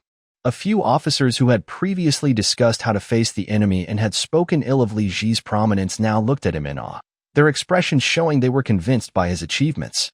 Li Ji felt a bit surprised by their respect. Some senior officers even greeted Li Ji warmly, speaking to him with genuine kindness. "Captain, well done. Thank you for your hard work, Captain." Li Ji hadn't spoken much with these people before, and now, seeing their enthusiasm, he felt a bit overwhelmed. Li Ji secretly wondered if these people were all here to take his head. He simply nodded in greeting. Seeing his nod, everyone remained calm and still smiled happily. Li Ji walked past the soldiers on both sides and approached Commander Luo Raizong. He said, "Commander Luo is also here." Luo Raizong looked at Li Ji with a meaningful smile and said, "Talking about merits, why wouldn't you come? If you don't come, the credit will belong to others. This time, your achievement in defending the city is astonishing, and we all will rise together." Li Ji didn't expect Luo Raizong to hear the news so quickly. He smiled and said, "Commander Luo, you are very well informed." Luo Raizong chuckled, "Not just me, the whole Tianjin knows." While Li Ji was talking with Luo Raizong, suddenly Sun Steward came out from the side building. Seeing Li Ji, Sun Steward's face lit up with joy. He hurried over and said, "Captain Chow, the Governor-General requests your presence in the main hall for a meeting." Li Ji looked at Sun Steward, thinking that Sun Steward was very polite today. He then followed him into the side room next to the main hall. Inside the room, He Shisho had already brewed tea and was waiting. Just as Li Ji was about to bow, He Shisho waved his hand and said, "No need for. Just sit." He pointed to the chair beside him and said, "Li Ji, sit down." Li Ji thought for a moment and sat opposite He Shisho. He Shisho took out a glass teacup, poured tea for Li Ji, and smiled, "Captain Chow, you have great skills. You achieved this astonishing victory. You captured and beheaded 6,700 Eastern slaves without killing good people or taking credit unjustly. Since the Emperor ascended the throne, there has never been such a big victory." Li Ji cupped his hands and said, "All thanks to the careful planning of the Governor-General, which led to this great success." He Shisho laughed heartily, stroked his beard, and said, "Captain Chow is very good at talking." After a pause, he directly said, "However, these 6,700 heads cannot all be credited to you alone, or it would make Tianjin's soldiers look too weak. This achievement should be shared among the soldiers of Tianjin." Li Ji knew this would happen sooner or later. He cupped his hands and asked, "How much of my merit will be taken away?" He Shisho tapped the table with his finger and said, "You were promoted by me from the beginning, so I won't let you suffer. For this victory, I allow you to keep 1,500 heads. That's a remarkable achievement for our dynasty. I promise you a 3-rank promotion, from second-class commander to a garrison general." He paused and added, "The great deed of killing Yang Guli in battle, I will also give that to you. He personally killed 6,700 enemies, but in the end, he only left behind 1,500 points." Li Ji felt a bit disappointed. However, fortunately, He Shisho credited himself with killing Yang Guli, so his own achievements were the greatest. Li Ji thought for a moment and said nothing. He Shisho then said, "If you report your 1,500 points of merit, the Ministry of War will recognize your contribution. After 3 years, During the major assessment, they will consider your enemy-killing achievements and promote you to deputy commander. Li Ji realized that he could be promoted to deputy commander in 3 years. He decided to accept He Shou's plan. Since the official has already made the decision, I will obey. He Shou tapped the tea table and said, if you are promoted to commander-in-chief, you will be rising 6 levels in 1 year. That is a very fast promotion. Even the famous Qi Jiguang took 10 years to go from guard commander to deputy commander.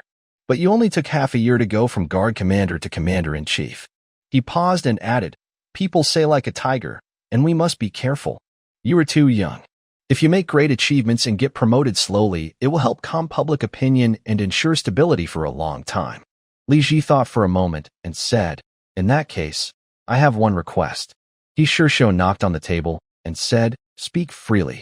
I want to stay in Fanjia village as a guerrilla and not be transferred elsewhere. He Shou stroked his beard and said, no problem. I will report to the Ministry of War to add a new guerrilla unit in Fanjia village, with you in charge. Li Ji nodded and said, then that's settled. I sincerely want to contribute. He Shou stroked his long beard, nodded with satisfaction. After Li Ji followed He Shou out of the main hall, all the generals in the hall looked at each other and smiled. They all knew Li Ji and He Shou had negotiated successfully. Everyone understood that they would share some of the credit, and promotions and wealth were within reach. Everyone's gaze on Li Ji was friendly. Li Ji returned to the back of the formation, ready to stand behind the others. But the guards and officers there didn't dare let him stand behind. They all moved him to the front. Even the guards standing in front of the officers tried to push Li Ji forward, but he quickly humbly declined. He Shou sat proudly in the main seat of the hall. Li Ji was his relative, and by letting Li Ji share the credit, all the officers relied on him for promotions and wealth. He Shou felt very proud and loudly announced, this victory at Tianjin defeated the Eastern forces under the yellow banner, killing the fake General Yang Guli. All the officers gained merits. All the generals cheered upon hearing this, knowing that He Shou was about to be promoted. Where is Deputy General Gung Ingjia from Tianjin? Gung Ingjia stepped forward and shouted, I am here. Your unit led 3,000 elite soldiers, held the right flank, and killed 827 enemies. Do you have any objections to this achievement? Gung Ingjia understood that he was being awarded 827 enemy heads. That many heads were enough for him to be promoted to a general. He immediately looked happy and said loudly, I have no objections. This victory is entirely thanks to the careful command of the governor. He Shou nodded and continued, Zhenhai Camp Assistant General Luo Jinding. Luo Jinding looked proud as he glanced at Li Ji and responded, I am here. Your unit led 3,000 reinforcements from Zhenhai Camp, fought on the left flank, and killed 680 enemies. Do you have any objections to this achievement? Luo Jinding smiled confidently and replied calmly, I have no objections. Thank you to Xian Yuanwu for the 2,900 reward, such a generous gift. Thanks to Ming Yun and Fami Zhang for the 500 reward. Thank you. Thanks to bookfriend 1610292310077743 for the 200 reward. Thanks to the goddess of the Pope, Fliplio, Irenicus at Livingwell, cesium hydroxide CSOH, Udu A. Pizzi, Phone Family 4th Young Master, and the 100 reward for owing you a ticket. Today there are 3 updates, with another coming later tonight. On the afternoon of August 18th, Wang Qingyin, holding the report from Tianjin, ran wildly along the high path in front of the Qianqing Palace. Wang Qingyin carried the victory report from Tianjin. The Qing cavalry were everywhere in the capital region, blocking roads in many places, so the good news took 4 days to reach the capital. The report first arrived at Prime Minister Wen Tiren, who prepared a draft and then handed it to Wang Qingyin, instructing him to deliver it quickly to the emperor. The report arrived just in time. By this point, the Qing army had entered the border for a month and a half, conquering cities and breaking through defenses effortlessly. The Ming officials were corrupt and incompetent, unable to defend the cities under attack, abandoning their towns and lands. Wang Qingyin heard daily reports of major cities falling. The imperial troops, exhausted and drained of resources, were also weak. On July 25th, Minister of War Zhang Fengyi requested to lead reinforcements to defend the borders, but his troops only dared to follow the armies of Aji Gu and Aba Tai, lacking the courage to fight.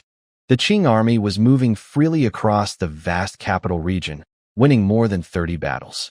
Over the past month, they captured 10 major cities and counties, including Chongping, Liangxiang, Shuani, Baochu, Dingxing, Ansu, Desheng, Xiong County, Anzhou, and Rongqing. They slaughtered many civilians and looted countless people and supplies. The capital of the Ming dynasty was dark and gloomy. Officials quietly held their breath, not speaking. The emperor was furious every day in the court. In the Qianqing palace, he had already broken more than 10 porcelain cups. Given the emperor's temper, once the Qing army crossed the border, many high officials would likely be dismissed, questioned, imprisoned, or even executed. Amidst this situation, news of a great victory arrived from Tianjin.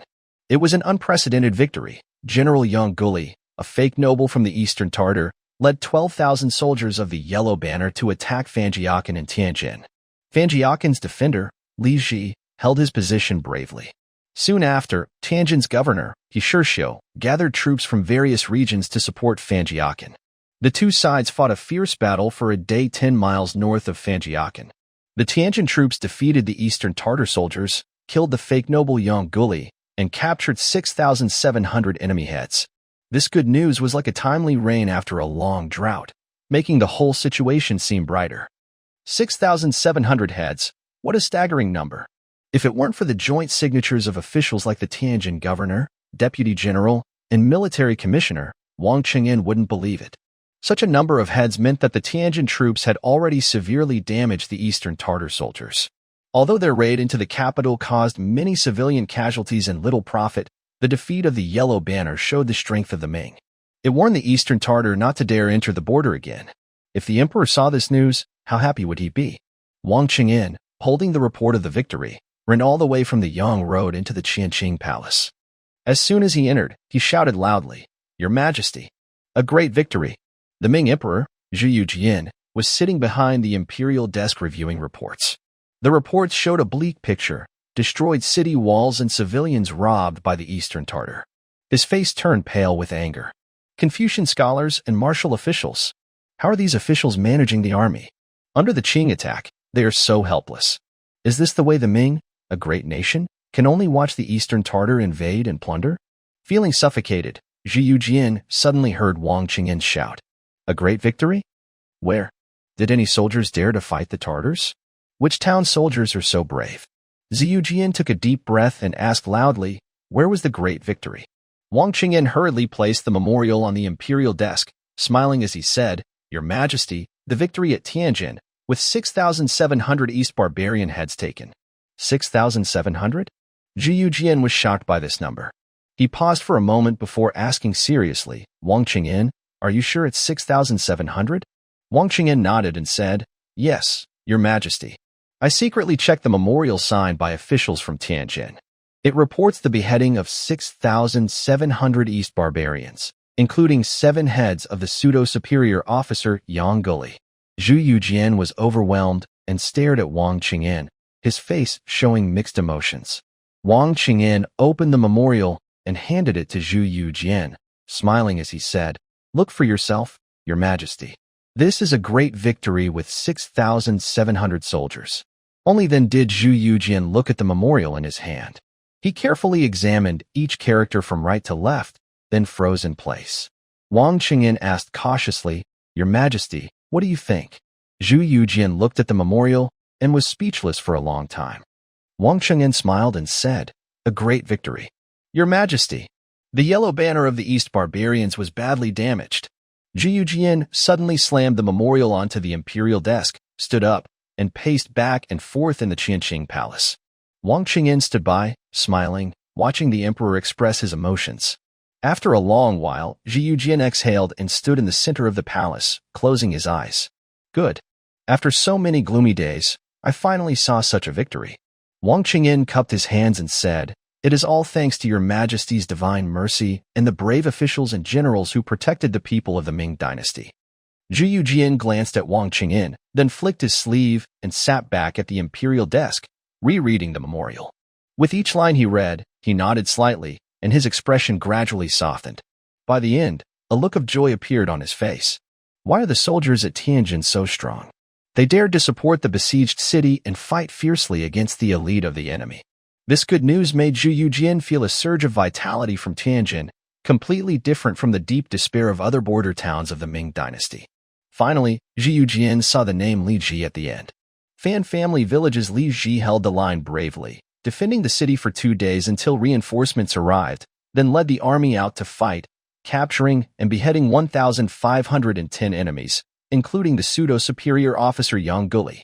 Zhu Yujian took a deep breath after reading this and carefully reviewed this part again. Li Ji, from the Fan family village, held firm and defended the city for 2 days until reinforcements arrived. He then led the army out to fight, capturing and beheading 1,510 enemies, including the fake Duke Yang Guli of the Eastern Pretenders. Zhu Yujian thought for a moment and said, "Brave general. Truly a brave general." An officer with only 500 soldiers managed to hold the city against the yellow banner of the Eastern slaves, and even went out to kill 1,510 enemies. He also defeated the fake Duke Yang Guli in battle. Only a strong general could do this. Even the former crown prince, Qi Jiguang, might not be able to do the same. Wang Qingyan stepped closer and looked at Zhu Yujian, smiling. "Your Majesty, this is indeed a fierce general, probably related to Zhang Zhiyong. His victory over Yang Guli will make the Eastern slaves fear him. Excellent general. Truly an excellent general." Zhu Yujian suddenly remembered something and said, "Li Ji's name sounds so familiar." Wang Chengyan smiled and said, "Your Majesty, do you forget? During the last battle at Ruzhou, the one who defeated the old Hui Ma Shouying was this Li Ji." Hearing this, Zhu Yujian was stunned. He looked at the report on the victory and smiled. So it was him. Li Ji has made new achievements again. Wang Qingyan moved closer and said, "The governor, He Shishou, has appointed him as the guerrilla general of Fan Family Village." Zhu Yujian pondered for a moment and then loudly declared, "Wang Qingyan, write this down. I approve Li Ji's appointment as guerrilla general on behalf of the Ministry of War. His deputy commander's promotion is also approved with my special decree, to be handled quickly. I will also reward him with a set of flying fish armor and a jade belt to honor his bravery and his contribution to saving the country." The 40,000 civilians saved by Li Ji from the Yellow Banner soldiers are now sheltered outside the north gate of Fan Family Village. Currently, the Qing army led by Ajij and Abatai is still raiding nearby cities and towns in the capital area. There are patrols everywhere, making the region very unstable. These 40,000 civilians dare not return to their hometowns and counties. Instead, they are willing to stay outside the walls of Fan Family Village. Since Fan Family Village managed to drive away the Yellow Banner soldiers, they are not afraid of other enemies attacking. Now, Fan Family Village is the safest place in the capital area. Fortunately, Li Ji seized over 3,000 pack horses, 13,000 taels of silver, and more than 60,000 bushels of grain from Yang Guli's camp. Especially the 60,000 bushels of grain are very important. With these supplies, Li Ji can save the 40,000 refugees during this difficult time. Mao Xian is one of the refugees. He was an ordinary farmer from the village of Liangguli Pu in Xiangke County. His family consisted of his elderly parents and a younger sister. At home, there are 3 mud houses and 23 acres of dry land. Although Mao Xian has not yet married, his family is able to live a basic life. But during these chaotic times, life for ordinary people is very hard. Half a month ago, the Tatars came. Mao Xian heard they were fierce, so he quickly herded his livestock and took his parents and sister to Lianggu. Lianggu is surrounded by a wall, and inside there are 50 archers. Mao Xian hoped these archers could defend the town. However, when the Tatars arrived, Mao Xian realized things were more complicated. Over 100 Tatars with bows and arrows shot all the archers off the wall. They used battering rams to break down the gates and captured over 3,000 villagers hiding inside, saying they would be taken to Liaodong to become slaves. Mao Xian's family of 4 was captured by the Tatars. On the way, the Tatars hurried south to capture more slaves, moving quickly and whipping those who lagged behind. Mao Xian's elderly parents, nearly 50 years old, had trouble walking and were injured by whips. The Tatars only allowed the villagers to drink thin porridge once a day, so they were malnourished. The elderly, injured and ill, developed high fevers and died one after another. Things were even worse for Mao Xian's sister. She was 15, a beautiful girl loved by many young men in the area. But once she was captured by the Tatars, they took her innocence. Later, the Tatars killed her. When Mao Xian went to retrieve her body, he heard that she had refused to cooperate during her, which angered the Tatars and led to her death. In just a few days, Mao Xian's warm family was gone, and he became completely alone. That night, under the supervision of 2 Tatars, Mao Xian and some villagers dug a grave near the camp and buried his sister. He cried loudly at her grave and secretly vowed to avenge her. He would bite the Tatars to death if he had to. Fortunately, the heavens protected him. When the Tatars entered Fan's village, they encountered brave soldiers from the Ming army. The soldiers fought and defeated the Tatars. After losing at Fan's village, the Tatars retreated north but stopped 10 miles away. They then turned back south to face the Ming soldiers. A fierce battle ensued.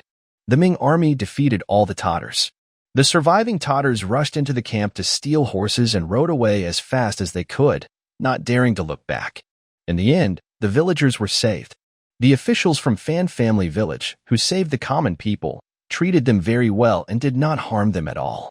Nowadays, people say that official soldiers are like bandits, even more ruthless than bandits. Soldiers who do not bully the people are hard to find, even with a lantern. Many soldiers see refugees and want to kill them, falsely reporting their heads as enemies to hand in. But the soldiers from Fan Family Village not only did not oppress or kill the people, but also helped them. They arranged the refugees under the city wall in the north, cut down trees with them, and helped them dig temporary holes to live in. The soldiers organized the people to dig wells outside the city and built public toilets. They also selected some strong and healthy men from the refugees to cook porridge for everyone. The porridge was thick, served twice a day, morning and evening, each person getting a big bowl. The porridge was so thick that even sticking a chopstick in it wouldn't make it fall. Although it wasn't enough to fill everyone completely, the villagers in Fan Family Village didn't do hard labor, so they wouldn't get sick from hunger. Sometimes, the village's leader's wife would come out personally to serve porridge to the people. Mao Xian looked at her and thought she was like an angel. Only someone as heroic as the leader of Fan Family Village could deserve such an angelic wife. Mao Xian asked around and finally learned that the leader's name was Li Ji. One day, Leader Li Ji finally came to see the refugees in the north of the city. He was young, dressed in a bright red official robe, accompanied by a dozen followers. He arrived grandly at the refugee huts. The refugees, knowing he was their savior, all ran out and looked at him from outside. Leader Li Ji checked each hut carefully, making sure the refugees were safe from the wind and rain and not malnourished. Seeing such a kind and compassionate savior, many people started crying on the spot. Several respected elders among the refugees stepped forward, trembling, and knelt before him. "Thank you, Your Excellency, for your swift and merciful actions to eliminate the enemies and save us. Your kindness will never be forgotten by us common folk." Seeing the elders kneel, the entire refugee group was moved and followed suit. Thousands of people knelt in front of the huts, bowing to their savior, the leader Li Ji. The scene was so overwhelming that Mao Xian was filled with respect. Only a truly capable and honest official could be so loved by the people. Leader Li Ji helped the elders up and smiled, saying, "Helping the people is the duty of a brave officer of the Ming dynasty. No need for such grand boasts." He looked at the crowd and loudly said, "Everyone, get up quickly. Stand up, please." The elderly man carried a bowl of well water to the officer and said, "The common people have nothing valuable to repay you. This water was dug out by those saved people in the northern part of the city to soothe your throat." The officer drank the water without hesitation. Seeing the officer drink the water and then try to kneel, the guard stopped him and helped him up. The officer turned away from the elderly men and continued inspecting the small earthen huts one by one. When he reached Mao Xian finally couldn't hold back and knelt down with a loud thud.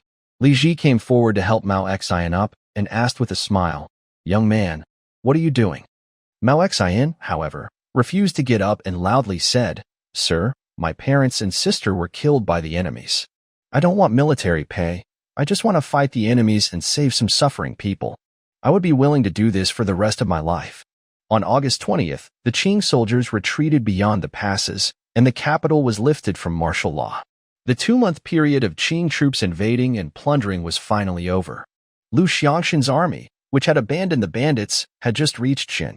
When news arrived that the eastern enemies had crossed the passes, Lu was ordered to return and continue fighting the bandits. However, it was too late. The bandits in the Central Plains had already sent away Lu Xiangxing, the King Lu, and were once again looting and capturing civilians. This invasion devastated the Jing region for 1,000 miles. Since Chongping, the Qing army captured 12 large towns and counties.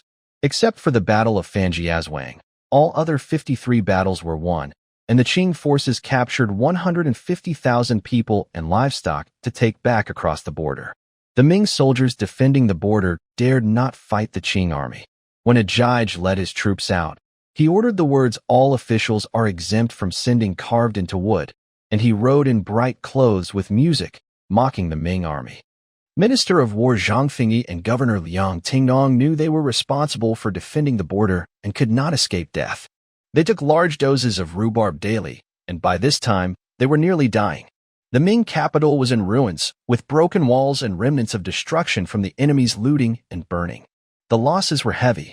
However, amid this darkness, there was a bright spot: the victory at Fanjiazhuang. In that battle, 6,700 enemies were killed, shocking the world. News of the victory at Fanjiazhuang spread everywhere, and praise poured in from all sides. Especially Han Shishou of the Donglin Party, who was already known for his political skills and integrity, gained even more fame for his great contribution. He was praised as a wise and brave general, capable of both strategy and combat. The emperor also held Han Shishou in high regard, summoned him to the capital to answer questions, and granted him imperial meals. However, Shishou's platform response disappointed the emperor greatly, as his discussion of military affairs did not seem like that of a provincial governor.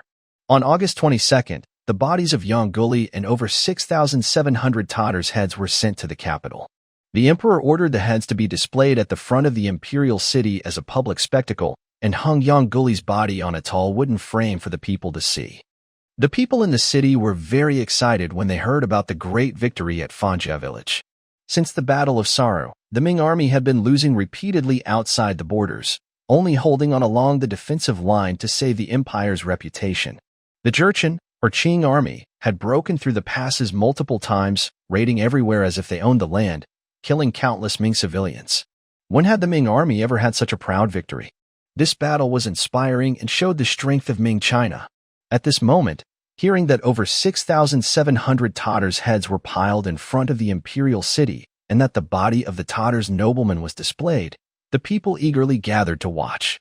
The streets in front of the imperial city were crowded, and people pushed forward, throwing stones at the heads.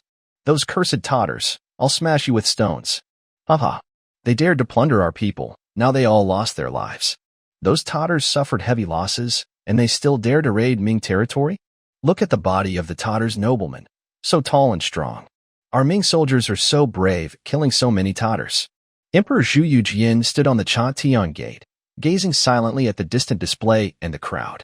Yesterday, news arrived quickly that the Minister of War, Zhang Fengyi, and the Governor-General of Shaanxi, Liang Tingnong, feared blame from the emperor and had taken large doses of rhubarb for a month. Both were on the verge of death and could not recover. Chongzhen was somewhat speechless about these two. They were talented military men, yet they chose to commit suicide out of fear of punishment.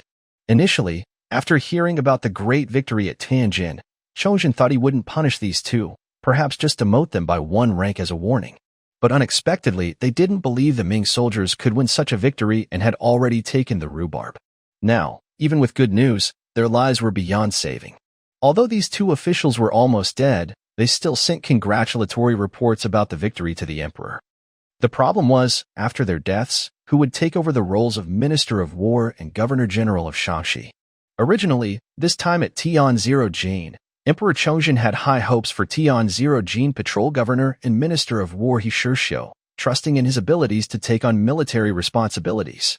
However, yesterday, the officials responded that Shishou's comments on military affairs were empty, full of long speeches about morality, which disappointed the emperor greatly. Whenever Shishou couldn't explain himself clearly, he would start talking about the sharpness of Western cannons and the power of bird guns, urging the emperor to strengthen the management of military supplies. This left the emperor even more confused about his intentions. It was only when the emperor asked about the grain supplies and transport at Tianzhou that he Shishou responded fluently and showed some brightness. From this, the emperor realized that he Shishou, the patrol governor, did not understand military matters, but was good at managing finances. However, he Shishou's performance made Zhu Yujian suspicious. How did the great victory at Fanjiazwang happen if he Shishou didn't know military tactics? Such a big victory must have involved extraordinary soldiers. Otherwise, how could they have captured and executed 6,700 enemy heads? Since the patrol governor was not military, there must have been brave generals under him who fought well.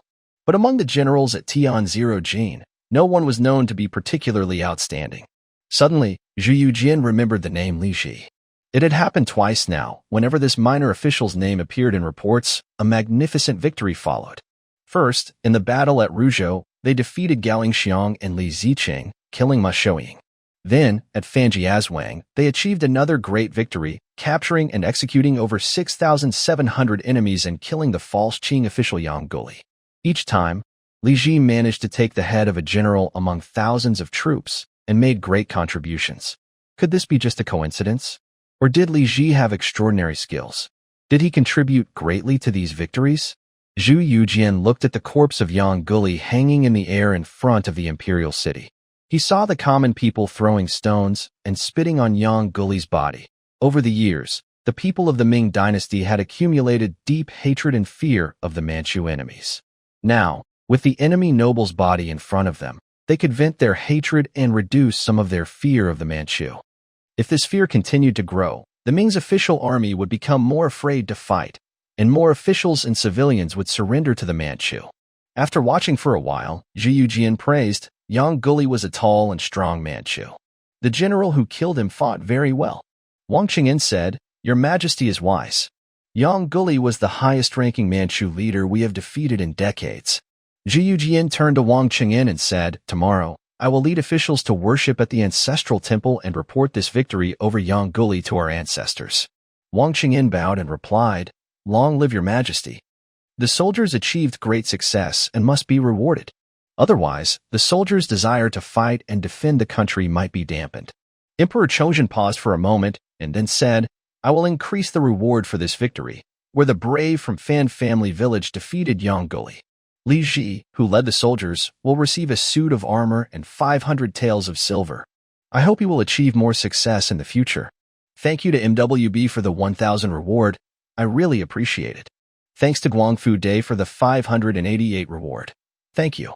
Thanks to Brother Sherwee, book friend 130805222334150, and Cap 5 for the 500 reward. Thank you. Thanks to my bag, cesium hydroxide, CSOH, the rainy season, Feng family 4th young master, big priority, Army 2016, Flip Liu, Xin Yuan Wu, Ming Yun, Beatty Bookworm for the 100 reward. There will be another update later tonight. On August 24th, the soldiers from Tianjin City celebrated their victory in Fan Family Village with a parade. Fan Family Village is only about 40 miles from the city walls, directly connected. If Fan Family Village fell, the banners of the yellow flag could reach Tianjin City in just one day. So the people of Tianjin knew that this victory meant the safety of their city. The citizens were very happy to support their army, so he Shishou arranged this parade. The parade featured the Tiger Guard army from Fan Family Village and other troops from Tianjin. Leading the parade was the most meritorious Tiger Guard army, led by Li Ji, with 1,000 soldiers representing the unit, walking at the front. The 1,000 veterans formed 20 groups of 50 soldiers each, entering the city through Anshi Gate, marching along the West City Street past the governor's office, then along East City Street, proudly showing off their victory in front of the people. Finally, they exited through the east gate of the city walls. Crowds gathered along the streets to watch the brave soldiers parade. Both sides of the street and the alleys intersecting with it were packed with people. The citizens pushed and jostled just to get a better look at the warriors who defeated the enemies. They heard that Fan Family Village soldiers could fight like two men and wondered how fierce these soldiers really were. Under the watchful eyes of the villagers, the soldiers of the veteran group felt especially proud. They weren't carrying guns, but each wore a short sword. They stood straight, chest out, with their right hands lightly resting on their scabbards, marching in neat lines with heads held high. Their orderly march drew many cheers from the spectators nearby. Family village soldiers are so mighty. Such a neat formation, 50 men marching like one person. No wonder they could defeat the enemies. They are truly brave heroes among 100. Many villagers brought out their homemade rice wine, pouring cup after cup for the soldiers of the Xianfeng troop to drink. As the soldiers marched in formation, they drank eagerly, passing their bowls to the villagers, who then helped pass the empty bowls back. Some wealthy families thanked the soldiers for defeating the enemies, saving their lives and property. They gave the soldiers fine pastries, and the soldiers ate as they marched along. Behind the Xianfeng troop, a few soldiers from other regions of Tianjin followed loosely, walking in no particular order. The villagers wondered, could these weaker soldiers really defeat the enemies? Maybe they were just there to cheer on the fight. Although these soldiers didn't march very well, they were still considered the heroes of this battle. Each soldier claimed credit for the victory, saying they fought bravely on the front lines. They didn't want others to think they gained their honors without effort, so they kept quiet about not actually fighting. The villagers watched with less enthusiasm as the disorganized soldiers passed by. Only a few villagers offered drinks, making the soldiers smile happily. Li Ji, dressed in the emperor's special flying fish robe, with a jade belt, rode a Yusen horse at the front of the parade. Yesterday, the emperor's order delivered the flying fish robe and jade belt to Fan village. The emperor praised Li Ji for his great achievement in defeating Yongguli, calling him a hero. Being honored by the emperor and receiving the special robe and belt was a huge honor. The flying fish robe was embroidered with a fierce flying fish. Half its body looked like a big snake with horns, but its tail was a fish tail. The robe, combined with the jade belt, looked very majestic, making Li Ji the center of attention. People cheered loudly wherever Li Ji went, happy that Tianjin had such a powerful military officer. Ahead of Li Ji, there were servants from the governor's office. Every time Li Ji moved a distance, a servant would set off firecrackers. The loud crackling made the parade even more lively. As they moved forward, more and more villagers gathered along the sides of the road, holding rice wine and water. The streets were crowded with people. People are also climbing onto the rooftops on both sides of the road to watch, not knowing if they might damage the roofs. The officials from the governor's office see that there is no way forward and throw a string of firecrackers ahead to scare away the villagers blocking the road, clearing the way. When they reach the gate of the governor's office, he sure leads more than 10 civil officials of the Tianjin Guard to stand there personally. Li Ji glances and sees that Qing military officer Lu Hualin is also present. His beloved younger brother, Lu Hualing, stands behind the officials, peeking over to look at Li Ji. Seeing Li Ji's flying fish uniform, Lu Hualing's face turns pale, seeming very afraid. This uniform represents the emperor's favor. What future might Li Ji have? Will he remember his own grudge? Even Lu Hualin, the civil officer, feels some regret. He shouldn't have favored his brother back then. He should have disciplined Lu Hualing to comfort Li Ji. Now Li Ji is rising quickly, promoted 6 times in a year. Who knows when he will stop climbing? Does he still remember Lu Hualing's resentment? He sure looks at Li Ji, strokes his beard, and observes him carefully, then nods. He pours a glass of Jinhua wine into a glass for Li Ji, who is riding a horse, and hands it over.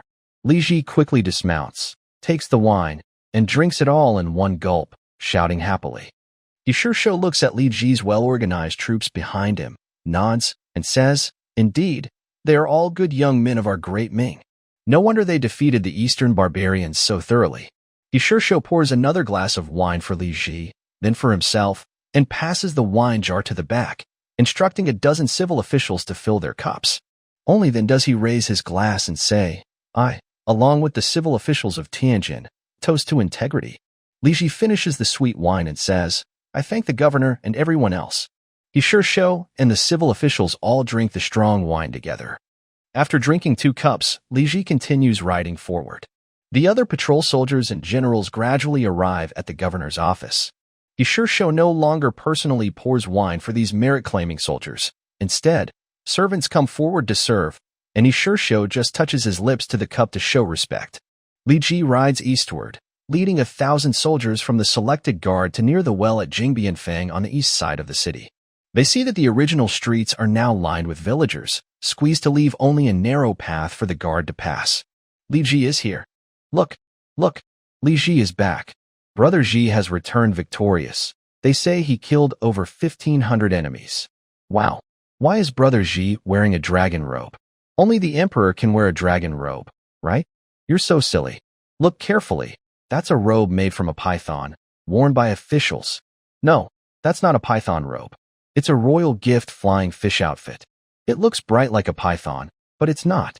Li Ji rode his horse past the entrance of Jingbian Fong, hearing the neighbors cheerfully call out to him. Brother Ji, do you remember me? I'm Zhao San, the oil seller. Brother Ji, it's Chun to you. I still took you to buy soda ash. Li Ji, it's Lin Sa. You've become so successful now.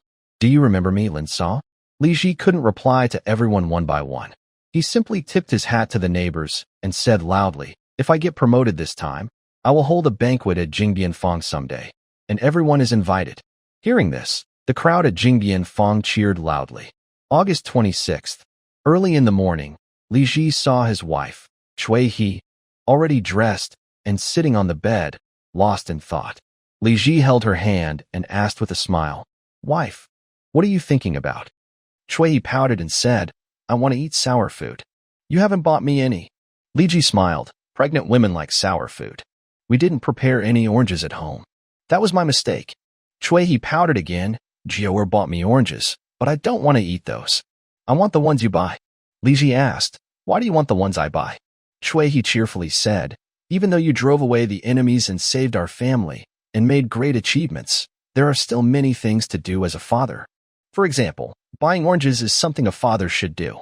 If I don't do it well, I won't have a good baby. Li Ji smiled.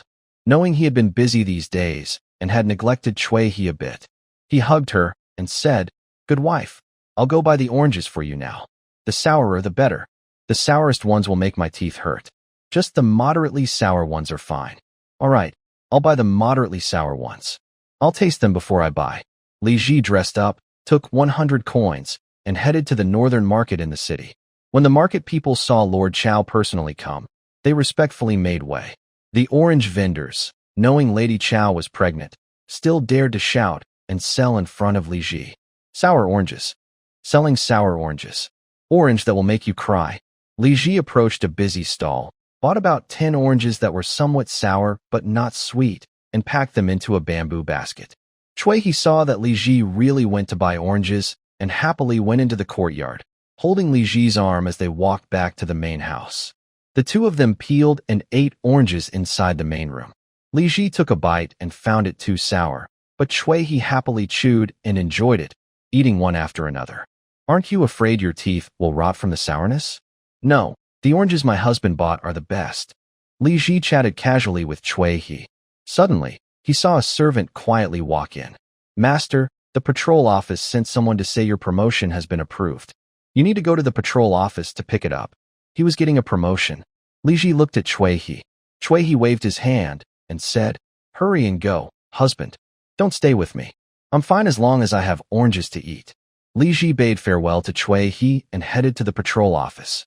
When he arrived at the second hall of the patrol office, Li Ji first paid a visit to He Shishou, handing over a silver note of 2,000 taels. He Shishou was in a good mood, took the silver, and smiled as he invited Li Ji to sit and have tea, chatting for a while. After drinking 3 cups of tea, He Shishou ordered someone to bring out Li Ji's badge, imperial decree, and official uniform. Your promotion came very quickly this time, specially arranged by the emperor. The imperial grace is clear to see. You should change into your new official uniform now. It turned out that the emperor's special decree was responsible for Li Ji's promotion. He secretly thought that the treatment after killing Yang Guli was still quite different. He carefully examined his new attire in the side room. This time, Li Ji was promoted to the position of deputy commander of the capital, serving as the guerrilla general of Fan's village. The deputy commander was established in the early Ming dynasty as a provincial military leader, overseeing the military and farming within a province.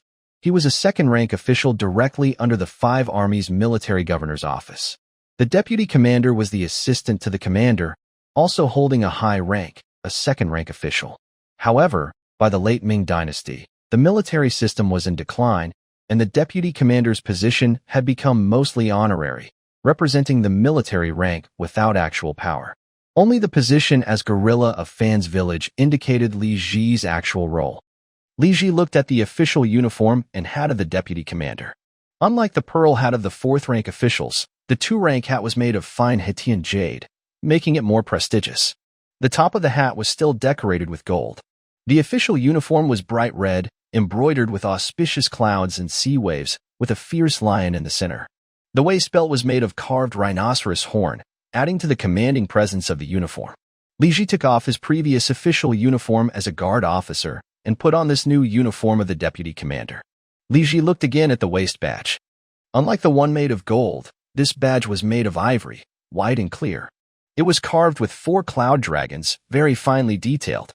On the back, there was an inscription from Emperor Taizu, and on the front, it was engraved with Li Ji, Deputy Commander of the Shandong Capital Command Office. There was no official commander of the capital in Tianjin, so Li Ji's rank was listed above the Shandong Capital Command Office. This officer's title was honorary, so Li Ji didn't need to take up the position officially. The badge had 2 holes at the top and bottom, with a red silk cord hanging through them. Li Ji hung the badge on his belt. After changing his clothes, Li Ji returned to the second hall to see Shishou. Shishou looked around and smiled, saying, "What a young man from Tianjin.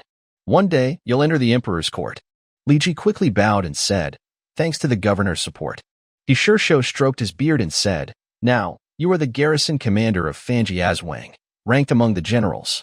After a pause, he loudly declared, "Garrison General Li Ji of Fanjiazwang, kneel to receive your reward." Hearing this, Li Ji knew the emperor had granted him a reward again. A few days ago, he was given a flying fish uniform and a jade belt. Why was there another reward today? It seemed his victory over Yang Guli was very impressive, and the emperor kept giving rewards. Li Ji quickly shook the front of his official robes and knelt down in the hall. Shishou loudly said, "The emperor is pleased with your victory over Yang Guli.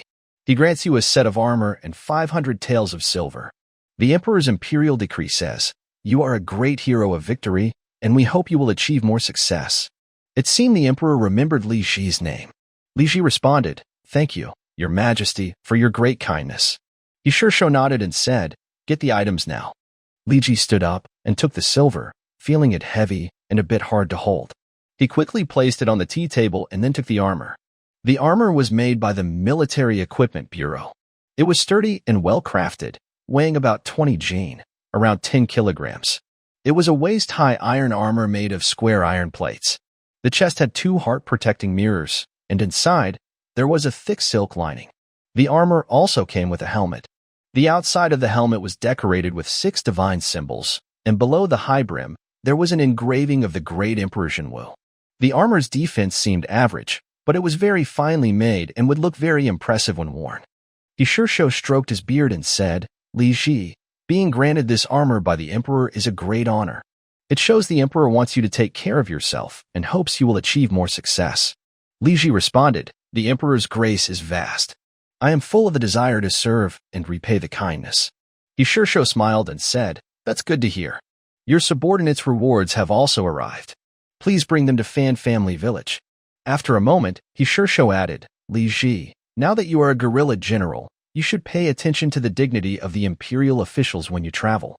I have arranged for someone to make 2 banners for you. When you go out, let the servants carry them." Li Ji was surprised, then saw that Shishou had people bring out 2 large wooden signs. Both signs were painted brown, with big white characters in the middle. One sign on the left read Shandong Provincial Commander, and the one on the right read Fan Family Village Guerrilla General. Watching these banners, Li Ji thought that walking with them must look very impressive. High-ranking officials of the Ming dynasty often carried banners when they traveled to show their authority. After sitting for a while at the patrol office and chatting with Shishou, Li Ji returned to Fan Family Village. On the way back, Li Ji wore a second-rank military official's uniform. He led 4 servants carrying the 2 banners. The villagers saw this display and all moved to the side of the road, making way for Li Ji to walk through the middle. Isn't that the head of the Li family from the East City? He got promoted again? The banners are out. Commander and Guerrilla General, such high positions. When Li Ji and his group returned to Fan Family Village, the villagers spread the news quickly. They gathered along the road to see Li Ji's banners. In these chaotic times, the people of Fan Family Village were among the happiest in Ming. Not only were they safe under Li Ji's protection, but they also enjoyed good salaries and a prosperous life. They hoped this good life would continue, and the key to maintaining it was Li Ji's official rank. The higher Li Ji's rank, the more secure their peaceful life in the village. When they heard that Li Ji had been promoted to guerrilla general, the villagers came out of their homes and crowded onto the road to see the banners. Everyone looked happy. Master Chow has been promoted again. Promoted to guerrilla general, such a high rank. That's great. Who else dares to covet Fan Family Village now? Master Chow can lead more soldiers now. No matter how many enemies come, we're not afraid. Seeing how much the villagers cared about his banners, Li Ji decided to stand them in front of the government office. Soon, many visitors came to see the banners that showed Li Ji's rank. The atmosphere in Fan Family Village felt like a festival. Li Ji returned home and sat for a while. When a servant reported that many people outside were looking at the banners, numbering over 100, Li Ji ordered the servant to set off firecrackers. He also sent someone to the market to buy some top scholar candies and gave them to the children watching the banners. Li Ji now had two types of servants. One was soldiers from the Tiger Battalion, who trained intensely every day and fought in battles. The other was 50 servants he hired separately, who did chores, stood guard, and protected him and his family. This second group earned only 2 ounces of silver a month and didn't need to fight or train hard daily. They just did security work. When the servants received the order, they bought candies for the children. Soon, the candies were handed out, and the children at the gate of the government office cheered happily. Li Ji watched the villagers for a while at the gate, then returned inside to handle official matters. This time, Li Ji reported his achievements not only to the higher authorities, but also shared the credit with his subordinates. He displayed the heads of over 1,500 enemies he had captured and executed under his name. He also promoted several key subordinates to military ranks. Now that Li Ji had received promotions and rewards, his subordinates' promotions came along with them. Today, Li Ji planned to announce these promotions and distribute official uniforms and badges to his staff. First, Li Ji called in Li Xing. Li Xing was the leader of the Break the Enemy Corps, but that was his position within Fan Family Village. Outside the village, Li Xing was a common civilian without official rank. Li Ji credited Li Xing with a great achievement, leading a team of servants to kill over 400 enemies. During the late Ming Dynasty, recruiting servants as soldiers became common, and the court awarded official titles to their leaders. He recommended Li Xing for promotion to a deputy captain of the 5th rank. This was officially recorded by the Ministry of War, and Li Xing was promoted accordingly. Capturing over 400 enemies was a huge achievement for a low-ranking officer. After 3 years, Li Xing was expected to be promoted again to a full captain of the 10th rank. When Li Xing heard he would get an official position, he was so happy he smiled widely, examining the official uniform with the bear fur badge. Li Ji told him to change into the official uniform and wear his badge. Then he saw a young officer with elegant manners. After putting on the uniform, he moved with a commanding presence. Li Ji asked Li Xing to sit inside and have tea. Then he summoned Zheng Kaiqing, Li Laosi, and Zhong Feng. All 3 were captains of the vanguard group. Li Ji reported each of them for over 200 enemy heads they had captured. Now, the court promoted all 3 to the 6th rank captain of 100 households. The achievement of capturing over 200 enemies was very impressive in Ming Dynasty China. After 3 years, they were expected to be promoted again to deputy captains of the 10th rank. Zheng Kaiqing was very happy to hear he was going to be an official. He respectfully bowed to Li Ji. He knelt on the ground to accept his official badge and then stood up politely, saying, "Thank you, sir, for praising my achievements.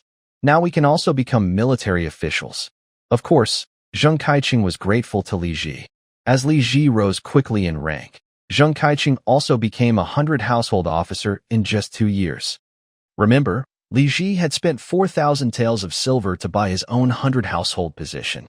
Li Ji smiled and said, "This is what you deserve." He then handed Li Laosi his official uniform and badge, saying, "Li Laosi, you are now an official."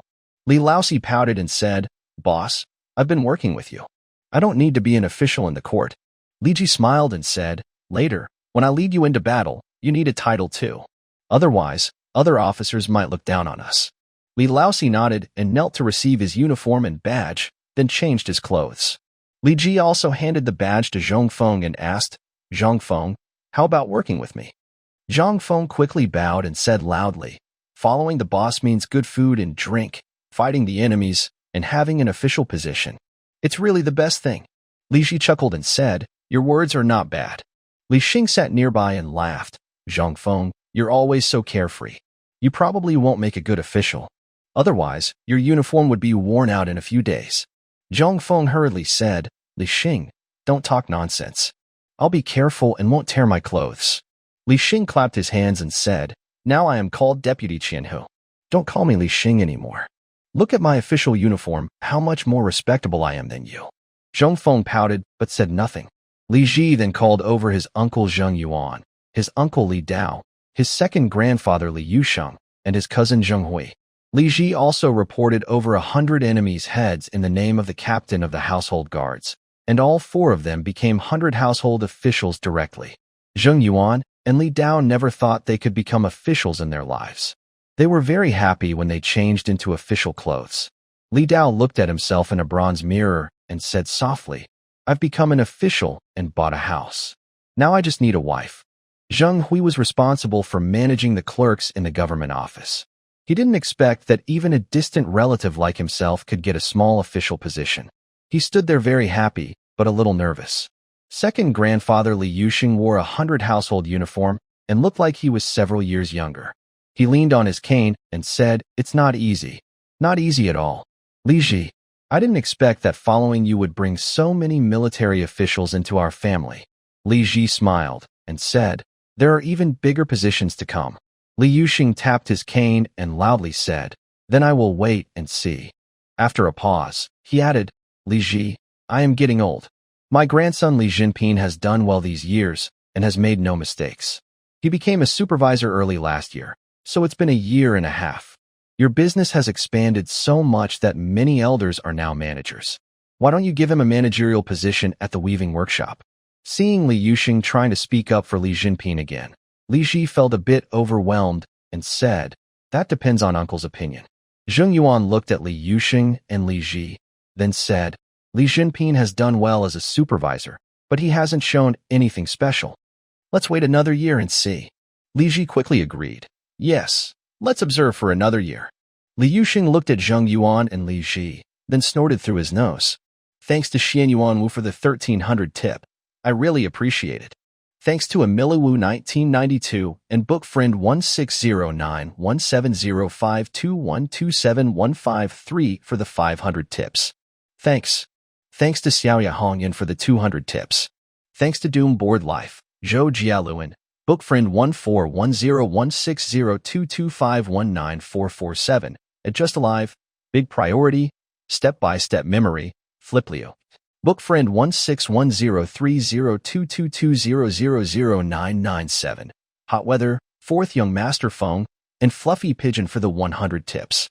On August 28th, officials and military officers from Tianjin gathered at Fan Family Village to observe the training of Li Ji's guards.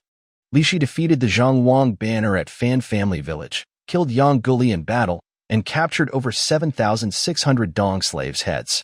The officials from Tianjin wanted to know how he achieved this. Li Ji arranged for his Tiger Guard soldiers to demonstrate on the spot, so the officials could see how he fought. That day, military and civil officials from Tianjin gathered at the shooting range in Fan Family Village to watch the Tiger Guard demonstration. Li Ji had prepared 100 flintlock guns that hadn't yet been loaded, ready for a simultaneous volley. Suddenly, a burst of crackling gunfire erupted, white smoke billowed out, and targets 50 steps away were shattered. Li Ji loudly said, "Everyone, look. With such a 100-gun volley, even the Mongol cavalry charging will be cut down. If combined with traps and barricades to defend the city, the effect would be even better. The Dong slaves would be forced to abandon dozens of corpses before reaching the front lines." Vice General Gung Yingjia asked, "Does this firearm not need a firing cord? Is it the self-igniting gun invented by Bai Maokong?" Li Ji replied, "This type of gun is called a fire-starting gun. It's not the self-igniting gun by Bai Maokong, but it works in a similar way." Gung Yingjia nodded silently. The other generals muttered among themselves, "This is similar to Bai Maokong's self-igniting gun from Nanjing. But his self-igniting gun is too expensive, so no one uses it." What's the point of showing us this? He Sure stroked his beard and asked, how much silver does it cost to make one of these guns? Li Ji answered, 4 taels of silver for the craftsman's wages, plus 6 taels for materials like refined iron and steel, totaling 10 taels of silver per gun. Hearing this, the officials and generals gasped. 10 taels of silver for one gun was very expensive. Although the gun was sharp, it could only shoot up to 50 steps. After one shot, enemies would rush forward, limiting its effectiveness. Also, soldiers using this gun couldn't carry other long weapons, greatly reducing their close combat ability. Seeing that the military officials were not impressed with the fire-starting gun, Li Ji took a bayonet from his waist and attached it to the gun, saying, this gun, equipped with a bayonet made of Su steel, can be used for melee combat. The bayonet costs about 3 taels of silver. The officials exchanged disappointed looks. Was attaching a bayonet to a fire-starting gun really useful? It was less effective than a spear. Could this fire-starting gun really defeat the Eastern cavalry? Or was Li Ji just lucky, rushing into battle while the enemy, unaware of its weaknesses, fought desperately, only to be met with gunfire? Moreover, the officials had deeper concerns. Spending silver to make equipment sounded simple, but in reality, it was hard to operate. What about the silver used to honor the gods? If they didn't honor the gods properly, even minor mistakes could become serious crimes, risking imprisonment. Risking offending the gods to save silver for making these fireless guns? That seemed like a dangerous gamble. The fire-starting gun looked unimpressive and didn't meet the needs of the Ming military officials. Better to rely on soldiers' bravery, collecting wages, honoring the gods, and waiting for others to make achievements to share in the glory. The official showed no interest in Li Ji's fire-starting gun and urged him to demonstrate the Hongyi cannon. Li Ji brought out 10 6-pound cannons and fired at a target 300 meters away, breaking all the wooden boards 2 inches thick. The officials thought the cannons were quite ordinary and asked, how much does it cost to make one of these cannons? Li Ji quoted a high price and confidently said, 600 taels of silver for each one. Hearing this, the officials immediately looked ready to leave. They finally understood that Li Ji was not a military officer here to make money, but to spend it. His army was built with silver. The higher his official rank, the more soldiers he had, and the more money he spent on his troops. Not everyone had as many wealth-generating industries as Li Ji, who had that much silver to spend. Some officials only cared about gaining wealth through their positions. If being an official doesn't bring money, what's the point of wearing this official hat? The other officials quickly lost interest and dispersed, each riding away on their horses. After seeing off the civil and military officials visiting, Li Ji went to check on the wounded soldiers in the hospital. Unlike previous battles, this time Li Ji's Tiger Guard suffered casualties. During the city's defense, 4 soldiers were injured. The Qing army's archers shot over 50 soldiers, and during their final charge, over 50 more soldiers were killed or wounded.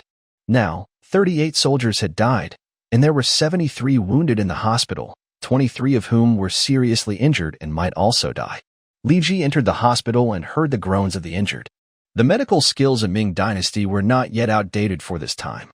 Western medicine had just discovered blood circulation, but their understanding of medicines was far behind traditional Chinese medicine. Still, ordinary Chinese doctors couldn't treat severe physical injuries effectively. Li Ji brought in a few old Chinese doctors from Tianjin City, but they could only watch the injured die one after another. The Tatars' arrows were often soaked in horse dung, which was toxic. If shot in the limbs, amputation was usually necessary. If shot in the torso, there was little hope. Li Ji temporarily hired 20 women as nurses, instructing them to distill high-concentration alcohol to disinfect the soldiers' wounds daily. As for setting bones or sewing muscle tissue, the local doctors in Tianjin didn't know how to perform such surgeries. After disinfecting the wounds, the soldiers could only rely on their bodies to heal naturally. Seeing how backward the local surgical skills were, Li Ji secretly decided to gather medical talents and use scientific experiments to build a team of doctors. They would explore treatments for injuries through experiments, gradually improving surgical techniques. This kind of trauma treatment team could greatly boost soldiers' morale, even encouraging soldiers who were afraid to fight to face the enemy bravely. Li Ji walked into the hospital, checking each wounded soldier one by one. A soldier with a poisoned arrow in his right arm, whose doctor had to cut off his hand, saw Li Ji and started crying. Li Ji patted his back and said, "Good man. Why are you crying?" The injured soldier cried, General, I have an elderly mother at home and a pair of children. I rely on my small military pay to support them. Now that I've lost my right hand and can't fight anymore, my family can't afford to rent a house. We're afraid we'll starve or freeze in the city. Li Ji pondered for a moment and said, Don't cry. I won't let your family go hungry. After thinking, he continued, During the 6 months of healing, I will give you a small monthly allowance of a few coins and a bushel of rice each month. Once your wound improves, I will teach you to read and write with your left hand. After 6 months, I will find you a clerical job. It may not pay as well as being a soldier, but you will earn 2 coins a month and have 3 meals a day with meat. The injured soldier was stunned and started crying even harder, then tried to kowtow to Li Ji. Li Ji gently pressed him down on the bed, smiled at him, and then moved to the next patient's bed. The next patient was more badly hurt. His spine was broken by an axe from the enemy. Although the wound was no longer infected and was healing, he was now paralyzed from the waist down. Seeing Li Ji arrive, tears streamed down his face, and he couldn't speak. Li Ji patted his shoulder and said kindly, Don't worry if you're seriously injured and can't work. I will give you a monthly allowance of a few coins and a bushel of rice so your family can stay warm and fed. Hearing this, the injured soldier's tears flowed even more, and he nodded repeatedly. After a while, he managed to say, Thank you, Your Excellency. Li Ji turned to Zheng Hui, who was following behind, and said, You remember this. Follow my instructions. For injured soldiers who can still work, the workshop department should assign suitable jobs, paying 2 coins a month and providing meat for 3 meals. For those who are completely unable to work, give a monthly allowance of a few coins and a bushel of rice. For soldiers who die in battle, give a one-time condolence payment of 20 coins and a monthly pension of a few coins for 30 years. Hearing Li Ji's words, the injured soldiers in the camp all began to cry. Such a good officer. Where could you find one? With this support, even those injured or who sacrificed themselves could rest assured. The less severely wounded soldiers eagerly got out of bed to kowtow to Li Ji. Li Ji helped them up and said calmly, No need for Li. You are all heroes of Fan Village. After inspecting the wounded soldiers, Li Ji established a standard method for their care and communicated it throughout the army. The soldiers of the Tiger Guard were excited when they heard about General Guerrilla's kindness toward wounded and fallen soldiers. They feared injury and death in battle, worried that their families would suffer from hunger and cold. Now, with the general's generous treatment of injured and fallen soldiers, they felt reassured. Even if they died in battle, the general would support their families with money. What was there to fear? The soldiers trained more diligently and felt prouder of their roles. On the 10th day of September, after the victory at Fan Family Village, the court quickly rewarded and processed the honors, which all arrived in Tianjin. Most officials and military officers in TJ were promoted, and everyone seemed to be rising together. The Inspector General He Shirsho was promoted from Right Assistant Censor to Right Deputy Censor, remaining as the Tianjin Inspector. Deputy General Gung Yingjia was promoted from 2nd Rank Commander to 1st Rank Commander and transferred to Lead Denglai. The Deputy Commander Qin Xinji of the East Road in Tianjin was promoted from 2nd Rank to 1st Rank Commander and transferred to Baoding as the new general. The position of Tianjin General, vacated after Chao Pikhang defected to the Qing, was filled by Luo Zhending, the strongest officer of the Zhenhai camp. Luo was promoted from commander of Shandong to general and took charge of Tianjin. Li Ji, now a guerrilla general, led an independent unit called Yubing, Mobile Troops. He was not under the command of the deputy commander, but directly reported to the inspector general and the general. Now that the promotions and appointments were settled, Li Ji went to see his superior, Luo Zhending, at the general's office. Li Ji presented his name card at the office door, waited a moment, then a servant came out and led him into the second hall. Li Ji sat in the guest seat, waiting for about 15 minutes until the new Tianjin general, Luo Zhending, entered. Luo Zhending was in his late 40s or early 50s, not tall, and resembled his nephew Luo Tianqing. He had a square face with narrow, long eyes. He sported 2 long mustaches above his mouth, but no beard on his chin. When he saw the new general, Li Ji stood up to salute, but Luo Zhending said sharply, "Stand down." Li Ji stepped back and handed over the gift list he brought. He had prepared a gift of 500 taels of silver, a generous present. After presenting the list, Li Ji watched Luo Zhending's expression, expecting him to be pleased. Instead, Luo Jinding only glanced at the list briefly, then set it aside and said, "These gifts are nothing special to you." Li Ji felt a twinge of annoyance. He thought to himself, "What do you mean, nothing special to me? Did I get this money from the wind? Do I have money, and you don't take my gifts seriously? Am I just a rich man?" Luo Jinding has just become a general, but he doesn't have a strong foundation. Why is he so arrogant? Li Ji muttered to himself for a while, then sat down. He heard Luo Jinding say, "Li Ji, I've looked at your weapons. They are quite ordinary, just some bird guns without fire cords and a lot of cannons. They are a bit expensive, but other border towns in Ming also have these things. Nothing special. You just have more equipment. Beating the Zhenghuang banner shows you're lucky." Right from the start, Luo Jinding tried to suppress Li Ji's confidence, claiming Li Ji's victory was just luck. It seemed he was unhappy that Li Ji had 7,600 heads taken in battle, which made Luo Jinding, who had no kills, look bad. Li Ji thought to himself, "You should consider how you got your position as a general." Luo Jinding acted like a petty official, bragging about his achievements without gratitude. Li Ji could only smile and reply, "I've always been lucky." Luo Jinding snorted softly and said, "You're not very modest." After a pause, he added, "I heard from Luo Tianqing that you were quite strict as a superior officer." It turned out Luo Tianqing, Luo Jinding's nephew, had complained about Li Ji. Luo Tianqing was a subordinate officer under Li Ji and was somewhat disrespectful when they first met. Li Ji gave him a hard time. Unexpectedly, after 30 years, Luo Jinding, who had no relation to Li Ji before, became a general and his superior. Was Luo Jinding planning to avenge his nephew? Luo Jinding looked at Li Ji and smiled, saying, "Luo Tianqing's matter is minor. I don't care about it. You shouldn't take it to heart. But now, there's a big matter I want to discuss with you." Li Ji, hearing that Luo Jinding mentioned a big matter, thought, "This petty official never has good news when he says big matter," and asked seriously, "What is it? Please tell me plainly, General." Luo Jinding smiled and patted the tea table, saying, "I've heard your industries are very profitable, especially the glass industry. Rumor has it you make a fortune daily. Chao Paichong sent people to gather your formulas. I also heard you killed some of Chao Paichang's men." Hearing Luo Jinding mention his business, Li Ji's heart tightened. He thought for a moment and said, "They weren't Chao Paichang's men. They were spies communicating with the Eastern slaves, and the evidence was solid. I had to kill them." Luo Jinding sneered and said, "You think you can fool me? Chao Paichong told me about this." Hearing this, Li Ji was stunned. Chao Paichong actually confided such private matters to Luo Jinding. What did this mean?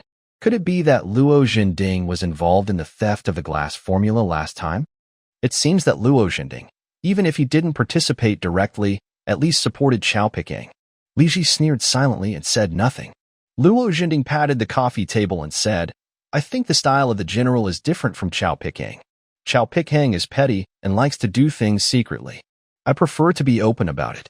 Let me be straightforward. When will you open your glass workshop so I can learn from you? I want my glass workshop to also learn and produce colorless glass." Hearing this, Li Ji felt a surge of anger. He thought, what a petty official, coveting his glass workshop like that. Is he only interested in making money? Coming straight out and asking for his glass formula. Does he think I, as a minor officer, am just a sheep to be taken advantage of? Li Ji clasped his hands and said, "You're joking, sir. The glass formula is a secret technique of mine and cannot be shown to others." Luo Jinding snorted and said, "I respect you enough to tell you directly.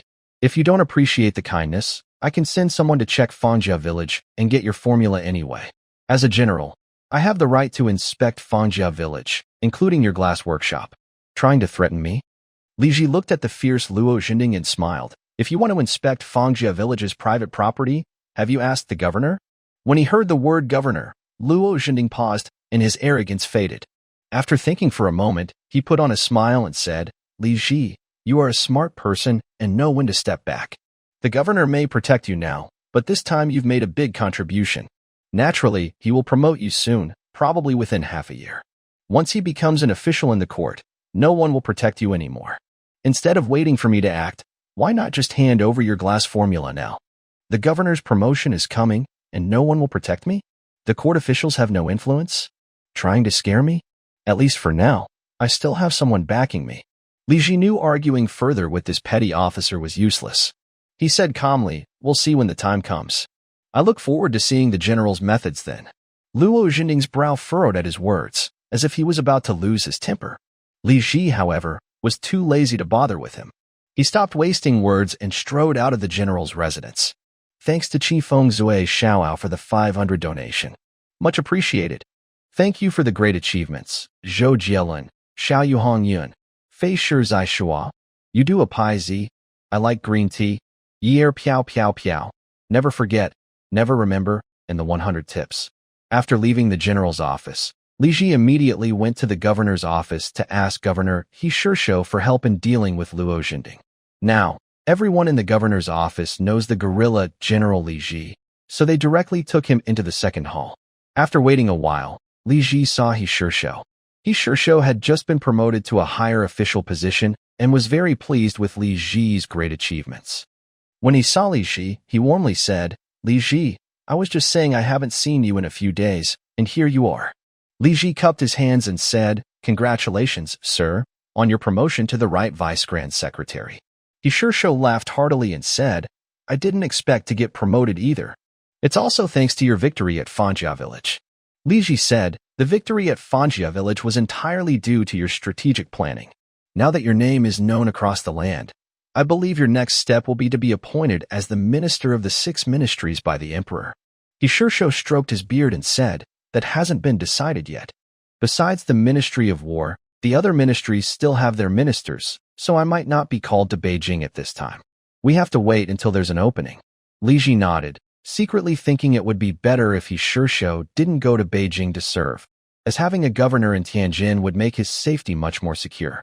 While thinking this, Li Ji took out a silver note worth 1,000 taels from his pocket and handed it to He Shishou, saying, This is a gift for your promotion to the right vice grand secretary. He Shishou looked at the silver note in surprise, took it, and after a moment, asked, Do you need my help with something? Li Ji secretly thought that this governor was really clever. He cupped his hands and said, I am being threatened by someone, and I come to ask for your help. He Shishou stroked his beard and said, Who dares to threaten the guerrilla general? Tell me, I want to hear it. Li Ji cupped his hands again and said, The General Luo Jinding from Tianjin is plotting against my property. As soon as he took office, he threatened me to hand over the secret formula for producing colorless glass. He paused and added, He said if I didn't give him the secret formula, he would bring people to inspect Fanjiao village and forcibly find it. Li Ji continued, Sir, I rely on my private industry to support my troops. Without these industries, there would be no victory at Fanjia village. He Shishou was stunned and thought for a moment before saying, So it's Luo Jinding. It can only be him.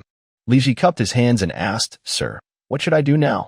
He Shishou paused and said, With me in Tianjin, Luo Jinding dares not act rashly. Li Ji cupped his hands and said, However, Luo Jinding said that the governor won't take action in TJ. But once your excellency is transferred to Beijing, he won't let me go. He Shishou paused again and said, This rascal is so arrogant. Please, sir, do me justice. Hearing Li Ji's words, He Shishou stroked his beard and thought for a moment without speaking. Li Ji was a bit puzzled and secretly wondered why He Shishou was silent. Was he so indecisive? He tentatively asked, Sir, what do you think about this? He Shishou tapped the tea table with his finger and said in a deep voice, Li Ji, he is only speaking verbally now and hasn't done anything harmful to you. I can't do anything about him. Hearing this, Li Ji was momentarily stunned. He had given He Shishou a lot of silver and helped Su Min earn even more, so they were allies in interests. Now, under the threat from the general, his allies were in danger, yet He Shishou said Luo Jinding couldn't be touched because he hadn't acted. That was just brushing him off. The governor has authority over the general, and removing the general is just a matter of a word. Luo Jinding's style is so fierce that he must have serious issues. If He Shishou simply reports Luo Jinding, he could have his position downgraded. Considering the influence of the governor on the court, He Shishou could even petition to send Luo Jinding to the front lines. Luo Jinding, a rough officer, has no combat strength, and if he is defeated by the Eastern barbarians, he could lose his head at any moment. There are many ways for the governor to deal with the general, so why is He Shishou hesitant when dealing with his conflict with Luo Jinding? If Luo Jinding is transferred to Beijing and appointed to a minor position like Minister of Works, it might be too late. Li Ji added, Sir, Luo Jinding said that as long as you are in office, he won't act against me. But once you are transferred to Beijing, he will definitely not let me go. Hearing Li Ji's words, he sure stroked his beard and remained silent for a long time. After a while, he pressed his lips and said lightly, Li Ji, in official circles, testing each other is normal. I can't hold Luo Jinding accountable for just his words. In a few days, Luo Jinding will come here, and I will warn him to be friendly to you. Li Ji understood from He Shishou's words, especially the last part. He Shishou was telling him that he and Luo Jinding had a good relationship. He Shishou and Luo Jinding are very close, and given He Shishou's style, he must have also taken money from Luo Jinding. Luo Jinding used to oversee a town's military unit of 3,000 soldiers, with an annual military budget of about 60 to 70,000 taels. The expenses for food, drink, and soldier supplies were quite high, and naturally, he had to pay respect to the local inspector. At the very least, he would send a few thousand taels of silver to He Shishou each year. During critical moments, He Shishou couldn't ignore the silver sent by Luo Jinding. Currently, Li Ji is sending more silver, while Luo Jinding is sending less. Naturally, He Shishou favors Li Ji and advises Luo Jinding to hold back. But expecting He Shishou to punish Luo Jinding just because of a word from Luo is impossible. The silver Luo Jinding sends is not given for nothing. The relationships in the official circles of the Ming dynasty are complex and intertwined, not simple at all. As for what happens after He Shishou leaves his post, he can't think too much about it now.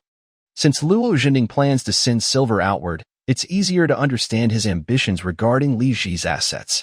Now that Luo Jinding is a general, he needs to show respect to more deities, which means he will send more silver. He has no special skills and no relatives involved in business to help him manage industries. Relying only on exploiting his 3,000 soldiers isn't enough, so he seeks to expand his wealth and naturally turns to Li Ji, the wealthiest man in Tianjin. When He Shishou is transferred away, Luo Jinding will surely turn against Li Ji. Li Ji feels cold inside, thinking that his relationship with He Shishou, maintained through silver, is still not strong enough. He still can't rely on He Shishou to punish other officials for him. This time, dealing with Luo Jinding is up to him. But with his current strength, he is no longer a soft target that Luo Jinding can easily control. Li Ji secretly vows to give Luo Jinding a hard lesson. After some thought, Li Ji loses interest and no longer wants to talk with He Shishou. He bows and says, Your Excellency, the inspector is right. You are busy, so I won't disturb you. I will take my leave now. He Shishou looks at Li Ji, strokes his beard, and says, Li Ji, you need not worry too much. Whether I will be transferred to the capital is still uncertain. It might not happen for a year or two. Li Ji offers a respectful bow and replies, That would be best. The next day, Luo Lizong, the newly appointed general of the Spring Battalion in Tianjin, visits Li Ji. Besides the Jinhai camp stationed at Gugu, Tianjin also has Spring and Autumn Battalion guerrilla camps, each with 1,500 soldiers, located north of Weiqing. Luo Lizong was originally the guard commander of the Left Guard in Tianjin.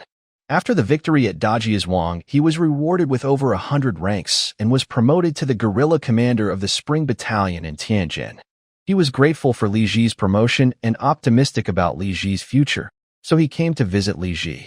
In the official hall of Fan Family Village, now called the Guerrilla General's Residence, Li Ji met with Luo Lizong, who was beaming with happiness.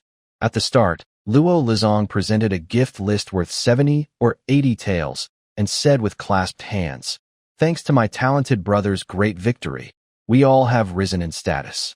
If it had been before, I could only dream of becoming a guerrilla. Now my dream has come true. Li Ji modestly replied, Brother Luo, you're joking. The title of guerrilla is the result of your many years of hard work. This victory was just a natural outcome. Luo Lizong seemed to agree with Li Ji and laughed heartily, saying, You're very good at talking, brother. After a pause, he added with a hint of envy, Just a year ago, you were only a small guard, my subordinate. Now, in just 1 year, you've been promoted 6 times and are already a guerrilla general. Truly, your rise is rapid and beyond what we can imagine. Seeing Luo Lizong's envy and jealousy, Li Ji smiled but said nothing. After exchanging a few words, Li Ji inquired about Luo Jinding. He asked casually, Brother Luo, What do you think of Luo Zhending? Luo Lizong chuckled and said, You're asking about Luo Zhending? Li Ji responded, Yes, Luo Zhending. Luo Lizong explained, You might not know, but the new general has a bad reputation. He used to command the Jinhai camp, which had 3,000 soldiers, but he embezzled 1,200 soldiers' pay, leaving only 1,800 soldiers. His embezzlement was among the worst in Tianjin. Not only that, he caused trouble in the Gugu area, accusing some wealthy families without background of being bandits, raiding their homes, and stealing thousands of taels of silver. Li Ji asked, So his reputation is really bad? Luo Lizong replied, It's infamous. But he's good at making money and generous with it, giving money everywhere. He has managed to secure connections in all parts of Tianjin, so when the position of general became vacant, it was his turn. Luo Lizong knew the political scene in Tianjin well, so he told Li Ji everything about Luo Zhending's past. Li Ji asked a few more questions and then changed the subject. Enough about Luo Zhending. Let's talk about Brother Luo's Chundan camp. He sure wouldn't be transferred soon, and Luo Zhending wouldn't cause trouble in the short term. Of course, Li Ji wasn't worried about Luo Zhending causing trouble either. So he put Luo Zhending's matters aside for now and continued focusing on governance. By mid-September, the Tatars had already left the passes, and the roads were peaceful. The sowing of winter wheat has begun, and the refugees gathered in the northern part of Fanjiazwang are all returning to their hometowns. Although the poor have little, they can still rely on relatives or friends to borrow some grain to survive for half a year or a year. As long as they plant the wheat fields, life will return to normal next year. Li Ji gives each refugee a bushel of rice and provides them with dried food for the journey, so they won't go hungry halfway. In just a few days, 30,000 refugees in the northern part of Fanjiazwang have left, leaving only 10,000 behind. Seeing that these last 10,000 people are not leaving, Li Ji goes to the north to check. When Li Ji arrives in the north, he finds that the remaining people are the poorest and most hungry. They are all very thin, almost skin and bones.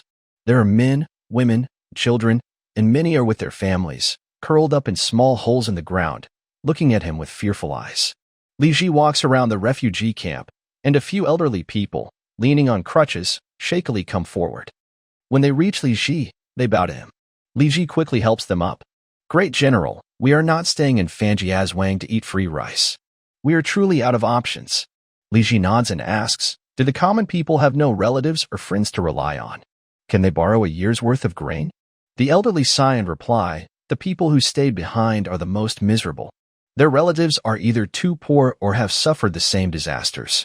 There's nowhere to borrow a year's worth of food. Their homes have probably been burned by the invaders, and all the grain was taken. Going back is a dead end. After saying this, the elderly kneel down one after another. Please, sir, take us in. We don't want rent or a house, just a place to stay and a bowl of porridge. As long as we have porridge to eat, we will serve you faithfully. Li Ji helps them up and takes a few steps forward, looking at these poor people again. Most of these people are families with children and elderly, making their situation even more difficult. If they are single young men or women with farmland, borrowing a bushel and a half of grain can help them survive the year and is relatively easy to arrange. But if they have 5 or 6 family members, they need to borrow at least 8 or 9 bushels. During this chaotic time, grain prices are soaring, making it hard to borrow so much. Since the invaders entered the pass a few months ago, the capital has suffered looting. Many grains have been taken back beyond the border, and now the grain supply in the capital depends on outside shipments. The price of rice, which was originally 2 taels per stone, has risen to 4 taels. It is unlikely that these prices will fall within half a year. Under these circumstances, there isn't enough silver to buy life-saving grain. However, all the positions in Fan Family Village are already filled, and there aren't enough people needed. Li Ji can't support all these people. Most of these people have no special skills, only farming.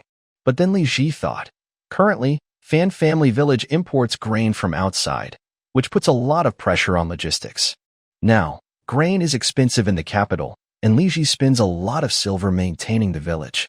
Why not gather these people to farm the land? Where can he find land for these farmers to work? Li Ji knows about efficient water-powered machinery that can turn dry land into fertile fields, which traditional methods can't irrigate. Those wastelands are cheap. Once bought, they can be turned into good farmland. Maybe he can use these water machines to reclaim new land? Li Ji considered this and asked the elders, "Do you all know how to farm?" The elders saw hope and quickly came forward, leaning on their crutches and kneeling before Li Ji, replying, "Yes, sir. We are honest farmers and can grow wheat. Would you accept us as tenant farmers?" The men, women, and children nearby, hearing Li Ji's question, felt hopeful. They crawled out of their holes and all knelt before him. "Please, sir, accept us. We will starve if we go back. Save us, sir." Li Ji nodded and, with a calm voice amid their excitement, said, "Then you can stay and farm for me. Thank you for the 300 tips, waiting for someone unknown. Thanks to Xiao Yuhong Yun and Wen Shi Qing Han for the 200 tips. Thanks to Dongser, Zhou Jielin, Yudu Apai Zi, and Jini de Du Zhu for the 100 tips." Li Ji plans to make a water-powered machine called the Dragon Tail Cart.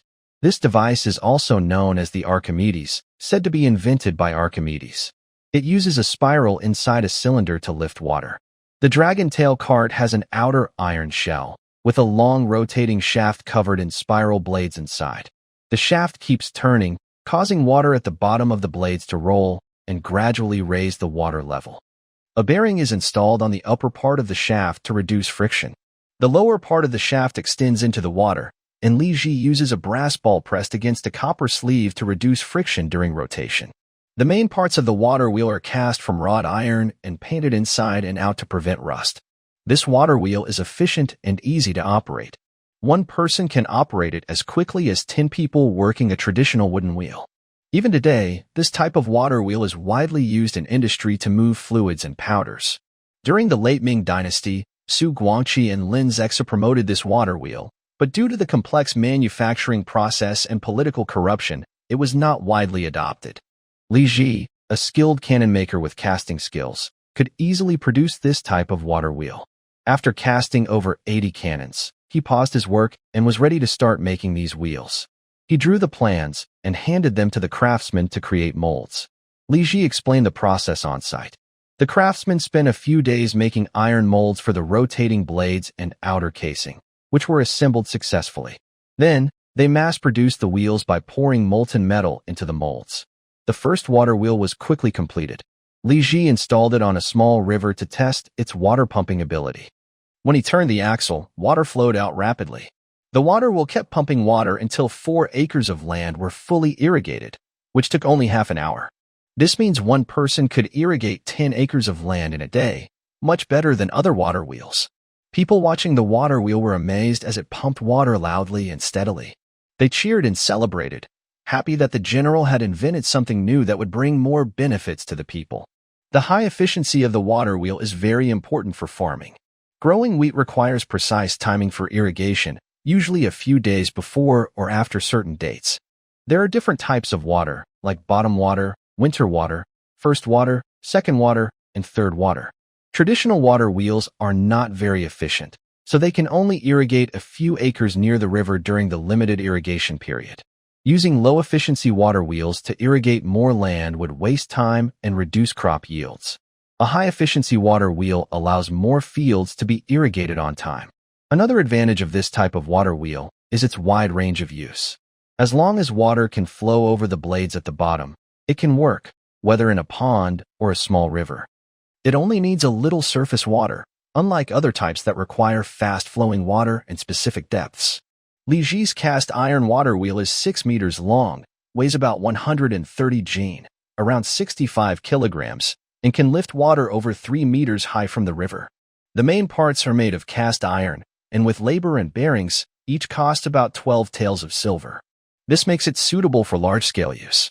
However, it needs regular maintenance, such as painting to prevent rust, which likely costs about 1 tael of silver each year. If Li Ji wants to promote widely, he will need to organize a professional team to regularly maintain these dragon tail carts. Compared to the benefits of turning dry land into farmland, the maintenance cost of 1 or 2 silver coins is not significant. There are 11,083 poor villagers willing to farm the land outside Fanjia village's city walls.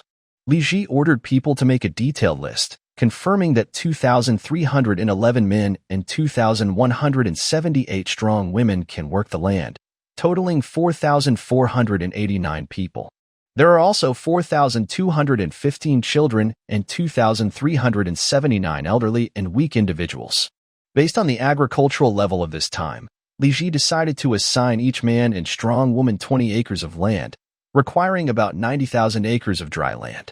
He plans to take these lands from the wasteland within 20 miles east, west, south, and north of Fanjia village. Within the management area of Fanjia village, there are 3 small rivers: Lu River, Yang River, and Lu Family Ditch. These rivers have limited water flow, making it impossible to install water wheels, but Li Ji's dragon-tail carts can lift water. With these carts and some canals, water from the rivers can flow to dry lands 1 or 2 miles away, turning them into irrigated farmland. A few hundred meters on both sides of the rivers are existing fields irrigated by manual water carrying.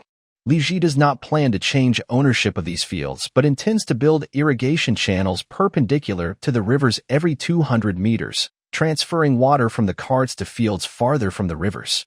Li Ji trained dozens of officials in the government office on how to draw maps. Then he sent them out to explore the terrain near the 3 small rivers, record land conditions, investigate landowners, and compile the information into a book. To Li Ji's delight, most of these wastelands unsuitable for irrigation are ownerless land. He decided to turn all these wastelands into his private farms. Li Ji's reclamation of land from poor farmers is not charity, but a way to collect rent. He plans to turn these 10,000 poor villagers into his tenants. Therefore, he intends to hold these lands, which will be converted into farmland, in his private name. Official military fields during this period were nominally ownerless and belonged to the state, so rent could not be collected. However, by the late Ming dynasty, the military system declined, and many military fields were sold with clear deeds, giving them owners. In the late Ming, many military fields had landlords collecting rent from tenants. Even those not sold were often treated as private land by the farmers. The so-called officials of the guard stations seizing military land refers to military officers taking over the land rights of military households, becoming the owners of military fields, and then renting them out to tenants for profit. Since everyone does this regularly, it is considered normal. As the head of Fanjiazwang, Li Ji naturally could acquire these wastelands as private land and rent them to tenant farmers. Buying the land at a fair price means there is no issue of seizing military households' land. The only problem is that some of the land near the river is already being farmed. Li Ji needs to build irrigation channels and must persuade the landowners. These farms may not all belong to military households. Some could be civilian tenants renting military land. But since these lands are within Fanjiazwang's jurisdiction, persuading the owners is relatively easy. If persuasion doesn't work, force can be used. Officially, these lands are military fields and can be allocated by the officials. Li Ji gathered all the local commanders of the garrisons and announced loudly his plan to develop the land. After Li Ji was promoted to guerrilla general, He Sure Shou also assigned him a territory to defend as a guerrilla. He had 3 officers under his command, who managed 8 defensive posts. Together, they oversaw 37 units, with a total of 48 garrisons. The lands managed by these garrisons stretched over dozens of miles and now fell under Li Ji's control.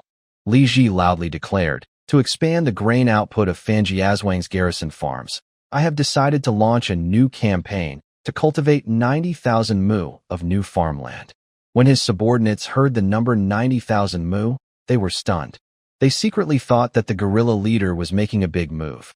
If each mu produces 1 dan and 2 sheng of grain, then these 90,000 mu would add 10,000 shur of grain to Fanjiazwang's harvest. At the usual price of 2 liang and 1 xian per shur, Fanjiazwang would contribute 20,000 taels of silver annually to the Ming government. One officer bravely asked, "Are these new farms only on wasteland? Will they take over existing military fields?"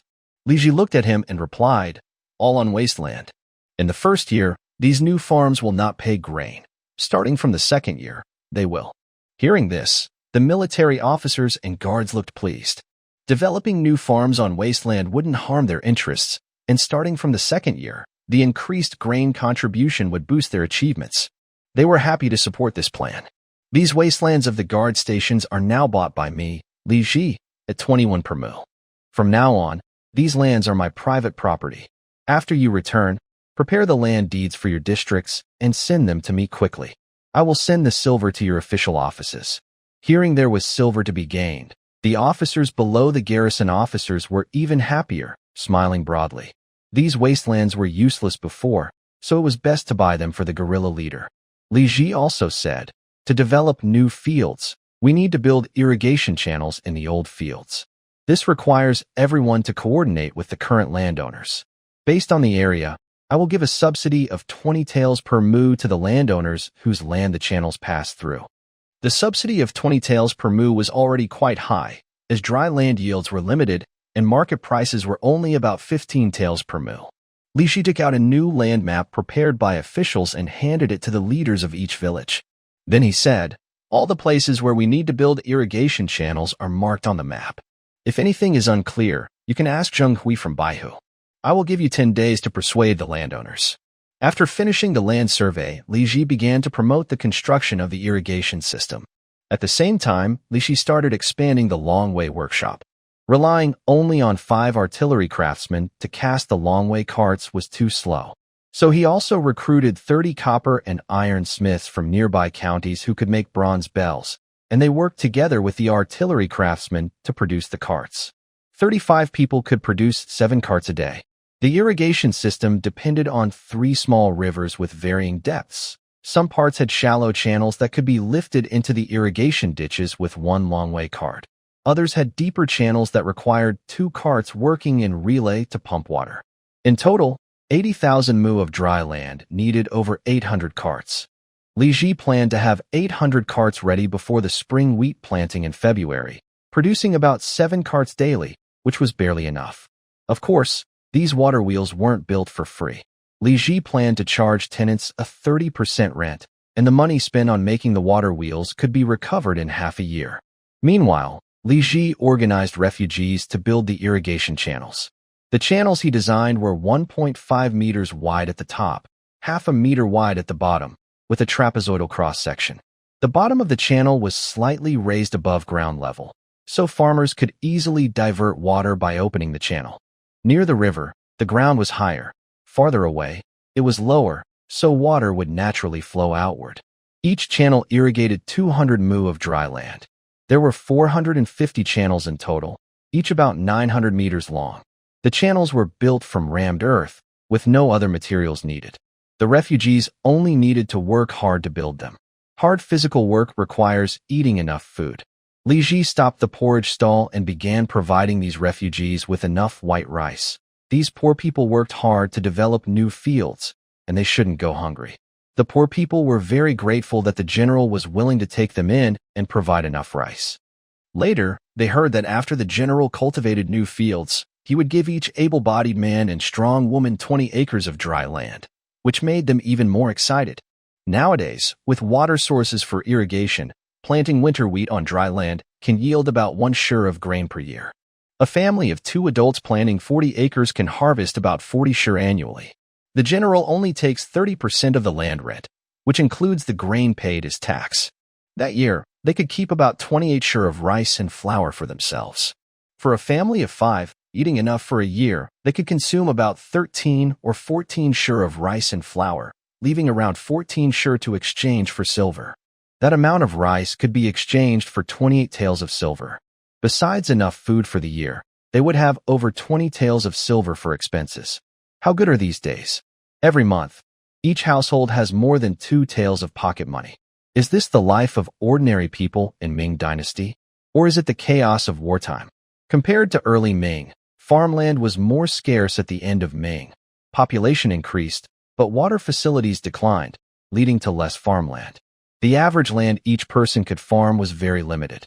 These poor people used to farm small plots or rent tiny pieces of land, living a life of hunger and feast, often going hungry during the planting and harvest seasons. They never imagined they could live with a monthly pocket money of over 2 taels. They wouldn't even dare to dream about it.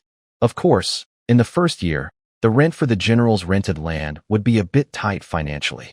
Now that the winter wheat planting season has passed, only spring wheat can be planted, with an estimated yield of about 7 do per mu. But the general said that in the first year, they would only pay 1.5 of the land rent. This way, a family renting 40 acres of dry land could harvest over 20 shur of grain, enough to feed themselves and produce an additional 10 shur, worth about 20 taels of silver. 20 taels of silver, enough for the poor families to live decently in clothing, food, and shelter. Each family could buy new clothes every quarter, buy oil for cooking, and even have meat to eat every now and then. Everyone felt lucky, saved by the guerrilla leader from the Jurchen invaders, and now good days seemed to be coming. Thinking of the brothers and sisters killed by the Jurchen, they felt it was truly unfair. These irrigation channels were built for the poor to farm their own land. The common people, upon realizing this, worked even harder and more carefully when building the water channels, fearing that some of the soil might not be compacted properly and cause leaks. Everyone worked together, making the progress of the water project faster and better. On the third day of the 11th month, a rebellion broke out in the capital. The Minister of Revenue's deputy, Song Jipu, and others accused the Minister of Revenue, Ho Sun, of mismanaging funds and harming the country. The emperor sent officials to investigate, confirmed the accusations, and removed Ho Sun from his position, sending him to prison. After Ho Sun was imprisoned, the emperor appointed Huang Shijun, the Minister of Rights, as the new Minister of Revenue. The position of Minister of Rights then became vacant. On the 5th day of the 11th month, the emperor promoted the recently successful Vice Minister of War, Right Deputy Censor-in-Chief, and Tianjin Governor He Shishou to be the Minister of Rights. News spread quickly, causing a stir in Tianjin's official circles. Officials felt mixed emotions, some happy, some worried. He Shishou was overjoyed to be in charge of the Ministry of Rights. He packed his belongings at his office and prepared to go to the capital to take up his new post. On the 11th day of the 11th month, He Shishou left Tianjin for the capital. Officials and soldiers gathered at the governor's office to see him off. Li Ji stood among the crowd of officials and soldiers, watching He Shishou happily say farewell to everyone. During his time in office, He Shishou achieved a great victory at Fan Family Village. He decided to share the victory trophies with the generals, promoting all the officials and soldiers in Tianjin. The officials were very pleased with He Shishou. Their heartfelt good wishes made He Shishou feel very happy. When he reached Li Ji, He Shishou patted his shoulder and smiled, saying, "Now that I'm no longer the governor, you need to be more careful in your work. You've been promoted very quickly these past few years, and some people might be jealous." Li Ji nodded and said, "Congratulations on your promotion to Minister of Rights. Thank you for your guidance." He Shishou smiled and thought for a moment. Then he suddenly stepped forward, pulled Luo Zhending over, and said, "Luo Zhending, since I am no longer the governor, you are now the top military officer in Tianjin. How do you plan to treat Li Ji?" Luo Zhending looked at Li Ji and smiled as he replied to He Shishou, "The minister has given us an order. We will work sincerely and kindly, and we won't let the minister worry about Tianjin's affairs in the capital." He Shishou was pleased with Luo Zhending's words and stroked his beard, smiling. "You better keep your promise." Luo Zhending cupped his fist and said, "I would never deceive the minister." He Shishou then turned to Li Ji and asked, "Li Ji, the general has spoken. What do you think?" Li Ji saw how well Luo Zhending spoke in front of He Shishou and secretly cursed him for being shameless. He guessed that once He Shishou left, Luo Zhending would turn hostile. After all, who would care about a distant minister of rights when the emperor was far away? Li Ji felt a bit sad and thought to himself, why is He Shishou doing such pointless formalities? Is this just to give himself an explanation? Li Ji cupped his hands and said, "If the commander can keep his promises, I have no worries." He Shishou laughed loudly and replied, "That's all I can do. The rest is up to you two to decide." After saying this, He Shishou left. Sumin stepped forward, cupped his hands, and said to Li Ji, "Brother, my foolish elder brother will now go to the capital with uncle." Li Ji cupped his hands and said, "Take care on your journey, elder brother." Sumin replied, "You too, be careful in everything." After greeting the officials, He Shishou mounted his tall horse and left the prefecture office happily. Sumin followed on horseback, leading a long convoy, leaving the west gate of Tianjin Guard City. Watching He Shishou's figure disappear into the distance, Li Ji took a deep breath and thought to himself, "From now on, I will have to handle the official affairs myself." Thanks to Mucha Qingwei for the 1,000 donation, very grateful. Thanks to Chuzhong Ren Yi-san and Atripas for the 500 donation each. Thank you. Thanks to Xiao Yuhong Yun for the 200 donation.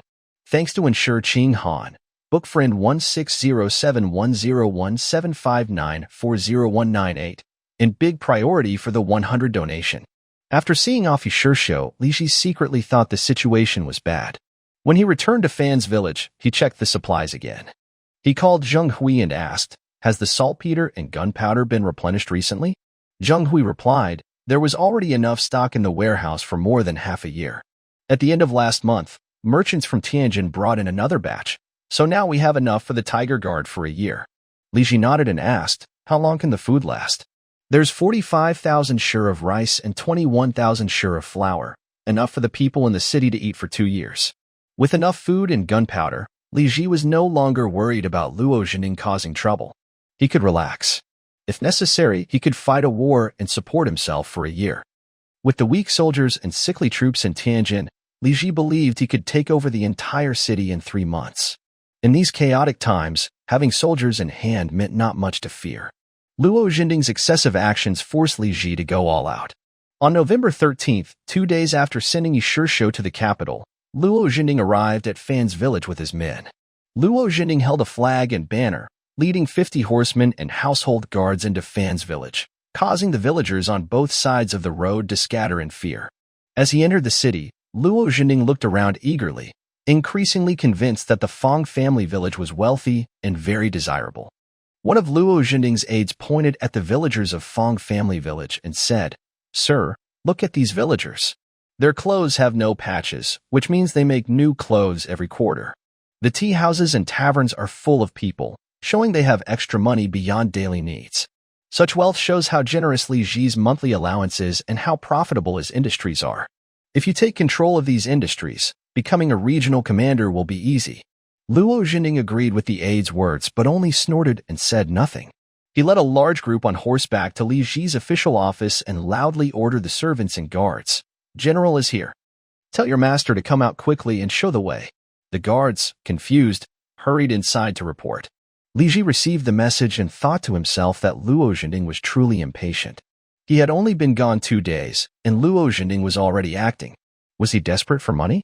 The things he said in front of Yishirsho, had he already forgotten them in just 2 days? Li Ji didn't rush out to meet Luo Zhending, but instead gathered the guards inside to prevent any surprises. Luo Zhending waited outside for a long time, but saw no sign of Li Ji. He was very puzzled. After finishing the arrangements, Li Ji changed into official robes and took dozens of guards to meet Luo Zhending. Luo Zhending had been waiting impatiently outside and was annoyed when he saw Li Ji's stern expression. He scolded, Li Ji, you've made me wait 15 minutes. Who do you think you are? Li Ji replied calmly, the general is also a person. What's wrong with waiting a little? Luo Zhending was caught off guard, wanting to explode but silenced by Li Ji's firm attitude. He waved his official robes and was about to enter the office but was stopped by Li Ji's guards. Luo Zhending looked surprised and asked loudly, Li Ji, are you refusing me entry? Li Ji replied calmly, you've come with so many people and look so aggressive. I guess you're up to no good. If you have something to say it here. Luo Zhending was stunned and looked at Li Ji again as if he had never seen him before. He loudly said, do you know what punishment you deserve for disrespecting your superiors? Li Ji waved his hand and said, forcing subordinates is also a crime. Don't you know that? Luo Zhending's face darkened. He shouted, Li Ji, are you planning not to give up the secret formula for the glass? Li Ji replied, the secret formula is a family tradition. It's passed down to sons, not daughters. There's no reason to give it up. Luo Zhending sneered and loudly said, then don't blame me for using force. I will search the entire town for your Fan family estate. Li Ji snorted and loudly replied, this is within my jurisdiction. I do not allow searches. Luo Zhending burst into laughter and said, you have no say in this matter. He had already learned the location of the glass workshop. At this moment, he dropped Li Ji and led his men toward the workshop district in the south of the city. Seeing Luo Zhending intend to use force, Li Ji immediately sent people on horseback to the workshop area to inform the guards of the Xianfeng regiment, 100 soldiers, to prepare for defense against the enemy. When Luo Zhending arrived outside the glass workshop, he was met by 100 Xianfeng regiment soldiers, ready with loaded guns and bayonets. These soldiers were veteran fighters who had experienced 2 wars. Their eyes were sharp, their movements fierce, and they were well equipped, radiating a killing aura that no 50 of Luo Zhending's men could match. Seeing the soldiers blocking the way, a servant beside Luo Zhending shouted loudly, move aside. The general is searching for traitors. Who dares to block? The soldiers of the Xianfeng regiment did not move aside. They remained outside the workshop area. Angered that Li Ji's soldiers were unafraid of him, Luo Jinding's face turned red. He personally shouted, "If you're smart, get out of the way. Offending my warhorse is a death sentence." The soldiers of the Xianfeng regiment looked at Luo Jinding and still stood firm, holding their rifles steadily. These soldiers were servants, not official soldiers of the Ming dynasty. They received Li Ji's private monthly pay, not government military wages. They always followed Li Ji's orders. Moreover, Li Ji often educated the regiment, reminding them that their purpose was to defend their homeland, not to fight for the Ming dynasty. So, the title of Grand Commander did not intimidate them. If the Grand Commander tried to seize the general's property, the general's income would be cut off, and they wouldn't get their monthly pay. The soldiers knew this well and wouldn't let Luo Jinding pass. Seeing Luo Jinding act arrogantly, the platoon leader commanding the soldiers shouted loudly, "Protect our homeland." 100 soldiers raised their bayonets and shouted loudly, "Who?" The platoon leader called out again, "Protect our homeland." Another 100 soldiers responded with a loud "Who?" Their disciplined formation and fierce fighting spirit, honed through many battles, frightened Luo Jinding's men. Although Luo Jinding's servants were seasoned veterans, they had never fought in battle or seen blood. Their momentum was no match for the iron will of the Xianfeng regiment. When the selected soldiers shouted, Luo Jinding's men were so frightened that they retreated several steps, stopping only 10 meters away. Luo Jinding's team quickly became disorganized and looked very messy. Luo Jinding tried to force his way into the glass workshop, but he was blocked by Li Ji's guards, which made him feel awkward. He looked around with a red face, feeling annoyed, until he saw Li Ji riding over calmly. He hurriedly shouted to Li Ji, "Come here and tell your guards to disperse." Li Ji smiled and replied, "Guards protect my private property. How can I order them to leave?" Luo Jinding loudly cursed, "Li Ji, I received a report that you are hiding spies from the east. I am here to search your glass workshop. Are you trying to resist the law?" Li Ji coldly said, "You don't know that even the secret recipes for making porcelain are kept secret, right? And making glass is even more secretive. You, a general, should stay in Wei City instead of coveting others' property and forcing your guards to seize secret recipes. Are you trying to cause rebellion?" Luo Jinding noticed a loophole in Li Ji's words and laughed loudly. "Good. Li Ji, you just admitted it. Are you planning to rebel?" Li Ji shouted, "Whether I rebel or not is up to the emperor, not you." Luo Jinding loudly declared, "If you hide spies from the east and disobey my orders, you are guilty of rebellion. I will go back and gather troops to arrest you. If you resist, it's definitely rebellion." Li Ji was angered by Luo Jinding's unreasonable behavior and cursed loudly, "Luo Jinding, don't be too overbearing. Even if you bring all the soldiers of Tianjin here, I am not afraid." Luo Jinding snorted coldly and shouted, "We will go back to gather troops." Then he led 50 mounted guards and withdrew along the same path toward Tianjin City. The next day, Luo Jinding actually led troops to attack. He claimed that Li Ji was hiding spies from the east and refused to allow a search. Luo Jinding led 2,000 soldiers from the main camp and 400 guards, marching fiercely toward Fanjia village. This display of force shocked all officials in Tianjin, who secretly thought Luo Jinding was very ruthless.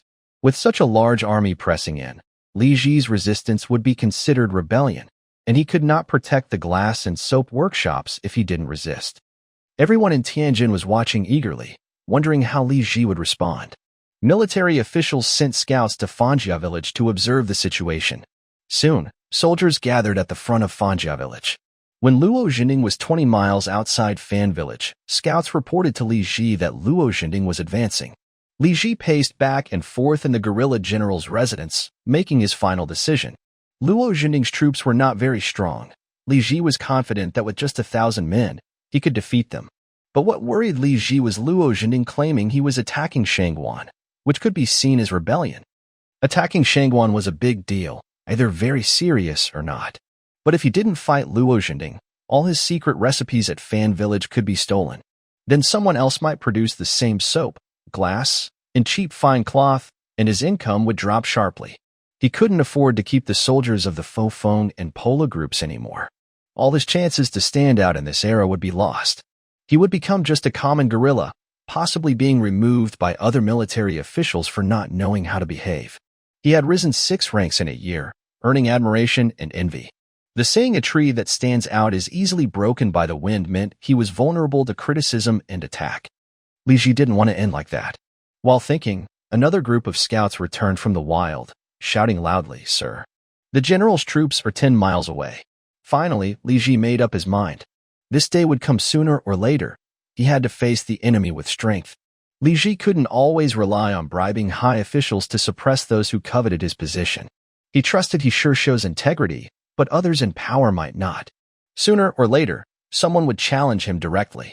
Having a treasure or secret was dangerous. If he killed a rival secretly, others would still come.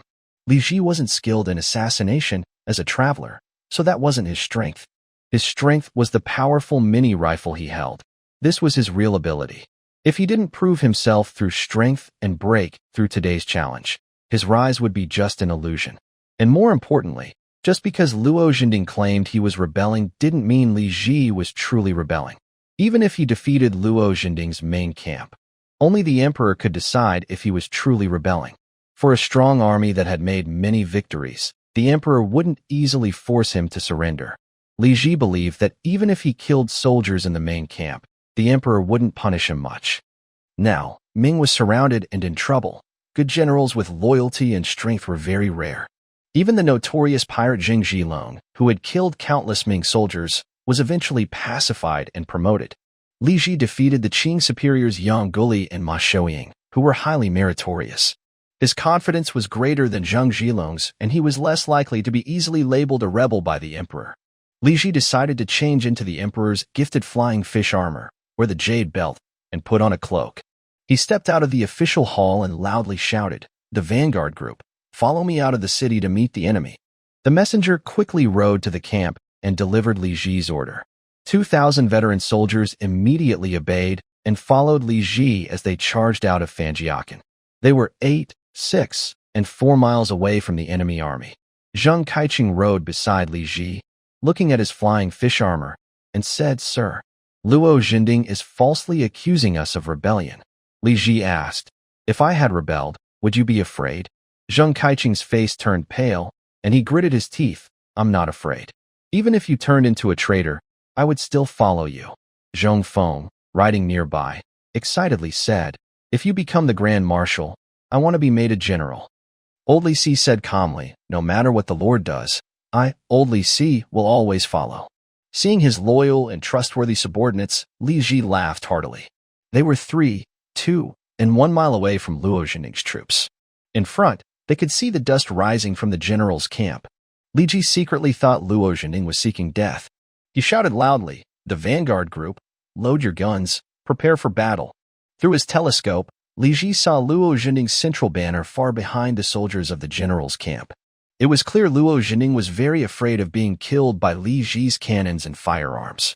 Such a timid commander's troops had little fighting spirit. At 400, 300, and 200 meters away, the soldiers in the general's camp did not realize they had entered the range of the vanguard group's fire. One of Luo Jinding's aides rode out and shouted loudly between the two armies, "Guerrilla General, think carefully. Opposing the general's troops is rebellion. That's a crime punishable by death for the entire family." Li Ji shouted back, "If I had rebelled, the emperor would decide whether to kill me or not. The first to die would be Luo Jinding, who forced me to rebel. And you, these cowardly advisors, encouraging him." Hearing Li Ji's words, the aide looked pale when he saw Li Ji's imperial flying fish armor. Li Ji had many military achievements and was well known, so the emperor had awarded him the flying fish armor and jade belt. Accusing him of rebellion and threatening death was a practice from the early Ming dynasty. In the current late Ming period, even if Li Ji had truly rebelled, the emperor would probably try to reconcile. However, forcing a powerful general like Li Ji into rebellion would surely provoke the emperor's anger. Luo Jinding's actions were seen by everyone in Tianjin. To the emperor, he was just an ordinary military officer with no value. His big display of power only led him to ruin. Luo Jinding thought Li Ji wouldn't dare to rebel, so he pushed hard, but he didn't expect Li Ji to be so tough. He wasn't afraid of rebellion at all. Luo Jinding was just hurting himself. The officer beside him stopped speaking and tried to escape on horseback. But Li Ji didn't let him go. He shouted loudly, "Kill him." 10 soldiers from the vanguard group opened fire. The officer was hit and blood splattered everywhere. He was wounded badly and fell from his horse. The regular soldiers saw the shooting and were shocked. They shouted loudly, "Fan Jiazwang is killing people. Fan Jiazwang has rebelled. Li Ji is turned against us." Li Ji was annoyed with the soldiers in the camp who were just helping the enemy. He ordered the vanguard group to push forward.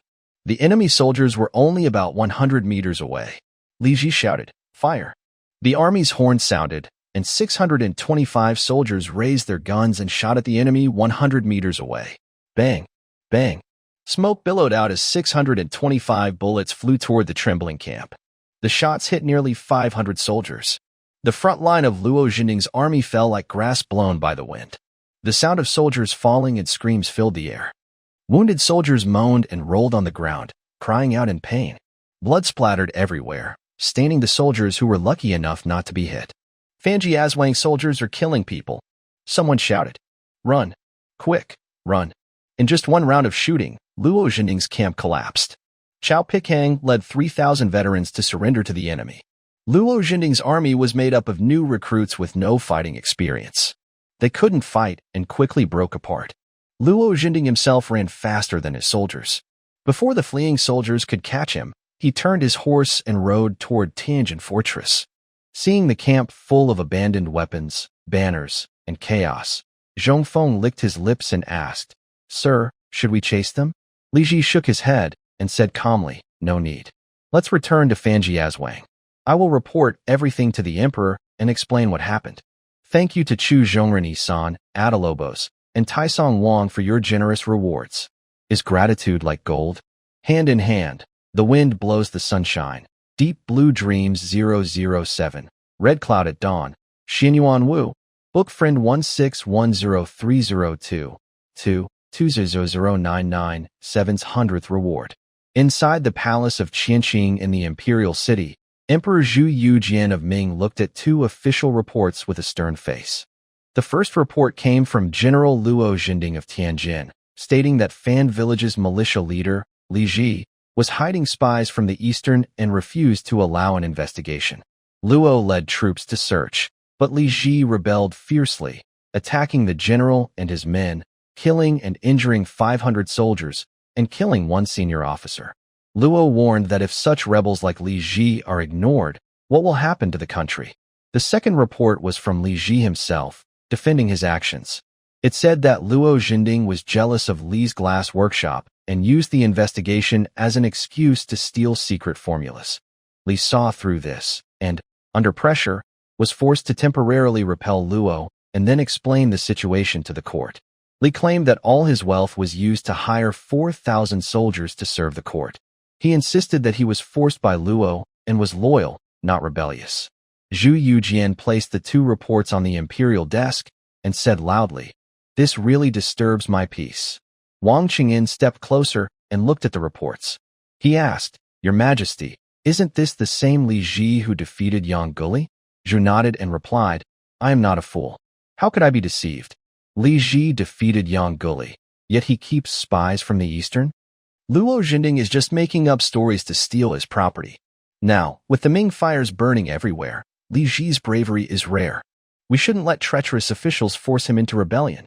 He paused and added, "If Li Ji is so brave, and if he truly rebels out of fear, how many armies would I need to suppress him? The entire Tianjin military would be busy with this, and it would cost a lot of silver." Wang Qingyan looked at the reports and said, "One militia leader defeating the general's forces so badly, Your Majesty, Li Ji's troops are truly formidable." Zhu Yujin continued, "Li Ji is brave. Last time, he captured 1,500 heads of eastern enemies. He has 4,000 skilled soldiers. If he truly fears and rebels now, how many troops would I need to bring him down? The entire Tianjin army would be busy, and it would cost a lot of silver." Wang Qingyin said, "Your Majesty is wise. Just call the Minister of Rights to ask, and you'll know the answer." Zhu Yujian hesitated, saying he Shursho left Tianjin only a few days ago. The new governor hasn't even taken office, and such an incident happened in Tianjin. How did he Shursho govern as the governor there? Summon he Shursho. Wang Qingyin quickly called out to the small outside. Send for Minister of Rights, he Shursho, to present himself. An hour later, he Shursho hurried into the Qianqing palace. He had also heard about Li Ji and Luo Jinding. He didn't expect Luo Zhenning to be so disrespectful. Just 2 days after He Shishou left, Luo Zhenning caused trouble. It was such a big disturbance. He felt it was damaging his reputation. Was Luo Zhenning trying to make him look bad? Did he think his position as a court official was temporary? He Shishou was very displeased with Luo Zhenning. When He Shishou arrived at the Qianqing Palace, he saw the emperor with a furious face. He thought something was wrong, quickly knelt and bowed. Ziyu Jian, seeing He Shishou get up, coldly said, He Shishou, you are supposed to keep Tianjin peaceful. He Shishou clasped his hands and replied, Your Majesty, I am guilty. Seeing He Shishou admit fault with such sincerity, Ziyu Jian calmed down a little. He picked up the memorial on the table and asked, He Shishou, if Li Ji truly rebels, how long would it take for Tianjin's army to suppress him if all the troops were sent to fight? He Shishou gritted his teeth and said, Your Majesty is wise. The troops in Tianjin may not be enough to defeat Li Ji. We would need to mobilize troops from the 9 borders to suppress him. Hearing this, Ziyu Jian was stunned. He had been thinking that if Li Ji really rebelled, he would need to give Tianjin's army a large sum of silver, since Tianjin's troops were not in the 9 borders, and they had been unpaid for many years. Once the army was mobilized to fight Li Ji, they would need to settle the years of overdue pay, which could be a huge sum, possibly hundreds of thousands or even over 1 million taels of silver. The Ministry of Revenue was already running short of funds. Where could Ziyu Jian find so much silver? But He Shishou said that the entire Tianjin garrison couldn't defeat Li Ji, and that troops from the 9 borders would be needed. What did this mean?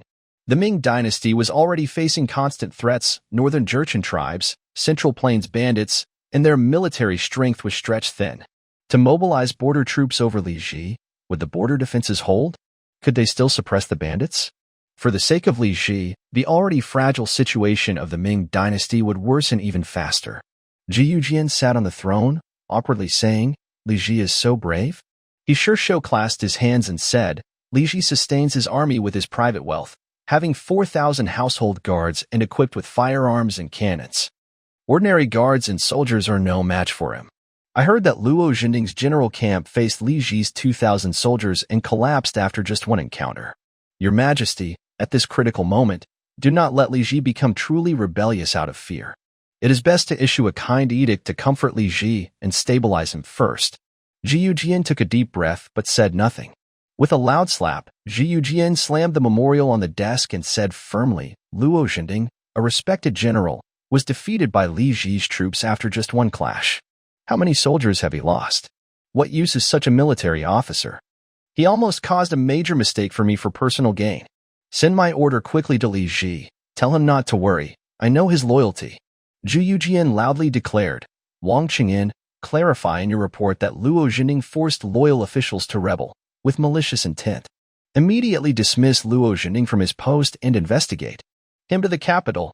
At the north gate of Tianjin City, the general's office was crowded with onlookers. Many of them wore official robes.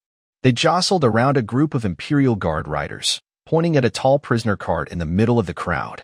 Li Ji, along with his brother Li Xing and several camp commanders, stood openly among the crowd.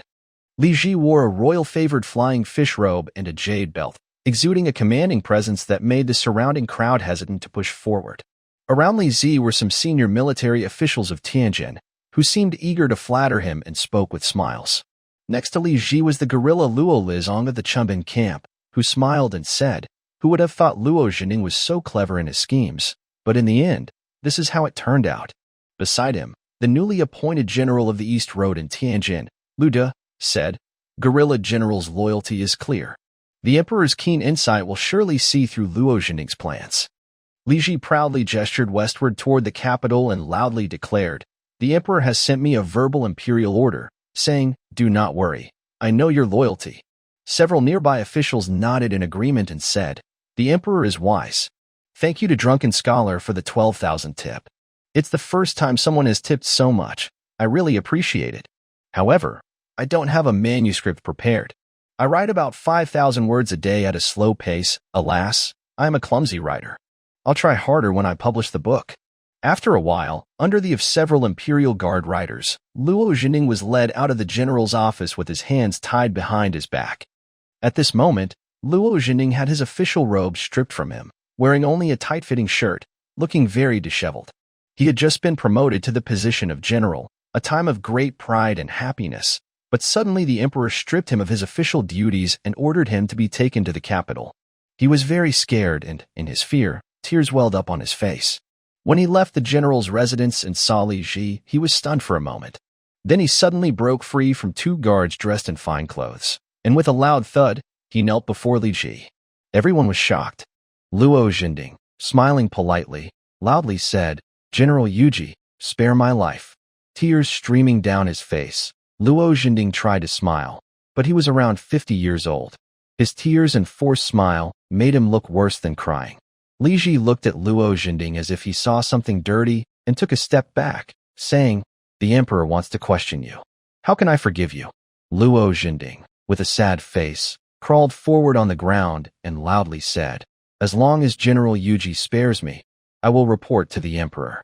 The emperor will not kill me. Heaven has a kind heart, and the general will not hold a grudge against someone like me, who has already lost his position." The emperor dismissed Luo Jinding because he was angry at him for forcing Li Ji to rebel. Of course, there was also an element of calming Li Ji. If Li Ji had pleaded for Luo Jinding, the emperor might have spared him. But why did Li Ji want to spare Luo Jinding? Far from Li Ji, there was Xin Jioling, who had been promoted from a local magistrate to a senior official in the Ministry of Revenue. Xin Jioling had taken money from Luo Jinding before. Now, seeing Luo Jinding kneel and beg, he was worried Luo Jinding would hold a grudge and reveal his bribe to the authorities. He coughed and stepped forward to say, "If General Yuji lets Luo Jinding go, it will show the world the general's kindness." Several officials nearby, who had also taken money from Luo Jinding, came forward and said, "Why not report this to the court and spare Luo Jinding's life? The generous and kind General Yuji should not trouble a man who has already lost his position," they added. The officials pleaded for Luo Jinding, but Li Ji looked around at them and thought to himself, "These corrupt officials are shameless, defending such a scoundrel." Li Ji had no intention of letting Luo Jinding go. He calmly told Luo Jinding, "I will spare you this time, but if others see me as weak and try to take my property, what will I do? If the emperor kills you, no one will dare to scheme against my possessions." Hearing this fierce threat, the officials exchanged glances but said nothing. Their pleas for Luo Jinding were just for show. They didn't really care whether Li Ji spared him or not. When Luo Jinding heard Li Ji's words, his face darkened. He knew he was doomed and tears again welled up in his eyes. After a pause, Li Ji smiled and said, "And Luo Jinding, I heard someone say you reported to the court that I rebelled. That is a crime punishable by death. You didn't hold back at all." Luo Jinding didn't expect Li Ji to know about his report. His gaze froze, and he knelt on the ground, unable to speak. Li Ji's brother, Li Xing, stood behind him and loudly cursed, "Luo Jinding, do you remember what you said at Fanjia village? Your current situation is all your own fault." Luo Jinding looked at Li Xing, tears streaming down his face as if he couldn't stop. "I know I was wrong. General Yu, please spare my life." Luo Jinding begged for mercy, but he was interrupted by the guards. "Move out." The 2 guards saw an opportunity to plead for him, but when he failed to beg successfully, they lost patience. They walked over, grabbed Luo Jinding, and put him into the prison cart. Luo Jinding, lying inside the cart, looked very discouraged, as if he knew he was doomed. He lowered his head and stared at the cart. The onlookers pointed and whispered, but Luo Jinding didn't lift his head to look at them. A mounted guard waved his whip and led Luo Jinding toward the west side of the capital. When the cart started moving, Luo Jinding rushed to the back and grabbed the bars, shouting loudly, "General Yu, please spare my life. General Yu." Li Ji saw Luo Jinding act so cowardly before death and smiled, then closed his eyes. Having defeated the General Luo Jinding, Li Ji's momentum grew stronger. The officials and generals in Tianjin no longer dared to underestimate him. As Luo Jinding was taken away, they gathered around Li Ji and spoke flattering words. Xin Jioling, the Minister of Revenue in Tianjin, was responsible for the city's finances. He usually looked down on military officials, but now he showed no airs in front of Li Ji and smiled, saying, "From now on, anyone who covets General Yu's property should think carefully." Yu Biqi, the Deputy Commissioner of Grain in Tianjin's central area, also smiled and said to Li Ji, "Since the general has been defeated, who else dares to seize General Yu's assets?" Li Ji smiled and cupped his hands, pointing westward. "It all depends on the emperor to decide for me." Seeing Li Ji mention the emperor, the officials quickly cupped their hands and bowed westward, saying, Long live the wise emperor. After defeating the arrogant Luo Jinding, Li Ji returned to his Fanja village. Now that Luo Jinding was taken to the Ministry of Justice prison in the capital, no one dared to covet Li Ji's property easily. His position was much more secure. With this solid power, Li Ji began to think about the long-term development of his territory. The first issue he needed to solve was education. An educated soldier or official has a much better ability to adapt to changing situations than an illiterate person. An illiterate world is narrow and dull, while literate people can learn from books, understand ledgers, recognize signs, and know about events far away. If all the people in the territory could read and write, the progress in industry and military would be much faster. For the long-term development of the territory, Li Ji decided to teach all the children and soldiers to read and write. Based on the yellow register, Li Ji made a simple count. There are over 2,000 worker families, fewer than 2,000 merchant families, and more than 2,000 farming families, totaling 10,723 children under age. Li Ji plans to let these children attend classes during the day. Li Ji also has 4,000 soldiers in the Tiger Guard. He plans to have them train during the day and attend classes at night. If these children and soldiers study literacy and arithmetic together for about 3 years, they will learn common characters and basic math skills like addition, subtraction, multiplication, and division. Li Ji divided the more than 10,000 children into 3 groups by age. Currently, only the oldest group of over 3,000 children is in class. After they finish, the next group will be taught, and so on until all 3 groups have learned. Assuming each class has 40 children, Li Ji will need more than 80 teachers, 40 for literacy and 40 for arithmetic, and over 80 classrooms. These classrooms will be used by children during the day and by soldiers at night. Soldiers will be divided into classes of 50, but because soldiers are disciplined, their classroom management will likely be better than that of children. Once the plan is set, Li Ji orders the bricklayers, who have been expanding the villa, to stop building and start constructing the 80 classrooms. At the same time, Li Ji begins posting notices in various counties, offering a salary of 2 taels of silver and 3 meals a day with meat to recruit 120 teachers, 80 to teach children during the day and 40 to teach soldiers at night. Teachers do not need to be scholars, only literate or able to do basic math. Thanks to Wenwei for the 600 silver reward. Thank you. Thanks to Eugene Lihua and Tian Xiao with D1234 for the 500 silver reward. Thank you. Thanks to Xiaoyu Hong Yun for the 200 silver reward. Thanks to his gold, Irenicus, Zhou Jialuan, Wenqing Han, Lazy Waterboiled Fish, Bookfriend 1211011507033156. Listen to the peak chant. Do not want, do not impose. And owe you a ticket for the 100 silver reward. On November 20th, the construction of the irrigation channels had been going on for 2 months. Some parts of the channels were already finished, and some dragon-tail carts had arrived. Seeing the gradually improving water facilities, the villagers who had divided the land felt happy and more motivated.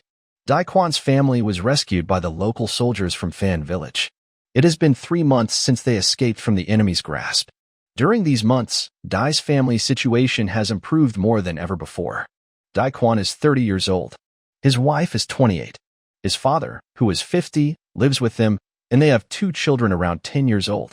Their family has 5 members. In the past, they rented 30 acres of dry land from Lord Wang in Wangjiaji Village, Bao County. They had 3 earthen houses. The land had no water source nearby, so they had to go a mile to a small river to fetch water for irrigation. Because of insufficient water, they could only harvest about 25 or 6 bushels of rice and flour each year, but they had to give 5 bushels to Lord Wang as rent. They kept only about 12 or 13 bushels for themselves. During times when food was scarce, the whole family often went hungry. Things got worse when the enemies came. Dai Quan and his family hid in the county town, but it was also attacked and captured by the enemies. They became slaves. The enemies shaved their heads, left small braids, and refused to wear traditional Chinese clothes. They forced everyone to go to Liaodong, a cold and harsh place, to be slaves. They worked hard every day, whipped and mistreated. At night, in the enemy's camp, you could hear people crying quietly. The 10 days they were taken away by the enemies felt very long to Dai Quan. During those days, he thought his life was over. He believed he would be forced to work like an ox or horse, suffering for many years, and then die from the beatings. But when they arrived at Fan Village, the fierce enemies were defeated by the local soldiers. The villagers who had been robbed were rescued. The leader of Fan Village was named Li Ji. He was a kind man. He let the villagers settle in the northern part of the town and gave them thick porridge to eat. Because of his victory over the enemies, the court promoted him to a guerrilla general. Everyone called him General Durin. Later, the enemies left the area, and the villagers gradually returned home. But Daquan's family could not go back because there was no food. The landlord, Lord Wang, also suffered from war and was captured by the enemies to become a. His stored grain was probably stolen by the enemies. If Daquan's family returned to Wangjiaji village, what would they eat that year? At a time when Daquan was full of hesitation and despair, there was a glimmer of hope.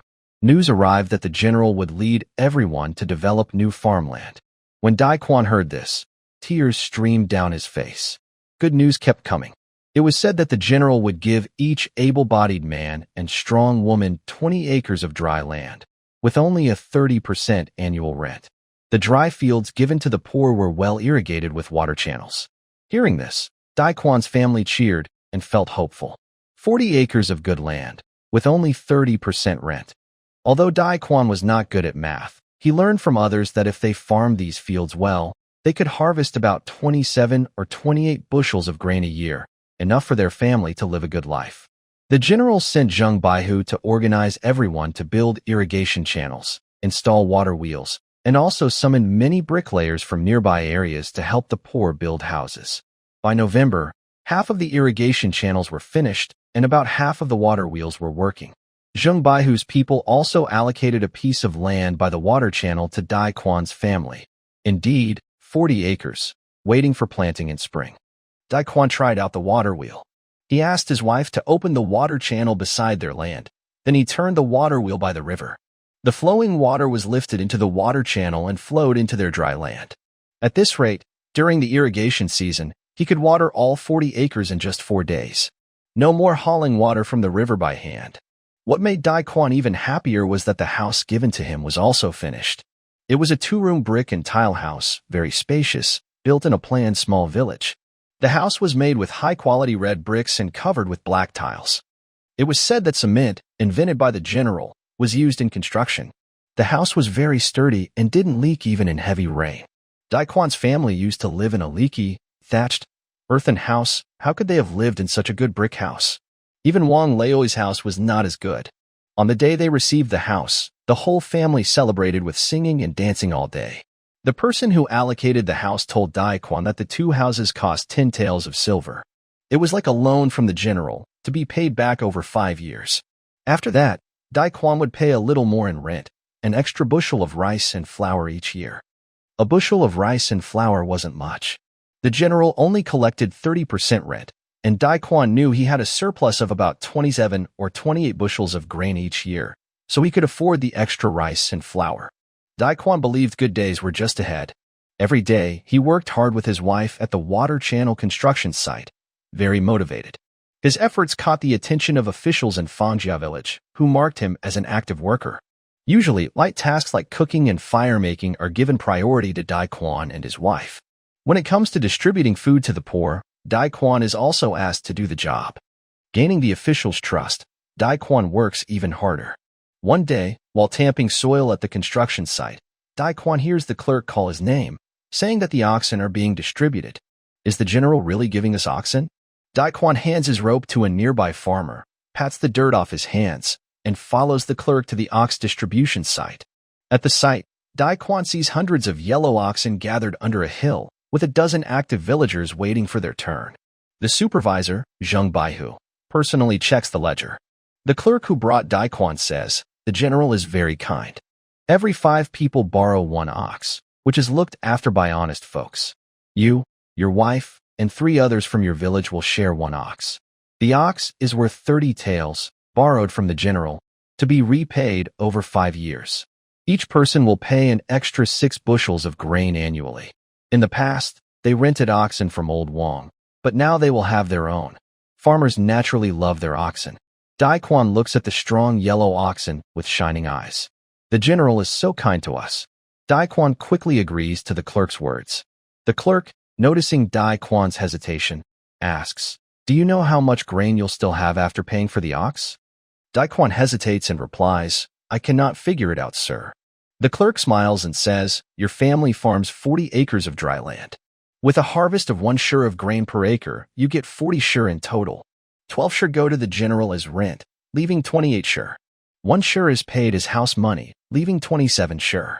You also pay 1 2/10 bushels of ox money, leaving 25 shur and 8 bushels. Annually, 5 people eat 14 shur of grain, leaving 11 shur and 8 bushels, which equals 23 taels of silver.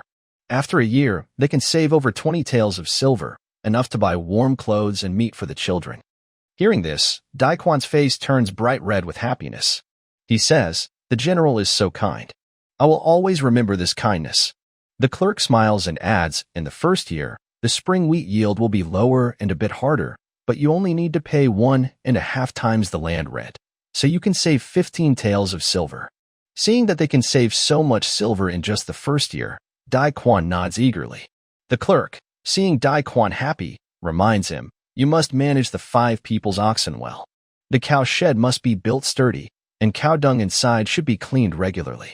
When working, cows need to be fed bean cakes. In summer, cows should eat fresh green feed, and in winter, they need to be brushed and cleaned to prevent illness. Do you understand?" After a pause, the supervisor added, "Of course, these tasks are not just for you alone. They are divided among 5 family members who take turns responsible, but you need to manage them well. You can't let the cows get sick or die." Daquan nodded eagerly. The supervisor then scolded Daquan and took him to get the cows. When it was Daquan's turn in line, Zhang Baihu walked around the herd and assigned him a strong, proud-looking bull. Daquan saw the yellow bull with strong limbs and shiny hair, holding its head high, looking healthy and vigorous. He was very happy and smiled happily. Seeing Daquan so happy, Zhang Baihu said with a smile, "This good bull is yours now. Make sure to take good care of it. Thank you to the user Vive10800 for the reward. The second reward over 100 yuan is very much appreciated. Sorry I haven't posted more. I am not very skilled at writing. Please forgive me." Tang Shidian is a scholar who has passed the county and prefecture exams but not the provincial exam. Those who pass the provincial exam become shotsai. As a scholar, he has no special privileges but is considered respectable. However, Tang Shidian cannot be considered respectable. He is 32 years old, orphaned, and has never married. He used to teach at the Tang family school to make a living. But this year, due to war, the grain stored in the Tang family granary was stolen by enemies, and the village shrine was burned. The school's funding and premises were lost, and the school had to close, leaving Tang Shidian unemployed. Fortunately, he still had a few taels of silver savings and wouldn't starve immediately. For the past few months, he rented a dilapidated house in Tianjin City and asked around for teaching jobs. After several months of searching without success, he even considered working as a clerk or servant, but still couldn't find work. In this chaotic time of war and economic hardship, jobs were scarce, and there were more people than jobs. Fearing he would run out of money and starve, he only dared to drink 2 bowls of porridge a day. After a few months, he was thin and pale from hunger. One day, while wandering around, he saw a new notice outside the governor's office. Since he had nothing to do, he went a look at it and was surprised to see Fangjia Village is recruiting 120 teachers to teach. There is no need for official titles. Just knowing how to read and do basic arithmetic is enough. Tang Shidian had heard of Fangjia Village and knew it was the wealthiest place in Tianjin, where everyone was well-fed and dressed warmly.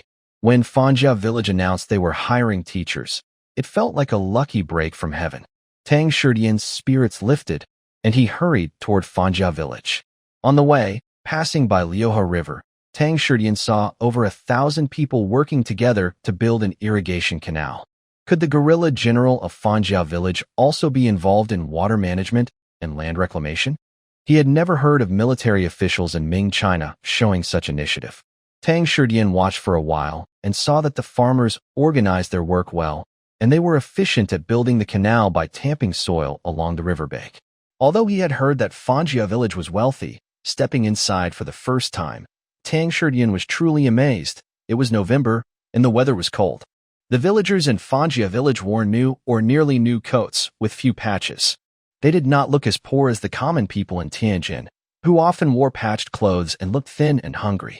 The villagers moved confidently, with no signs of malnutrition, and their faces showed they ate well every day, sometimes even meat. Tang Shidian, dressed in patched clothes and looking pale, was clearly an outsider.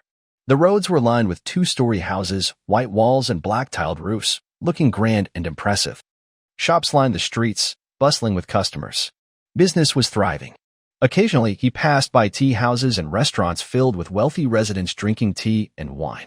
Children played happily along the streets, carefree and innocent, giving no hint of the chaos and hardship outside. As Tang Shidian was led through a market by the soldier, he heard lively shouting. The market was full of vendors selling meat, vegetables, chickens, fish, pots, basins, everything you could imagine. The sounds of bargaining filled the air, and people came and went in a busy, prosperous scene. Even though the outside towns were suffering from war and chaos, Fanjia village seemed full of energy and wealth, seemingly unaffected by the turmoil. The roads beneath his feet were different too. Fan Family Village's wide road is paved with blue stones, very clean, with no trash on it. Unlike other cities that are dirty and messy, the road slopes higher in the middle and lower on the sides, so dirty water flows into the drainage ditches on both sides. The drains are covered with blue stones, which can also be walked on.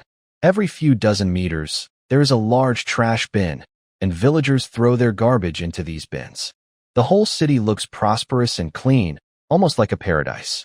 Under the rule of the local leader, Fan Family Village is surprisingly wealthy and tidy. A few years ago, when Tang Shidian passed through, it was a poor, messy settlement. If he hadn't seen it himself, he wouldn't believe that Fan Family Village could become such a good place in just a few years. If he could get a teaching position here, it would truly be a great achievement in his life. Tang Shidian walked along, admiring everything, until he reached the official hall.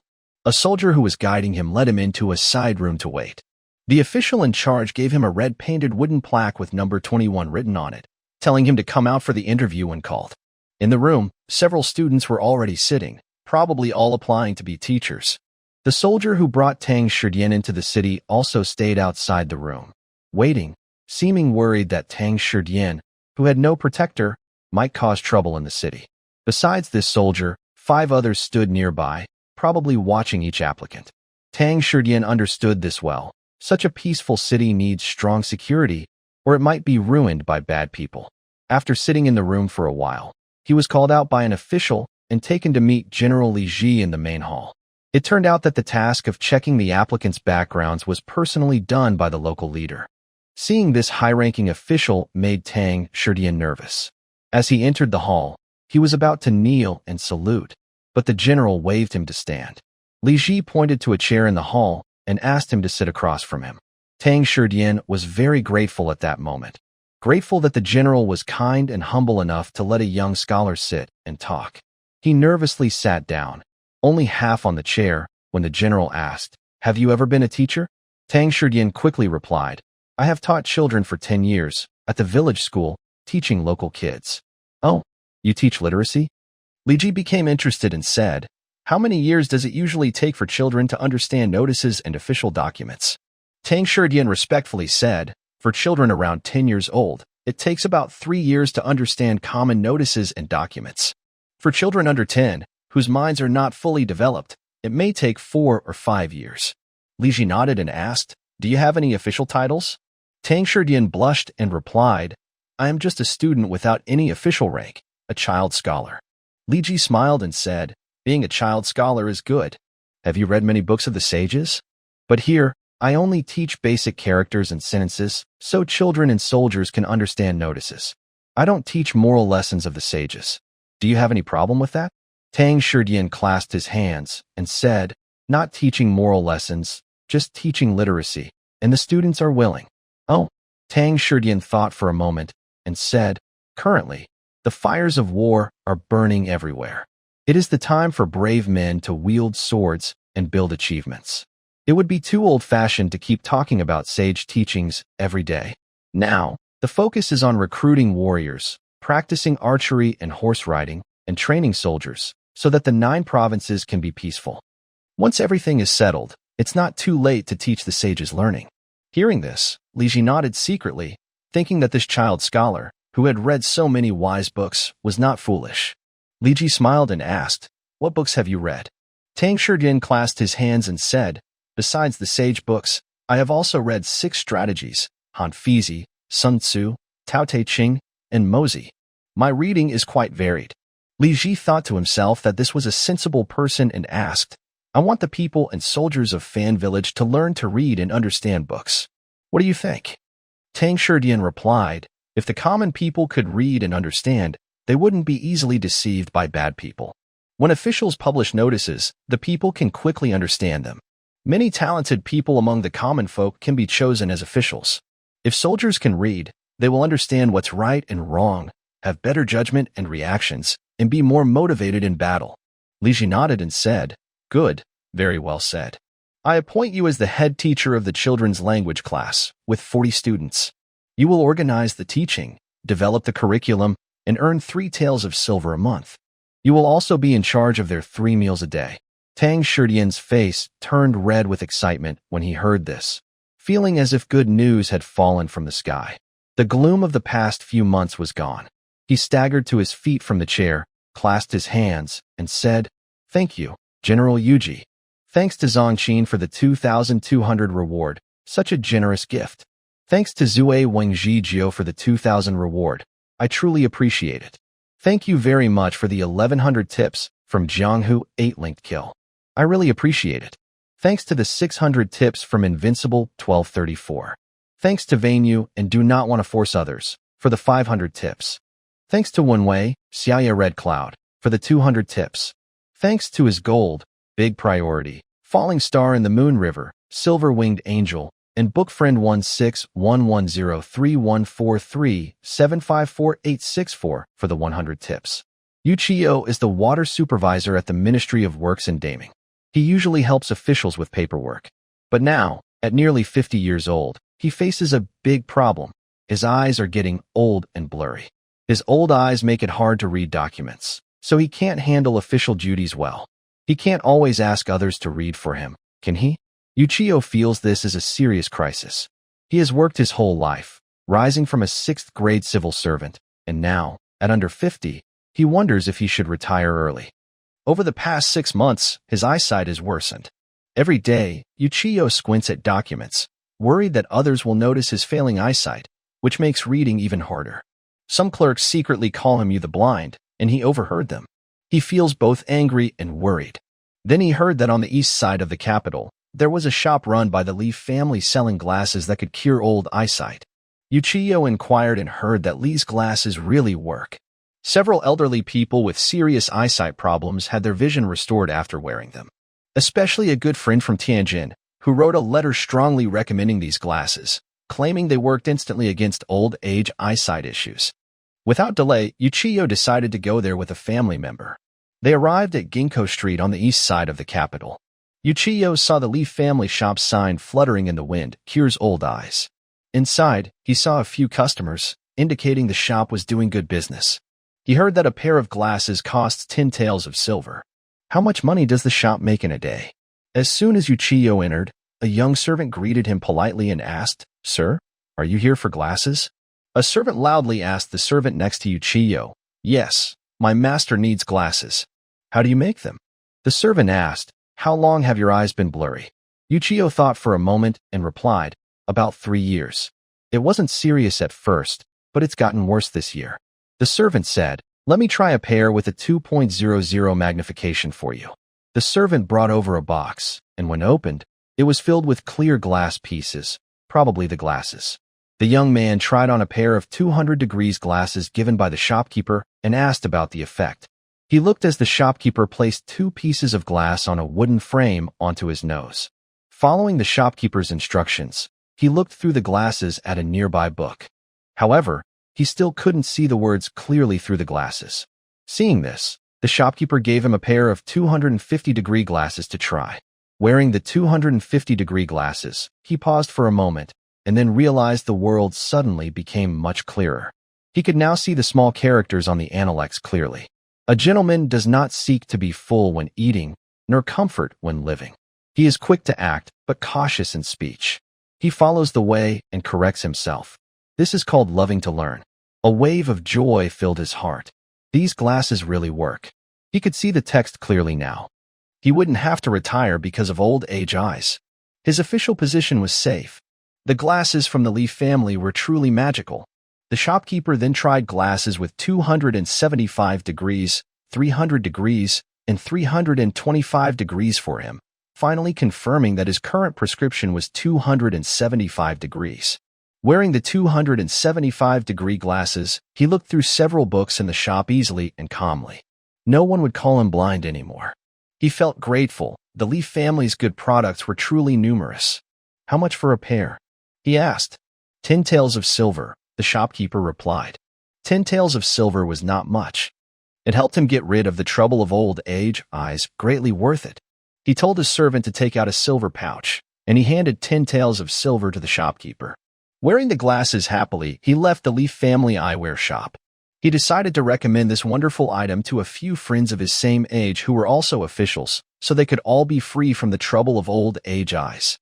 On November 19th, Li Ji's old age glasses business was gradually improving and making good profits. Li Ji sat down to review his income and expenses. Now, the glassware workshop's glass and tableware was his most profitable industry, earning about 17,000 taels of silver a month after deducting labor and material costs.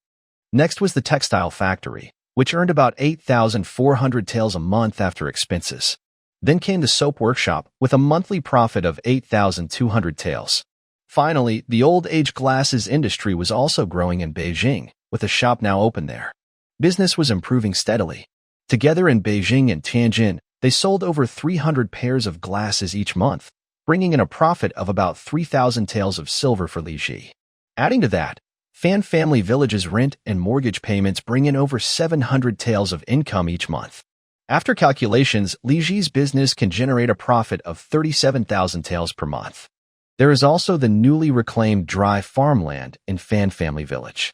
Li Ji invested over 50,000 taels of silver in the initial costs, expecting an annual income of over 30,000 taels. This means a monthly profit of nearly 3,000 taels. However, since the dry land's income has not yet been realized, it is not included in the current income and expenses. Li Ji's expenses are also large.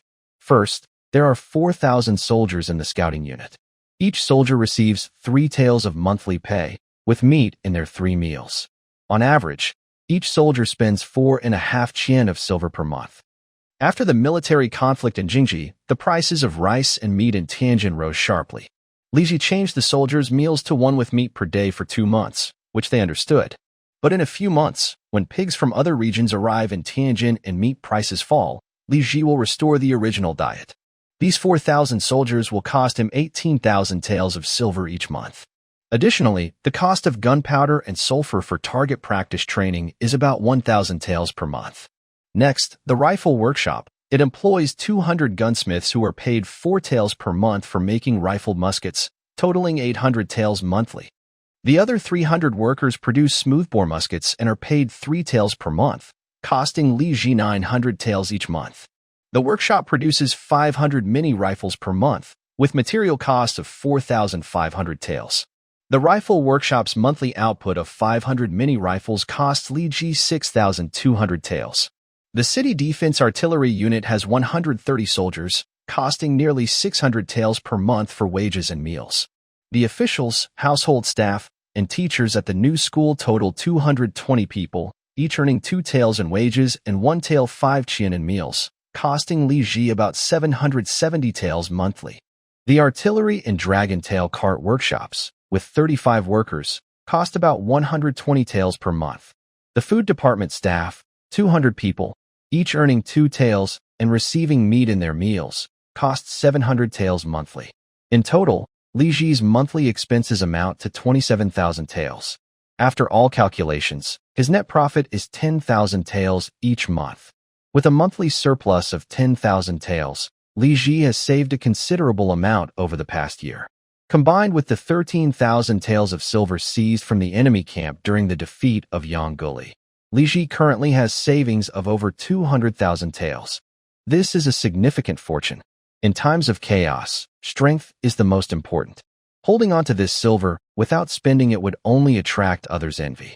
Now, Li Ji is a guerrilla general, managing his own unit of soldiers, with a troop of 1,000 men. By November, the military pay was distributed. Each month, soldiers received 1,000 taels of silver, averaging about 1 tael per soldier.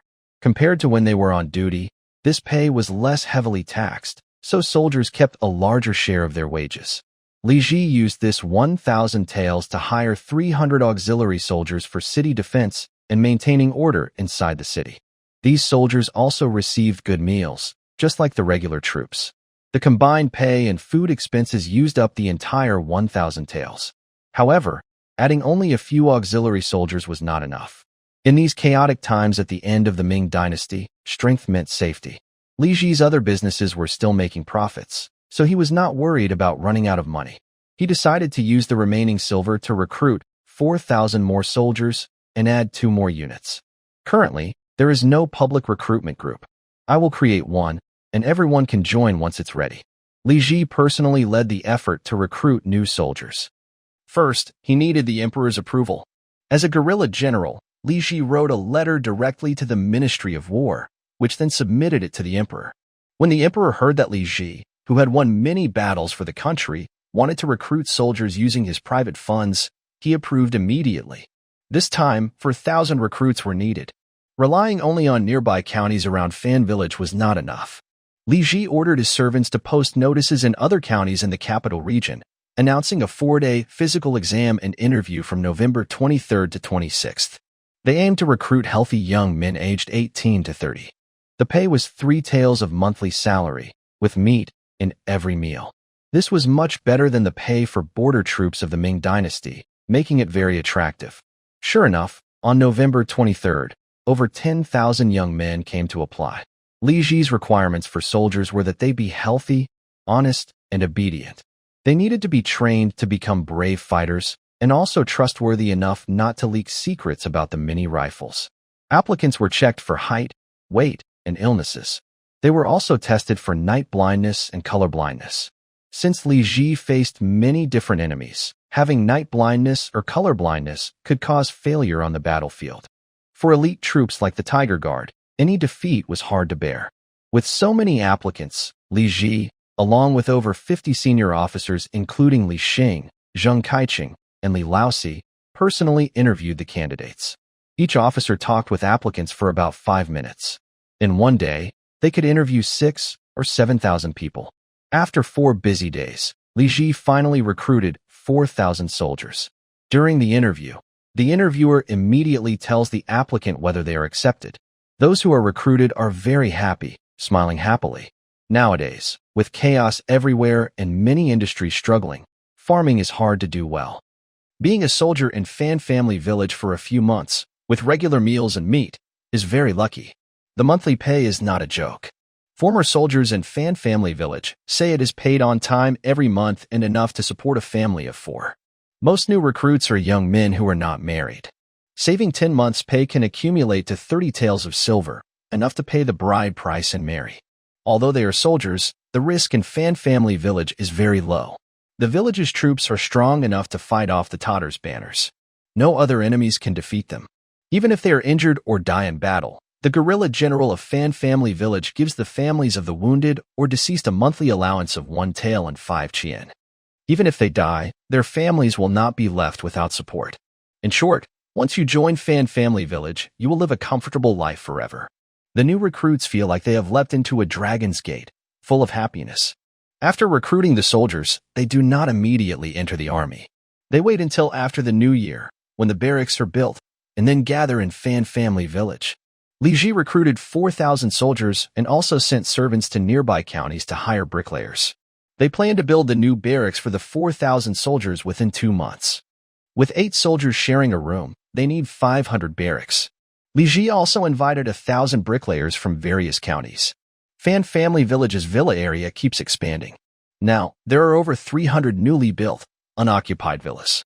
The bricklayers building the barracks can stay in these villas first. Lei San is the 3rd son in his family, with 2 older brothers above him. Lei San is an honest and simple boy. Usually, he is so quiet that even a punch from him wouldn't make a sound. He has a low status at home. His father doesn't like this quiet third son, thinking he is very different from him.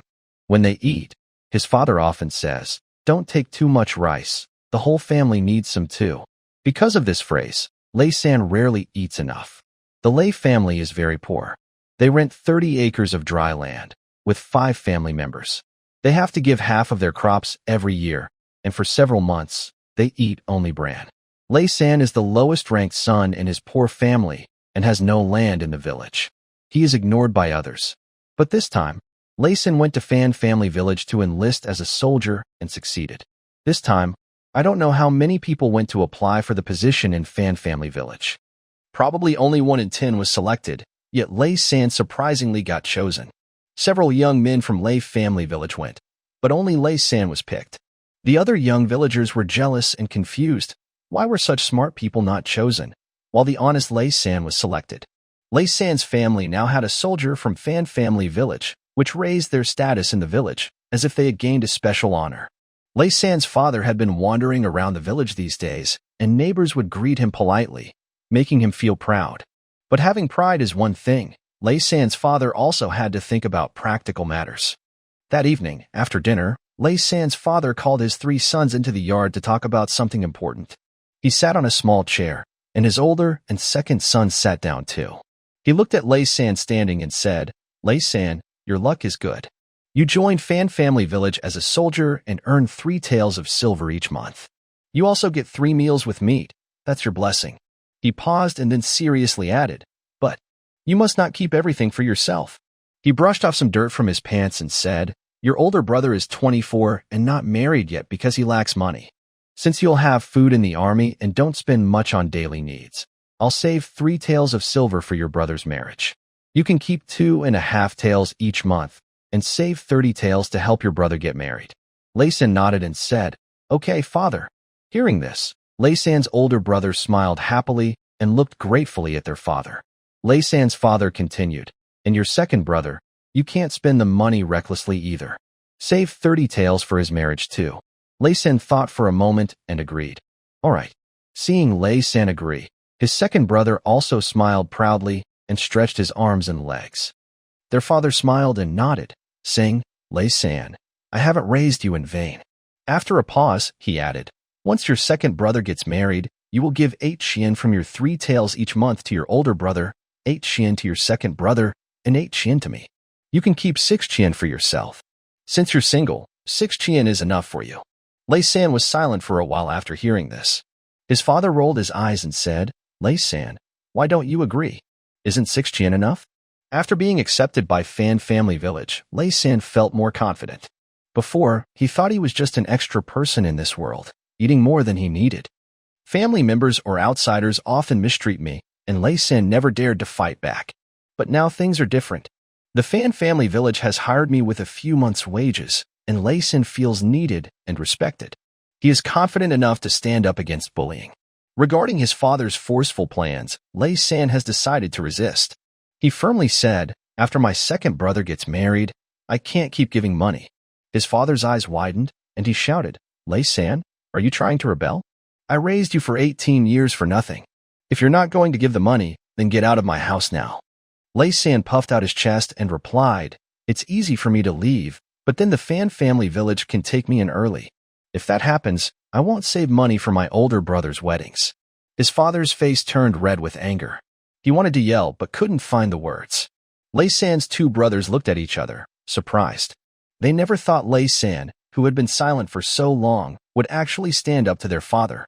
Lei San looked at his angry and shocked father and calmly said, "From now on, I will be a soldier in Fan Family Village. I am no longer just the useless third son of the Lei family, nor the fool who can't even eat enough. The money I save for my brothers is my way of helping the family. Don't think I'm stupid or easy to bully." After saying this, Lei San turned and walked into his room to sleep. Thank you very much for the generous tips from Jianghu 8 consecutive kills, 2,000 tips. So much. I really appreciate it. Thanks also to AVAV for 900 tips. Very grateful. Thanks to Brother Sherwee and Dr. Bad for 500 tips. Thank you. Thanks to Ira Linicus, Wenwei, and others for 200 tips. Thanks to the top-ranked player in the country, Ku Guawu, using whatever name, Book friend 1610302220000997. Wangue Tianya. Wench Qinghan. Invincible 1234. Xianyuan Wu. Big First. Shanshan Ruoxue. Taisan Wang. Danran Prabhua. And Yichen for 100 tips. After finishing the soldier recruitment work, Li Ji started working on boring machines. A boring machine is used to process holes in workpieces with holes. It appeared as early as the 15th century and was originally used for making cannons. A more modern and mature boring machine was invented in 1774 by the British Wilkinsons, initially for making gun barrels, later improved for processing steam engine cylinders. As an industrial designer, Li Ji naturally understands how boring machines work. Li Ji has now built a bearing, and making a boring machine was a natural step. Li Ji's machine is manually operated. After casting several gears for the transmission, he transferred the rotational force from human effort to the boring rod. The boring rod rotates steadily inside the bearing, and as it spins at high speed and moves forward, it gradually enlarges the hole in the workpiece. Using a boring machine to make holes in parts is much more accurate than drilling with a drill bit.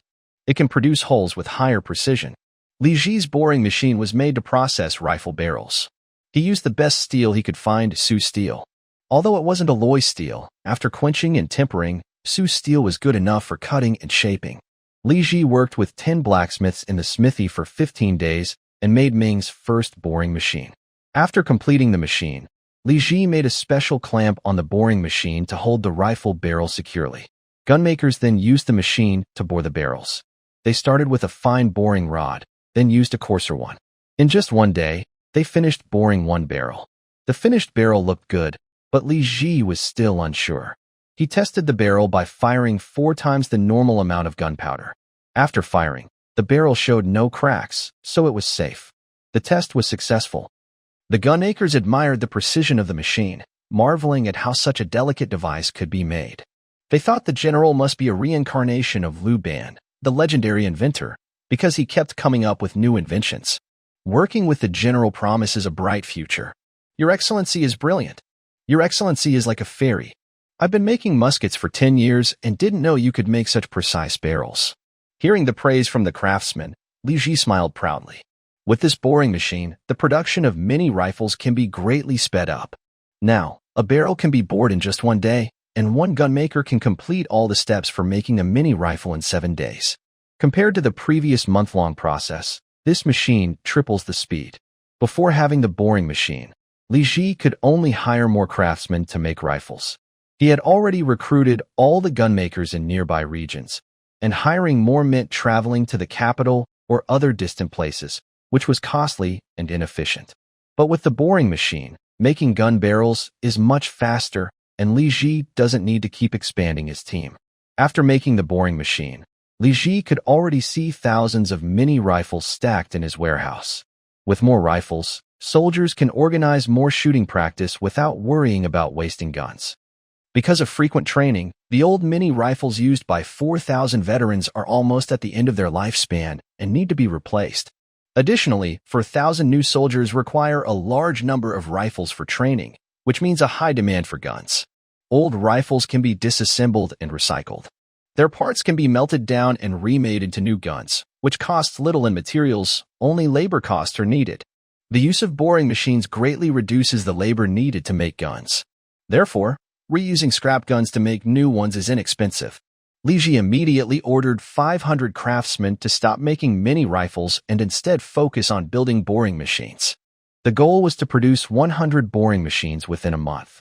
With these machines, the 500 craftsmen could take turns using them and produce over 2,000 mini rifles in a month, enough to train 8,000 soldiers.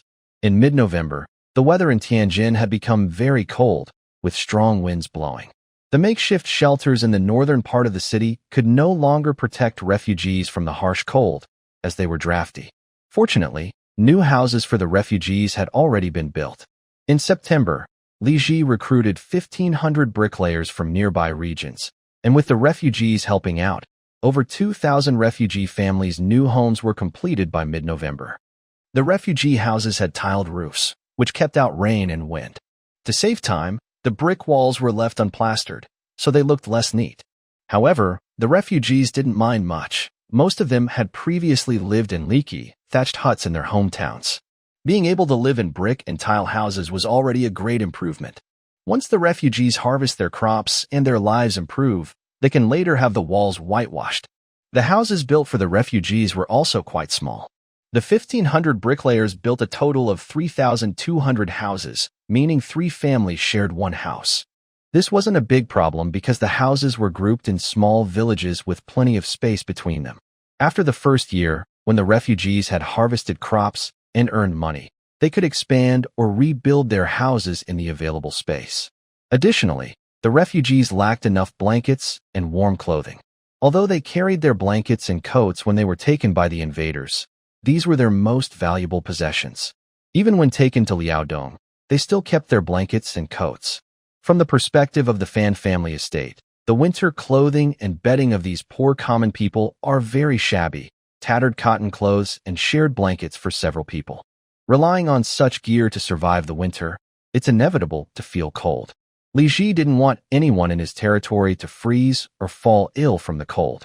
In October, he ordered people to buy 6,000 blankets from nearby counties and also commissioned 6,000 sets of standard cotton jackets for the soldiers of Fan family estate, with the words Fan family estate dyed on them. These items arrived by mid-November. Li Ji delivered them to the villages of the poor and distributed them. These cotton jackets were large, so the poor could make do and wear them. Of course, Li Ji also gave the poor sewing scissors and needles. If the jackets were too different in size, they could adjust them themselves. Women in the Ming dynasty knew how to sew and alter clothes. The farmers were happy to hear that the general was giving out winter clothes and happily went to collect them. Zheng Hui organized officials to record which households received how many blankets and sets of cotton clothes. These winter supplies were not given for free. Li Ji spent 5,000 taels of silver on these, which the farmers were expected to return after their first harvest. In the first year, farmers planted spring wheat, and each household could earn about 23 or 24 shur of grain. After eating, they could save about 10 shur of grain, worth 20 taels of silver, enough to buy some cotton clothes and blankets. Seeing that the poor lacked enough supplies for winter, Li Ji was worried they might run out of necessary items. So he borrowed 5 taels of silver from each household, letting them buy what they needed from merchants, with the agreement to repay with grain when they harvested wheat next year. The farmers gratefully took the silver but were reluctant to spend it, instead saving it. However, with money in hand, these poor farmers had some support if they truly faced difficulties. After settling the farmers, the weather quickly turned cold and winter arrived. Li Ji returned from the village of new farmers and entered the house. He saw Cui He sitting on the bed with a maid named Juer, embroidering a handkerchief. "You're back." When Cui He saw Li Ji, she happily put down the handkerchief and ran over to hug him. Cui He was a bit childish and very clingy. After getting married, she always wanted to stick close to Li Ji whenever she saw him. Li Ji patted Cui He's head and said, "Aren't I supposed to be bored when I'm not here?" "Boring to death." Cui He protested unhappily. Li Ji lowered his ear to Cui He's belly to listen to the baby's movements. He said, "Isn't there someone with you?" "It's been 6 months." Cui He tilted his head and said, "But he can't talk yet." After thinking for a moment, Cui He suddenly suggested, "Let's fly a kite?" Li Ji was surprised and asked, "Your belly is so big, can you fly a kite?" Cui He tiptoed and said, "You can do it. Just hold the string for me." Li Ji nodded and said, "All right, let's go." Seeing Li Ji agree, Cui He laughed happily. Li Ji found a big butterfly-shaped kite and had the 4 servants prepare a sedan chair to carry Cui He. He rode his horse ahead to lead the way. They reached a small hill covered with dry grass. Li Ji stopped his horse, opened the front curtain of the sedan, and let Cui He see him flying the kite. Li Ji wore a thick cotton coat and gloves and personally flew the kite.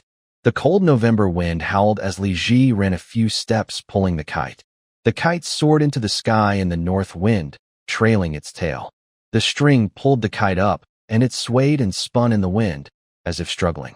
Li Ji quickly let out more string, guiding the kite higher and higher. Seeing how easily Li Ji managed to fly the kite, Cui He clapped and cheered. "Amazing! Amazing! Husband is so talented." Li Ji walked to the front of the sedan and handed the kite to Cui He, saying, "Here, you try to fly the string." Cui He blinked and took the kite. She looked a little nervous at first, her face serious. But as she gradually let out the string, her expression relaxed. Seeing the kite fly higher and higher in the sky, Cui became excited, smiling broadly. Li Ji watched Cui's excitement and thought to himself that she was a playful woman who loved flying kites. In another time, the 18-year-old Cui would just be a carefree college freshman. They played for about half an hour, letting out half of the string. Cui took a deep breath and said, "I'm so tired. Here, you take the kite back." Li Ji took the kite and slowly let out more string, pulling it back and forth in the wind. Cui watched happily from the sedan, clapping and praising now and then. After half an hour, Li Ji saw Cui was a bit tired and said, "Let's go back now." Cui nodded and said, "You're so good at this. Give me a hug." Li Ji entered the sedan and hugged Cui. Then he carefully gathered the string. Wu Ku put away his kite and rode his horse back to Fan Family Village with a group of people.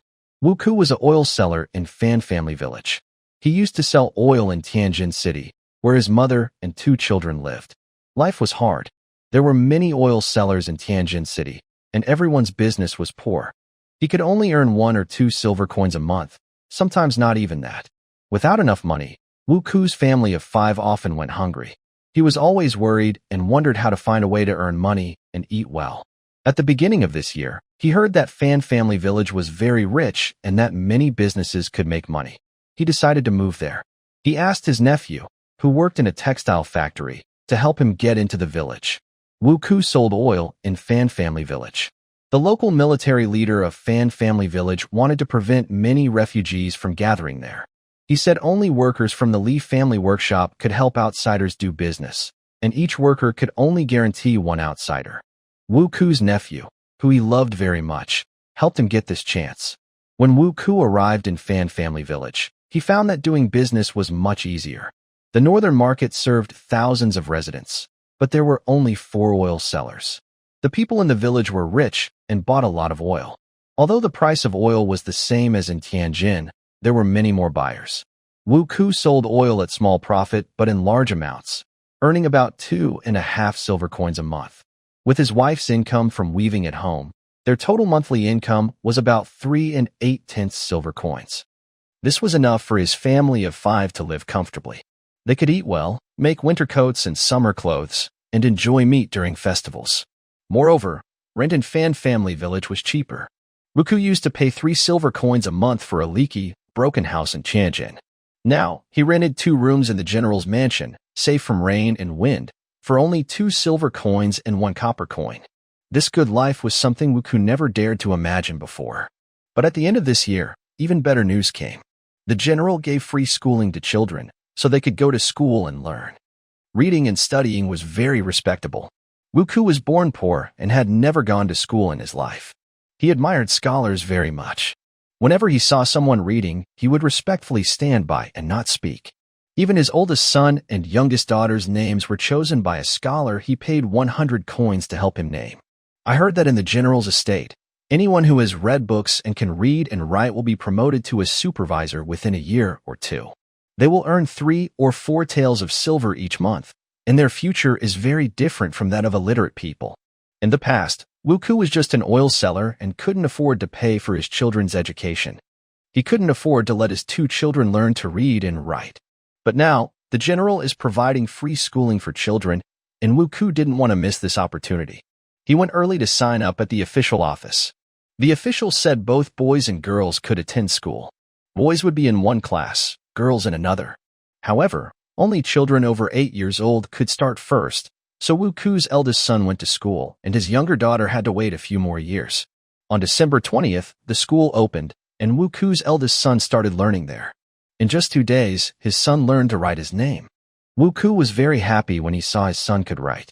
He took the writing and showed it off at the market in the northern city, telling everyone that his son was learning at school. People who saw his son's handwriting praised him and said he would be successful.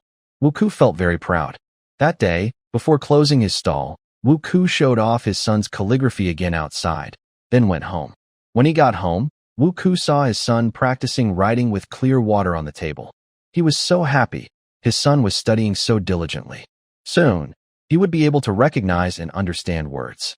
That meant his son would be successful. If his son grew up and could work for the general, he might even become a supervisor. Wuku pushed his oil cart to the side of the hall, then went to the table and asked his son, "Son, what are you writing?" Wuku's son looked up and said, "This is the new character the teacher taught me today. It's my father's name, Wuku's character." Wuku was very happy to hear this. He said, "I can't even write my own name, but you can write yours. That's really impressive." His son took out a piece of paper and said, "Father, I will teach you how to write your name." Wuku was delighted and said, "Good. Son, teach me how to write my name." His son took a blank sheet of paper, dipped his brush in ink, and wrote Wuku's name. Then he handed the 2 characters to Wuku and said, "Father, practice writing these characters with chopsticks." Seeing his son writing so skillfully, Wuku was overjoyed and said, "Great, great. My son is really talented. He will be more successful than me in the future." Thank you to Jianghu 8 Continuous Kill for the 2,000 donation. I really appreciate such a large donation. Thanks to Brother Sherhui for the 1,000 donation. Very grateful. Thanks to Wenwei. Thank you for the 600 tips. Thanks also to Book Friends 1606 2618 2606 for the 500 tips. Thanks to Xiaoya Hongyun for the 200 tips. Thanks to Shuiziyu Scy, Yunki Fengyang, Lumen Sanren, Wenshi Qinghan, Tianxiao Wudi 1234, Li Yunzong, Zhou Jielin, Zhouani, Xiaofeng Sa, and O Xiaoi O for the 100 tips each. Now, Li Ji has recruited 4,000 new soldiers. Each month, he spends over 19,000 taels of silver on them. On paper, there is a monthly deficit of about 2,000 taels.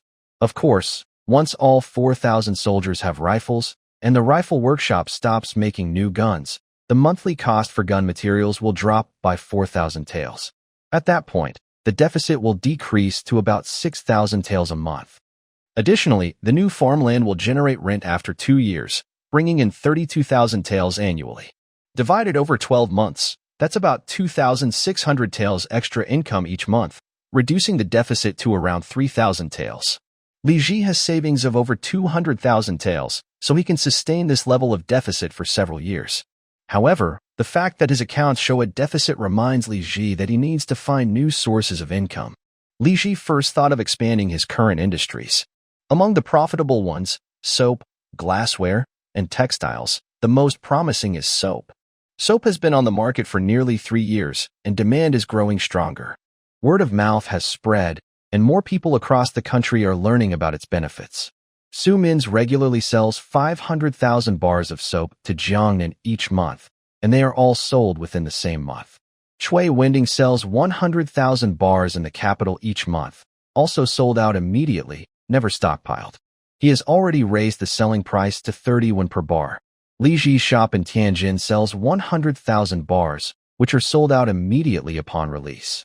Cheaper soap is resold by some merchants near Tianjin at high prices, around 30 yuan per bar.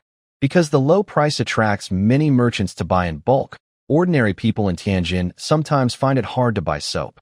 Li Ji understands the sales situation well and sees great potential in expanding the soap industry. He decides to double production, adding another 700,000 bars each month. This increase requires an additional 140 boxes of supplies, each box holding 5,000 bars. Furthermore, Li Ji plans to raise prices and sell soap to those who need it most. On December 25th, Li Ji visits his father-in-law's house and discusses expanding soap sales with Chui Wending and his younger brother-in-law Chui Changwu. 2 months without seeing Taishan, and he's become even more spirited. Chui Wending smiled and said, "Li Ji, you're getting better at talking. But talking alone isn't enough. I almost had bad luck because of you. Last month, when you fought Luo Zhending, he sent people to surround my house, almost breaking in and causing trouble." Li Ji cupped his hands and said, "Sorry for startling Taishan. I feel guilty." Chui Wending snorted and tapped the tea table, saying, "So, what do you want to talk about?" Li Ji cupped his hands again and said, "I'm here to discuss expanding soap sales with Taishan." When Chui Wending heard expand soap sales, his eyes lit up and a happy expression appeared on his face. But Chui Wending was a cautious man. His joy was only brief. He tapped the tea table and calmly asked, "How do you plan to expand?" Li Ji said, I plan to sell an additional 200,000 pieces of soap to Taishan each month. Hearing 200,000 pieces, Cui Wending's pupils widened with excitement. Currently, he sells 100,000 pieces a month, making a profit of over 1,000 taels. Increasing sales by 200,000 pieces would add over 2,000 taels to his profit. What day is it today? Why is Li Ji bringing such good news to him? Cui Wending didn't believe Li Ji would come to offer such a good deal voluntarily. He looked at his son, thought for a moment, and asked, How do you plan to sell these 200,000 pieces? Li Ji smiled and said, Including the original 100,000 pieces I sold to Taishan, all 300,000 pieces will be delivered at a price of 23 won each. So Li Ji wanted to raise the price. No wonder he came personally. Although selling soap at 30 won was already close to the limit, if it got much more expensive, ordinary people wouldn't buy it anymore. Cui Wending knew he couldn't raise the price further. But after a quick calculation, he realized that with 300,000 pieces, even with the price increase, his total profit would increase significantly. He was very happy inside. Though he was pleased, he pretended to be angry, slapped the table, and loudly said, Li Ji, you're just raising prices arbitrarily. Li Ji smiled and said, Right now, soap is in high demand, and in Tianjin City, those who really want soap can't buy it. I plan to raise the price across the board and sell soap to those who need it most. The soap I sell to Su Mints will also go up to 23 won, and in Tianjin shops, it will be sold at 25 won. Cui Wending snorted but said nothing. Li Ji smiled and said, Father-in-law, do the math. If you sell at 30 won per piece in the capital, the profit from selling 100,000 pieces would be 1,200 taels. Now, the total is expanded to 300,000 pieces. Even if I increase the cost price, you can still earn 2,100 taels, which is a much higher profit than before. When Cui Wending heard Li Ji's words, he stroked his beard without speaking. Li Ji looked at his younger brother-in-law, Cui Chongwu, and asked, What do you think, brother? Cui Chongwu smiled and looked at his father, Cui Wending. Cui Wending closed his eyes and thought for a moment, then said, Li Ji, selling 300,000 pieces in the capital city is impossible. I will definitely need to open new shops in other big cities nearby, which is quite troublesome. You can't just raise the price so much at once, lower it a bit. Li Ji smiled and said, Opening a few more shops isn't a problem. Just send someone to rent some storefronts. Now, the soap's reputation has spread to all the counties and districts. Once it's shipped, sales will spread quickly. Honestly, I am currently short of money. I'm waiting for the soap to increase in price to fill the government's budget gap. If Mount Tai refuses to raise the price, I will sell it to Mount Tai at the original price for 100,000 pieces. The extra 200,000 pieces I will sell to others. He paused and then said, Soap costing 23 coins per piece. Many people are waiting to buy. Hearing this, Cui Wending quickly said, Don't sell to others. Definitely not. If I were in charge, I'd do the same. After a moment, Cui Wending asked, Can't the price be lowered at all? Li Ji shook his head. Cui Wending slapped the tea table and said, Fine. Then take your 300,000 pieces at 23 coins each. Chanwu, this month, we won't celebrate the new year. Let's go to different counties to open shops. The new capacity of 200,000 soap pieces was given to Cui Wending, and Li Ji decided to entrust 500,000 pieces to Su Mints. Currently, Su Mints is working with Yishirsho in the capital city, leaving only 5 shopkeepers and dozens of helpers in Tianjin to manage the business. Li Ji wrote a letter to Su Mints, saying he would sell another 500,000 pieces of soap, but the price would be raised to 23 coins each. After transporting the soap via the canal to Suzhou and Hangzhou, Su Mints sold it, with the selling price reaching 30 coins per piece. However, transporting via the Grand Canal incurred shipping costs for the boatman. After deducting shipping and labor costs, his profit per soap was only about 10 coins, totaling 5,000 taels per month. Raising the price to 30 coins per piece made it hard to sell more. Now, with the price increased, Su Mints' profit per piece was only about 5 coins. Although Li Ji doubled the price, his overall profit only increased by a few hundred taels. However, Yishirsho is no longer the patrol governor and cannot protect Li Ji anymore. At the current selling price, soap is still a good product. Li Ji continues to do business with Su Mints, which shows his loyalty. Su Mints is a straightforward person. When he received the letter, He didn't say much, but quickly sent back a reply agreeing with Li Ji's suggestion. This way, Li Ji solved the sales problem for the new soap production capacity. After planning to double the capacity and raise the prices, Li Ji aims to sell 1.4 million bars of soap per month. He expects profits to increase from 8,200 taels to 23,000 taels. As long as deliveries go smoothly, Li Ji's accounts will no longer show a deficit. Li Ji began recruiting 200 new workers to expand the soap factory's capacity. Li Ji decided to build a pig farm outside Fanjia village. Originally, there were many wealthy families in the capital and Tianjin, with huge demand for meat. Nearby farmers raised pigs and sheep to supply these wealthy people, and the prices for pork and mutton were relatively stable. Although Fanjia village consumed over 2,000 jin of meat daily, this was not too much compared to the large number of aristocrats and officials in the capital. The capital had over 1 million residents, including at least 100,000 officials and nobles who ate meat daily, creating a huge demand for pigs and sheep. Correspondingly, many farmers near the capital supplied these officials and nobles with pork and mutton. If the pigs near Fanjia village ran out, traders would bring pigs from around the capital. Fanjia village was only about 100 miles from the capital, and hiring a cart to transport 4 pigs would cost only a few hundred won.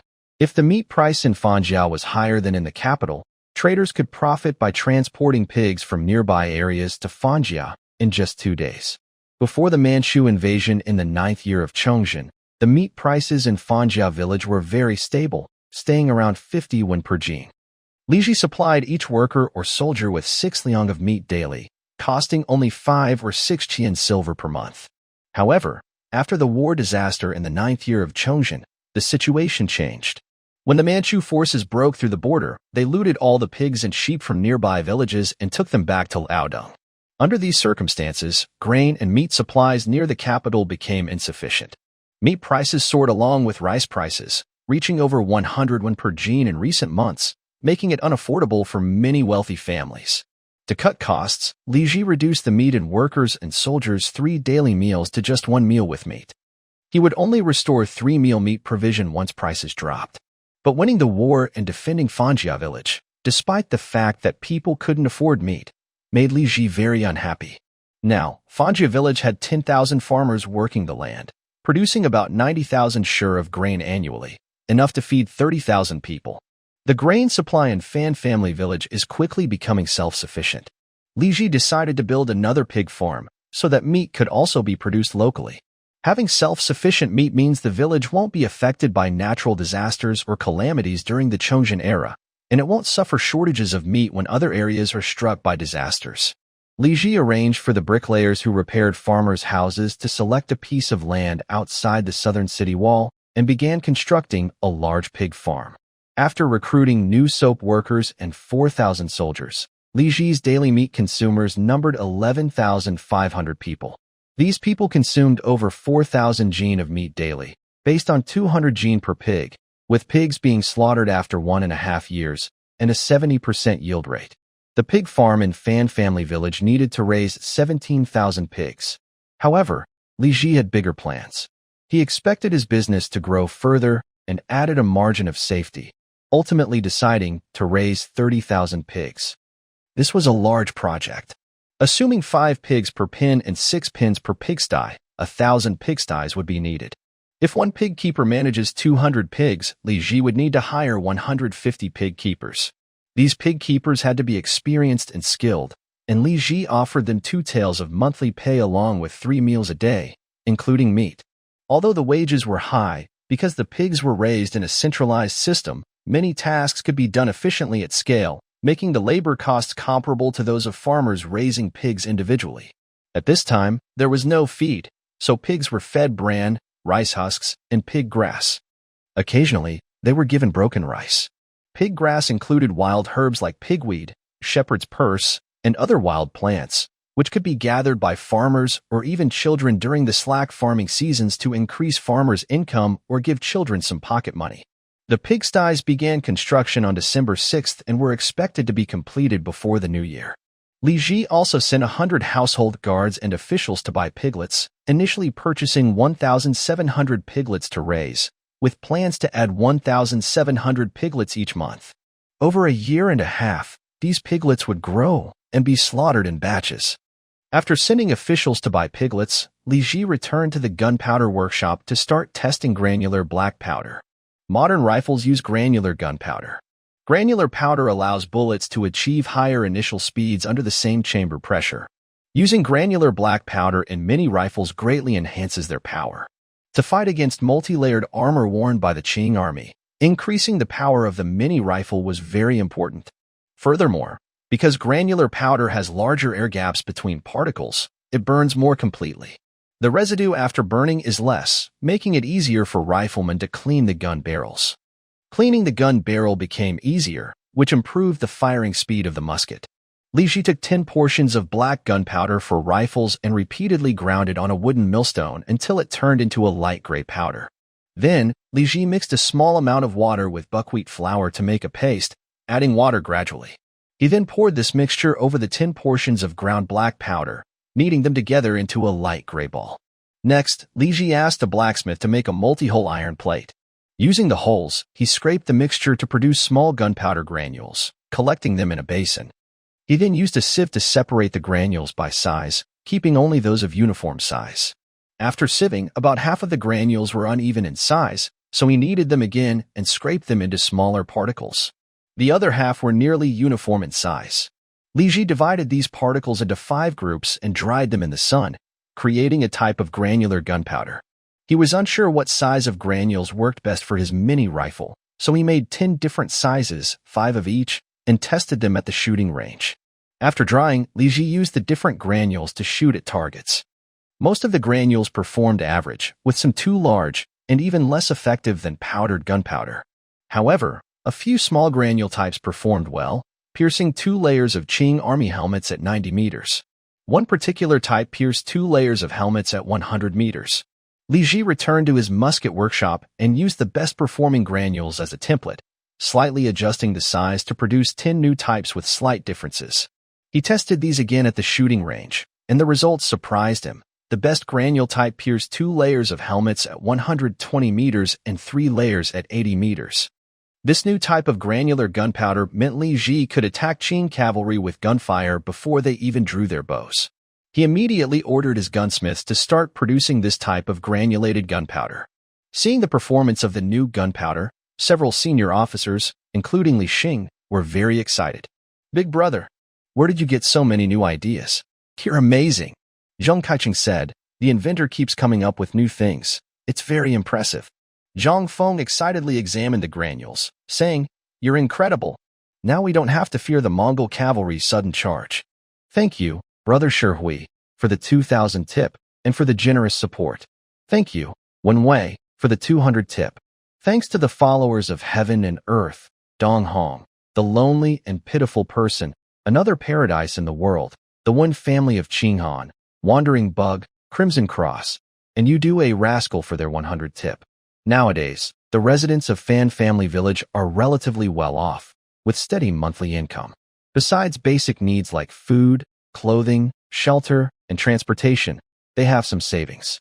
However, the entertainment options in Fan Family Village are still limited. Aside from a few restaurants and tea houses, there aren't many places to go. Looking at how other cities in Ming built their facilities, Li Ji decided to build a temple in Fan Family Village so people could burn incense and pray. The temple was named Shangqing Temple, dedicated to Taoist gods. It was built in the east part of the city.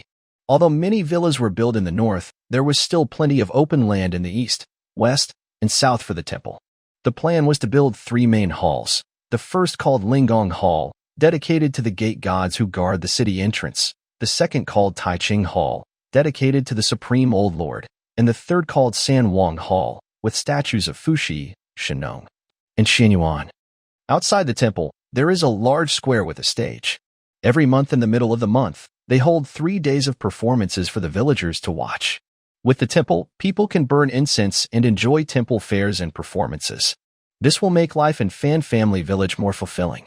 Li Ji assigned the construction of the temple to the 1,000 bricklayers and carpenters who had finished building the military camp. He planned to complete it in 2 months.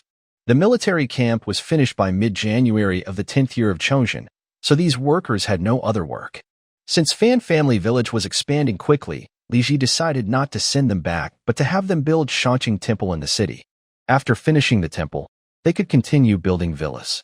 Overall, there was always something for them to do in Fan Family Village. On January 16th of the 10th year of Chongzhen, 4,000 new soldiers joined Fan Family Village's army. With these 4,000 soldiers, Li Ji's forces grew to 8,000, greatly increasing his strength. He divided these 8,000 soldiers into 4 regiments. The 2 new regiments were named the Bandit Dispersing Regiment and the Regiment. Li Ji appointed Lao Si Li as the leader of the Bandit Dispersing Regiment and Zhong Feng as the leader of the regiment. Li Ji himself no longer served as the leader of the Xianfeng Regiment, instead becoming the commander of the Tiger Guard Division. He promoted Li Xing to lead the Xianfeng Regiment and appointed Zhang Kai as the leader of the Break Enemy Regiment.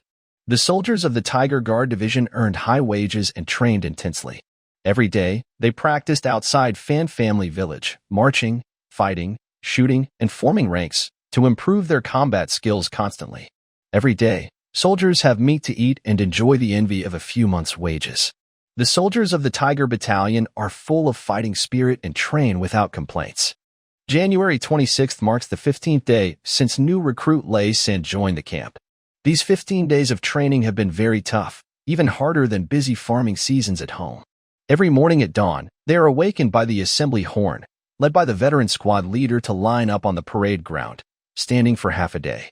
After lunch, they practice shooting in the afternoon, firing 10 rounds each, then go on outdoor marches, covering 30 miles. But Lei San feels fulfilled and even finds it exciting. The camp is full of competition, and everyone works hard to be the best. For example, in shooting practice, different new recruit squads compete to see which squad has the highest shooting accuracy. If your squad performs well and ranks in the top 2 among the 8 squads, they get a reward, an extra piece of meat for all soldiers that evening and the next noon. Conversely, the 2 worst squads get 1 piece less. The outdoor drills are similar. Squads compete to see who arrives at the destination first. If a squad arrives in the top 2, each soldier gets an extra piece of meat for dinner and lunch the next day. The last 2 to arrive get 1 piece less. Being a soldier is about enjoying hearty meals and good meat, so the squad leaders are motivated by these rewards, encouraging the new soldiers daily, like they are full of energy, to avoid falling behind. This is a team competition, but individual soldiers also compete. The squad leader said that every half-month, soldiers review their training results. The best soldier in each squad can wear a red ribbon on their right arm, showing they are an elite soldier. Elite soldiers get an extra piece of meat and vegetables for the next half-month and stand at the front during formations. Today is the first personal training review day for Lei San's squad. In these 15 days, Lei San has performed very well. He scores over 9 points in every formation practice. Each squad leader grades the soldiers from 0 to 10. Lei San has achieved over 9 points every day, which is considered excellent. Only 3 out of 7 new soldiers in the squad have done this. He also shoots very well. After 15 days of practice, Lei San can hit 6 out of 10 shots from 70 steps away. Only 3 soldiers in his squad have achieved this. Most importantly, only 2 soldiers in Lei San's squad excel both in formation and shooting, Lei San himself and a new soldier named Qin Laoda. Lei San scored 213 points in 14 days, while Qin Laoda scored 211 points, and they were tightly competing. Today is the last day of the 15-day personal review. The shooting competition at noon is the final battle to determine who wins between Lei San and Qin Laoda. Lei San stands on the shooting range, takes a deep breath, and raises his familiar mini-rifle. He opens one end of the medicine packet, pulls the firing pin, pours in the primer, clears the barrel, tears open the other end of the packet, pours in granular gunpowder, presses the powder, loads the bullet, presses the bullet, and skillfully completes the preparations. He aims at the human-shaped wooden target 70 steps away. With a bang, the gun fires, smoke billows out, and Lei San shoots the bullet. He clears the chamber, reloads, and confidently fires the second, third, and fourth shots, completing a total of 10 shots. After firing all 10 shots, everyone puts down their rifles, and the squad leader walks to the 100-meter target to check the results. Lei San, 8 shots hit the target. Hearing the squad leaders shout, Lei San excitedly clenches his fist. 8 shots hitting the target is his best score so far, and he believes he can use this to beat Qin Laoda. Sure enough, when the squad leader looks at Qin Laoda's target and calls out, Qin Laoda, 6 shots hit the target. Hearing this, Lei San smiles happily. He hit 2 more shots than Qin Laoda and knows he has won. Besides the disappointed Qin Laoda, 5 classmates gather around Lei San. Lei San won. Good job, Lei San. Lei San has been an excellent soldier for half a month. The squad leader walks over, smiles, pats Lei San on the shoulder, and ties a red ribbon on Lei San's right arm. Good job, Lei San. For the past half month, you've been our squad's top soldier.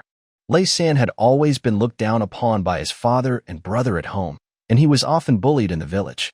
This was the first time in his life that someone valued him so much and praised him so highly. He looks at his classmates around him and grins sincerely. After tying the red ribbon, Lei San realizes that wherever he goes, he becomes the focus of attention. When he goes to the dining hall to eat, other soldiers occasionally glance at his right arm with a hint of envy in their eyes. Even the cook serving food in the hall becomes more polite when he sees Lei San's red ribbon. Top soldier, add a little more meat, a little more vegetables. Serve it well. Lei San looks at the big piece of pork belly in his bowl and grins even wider. Thank you to the Zhiweng Zhijio for the 10,000 tips, another big tip, and now I am a hall master. This is the first time I have become a hall master while writing my book. Thank you very much. On January 20th, the 10th year of Chongzhen, after the Lantern Festival, the position of Tianjin Patrol Governor, which had been vacant for a month, finally had a new appointee, Fan Jia Wang's hero from the Great Victory. Tianjin Military Preparedness Director Zhang Danbei was promoted to Vice Minister of War and appointed as Tianjin Patrol Governor. When people heard this news, officials in Tianjin had mixed feelings. Some envied Zhang Danbei's quick promotion, while others were jealous. Most were happy because a local official familiar with Tianjin's situation would likely respect existing interests and not try to take others' share.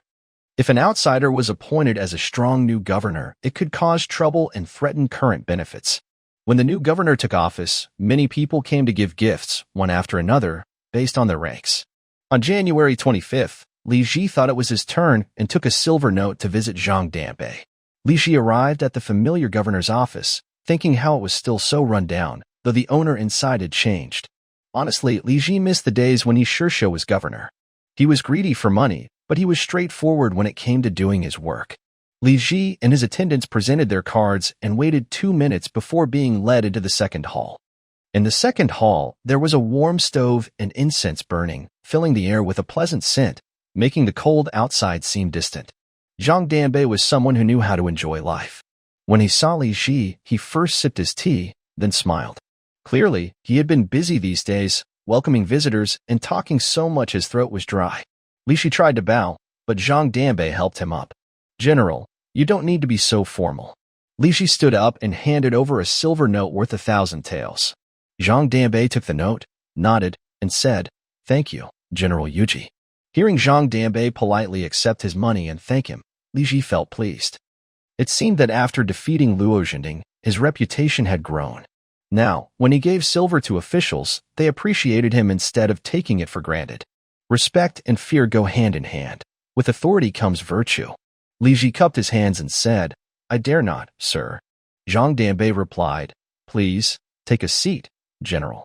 Li Ji sat on a chair and heard Shadenbai ask, "If the guerrilla general hadn't won a big victory at Fanjiazwang against Yongguli, I wouldn't be able to become the governor. Honestly, this position is all thanks to the guerrilla general's efforts." After a pause, Shadenbai said, "That day, I saw so many heads of Eastern slaves, I was truly shocked." Li Ji cupped his hands and replied, "Sir, as the military commander at that time, you had great strategic skills. Your promotion to governor is well-deserved. It's not just my achievement." Shadenbai smiled and then said, "I heard the guerrilla general is cultivating farmland? How many acres?" Li Ji cupped his hands again and said, "I bought 90,000 acres of wasteland, planning to turn it into dry fields and rent it to 10,000 disaster victims. In the second year, these dry fields will start producing grain for the military, and each year, I will deliver about 1,800 bushels of grain." Hearing that he could produce 1,800 bushels of grain, Shadenbai was very pleased and rubbed his palms together. Currently, many military households were fleeing, and the grain allocated for military use in Tianshu was decreasing each year. The grain Li Ji contributed would improve his official record significantly. If every military officer in Tianshu did similar land development, he might even get promoted. Thinking of this, Shadenbai looked at Li Ji with more friendliness. Li Ji was generous and capable of making achievements, making him a good subordinate. Great job, guerrilla general. Now, with serious grain shortages everywhere, you are helping the country. Governor, you flatter me. Li Ji had just defeated Luo Zhending and was at the height of his fame. Since Shadenbai was newly promoted and cautious in his work, he was very polite to Li Ji. Even if Shadenbai wanted to make a strong start in his new position, he wouldn't target someone as capable as Li Ji. Li Ji had no particular requests for Shadenbai. Seeing his politeness, he thought Shadenbai was wise in reading the situation. After a few words, Li Ji took his leave. Back at Fanjiazwang, Zheng Hui reported that a family outside the city in Diyuan village had suddenly disappeared. Zheng Hui looked a bit nervous and explained carefully. The missing family consisted of 5 members. They were refugees Li Ji had rescued from the Tatars last year. Recently, the farmers of Diyuan village worked on water channels during the day and stayed at home at night. But this family was different. They liked to go out at night to gather pig grass, all 5 together. 2 days ago, when they were working on the water channels, they were absent. When officials went to their house to check, they found the house empty. Until today, this family has not returned. This family of 5 was not robbed. Everything inside the house was intact, including the 5 taels of silver in the chest, which no one had touched. Since they had no valuable items on them, it was unlikely anyone would have bad intentions toward them. Yet, the 5 family members disappeared from Fan village without a trace. Li Ji listened to Zheng Hui and was momentarily stunned. Could it be that this family found Fan village inconvenient and decided not to return home? If so, they should have taken their belongings. But now, even their cotton clothes and quilts were missing. Li Ji sat on a chair, thinking for a while. After a few minutes, he suddenly clapped his thigh and said loudly, "Oh no, spies have entered the city." That evening, this family went out with baskets to gather pig feed. They had no valuables, only a waist badge. The sudden disappearance of the family could only mean that bad people had taken their waist badge. These bad people probably used the badge to sneak into the city to gather intelligence. They would then use the badge to enter the city, gather information, and sneak out over the city wall at night. Zheng Hui was stunned but quickly reacted and said, "Yes, sir. Since this family had no silver, it must have been spies who entered the city, killed them, and took their waist badges." After a pause, Zheng Hui asked, "Sir, who would send spies to gather intelligence on Fan village and be so ruthless?" Li Ji stood up and said, "I suspect it's the Eastern. Only the Eastern could organize spies to gather intelligence and commit such acts of killing and stealing waist badges. Their secret agents are everywhere in northern Ming borders. No major event in Ming is hidden from the Eastern. Whenever bandits are in trouble, the Eastern can conveniently invade and loot, saving the bandits." Li Ji defeated the Zhengwang banner, so Emperor Taiji would definitely send people to gather intelligence. These 5 family members must have fallen into the hands of the Eastern. Li Ji loudly ordered, "Zheng Hui, send orders to close all 4 city gates, have soldiers patrol the walls, and organize searches inside the city. Search house by house until we find the family's missing waist badge." Zheng Hui quickly went to deliver the orders. Li Ji paced back and forth in the main hall, thinking about this matter. It's not easy for spies to sneak into the city. Since last year, strict security measures have been in place at Fan village. Without a waist badge or a residence guarantee, no one could enter. A child's waist badge cannot be used by adults, and a woman's badge cannot be used by men. Even if spies killed a family and stole their badge, they could only use 2 adult badges to blend in and enter the city. Moreover, the badge number hides a pattern. Without knowing the details, it is impossible to forge a badge. This matter is not a big deal, and the enemy's methods are not very clever. Now that I am paying attention, their attempt to gather intelligence will surely fail. What worries Li Ji more is that the enemy has noticed him. His small guerrilla unit has already damaged the banners of the Zhenghuang banner, which has attracted the enemy's attention. This is not a good thing. For example, Li Ji will need to tighten security measures in the future. Li Ji issued an order, and soldiers across the city began to search everywhere for spies. Li Ji anxiously waited in the government office. Soon, he received news. At noon, Li Xing brought in 2 men with ropes. "Big brother, we caught a spy. It's someone from the Eastern tribe. Thanks to Wen Wei. for the 200 donation. Thanks to Chishu Rue Dao, new style shockwave. When's Qing Han, Hesia staring at my name. Flip Liu, 74 era, Song Tian's crime. I am Zhukov, Zhouani, and book friend 16102, 21216, 11717 for the 100 donations. In Izhou, north of the Korean peninsula, a large army is marching northward. This is the Qing army returning home after conquering Korea. The long line of soldiers is endless, filled with armor-clad soldiers riding horses. In the middle of the procession is Emperor Taiji's. First past the front are 600 soldiers from the Qing Emperor's personal guard, called Gabu Shixian Chaoha. They are all dressed in black armor and black plumes, riding fine horses. Each unit of Gabu Shixian Chaoha only has 2 men, chosen for their bravery, and they serve as the Emperor's personal guards. Leading the way are the Gabu Shixian Chaoha, followed by a team carrying 10 decorated silk umbrellas. Each umbrella is painted with 5 colors and looks very splendid, walking behind the cavalry. Behind the silk umbrellas are 10 tall banners with gold dragons. These golden banners are much taller than ordinary banners and woven gold banners, only held by the strongest soldiers. At this moment, the dragon banners hang with long tassels, swaying as the soldiers carry them forward. Further back are 10 small banners with gold dragons, followed by 6 double dragon fans and 4 single dragon fans, all held by soldiers dressed in bright clothes. Behind the banners and fans, there is a procession of soldiers holding various weapons, including leopard-tailed guns, horses, bows and arrows, golden axes, stars, imperial staffs, and my staff.